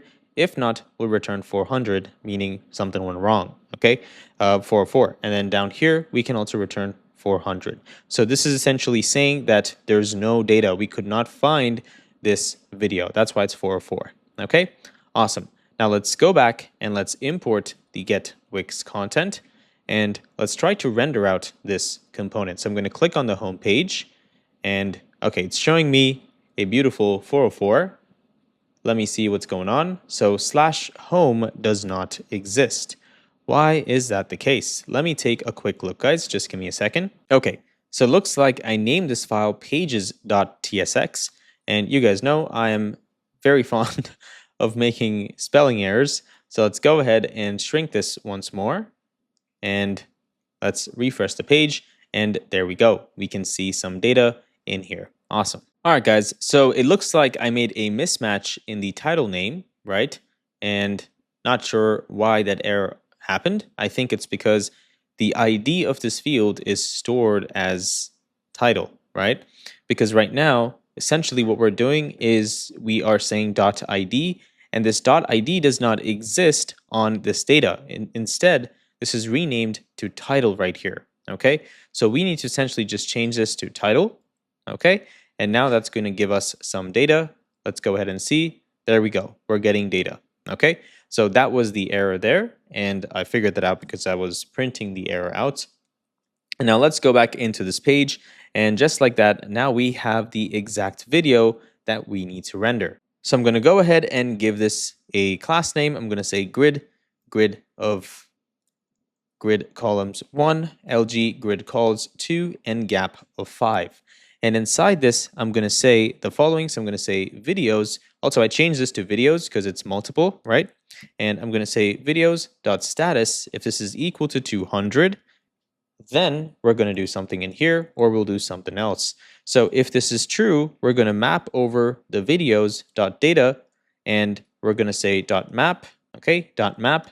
And for each of this, we're going to return the following. So I'm going to say video in here, and I'm going to return our video card component. So video card from global components, okay?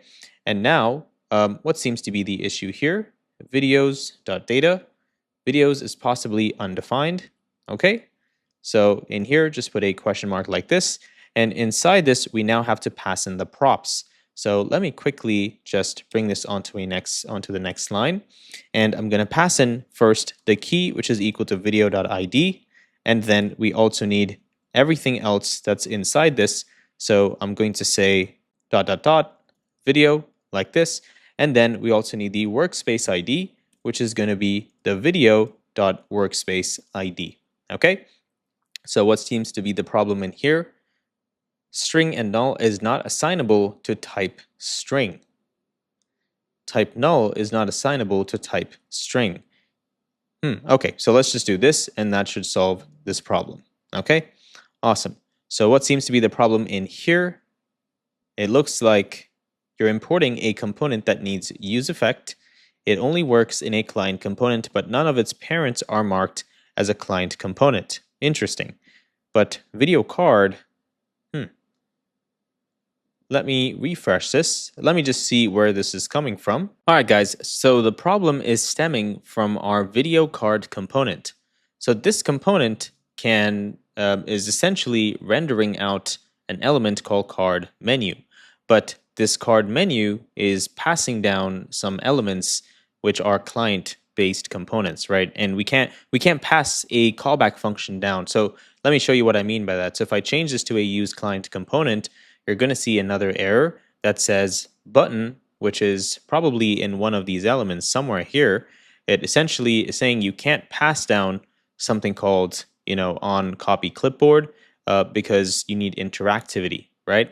So what we need to do is go back to our video card component, and we're going to need to change this to a use client component, and that's going to pretty much solve our problem. Now, if you think this is going to convert this to client-side rendering and it's going to take time to load or something like that, it's not, and the reason is because we are technically passing in data on the first paint, the first load, right? This is essentially called pre-rendering on the server. Client components are also pre-rendered on the server with the data that's being passed in here, okay? And then when it comes to the client, essentially it has holds, which it will fill with all the data that it has. That's pretty much it, okay? So as you can see, we are now rendering all of these components on the page. So I'd like for you to go ahead and take a moment to just use your application and create 4 videos that teach your users how to use Opal, okay? Pause this video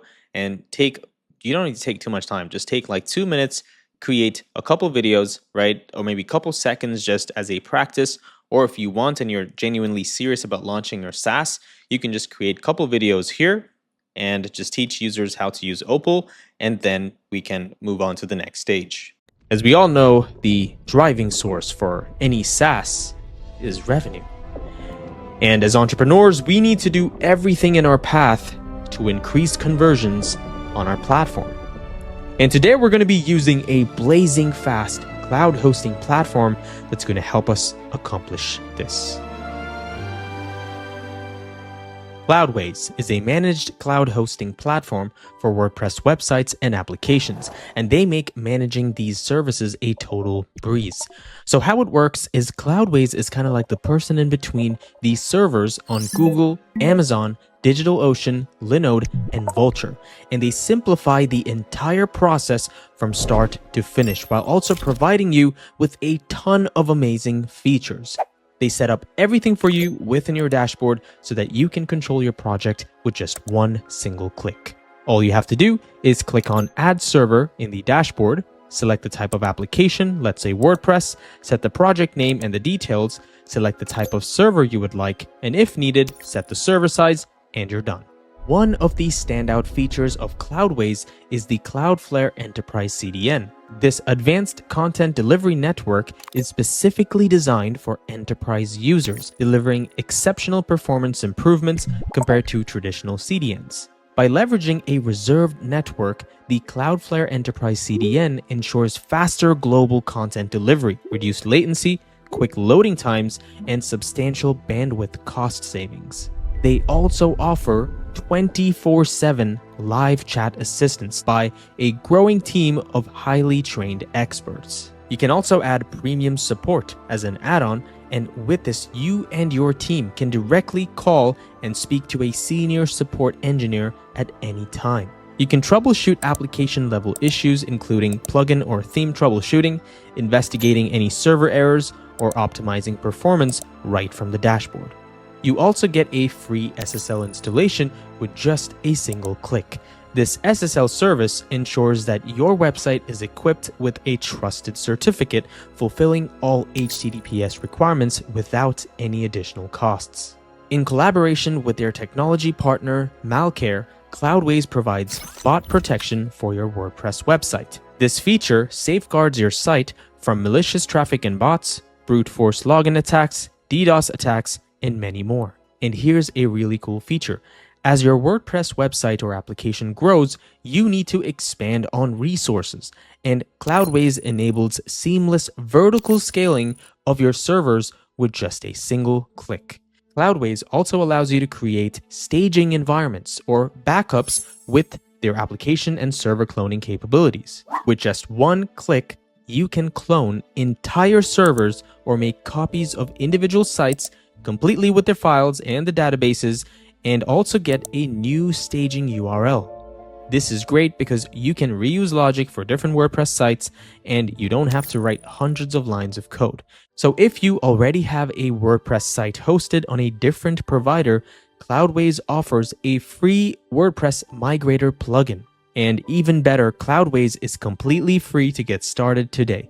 And when you're ready to get access to such amazing features, you can use this code at checkout to get $20 worth of credits of free hosting. Awesome. So go ahead and scroll to the description. You're going to find my link. And if you use my link, you can essentially grab the $20 worth of free hosting credits. Okay. So thank you so much, Cloudways, for making this possible for the Prodigies community. And let's get started. So as you all know, you can use Cloudways to host your WordPress website, but I also want to show you something where you can essentially use Cloudways and WordPress as a headless CMS for our application. So if you want to also, bring in data from your Cloudways dashboard, you can do that. So if you have an application in Cloudways, if you have a WordPress site, you can use a plugin and also fetch that data and load it into Opal as well. So I'm going to show you how you can do that. And the first thing we want to do is go ahead and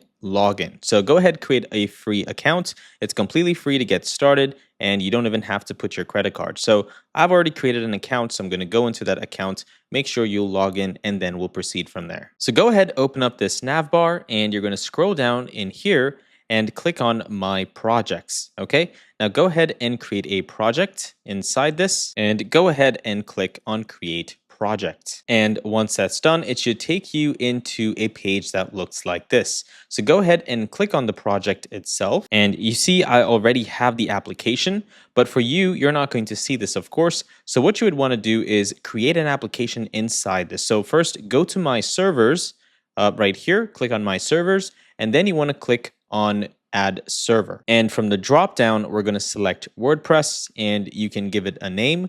I'm going to call it Opal Production like this, and I'm just going to call this Opal Server, and you can select the project directly from here. Okay, so you don't even have to move it into that specific folder. And that's it. Now you get to pick your server. So I'm just going to leave it at DigitalOcean. This is the server size, so you can essentially scale depending on, how much traffic you anticipate. And then you can go ahead and click on Launch Now. Now this is doing a whole bunch of stuff on DigitalOcean, so we need to give it at least 7 minutes to pretty much set up everything. So let's just give it the time it needs to set up the server, and then we'll get started. Okay, now my server is completed. I'm going to go ahead and click on the server itself, and it's going to take me into the server dashboard. And let's also verify that our application is created in here as well. Okay, as you can see, if you click on this icon, it shows the application that is installed on the server. Next, go ahead and open up a new tab, and you want to type in headless CMS Cloudways. Okay, and go ahead and hit enter. And it's going to take you to, let me quickly find that. Okay, right here. So it says headless WordPress using React for a CMS web app. So I'm going to click on that, and it's going to take me to this blog post. Next, you're going to scroll down here to step number 2, which is down here. And you're going to click on this zip file. Okay, we're going to need this plugin. So go ahead and download this plugin. Okay, so it took me to the GitHub page. I thought it was going to instantly download something, but I totally forgot. It's going to take you into a repository. You want to click on this green button and click on download zip, and then just go ahead and click allow if you are on Mac, and that should install our plugin. Okay, next you want to go back into your dashboard, and you want to click on My Applications, and go ahead and click on the Opal Production app that we just created. It's going to take you into another dashboard essentially. And now you want to scroll down here, and you see we have the admin panel, right? This is going to have a URL, and we need to essentially open this dashboard again. So go ahead, click on this dashboard, and I'm not going to show you the other page, but you just have to put a username and password, which is your credentials, and you should be good to go. And if you don't know what's the username and password, it is right here. Get your username and your password. All right, now I'm going to go ahead and log in, and not now. And that's going to take you into our WordPress dashboard. Now go ahead and scroll down here where you see plugins. You want to click on this and click on add new plugin. And then we need to essentially upload the plugin that we just installed. So go ahead and drag and drop this in here, or you can just import this plugin, and then we'll move on from there. And just as a quick pointer, guys, you want to make sure the file that you're uploading is not a folder, but it is a .zip file, okay? Or it's not going to install, it's going to say the link is invalid or something like that, okay?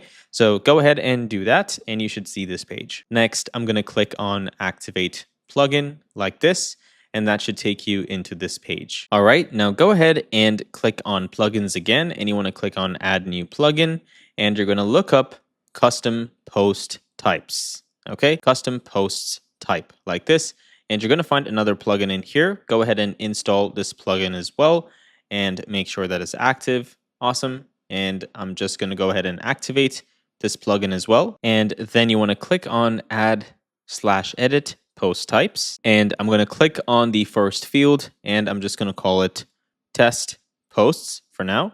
And same thing in here as well. So test posts, and for singular, we're just going to call it test post. Next, you want to scroll all the way down to these options, and if you also want the author, you can select that as well.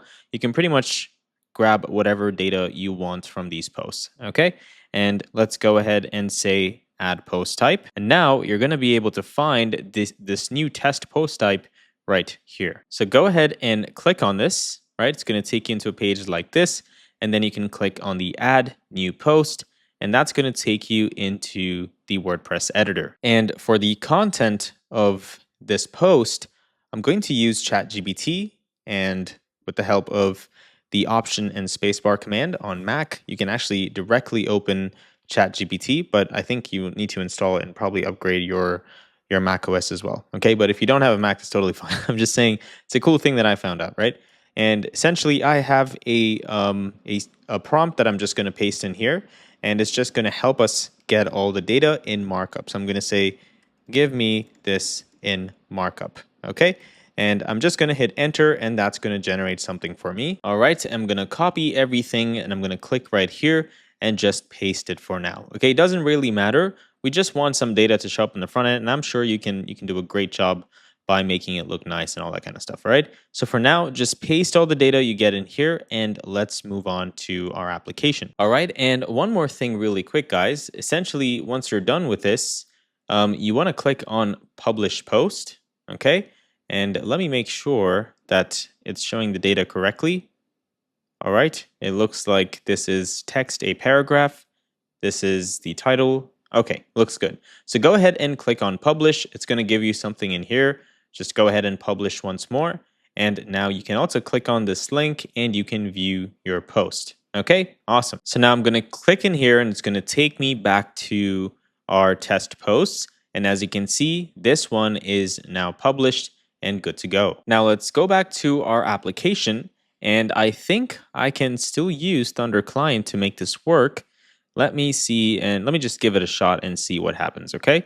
So essentially Thunder Client is just like Postman, but this is something that I've just found recently, and I think I already introduced it to you guys, right?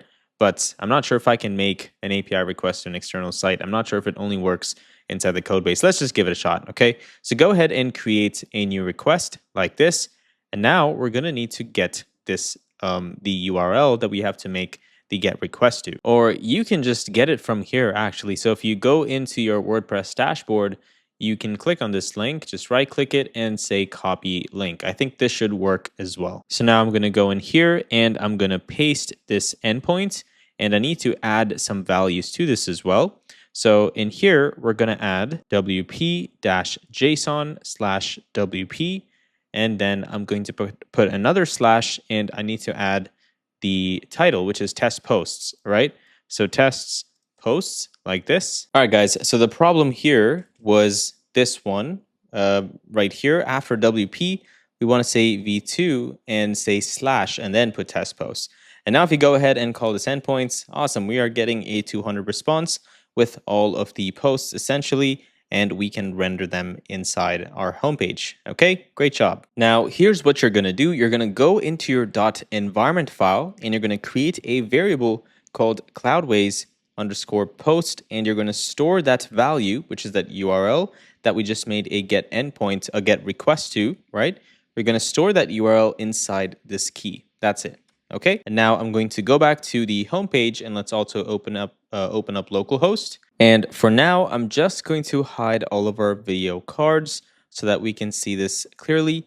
And down here, we're going to need to now fetch all this data. So I'm going to create another server action. This one is called const posts, and we're going to say await how to post. And I'm going to open up my folder structure. I'm going to go into Workspaces, and I'm going to scroll to the bottom.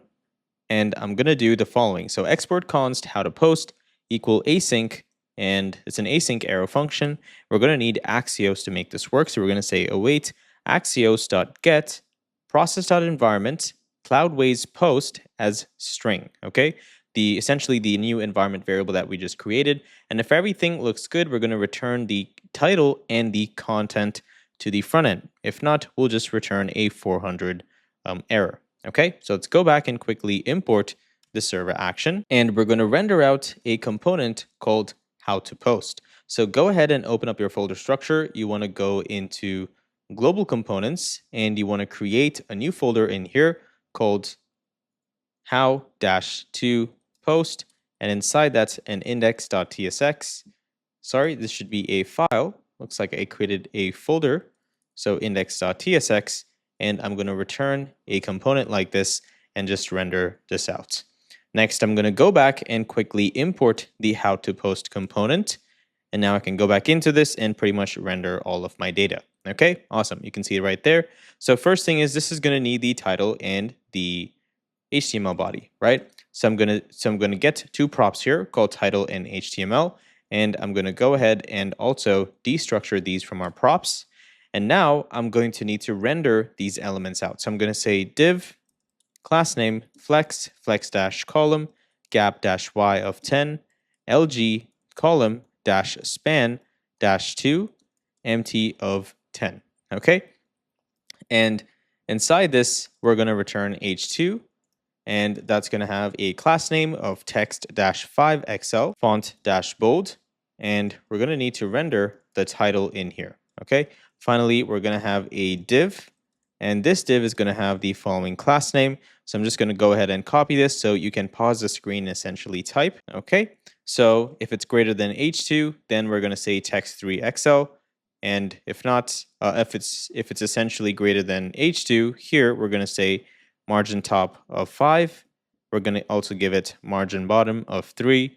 And then for paragraph, we're essentially giving it text space. So we're essentially setting certain type of elements itself, right? It's called CSS normalize, and that's pretty much where you set a specific tag or a element like div or paragraph tag, and you reset the styling itself. Okay, so if this greater than symbol is essentially in CSS like how we do h and then we do something, right? That's pretty much it. Okay, so we're just resetting the styles.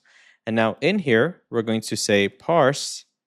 I'm going to invoke this, and this parse is going to come from a package called HTML React Parser. Okay, it's a very small package, so let's go ahead and install that. So I'm going to quit the terminal.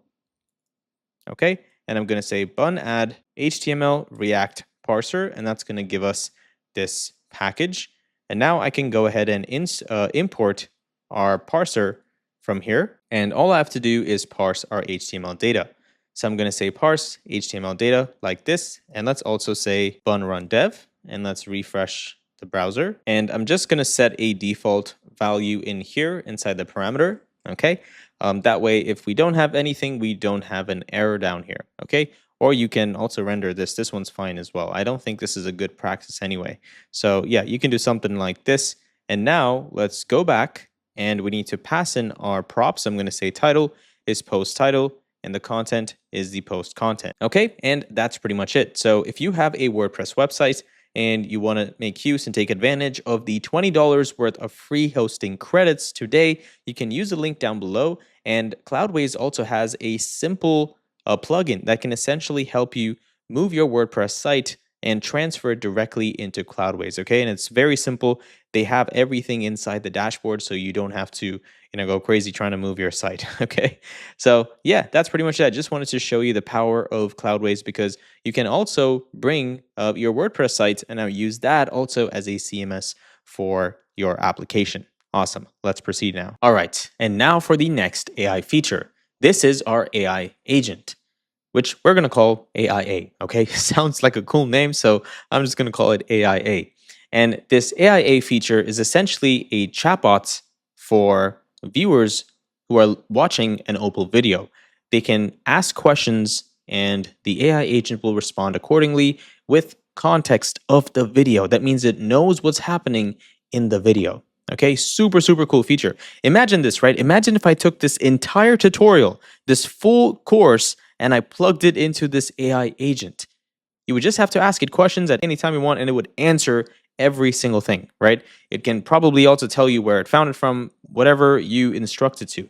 So this is a powerful feature, especially for courses. So I thought this would be a great feature to have inside our application, and I want to show you how you can do it. I mean, the most important part is we're not going to spend a lot of time. That means we can do this in just a couple minutes. How cool is that? If you guys remember, we built something called Corinna AI in the past. And Corinna AI took us about 3 months to build, because we built every single thing from scratch. And 3 months in a SaaS is horrible. You're not supposed to spend more than 2 weeks building an MVP. Okay? A feature should not take a lot of time if it's your MVP. Okay? So we have found a creative solution on how we can accomplish far more than Corinna AI that does not take more than 15 to 20 minutes. How awesome is that, right? Your users get to experience what it feels like to use AI automation and stuff like that.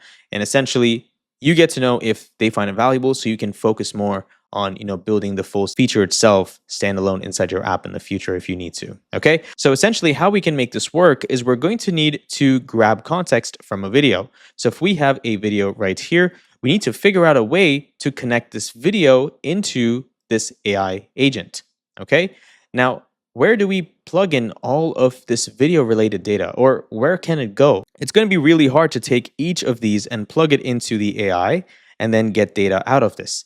Instead, we have access to our transcript. All we have to do is pass this transcript into a smart AI bot that can pretty much do every single thing for us. And to accomplish this, we're going to need help from a third-party tool, so that way we don't sit and waste 3 to 4 months building a AI chatbot, right? And we'd also probably want more cooler features, right? We don't just want only an AI that can respond. You might want to build AI automations, or you might want to build specific AI generated maybe voice messages. There's so many benefits of using a third-party tool. And the tool that we'll be using today is called VoiceFlow. And VoiceFlow is also the sponsor of this video. So VoiceFlow is essentially going to give us access to our AIA. And VoiceFlow allows you to build workflows. And in this workflow, you can use a automation like builder, where you can build different stages, different steps as to what you want the AI agent to perform. And it's essentially just going to follow that, right? It's pretty straightforward, but it's super powerful because you can plug it into anything you want. You can build AI agents to respond to your customer support, or let's say if you're building an application for an insurance company, you might need a couple of steps to file an insurance claim, right? You can use an AI chatbot to handle all of this step by step. Okay, so VoiceFlow is super cool. So we will be using this tool to set it up inside our application. And at the moment, they have a generous free tier, which is amazing because we get access to 50 knowledge base requests per agent and 500 table rows. That means we can upload a lot of videos. Okay, so let's go ahead and build VoiceFlow into our application. All right, so I just created an account using the link in the description, and that is my link again. So if you go ahead and click on that, it's going to take you directly into this page. Okay, so it's going to tell me to essentially create a workspace, and that's exactly what I'm going to do. I'm going to create a new workspace in here and just call it Web Prodigies like this. So you are getting some templates that you can reuse. As you can see, we have a retail purchase web chat, super cool, and the support chatbot. This is already done for you, right? So you could literally leverage this and use it inside your application. So first thing I'm going to do is I'm going to click on new agent, and I'm just going to call this Opal like this and go ahead and get started. And it's saying you can import knowledge base about your company by just providing the website URL, but we're going to go ahead and skip over this because we are using the knowledge base in a slightly different way. Okay, so go ahead and skip this, and that's pretty much it. So now it's going to take you into this specific project. Next, go ahead and click on the workflows, and you see they already have some templates in here. But we're going to create a new workflow in here. And guys, you can see this. You can create a support ticket in case a customer reaches out to you, or let's say if they had a new feature request. This is really powerful, right? So you can do a bunch of stuff, not just what we're trying to accomplish. I just want you to understand that there's so much more in VoiceFlow. So just take some time and research the tool. Just see how you can leverage it in your SaaS, because you're going to need a way to handle scenarios like this. And you can't always be there to sit and type and text your customers, right? You're going to need to automate all of these tasks. And the best way to do it is with AI. Go ahead and click on New Workflow up top here. And I'm going to say Opal again in here and just go ahead and create this workflow. And now it's going to send you into a page that looks like this. So how this works is when the user asks a question, the AI agent will essentially trigger this trigger function right here. And this action will then fire all the other blocks that are attached in the sequence. That's pretty much it. So it's just like an automation builder, okay?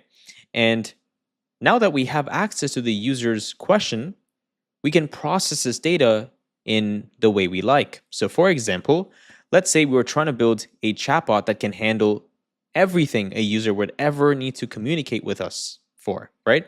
So for example, refund requests, and we can probably categorize that into purchases and support, right? Then we can have feedback on the software, so feature requests, and maybe support tickets for technical bugs, right?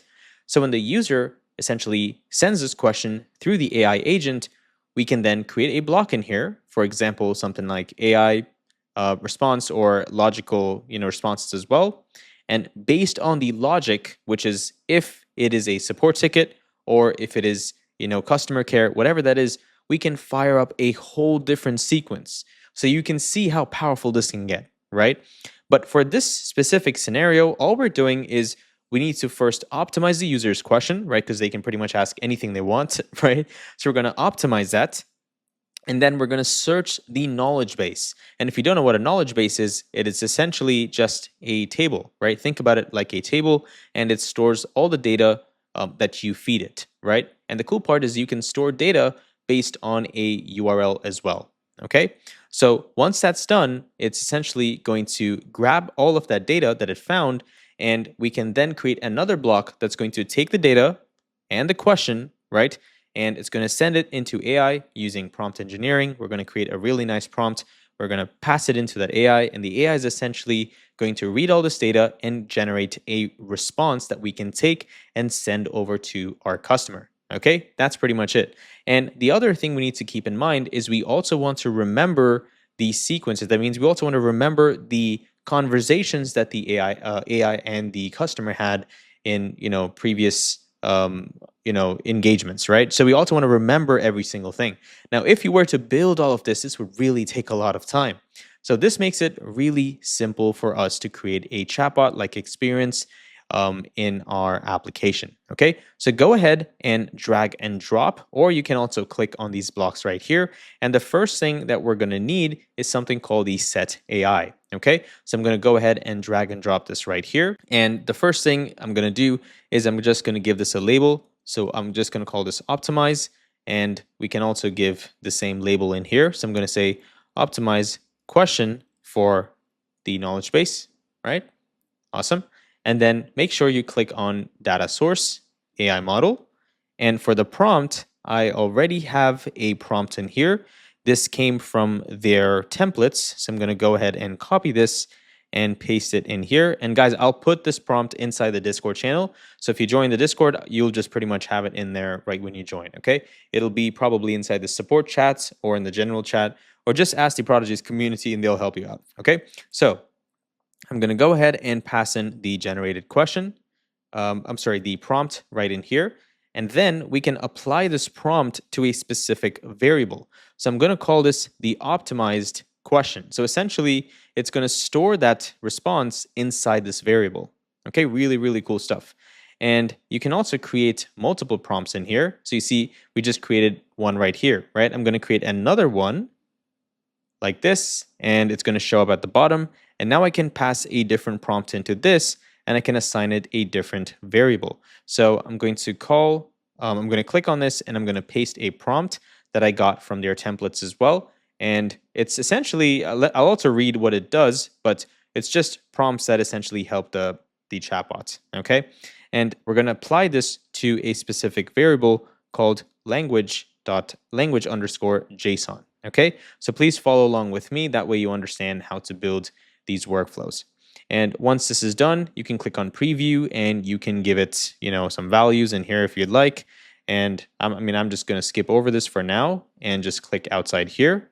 And that should still save that for us. Okay, awesome.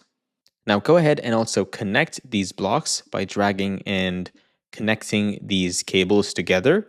And the next thing we're going to need to do is search the knowledge base. So let's go ahead, drag and drop, and I'm going to search for knowledge base, which is under dev, so KB search. Okay, awesome. And now go ahead and rename this. I'm going to say search knowledge base, and I'm going to create this question in here. Okay, now this question is essentially the optimized question that we got from the first step. So I'm going to say optimized question like this. So you see how we're also passing variables between different blocks, right? Super cool stuff. And now we want to save the chunks itself, which we're getting from the knowledge base, inside a variable. So I'm going to use the chunks variable and store that in here as well. And now what if we could not find any path or we could not find any data, right? You can turn this on and now you can provide and pretty much like an else statement, right? So it's like a no block. So in here, I'm just going to say respond if no info found, okay? And now you can click on this block and you can essentially tell it what to do, but I'm not going to do it right now because I just wanted to show you that you can also do that in there, okay? So let's go ahead and now click on this, and I'm just going to turn this off for now. And the next step is we're going to need to craft a response. And this action or this block is called set AI. So click on this AI response right here, and you want to drag and drop the set AI block. And now I'm going to change this to say craft response. Okay, and you can click on this, and now I'm going to give it a label. So just say craft response as well. What am I typing? Craft response. Okay, and make sure you click on the AI model. And same thing, guys. Now I'm going to have a different prompt in here, and I'm going to explain this prompt in more detail, and I'll also go over the other one as well. But this prompt is essentially just, giving some guidelines and how it should help the customer. So you are an AI customer support bot helping a customer with questions. So when communicating with guests, follow these guidelines, okay? But these are all just guidelines like ensure the response strictly contains information from the chunks only and is not your own version, right? Things like that, right? And the most important part is the input data in here. The input data that we're passing in has the customer's questions, which means all the last occurrences or the utterances, right? And we also have the details from the chunks and the conversation history. So this is their last question. And here we have the history of the customer and the chatbot. So it's going to essentially know what happened before and for, I think it's 10 conversations that they had in the past. And it'll essentially just use that as context. Okay. And you can also pass in languages. So I'll go ahead and show you the other one as well, right? The other prompt. But before that, let's go ahead and apply this to a variable. So I'm going to call this KB response, okay? And that should do it. You can go ahead and click outside, or you can click preview and you can assign variables or values to that. But for now, I'm just going to go ahead and connect this. And our final step right now is we need to give the output, right? So go ahead and drag and drop. Click on talk and click on the message box. And in here, all we need to do is essentially pass in this KB response, right? That's pretty much it. So I'm going to click on this text field and I'm going to say KB response. So we're just passing in that variable and that's pretty much it. Okay, awesome. Now, just to show you what this prompt looks like, it's pretty much the same thing. Just saying, generate a single question from their big question if they ever asked anything, and we're just telling it to format it, right? That's pretty much it. So focus solely on the aspect mentioned by the user. Do not include additional topics or comparisons unless specifically requested. So this is how you should write prompts, right? Should be in great detail and should give the AI enough information. And in here, same thing. We're just showing the input data. And the input data is the conversation history and the most recent question that the user asked. Okay. And now, once you have done connecting everything and also completing all of these steps, you can go ahead and click on the run button and you can test out this AI. Okay. So let's go ahead and give it a shot. So I'm going to ask it, what is web prodigies? Let's just give that a second and let's see what let's just give that a second and let's see what it has to say. Okay, so it ran through all of our responses, and as you can see, it has a detailed message printed out, right? This is where you can get premium access to courses, mentorship, and stuff like that. And if you go back all the way to this dashboard and click on knowledge base, and in here, you can add a data source. So you can add a URL, a sitemap, or just a PDF file. I just added webprodigies.com, and it automatically knows every single thing about the website. Okay, so if you ever have questions on documentation, guys, you can do this, right? Just copy Next.js documentation, paste it in here, and you can ask questions yourself. Okay, how awesome is that? I'm going to do that thing. That's a cool idea. All right, cool, awesome. So now let's go ahead and use this workflow that we just created inside our project. Now go ahead and open up your folder structure. You want to scroll down to the bottom inside your libs folder. And by the way, this is our web application version, okay? Click on VoiceFlow.js, and in here we're going to have a function, a helper function that's going to help us inject a script, okay? Now, just for simplicity's sake, I'm going to show you how to render the chatbot on the website, okay? I want you to be a little more creative and take the idea and the knowledge you're getting from this course and figure out a way how to put it into either the dashboard or inside the activity panel. I think that would be really cool, right? You could have your own chatbot pretty much embedded inside that, right? So I want you to think above and beyond just this course. But for simplicity's sake, we're going to render this out on the website. So let's go ahead and create that helper function that's going to help us load the script. So I'm going to say export const load voiceflow agent, and this is going to be equal to an arrow function, but we're essentially going to create an iffy in here. Okay, if you don't know what this is, you probably have to learn JavaScript, okay? But anyway, I'm going to create a function like this, and this is going to help us create an execution context and immediately pretty much implement and get this script and inject it, okay? So I'm going to put this into a bracket, and I'm going to invoke the function itself. Okay, this is what an iffy means. It's just an immediately invoked JavaScript function. Okay, think about it that way. And in here, we're going to get access to two parameters, which is the document and some value. Okay, and in here, first we're going to say var v equal d dot create element, and inside this we have to pass in t. And after that, we're going to say, why is this not going up here? Okay, so let's create another variable too called s, and this one is going to be d.get elements by tag name, and we're going to pass in t again, and we're going to get the first value from here. Okay, and now once this is done, we're going to say v.onload, and let's change this to onload. This is lowercase. All right, guys, it's equal to another function, and this function is going to do the following. So inside this, we're essentially going to load our component. So we're going to say window.voiceflow.chat.load. You want to invoke that, and inside this, we're going to pass in verify, and this verify is just a property. It's not from crypto. I don't know why it's showing crypto. So we're going to say verify, and inside this, we have to pass in a project ID. So I'm going to say project ID like this, and this is equal to an environment variable that we're yet to, of course, create. But this environment variable is called next public voice flow key. So I'm going to say process.env.next public voice flow key. Okay, and I'll show you where to get that. Just give me a second. Let's just complete this first. And then the URL that we're going to send this to is essentially the following, which is https:/general runtime.voiceflow.com. And after this, we're going to pass in another property called version ID. So I'm going to say version ID and set it to production. And guys, please do not make any errors because this is a JavaScript file. You are not getting TypeScript IntelliSense, okay? And after this, we need another variable. Actually, we're adding the source property to the v object, to this element. So we're going to say v.source equal to https cdn.voiceflow.com/widget/bundle.mjs, okay?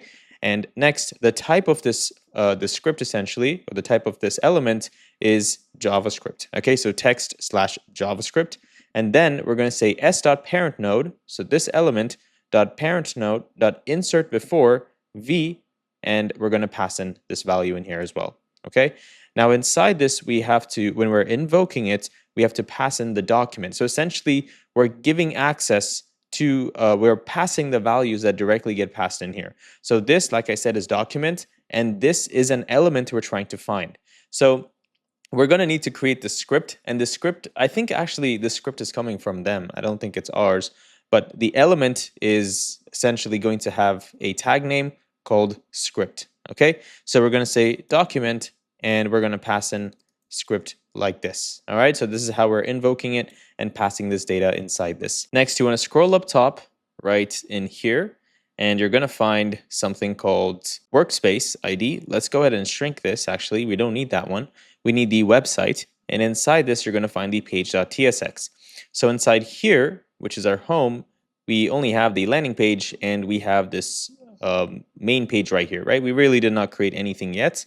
So let's go ahead and say voice flow. Oh, why can't I type? Okay, voice flow agent. And this is a new component that we need to create. Okay, so I'm going to copy this component and I'm going to open up my folder structure. So I'm going to say voice flow inside the components. So inside global components, you can say voice flow, and inside that an index.tsx. And let's go ahead and return a component, and I'm just going to call it voice flow agent. Okay. Now, inside this, we're going to need the use effect that's essentially going to help us mount this component. So I'm just going to return a React fragment for now. You can return nothing if you want, it doesn't matter. But I'm just going to return a fragment, and I'm going to create a use effect. So use effect, invoke this, and inside this use effect, we're going to pass in our load function. Now, this needs to be use client because we're using use effect. So let's go ahead and do that as well. And inside this, we're going to invoke our load voice flow. Okay, our voice flow agent for some reason is not being exported, or did we export it? Let me take a quick look. So inside our libs file right here, we are exporting it. Okay, not sure why it's not letting us do that, but I'm just going to go ahead and do it manually. So I'm going to say import voice flow agent from @lib/voiceflow. Okay, just like this. And now we can invoke our voice flow agent, which is load voice flow agent, and that should do the job. Okay, so now we're mounting that file, we're injecting it, and that's pretty much it. Okay, there's still more to do though. Just keep following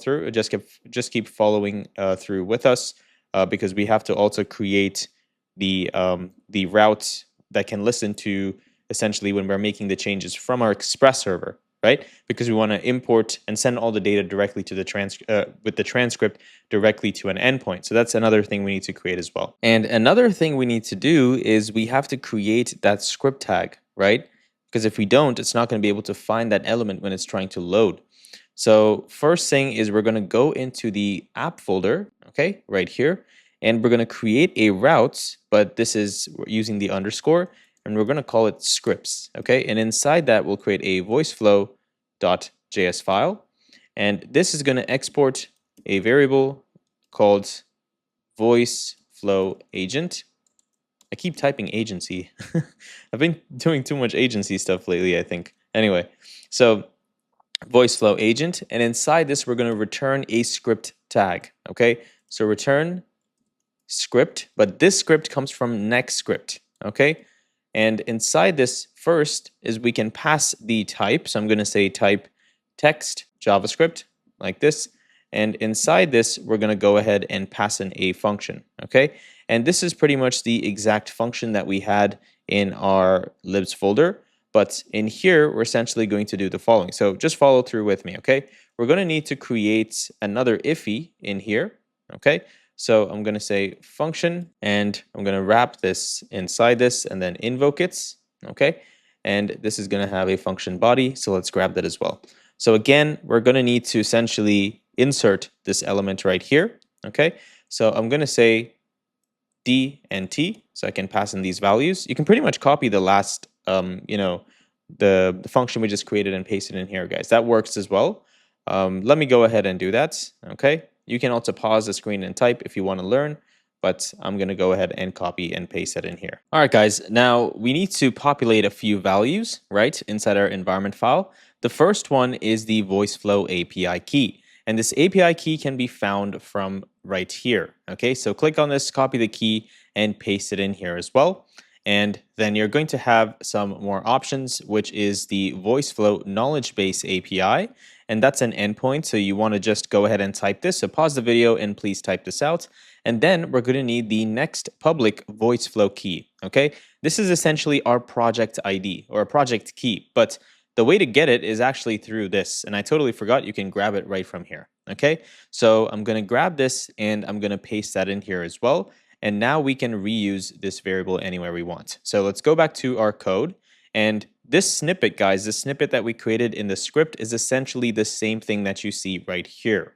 Okay, so I'm going to copy this project ID. You can use the environment variable, but I'm not sure if this component is going to get access to that. But it should. I don't know why, But just for safety, I don't want anything to break right now. So I'm just going to go ahead and paste this ID. Okay, so you can go ahead and do the same thing, which is exactly what they're telling us to do. All right, awesome. Now I want to go into my page.tsx, which is the website, and I'm going to go ahead and import this component. Now, an important step to keep in mind is you have to be in production for this to work. Okay, as you can see, they literally say it. I think they tell it in the documentation as well, which is you would have to be in production and only then can you access the chatbot, right? There you go. You need to launch to production. Okay. So if you don't, you're not going to be able to use this, and it makes sense. Everything just has to be more secure. All right. Now I want to show you how this can work. And first of all, we don't really need this voice flow file. I just realized that there's two ways to do it, right? You can render out a script tag like this, and you can do the same process that we have in here, and you can render out this component on the the home page, right? That's one way of doing it. And the other way of doing it is, which is in my opinion much more simple, which is inside the page. We're just rendering the voice flow agent using the use effects, right? So there's two different approaches. The other one is if you're using this method, right? Just render out this component. That's pretty much it. So both technically do the same thing, because here we're creating a script tag and we're essentially, creating an immediately invoked function, and then we're passing in variables in here, right? So it's still going to do the exact same thing. So because we don't need this in here, sorry about the confusion. I'm just going to go ahead and delete this folder. Okay, it's not important. We just need this main file, which is the voice flow component itself, and that's going to essentially help us render. Now go back to your page.tsx and just make sure you're importing the right component. Okay, it's from the global component, which has the use effect. All right, awesome. All right, guys, so turns out that it also renders in a local environment, which is really good. So if for some reason you don't see this this chatbot, that means you need to be in production. Okay, but just keep in mind that it probably is not going to access the knowledge base because it is in development. Okay, I think the chatbot will render, but it's still not going to get access to the knowledge base. Okay, so just keep that in mind. Now, after this, we also need to pass in the headers. So I'm going to say headers like this, and let me go ahead and complete this. Okay, headers, and we have to pass in accept, and the accept here is application/JSON. The content type is application/JSON, and the authorization is the API key that we just pasted inside our environment variables. Okay, next we're going to create the data. So we're going to say data is going to be as follows. And by the way, if you're wondering what we're doing right here, we're essentially creating the options, and the options that we can pass into the Axios request. Okay, that's why we have to do all this setup. So inside this data, we are going to need to create another data object, and this data object is going to get access to the schema, which is the title and the transcript. And then we're going to need the name. So let's go ahead and pass in the name as well. So name is content.title. And then we're going to need the items. So I'm going to say items are an array with the title, content.title, transcript, body.transcript. Okay, and those come up from here essentially. All right. Now, once this is done, we can go ahead and create our Axios response. So let me figure out which is the last line. Okay, right here. We're going to say const update knowledge base equal to Axios, await Axios dot request, and we're going to pass in those options. Okay. Now, if we got a 200 response back from this, only then are we going to return a 200 request. Okay. If not, we'll respond back with a 400. That's pretty much it. Okay, awesome. All right, guys, with a heavy heart, I think we're coming to the end of this amazing course, and I hope you had fun, but there's one more thing that we need to complete before we part ways. It is the work in progress flag that I have right here, which is for the AI hook. Now, this is very, very simple. All you're doing essentially in here is we are looking to see if the user is on a free plan, right? So in this section right here, and if they are on a free plan, we're going to give them an opportunity to try the AI feature. Okay, so they can try these AI features even on a free plan, and that's only going to happen once. So if you look at our Prisma schema, let's go into Prisma, click on schema, you're going to find something called trial. This trial is not for the user's subscription, This trial here is to see if the user has tried the AI feature or not. Okay. And this can help you even in email marketing. You can pretty much do whatever you want. You can upsell, whatever, right? You guys know what to do. You guys are marketers. Anyway, so all you need to do is you would have to check if the user is first on a free plan like this. Are they on a free plan?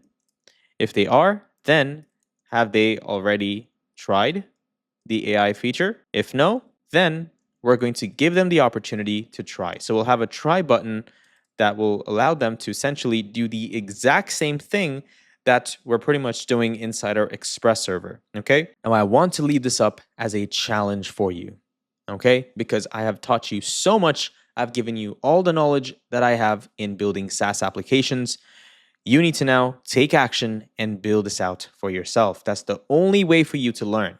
Now, I'm also going to do, most of the work and I'm probably going to give out the solution inside the Discord anyway. So if you have any problems and you don't know how to do this, for some reason you're confused, you can hop in the Discord. But I want you to try, okay? The answer will be in there, but I want you to try, okay? Now, I'll also tell you what you need to do in here. The first thing is you need to use mutation. I'm not going to give you too much of a hint, right? Just enough so you can at least try for yourself. So you're going to need use mutation. And this is essentially going to give you access to mutate, right? And through that mutate, you can pass in the new data. And also, you'll need a server action. Okay, so I'm going to say server action. And this server action is to generate titles and description. That's it. Very simple. Okay. And after this, down here, you want to wire up the if conditions depending on what you want to show in here, okay? And if you want, you could also limit the AI feature to be performed only when the user clicks generate in here, rather than automatically updating all the AI features in our Express server. That's another thing you can do if you want, okay? All right, guys, now for deployment, unfortunately, we are out of time. Okay, we cannot do it in this video because this tutorial, this free course is already more than 13 hours long, and YouTube is not going to allow me to upload such a big video, okay? So fingers crossed, hopefully I can get this out in one part. But what I will do is inside the Discord, I'm going to record the deployment section, or our team members will record the deployment section and we'll post it in there. Okay, you guys can just go ahead and grab it. It's completely free. If you join the Discord, you can also get support from our AI chatbot. So if you ever get stuck, you can get 24/7 support, and the community is amazing. It's all SaaS developers and business owners. So you're going to get a ton of support. And that's pretty much it. And once you're done with that, you are done with building Opal. I hope you had fun building this entire project. This was one of the most challenging projects because we built 3 different type of applications. I mean, guys, look at the date. I've literally been recording for the past 2 weeks, and my intentions here are very clear. All I want to do is give away all the value that people charge thousands of dollars for completely for free, because I truly believe that we need more SaaS developers in this world. I believe that anyone can scale from $0 to $10,000 per month. And the best way for me to do that is to build the application for you. That's exactly what I did. I spent 2 to 3 months. I did every single thing and I gave it away for free. So you now have access to every single thing. All that's left for you to do now is start. You need to start getting customers, start helping people, and launch your SaaS. The most difficult part in your SaaS journey is already done for you. I have invested thousands of dollars into the production of this video. That way you can get access to all of this free value and not have to invest even a single dime or waste any of your time. This way you have 0 excuses to take action. And hopefully in the future, when you're ready to scale to the moon, and once you've hit 10, 20, or even $30,000 per month through your SaaS, that's when yours truly can come in and I can essentially invest my time and my energy into your SaaS company and help you scale to the moon. Okay, that's pretty much it, guys. I hope you enjoyed this video and I will see you in the next one.